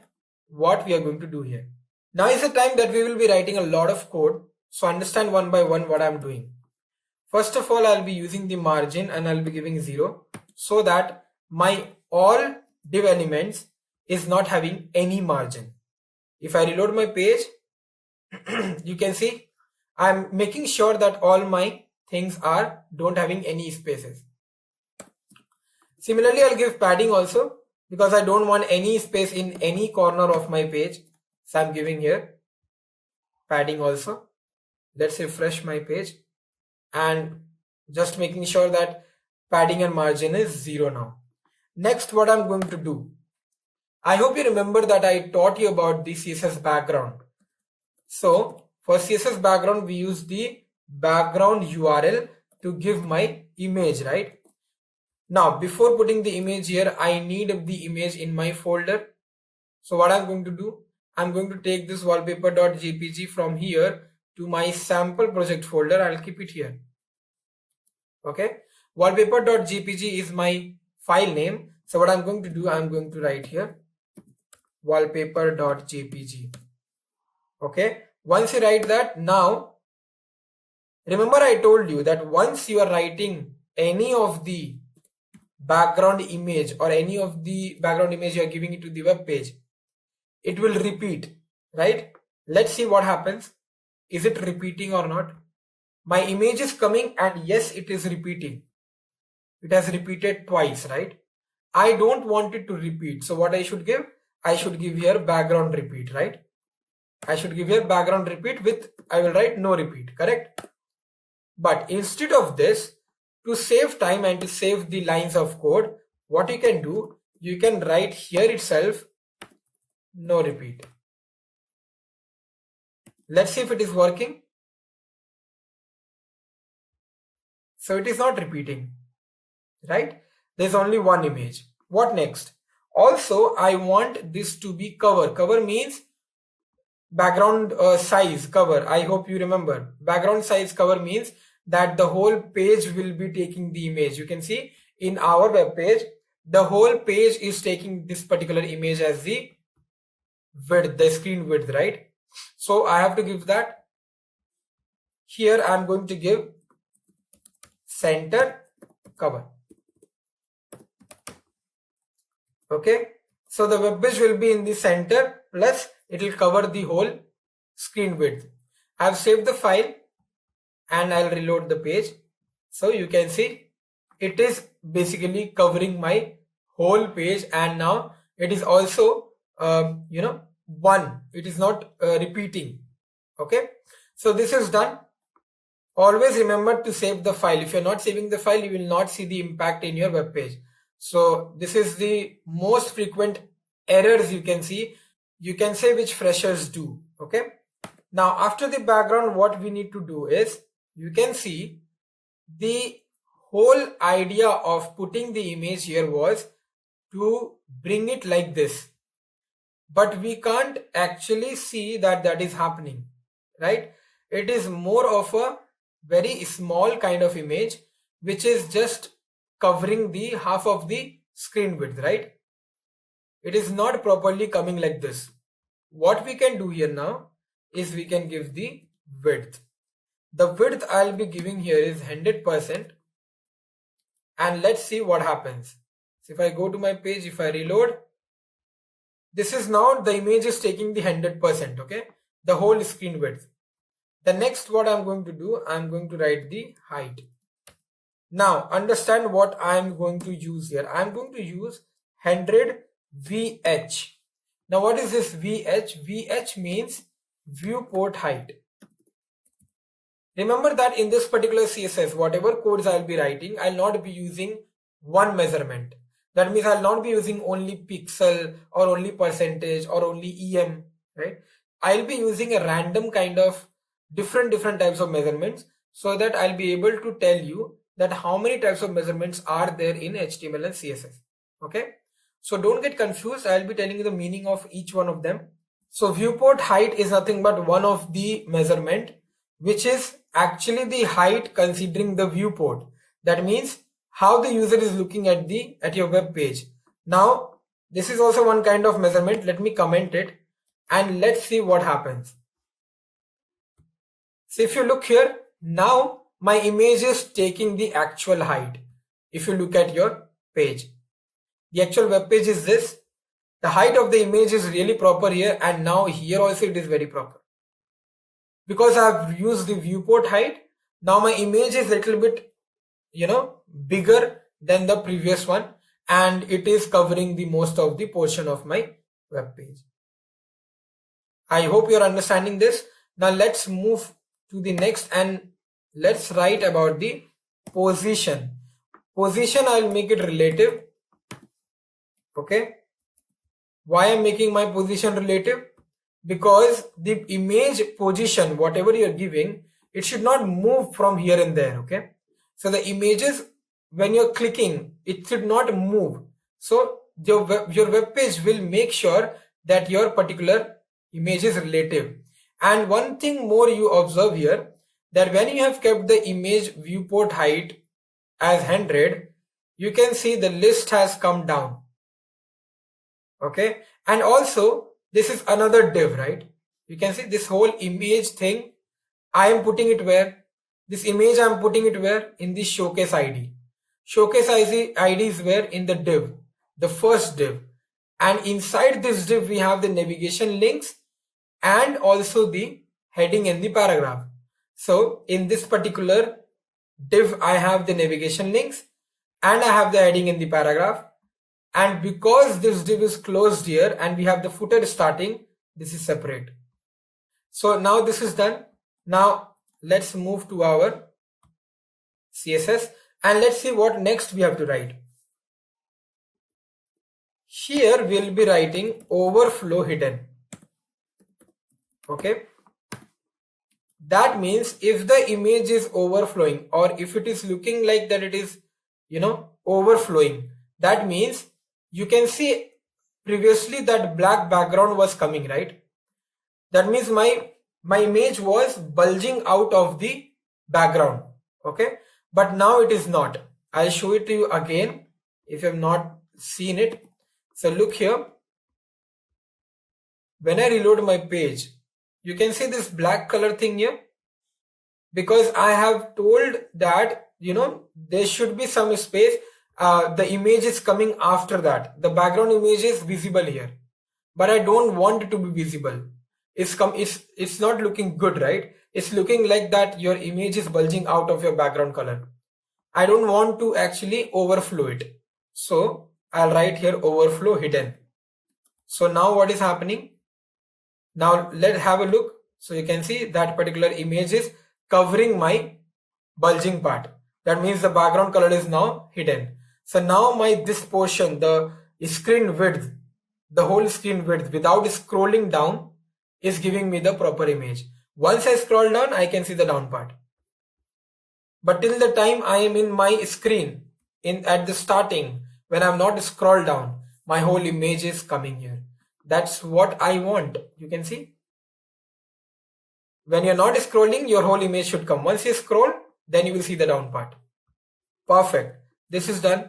Oh God. Let's go to my Sublime. And now here, what we are going to do, we are going to write the next code. Let's see what is that. One more thing I want to tell you here, that overflow you can write however you want. We will see some options, whether you want to make the overflow in a horizontal direction or in a vertical direction, or you want to wrap it, those things. I want to provide it in a vertical direction. So done. Now let's move to the next one and let's see what do we have. If we go to our HTML, you can see inside the showcase ID, we have one more ID which is container, right? And this container we have written many times. We have written in the footer div also. We have written in the first div, first sub div, right? And this is all inside this showcase. Inside this showcase, you have this container, right? That is why how we will write here is, we will write showcase and then here we are going to write dot container. Why I am writing like this?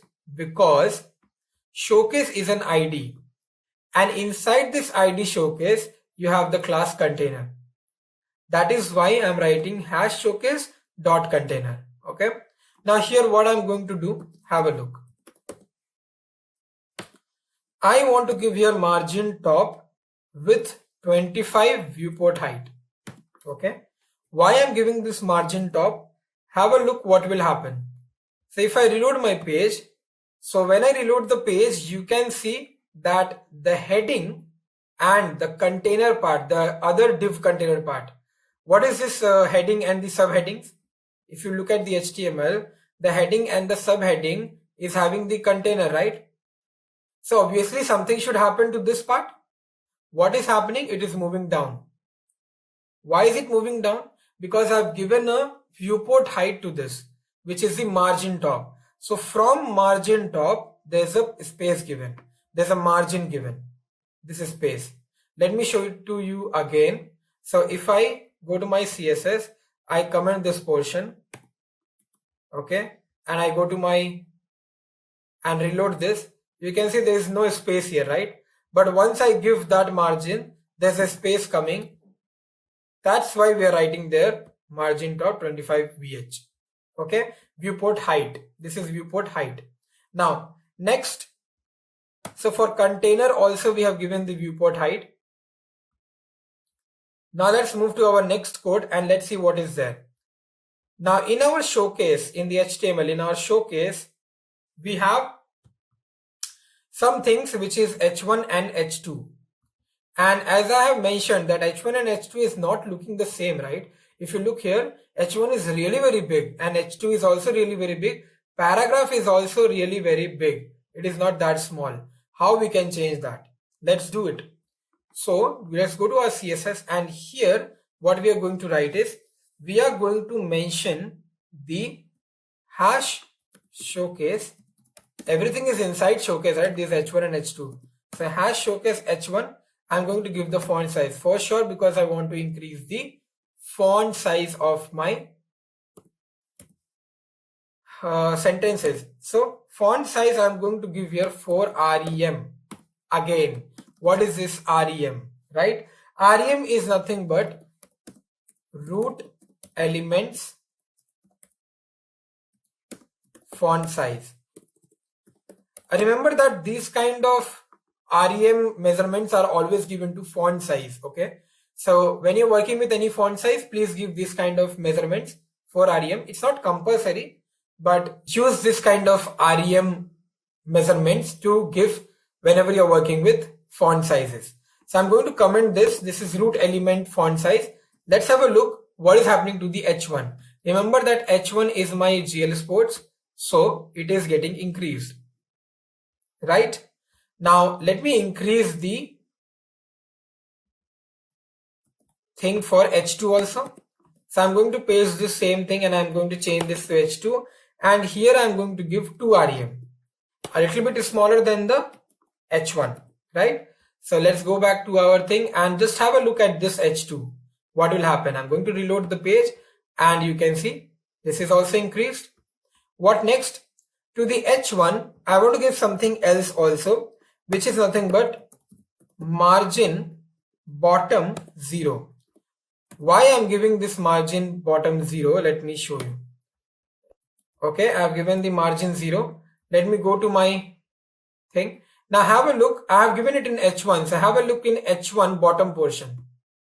You can see there's a space provided, right? So how much space is my GL Sports taking? There should be no margin bottom.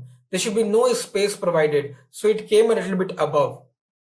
Earlier the paragraph was touching this last border. Now it is not. Okay. So those things we have done using margin bottom 0. 1 second. Let me just close this Sublime because this search button is coming here. And let me open the Sublime again. Okay. So this is done. Now let's see what all things we have already completed and what is left.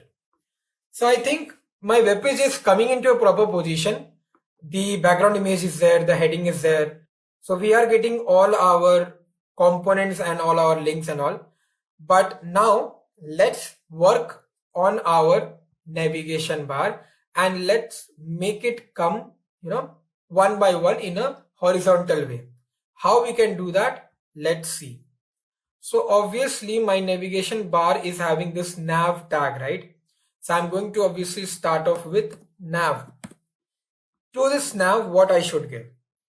First of all, let's give the height. Height I'm going to give here 40 pixel. Okay. Let's see what happens to this when I'm giving the height to the navigation bar.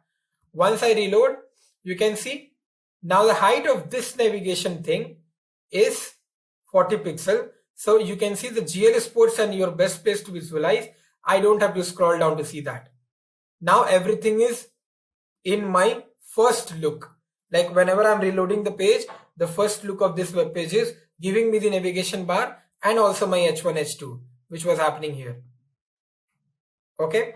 Now let's again go back. Height is already given. Now I'm going to give the width. Width I'm going to give 100% because I want to take the whole width of my screen for this particular navigation bar. Right now nothing will happen because it is taking width 100%, then also it can't be able to show you because my links are not in a horizontal state, it is vertical. So you won't be able to see whether the width is 100% or not. But I'll tell you why we have written width 100%, because the next course which we will write will be totally dependent on this width. So next I'm going to give a background color, which is obviously the same color which I've given here, I believe, which is let me check out in our HTML color codes whether it is the same color or not. Okay, 333. Okay, so this is the black color. So here in the navigation bar, the whatever bar we have, we want to give black color. So because this is a navigation bar, let's see what happens. If I reload my page, I am getting that black bar here, right?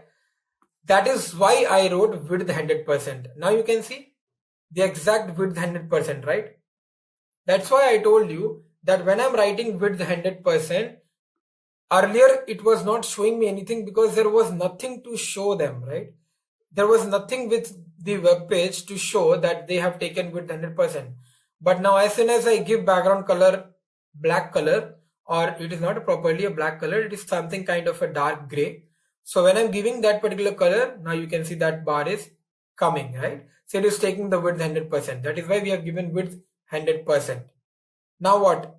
Next, we are going to give the color, that means text color.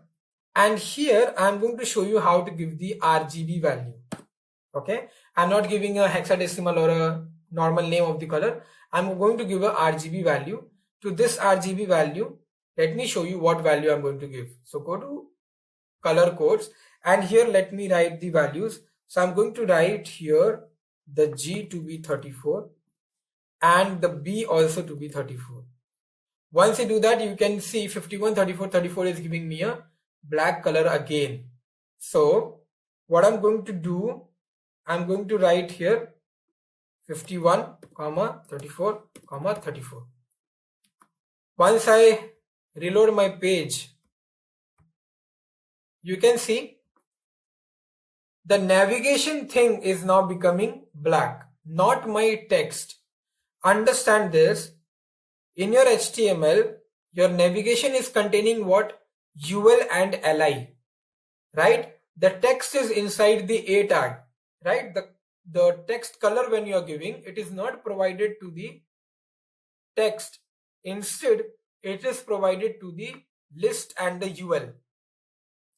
If you have observed, these white dots are now changed to black, right? So that means the navigation link is containing the list tag and it is changing these dots to black color. Okay. Now, after this, what we will do? After this, we will give the position to be fixed because we don't want that these navigation links should move here and there. We are not giving the position relative. Okay. we are giving it as fixed. Once I do that, now my particular navigation bar, which you can see, is now fixed to a position. Okay, little bit above, and now it is fixed. Now you can't move this obviously because it will, it is fixed. It will not move. And to this, it is very similar. Right? You can see slowly my web page is coming to the original thing, and now is the time when I'll give the commands for nav ul. So see, this is for the navigation bar, okay, but this is for the navigation items, whatever items you are using. So here, have a look.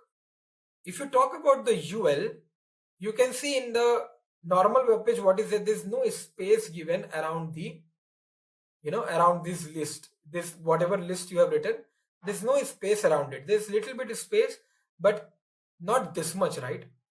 We have to make sure that this chill sports should come above this bar, this black navigation bar, dark gray navigation bar. It should come above that. How we can do it? We can write here margin 0, padding 0, so that there will be no extra spaces provided. Now have a look. It is going above and there is no space, exactly no other space, extra spaces, right? Right? So the list is also gone. The black dots, those are also gone. Correct? Because we have given margin and padding 0. Now, to the list, to the items, okay, to the items we are going to give the CSS. That means to all the li, to all the anchor tags, we are going to give some CSS. Let's see what CSS we are going to give. We are going to give display inline. Now this is the most important one, and have a look what is happening. When you write display inline, all my navigation links are now in one line. So this is one of the CSS which will make your navigation list to be coming in a proper line. Okay, so my all list or the links, navigation links, are basically coming in a horizontal way, right?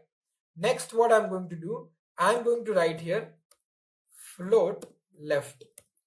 Float left is mostly like text align left. Okay, so what happens when you write text align left? Everything will come in the left hand side, the text, right? But when I'm writing float, have a look, everything came to the most left hand side. Okay, so every component or every navigation links is now close to each other on the left hand side.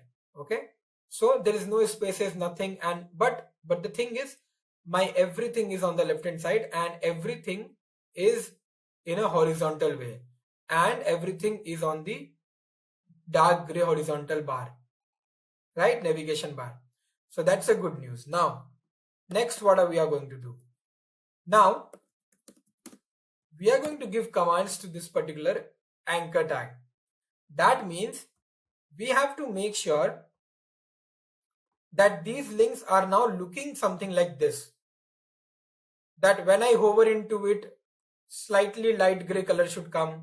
There should be a box around it, and also you can see all the navigation links are different from each other, right? When you are putting your mouse here, hovering your mouse here, right? When you're hovering your mouse here, you can see all the things are different. It is not very close to each other like this. So we are now going to code that particular portion.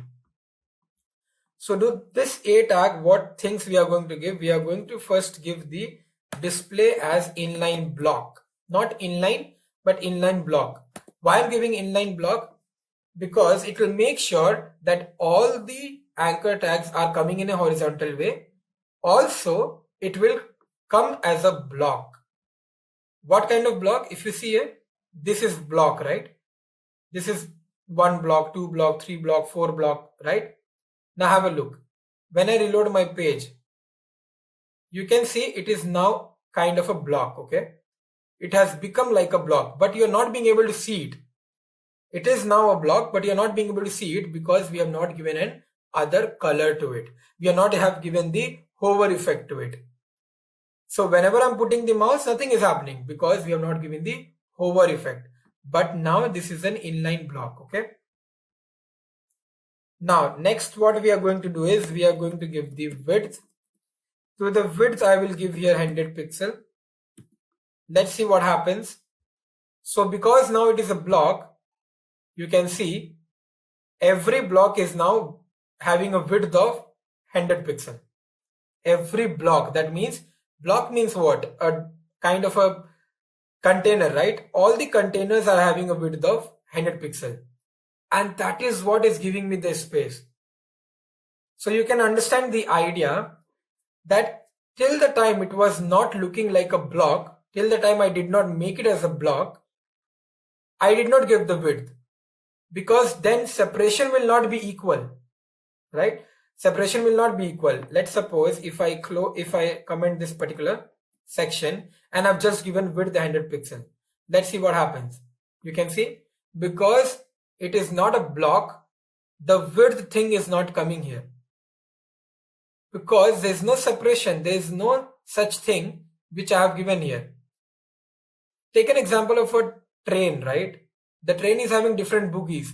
When it is having different bogies, containments, then only you can see separation is there, right? D4, D5, D5, D6, D7, all the different containments are there, correct? And there is a separation. That's what we are doing here. We are creating blocks on all of these navigation links, and then we are providing the width to it. Perfect. So now it is looking like my main web page. But still there are so many things to do, because you can see these all links are not in the center. These all links are not in the center. Why? So let's work on that. Here what we are going to give, we are going to give text align center. Okay. Let's give text align center. Let's save this and let's reload my page. Once I reload my page, you can observe that now it is coming in the center. What next? Let's quickly do some of the things. Let's say text decoration. Text decoration, I don't want to give anything. So let's say none. So all the dots which is there, it will get removed. And now next what we are going to do is we are going to give the padding. And here the padding I'll give 10 px and 0. Now understand, if you remember, for the padding I have told you 10 px and 0. If you are giving only two values, then it is nothing but top bottom 10 px, left and right is 0, right? This is what I have explained you. So when you're writing only two values, it is nothing but top bottom, and then you have the value of left and right, right? That is what we are doing here. Basically we are writing 10 pixel padding from top and bottom so that it will come in the center. Have a look. When I've given that particular thing, now from top and bottom padding is coming. So now all my things are coming in the center. From left and right, I have not given any padding, so nothing is happening. If I would have not given 0 here, then from the left and right also 10 pixel will come and it will look something like this. There's not much difference, but still I want to give here 0 so that it looks something like this. Okay. Now what next? After padding, I'm going to give here one more color, and the color will be the same thing. Okay. Let me save this and let me reload my page. So this color is little bit more gray. If you look, this is little bit more gray, so it is more brighter now. And the next thing which I'm going to give, the last one, which is okay, text decoration I've already given, so this is fine. Till now we have completed, I think, the first part. If you look here, this is how it is looking. Okay, and the only difference is that these headings h1, h2 and paragraph is in the center. That you know how to do. You have to just giving text align center, right? We'll do it later on, but you can see from HTML to CSS what all things we have changed and how, right? That is why I'm repeating that CSS is very important to practice. From once it will not come. Okay, for me also it's very hard to write the CSS. Why I'm showing you this kind of CSS, in a very fast speed, and I know what to write because I'm referring. Okay, so it is very easy for me to make you understand. If I'll start creating my own CSS or writing it my own, I will properly blunder, right? Because you actually don't know that what value you have to give. Okay, this project is already created, that is why it is easy for me, but for you it will be new, so you have to do trial and error methods, right? Now after navigation A, let's give that hover effect, the pseudo classes. I hope you remember. So here I'm going to give the hover effect, and I'm going to give the background color to be changed. So when I'm hovering, it is giving me a kind of a light gray color, right? Light gray color can come from 444. Okay, so now I'm not going to HTML color codes, but okay, let me show you. If I give here 444444, this is the color which I want. This is the light gray color which I want. So if I reload my page and I hover to my components or to my navigation links, you can see it is providing a box which is inline block, and that block is nothing but giving me a gray color. Why is it not coming in GL Sports? Because I've not given it to GL Sports. GL Sports is a different thing here. These are the navigation links, and in these I am getting that particular hover effect. Okay, now hover effect is done. After this, what we have to do? We have to write the codes for the container.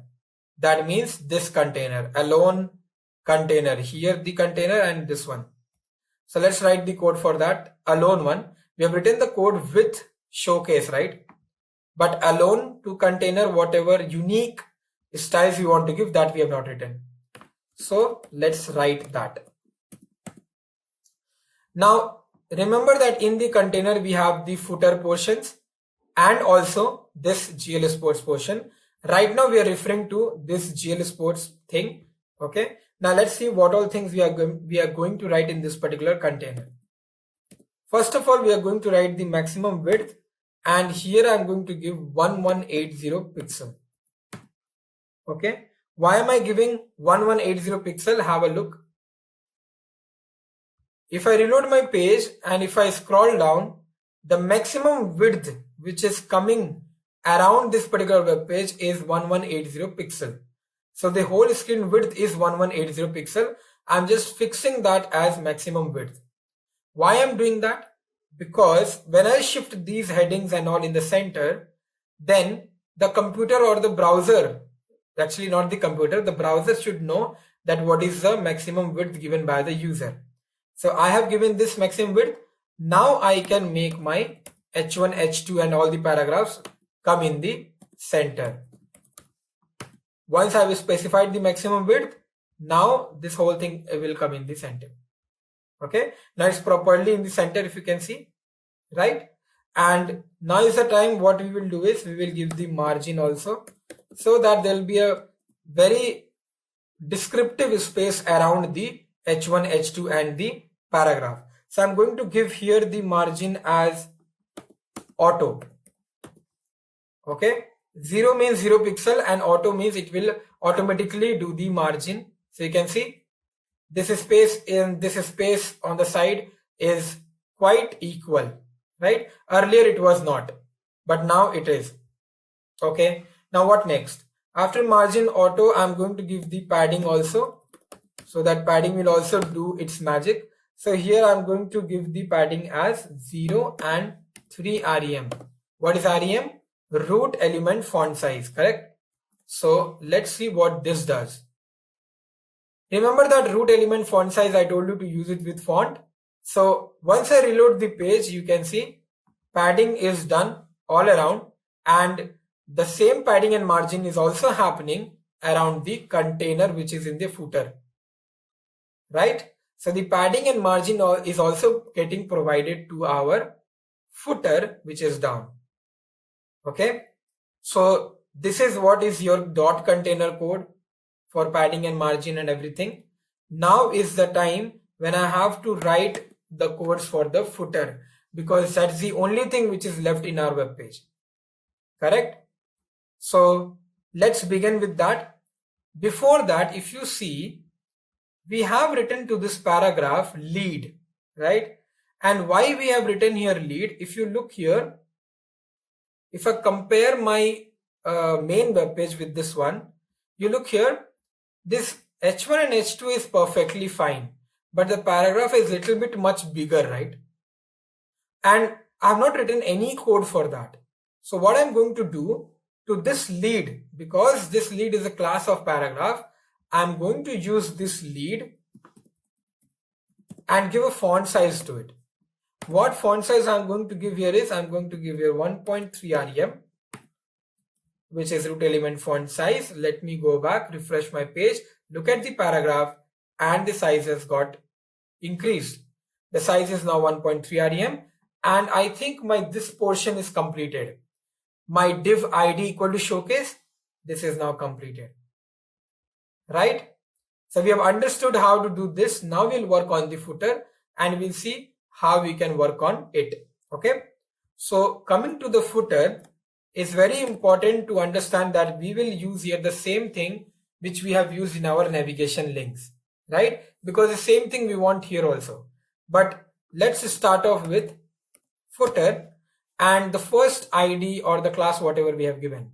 So to the footer, the first class which we have given footer calls.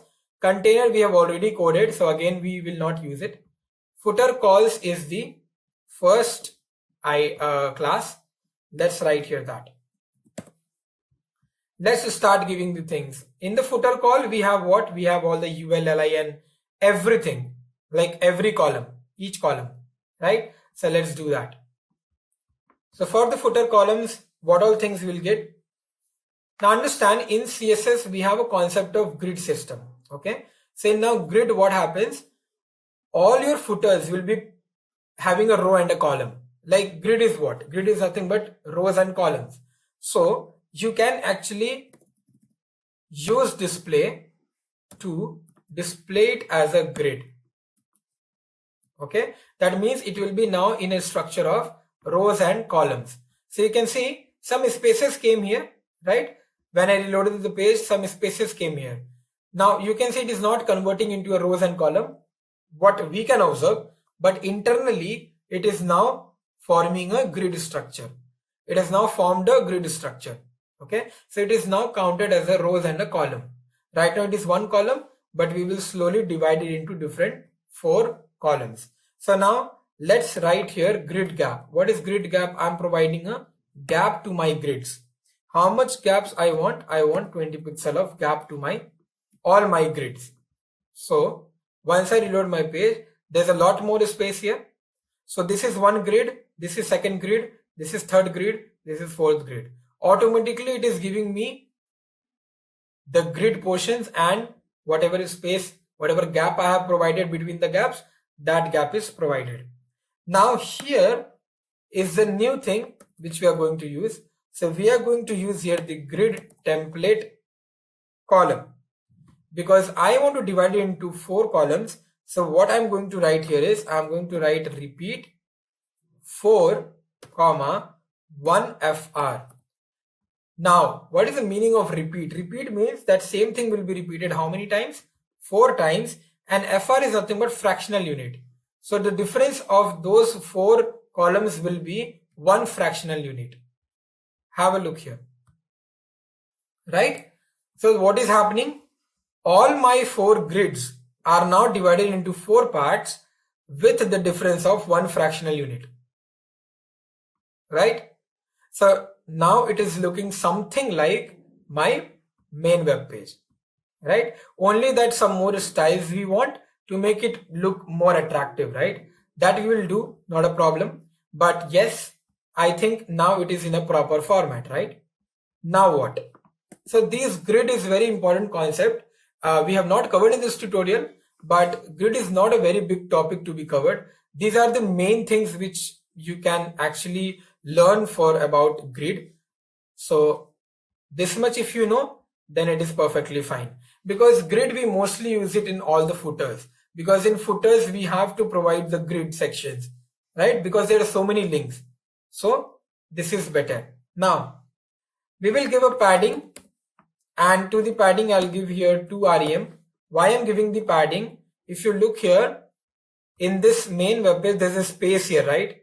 And the space is properly defined. So I'm giving that space. This space has come. Okay. So that's our padding.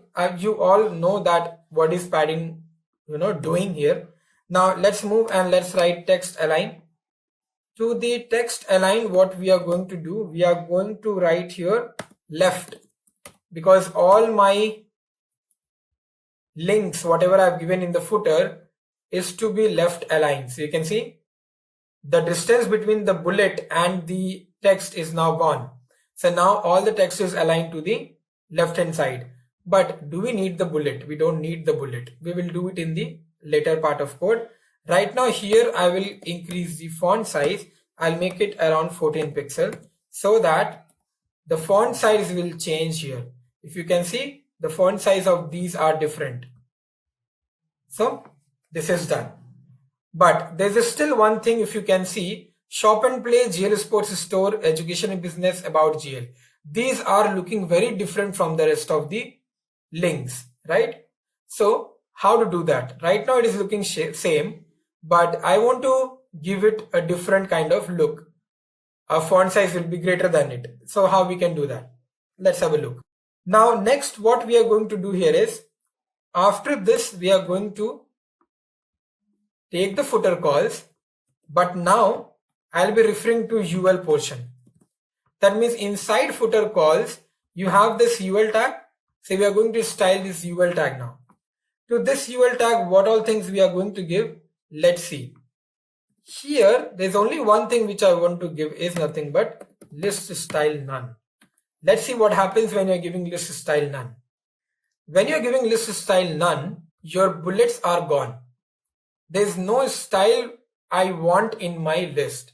So my all bullets are now gone. Okay. So you can see. Now next what I'm going to do, I'm going to give the commands to my footer calls UL li. Inside UL we have the li. Now the thing is, these LIs are fine. 3D sports, arcade sports, these are fine. These are looking perfectly fine, right? These I don't want to change anything. I want to give changes on the first element of my list, which is shop and play, GL sports store, education and business, about GL. To these I want to change something. So to refer to that, we have to use what? You must have understood, we have to use first child, because after UL, the first li is called as the first child. 3D sports will be the second child, right? So like that, this is my first child and I want my CSS to be provided in this first child. So I'm writing here first child, and now I'll be writing here the font size, because that font size I want a little bit bigger, right? So I will give here 1.2 rem. Now all my first list of all the columns will be much bigger. Okay. So we have an underline in each of the first child, right? How to give this underline? Yes, you are right. We have to use the border. Now what we are going to do here is, before first giving the border, we are going to give the padding bottom, and we are going to give here 0.5 rem. Okay. Now let's see what happens. So it will provide a space, nothing else. Some space is now provided here, and now we have the space for the border, so we can write here border bottom, right? After giving the space, now we will give the border bottom. Border bottom, the color which we are choosing is slight gray, and then solid, and the next thing is the width. So I'm giving here 1 pixel because I don't want much thick border. So when I load my page, I am getting this border here, bottom border, right?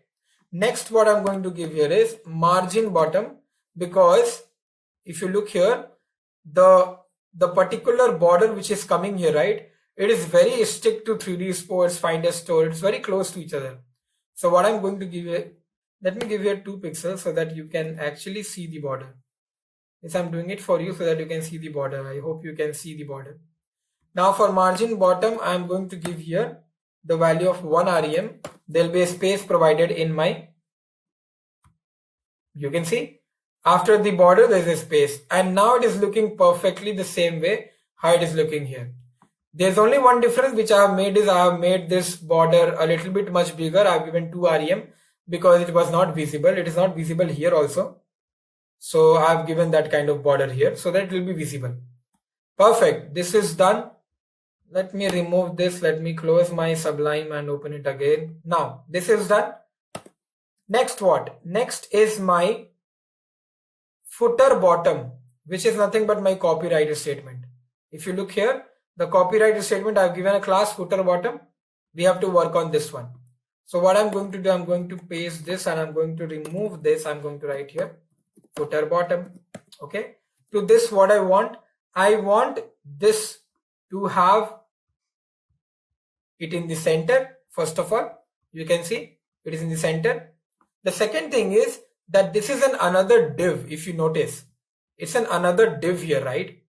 So to this div, what I want that it should basically give a gray color in the background. If you look here, there's a light gray color in the background. So that also we have to do. So what we will do now here is we will be giving first of all the background color, the gray thing, and then the padding. The padding we are going to take here is 1 rem so that there will be a space around that particular thing. If you see, the gray thing is coming and the padding is giving me a space from this side. Okay, from all the sides basically. So it is not in the center. From all the sides it is giving me a padding, left, right, top, bottom. So it is in the center. Now after this, obviously I have to make it in text align center because I want it in the center of my div element. So now if I reload my page, it is in the center. So I hope you have understood how I have created this particular whole section, right? And how you can actually replicate whatever is done here. Slowly we have seen all the CSS commands and we have understood that how we can create this kind of applications. Next thing. Now we have to create a section of about us after this div. That means before the footer, right? We have to create a section here. Now, providing this section, we will provide a section of about us. Okay. So I'm going to write the section tag. I'm going to give some ID because, I want to give the CSS separately for it. And then I'm going to give here the class, which I'll give here a section. Okay. And then after that, I'm going to give the div class container. These are the normal things. Then I'm going to give the h2. I'm just creating these div elements for the another section. And to this class, let's not give any class. I'm not willing to give any CSS right now. How much ever CSS we have, we will work with that only. And here I'm going to give the I tag. Okay, let's write directly about us. Done. So h2 is done. Now the next I'm going to write heading kind of thing. So h3, let's write here. Let's write 20,000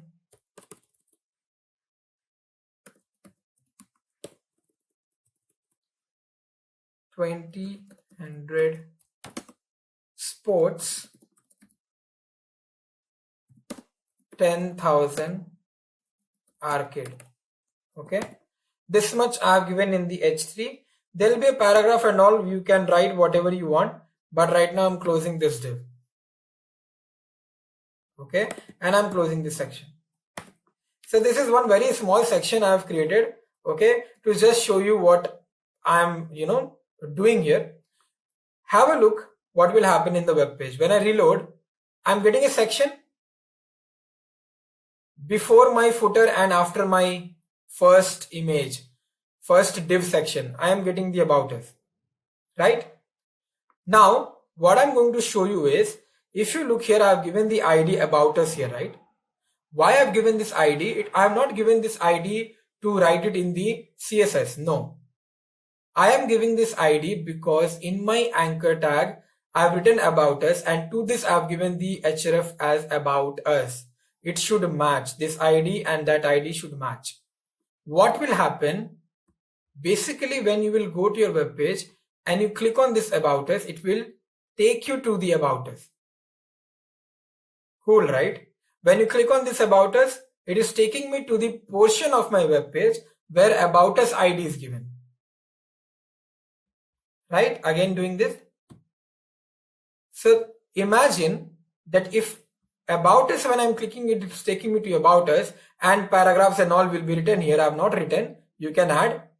Then imagine that if you're clicking on indoor, it will take you to indoor, which is there in the same web page. When I click on outdoor, it will take me to the outdoor section, which is there in the same web page. So then it is very cool, right? When you click on history, it will take you to the same section of the same web page. So basically you are not creating any other HTML page. In the same HTML page, you are clicking and referring to that particular section of the same web page. This is your homework.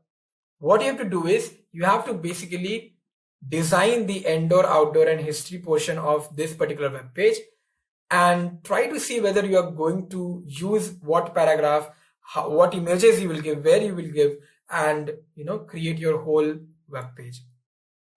Perfect. So I hope you understood this project and I hope you liked it, how I've explained, and each of the CSS codes, how we have written one by one, line by line. And I hope there is no confusion understanding this particular project. Now that we have come up to the end of this particular tutorial, I hope and believe that you have liked this particular tutorial very much and you have understood all the concepts and tags and everything about CSS in this particular 10-hour very efficiently. And I hope that you will start creating a project of your own, not only one, but actually 2 or 5 projects of your own, and put it in your resume or your LinkedIn profiles. Now, before ending this particular tutorial, let me tell you and revise what all topics we have covered. So we started off with understanding what is HTML, basic understanding of HTML we have got there, and then we moved into the topic of basic tags. We understood what all tags we are using and what is the meaning of all those small tags which we are using. Then next we understood the difference between tag, element and attribute, which is a very good interview question when you are going for an interview. They will surely ask you what is the difference between tag, element and attribute when you are working with an HTML document. Then next we have seen about the advanced tags, such as how to create a list in HTML, how to form a table, and how to create registration forms or login forms around HTML. Next we jumped into the next topic, which was CSS. We understood what is CSS used for and how do we actually write CSS in our HTML file. We have seen different types of CSS in this particular tutorial, and we have also seen how we can write those different types of CSS in our Sublime. The next we have seen the different types of selectors which is there in our CSS and how we can actually write those selectors and why is it so useful to have different types of selectors in CSS. The next we saw about the border, padding, margin, all different kinds of properties and values which we can use in our CSS, such as text align, then background, then most of the text and font properties, right? So we have seen an ample amount of properties and values. We have discussed about it, and at last we jumped into the 1 to 2 hours of project where we have understood how we can separately write an HTML document and an CSS document, what are the commands we can write, what are the properties and tags doing there, and each line one by one we have understood and created one particular website or a web page.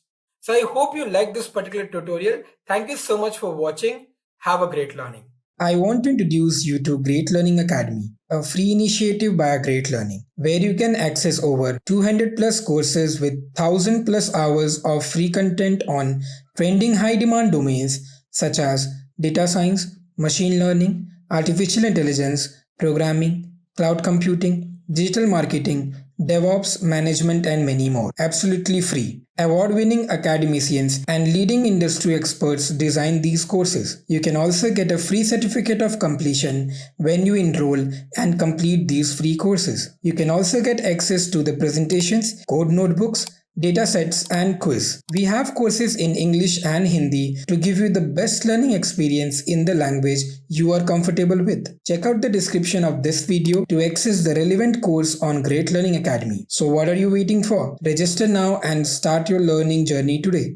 If you haven't subscribed to our channel yet, I want to request you to hit the subscribe button and turn on the notifications bell so that you don't miss out on any new updates or video releases from Great Learning. If you enjoyed this video, show us some love and like this video. Knowledge increases by sharing, so make sure you share this video with your friends and colleagues. Make sure to comment on the video any queries or suggestions, and I will respond to your comments.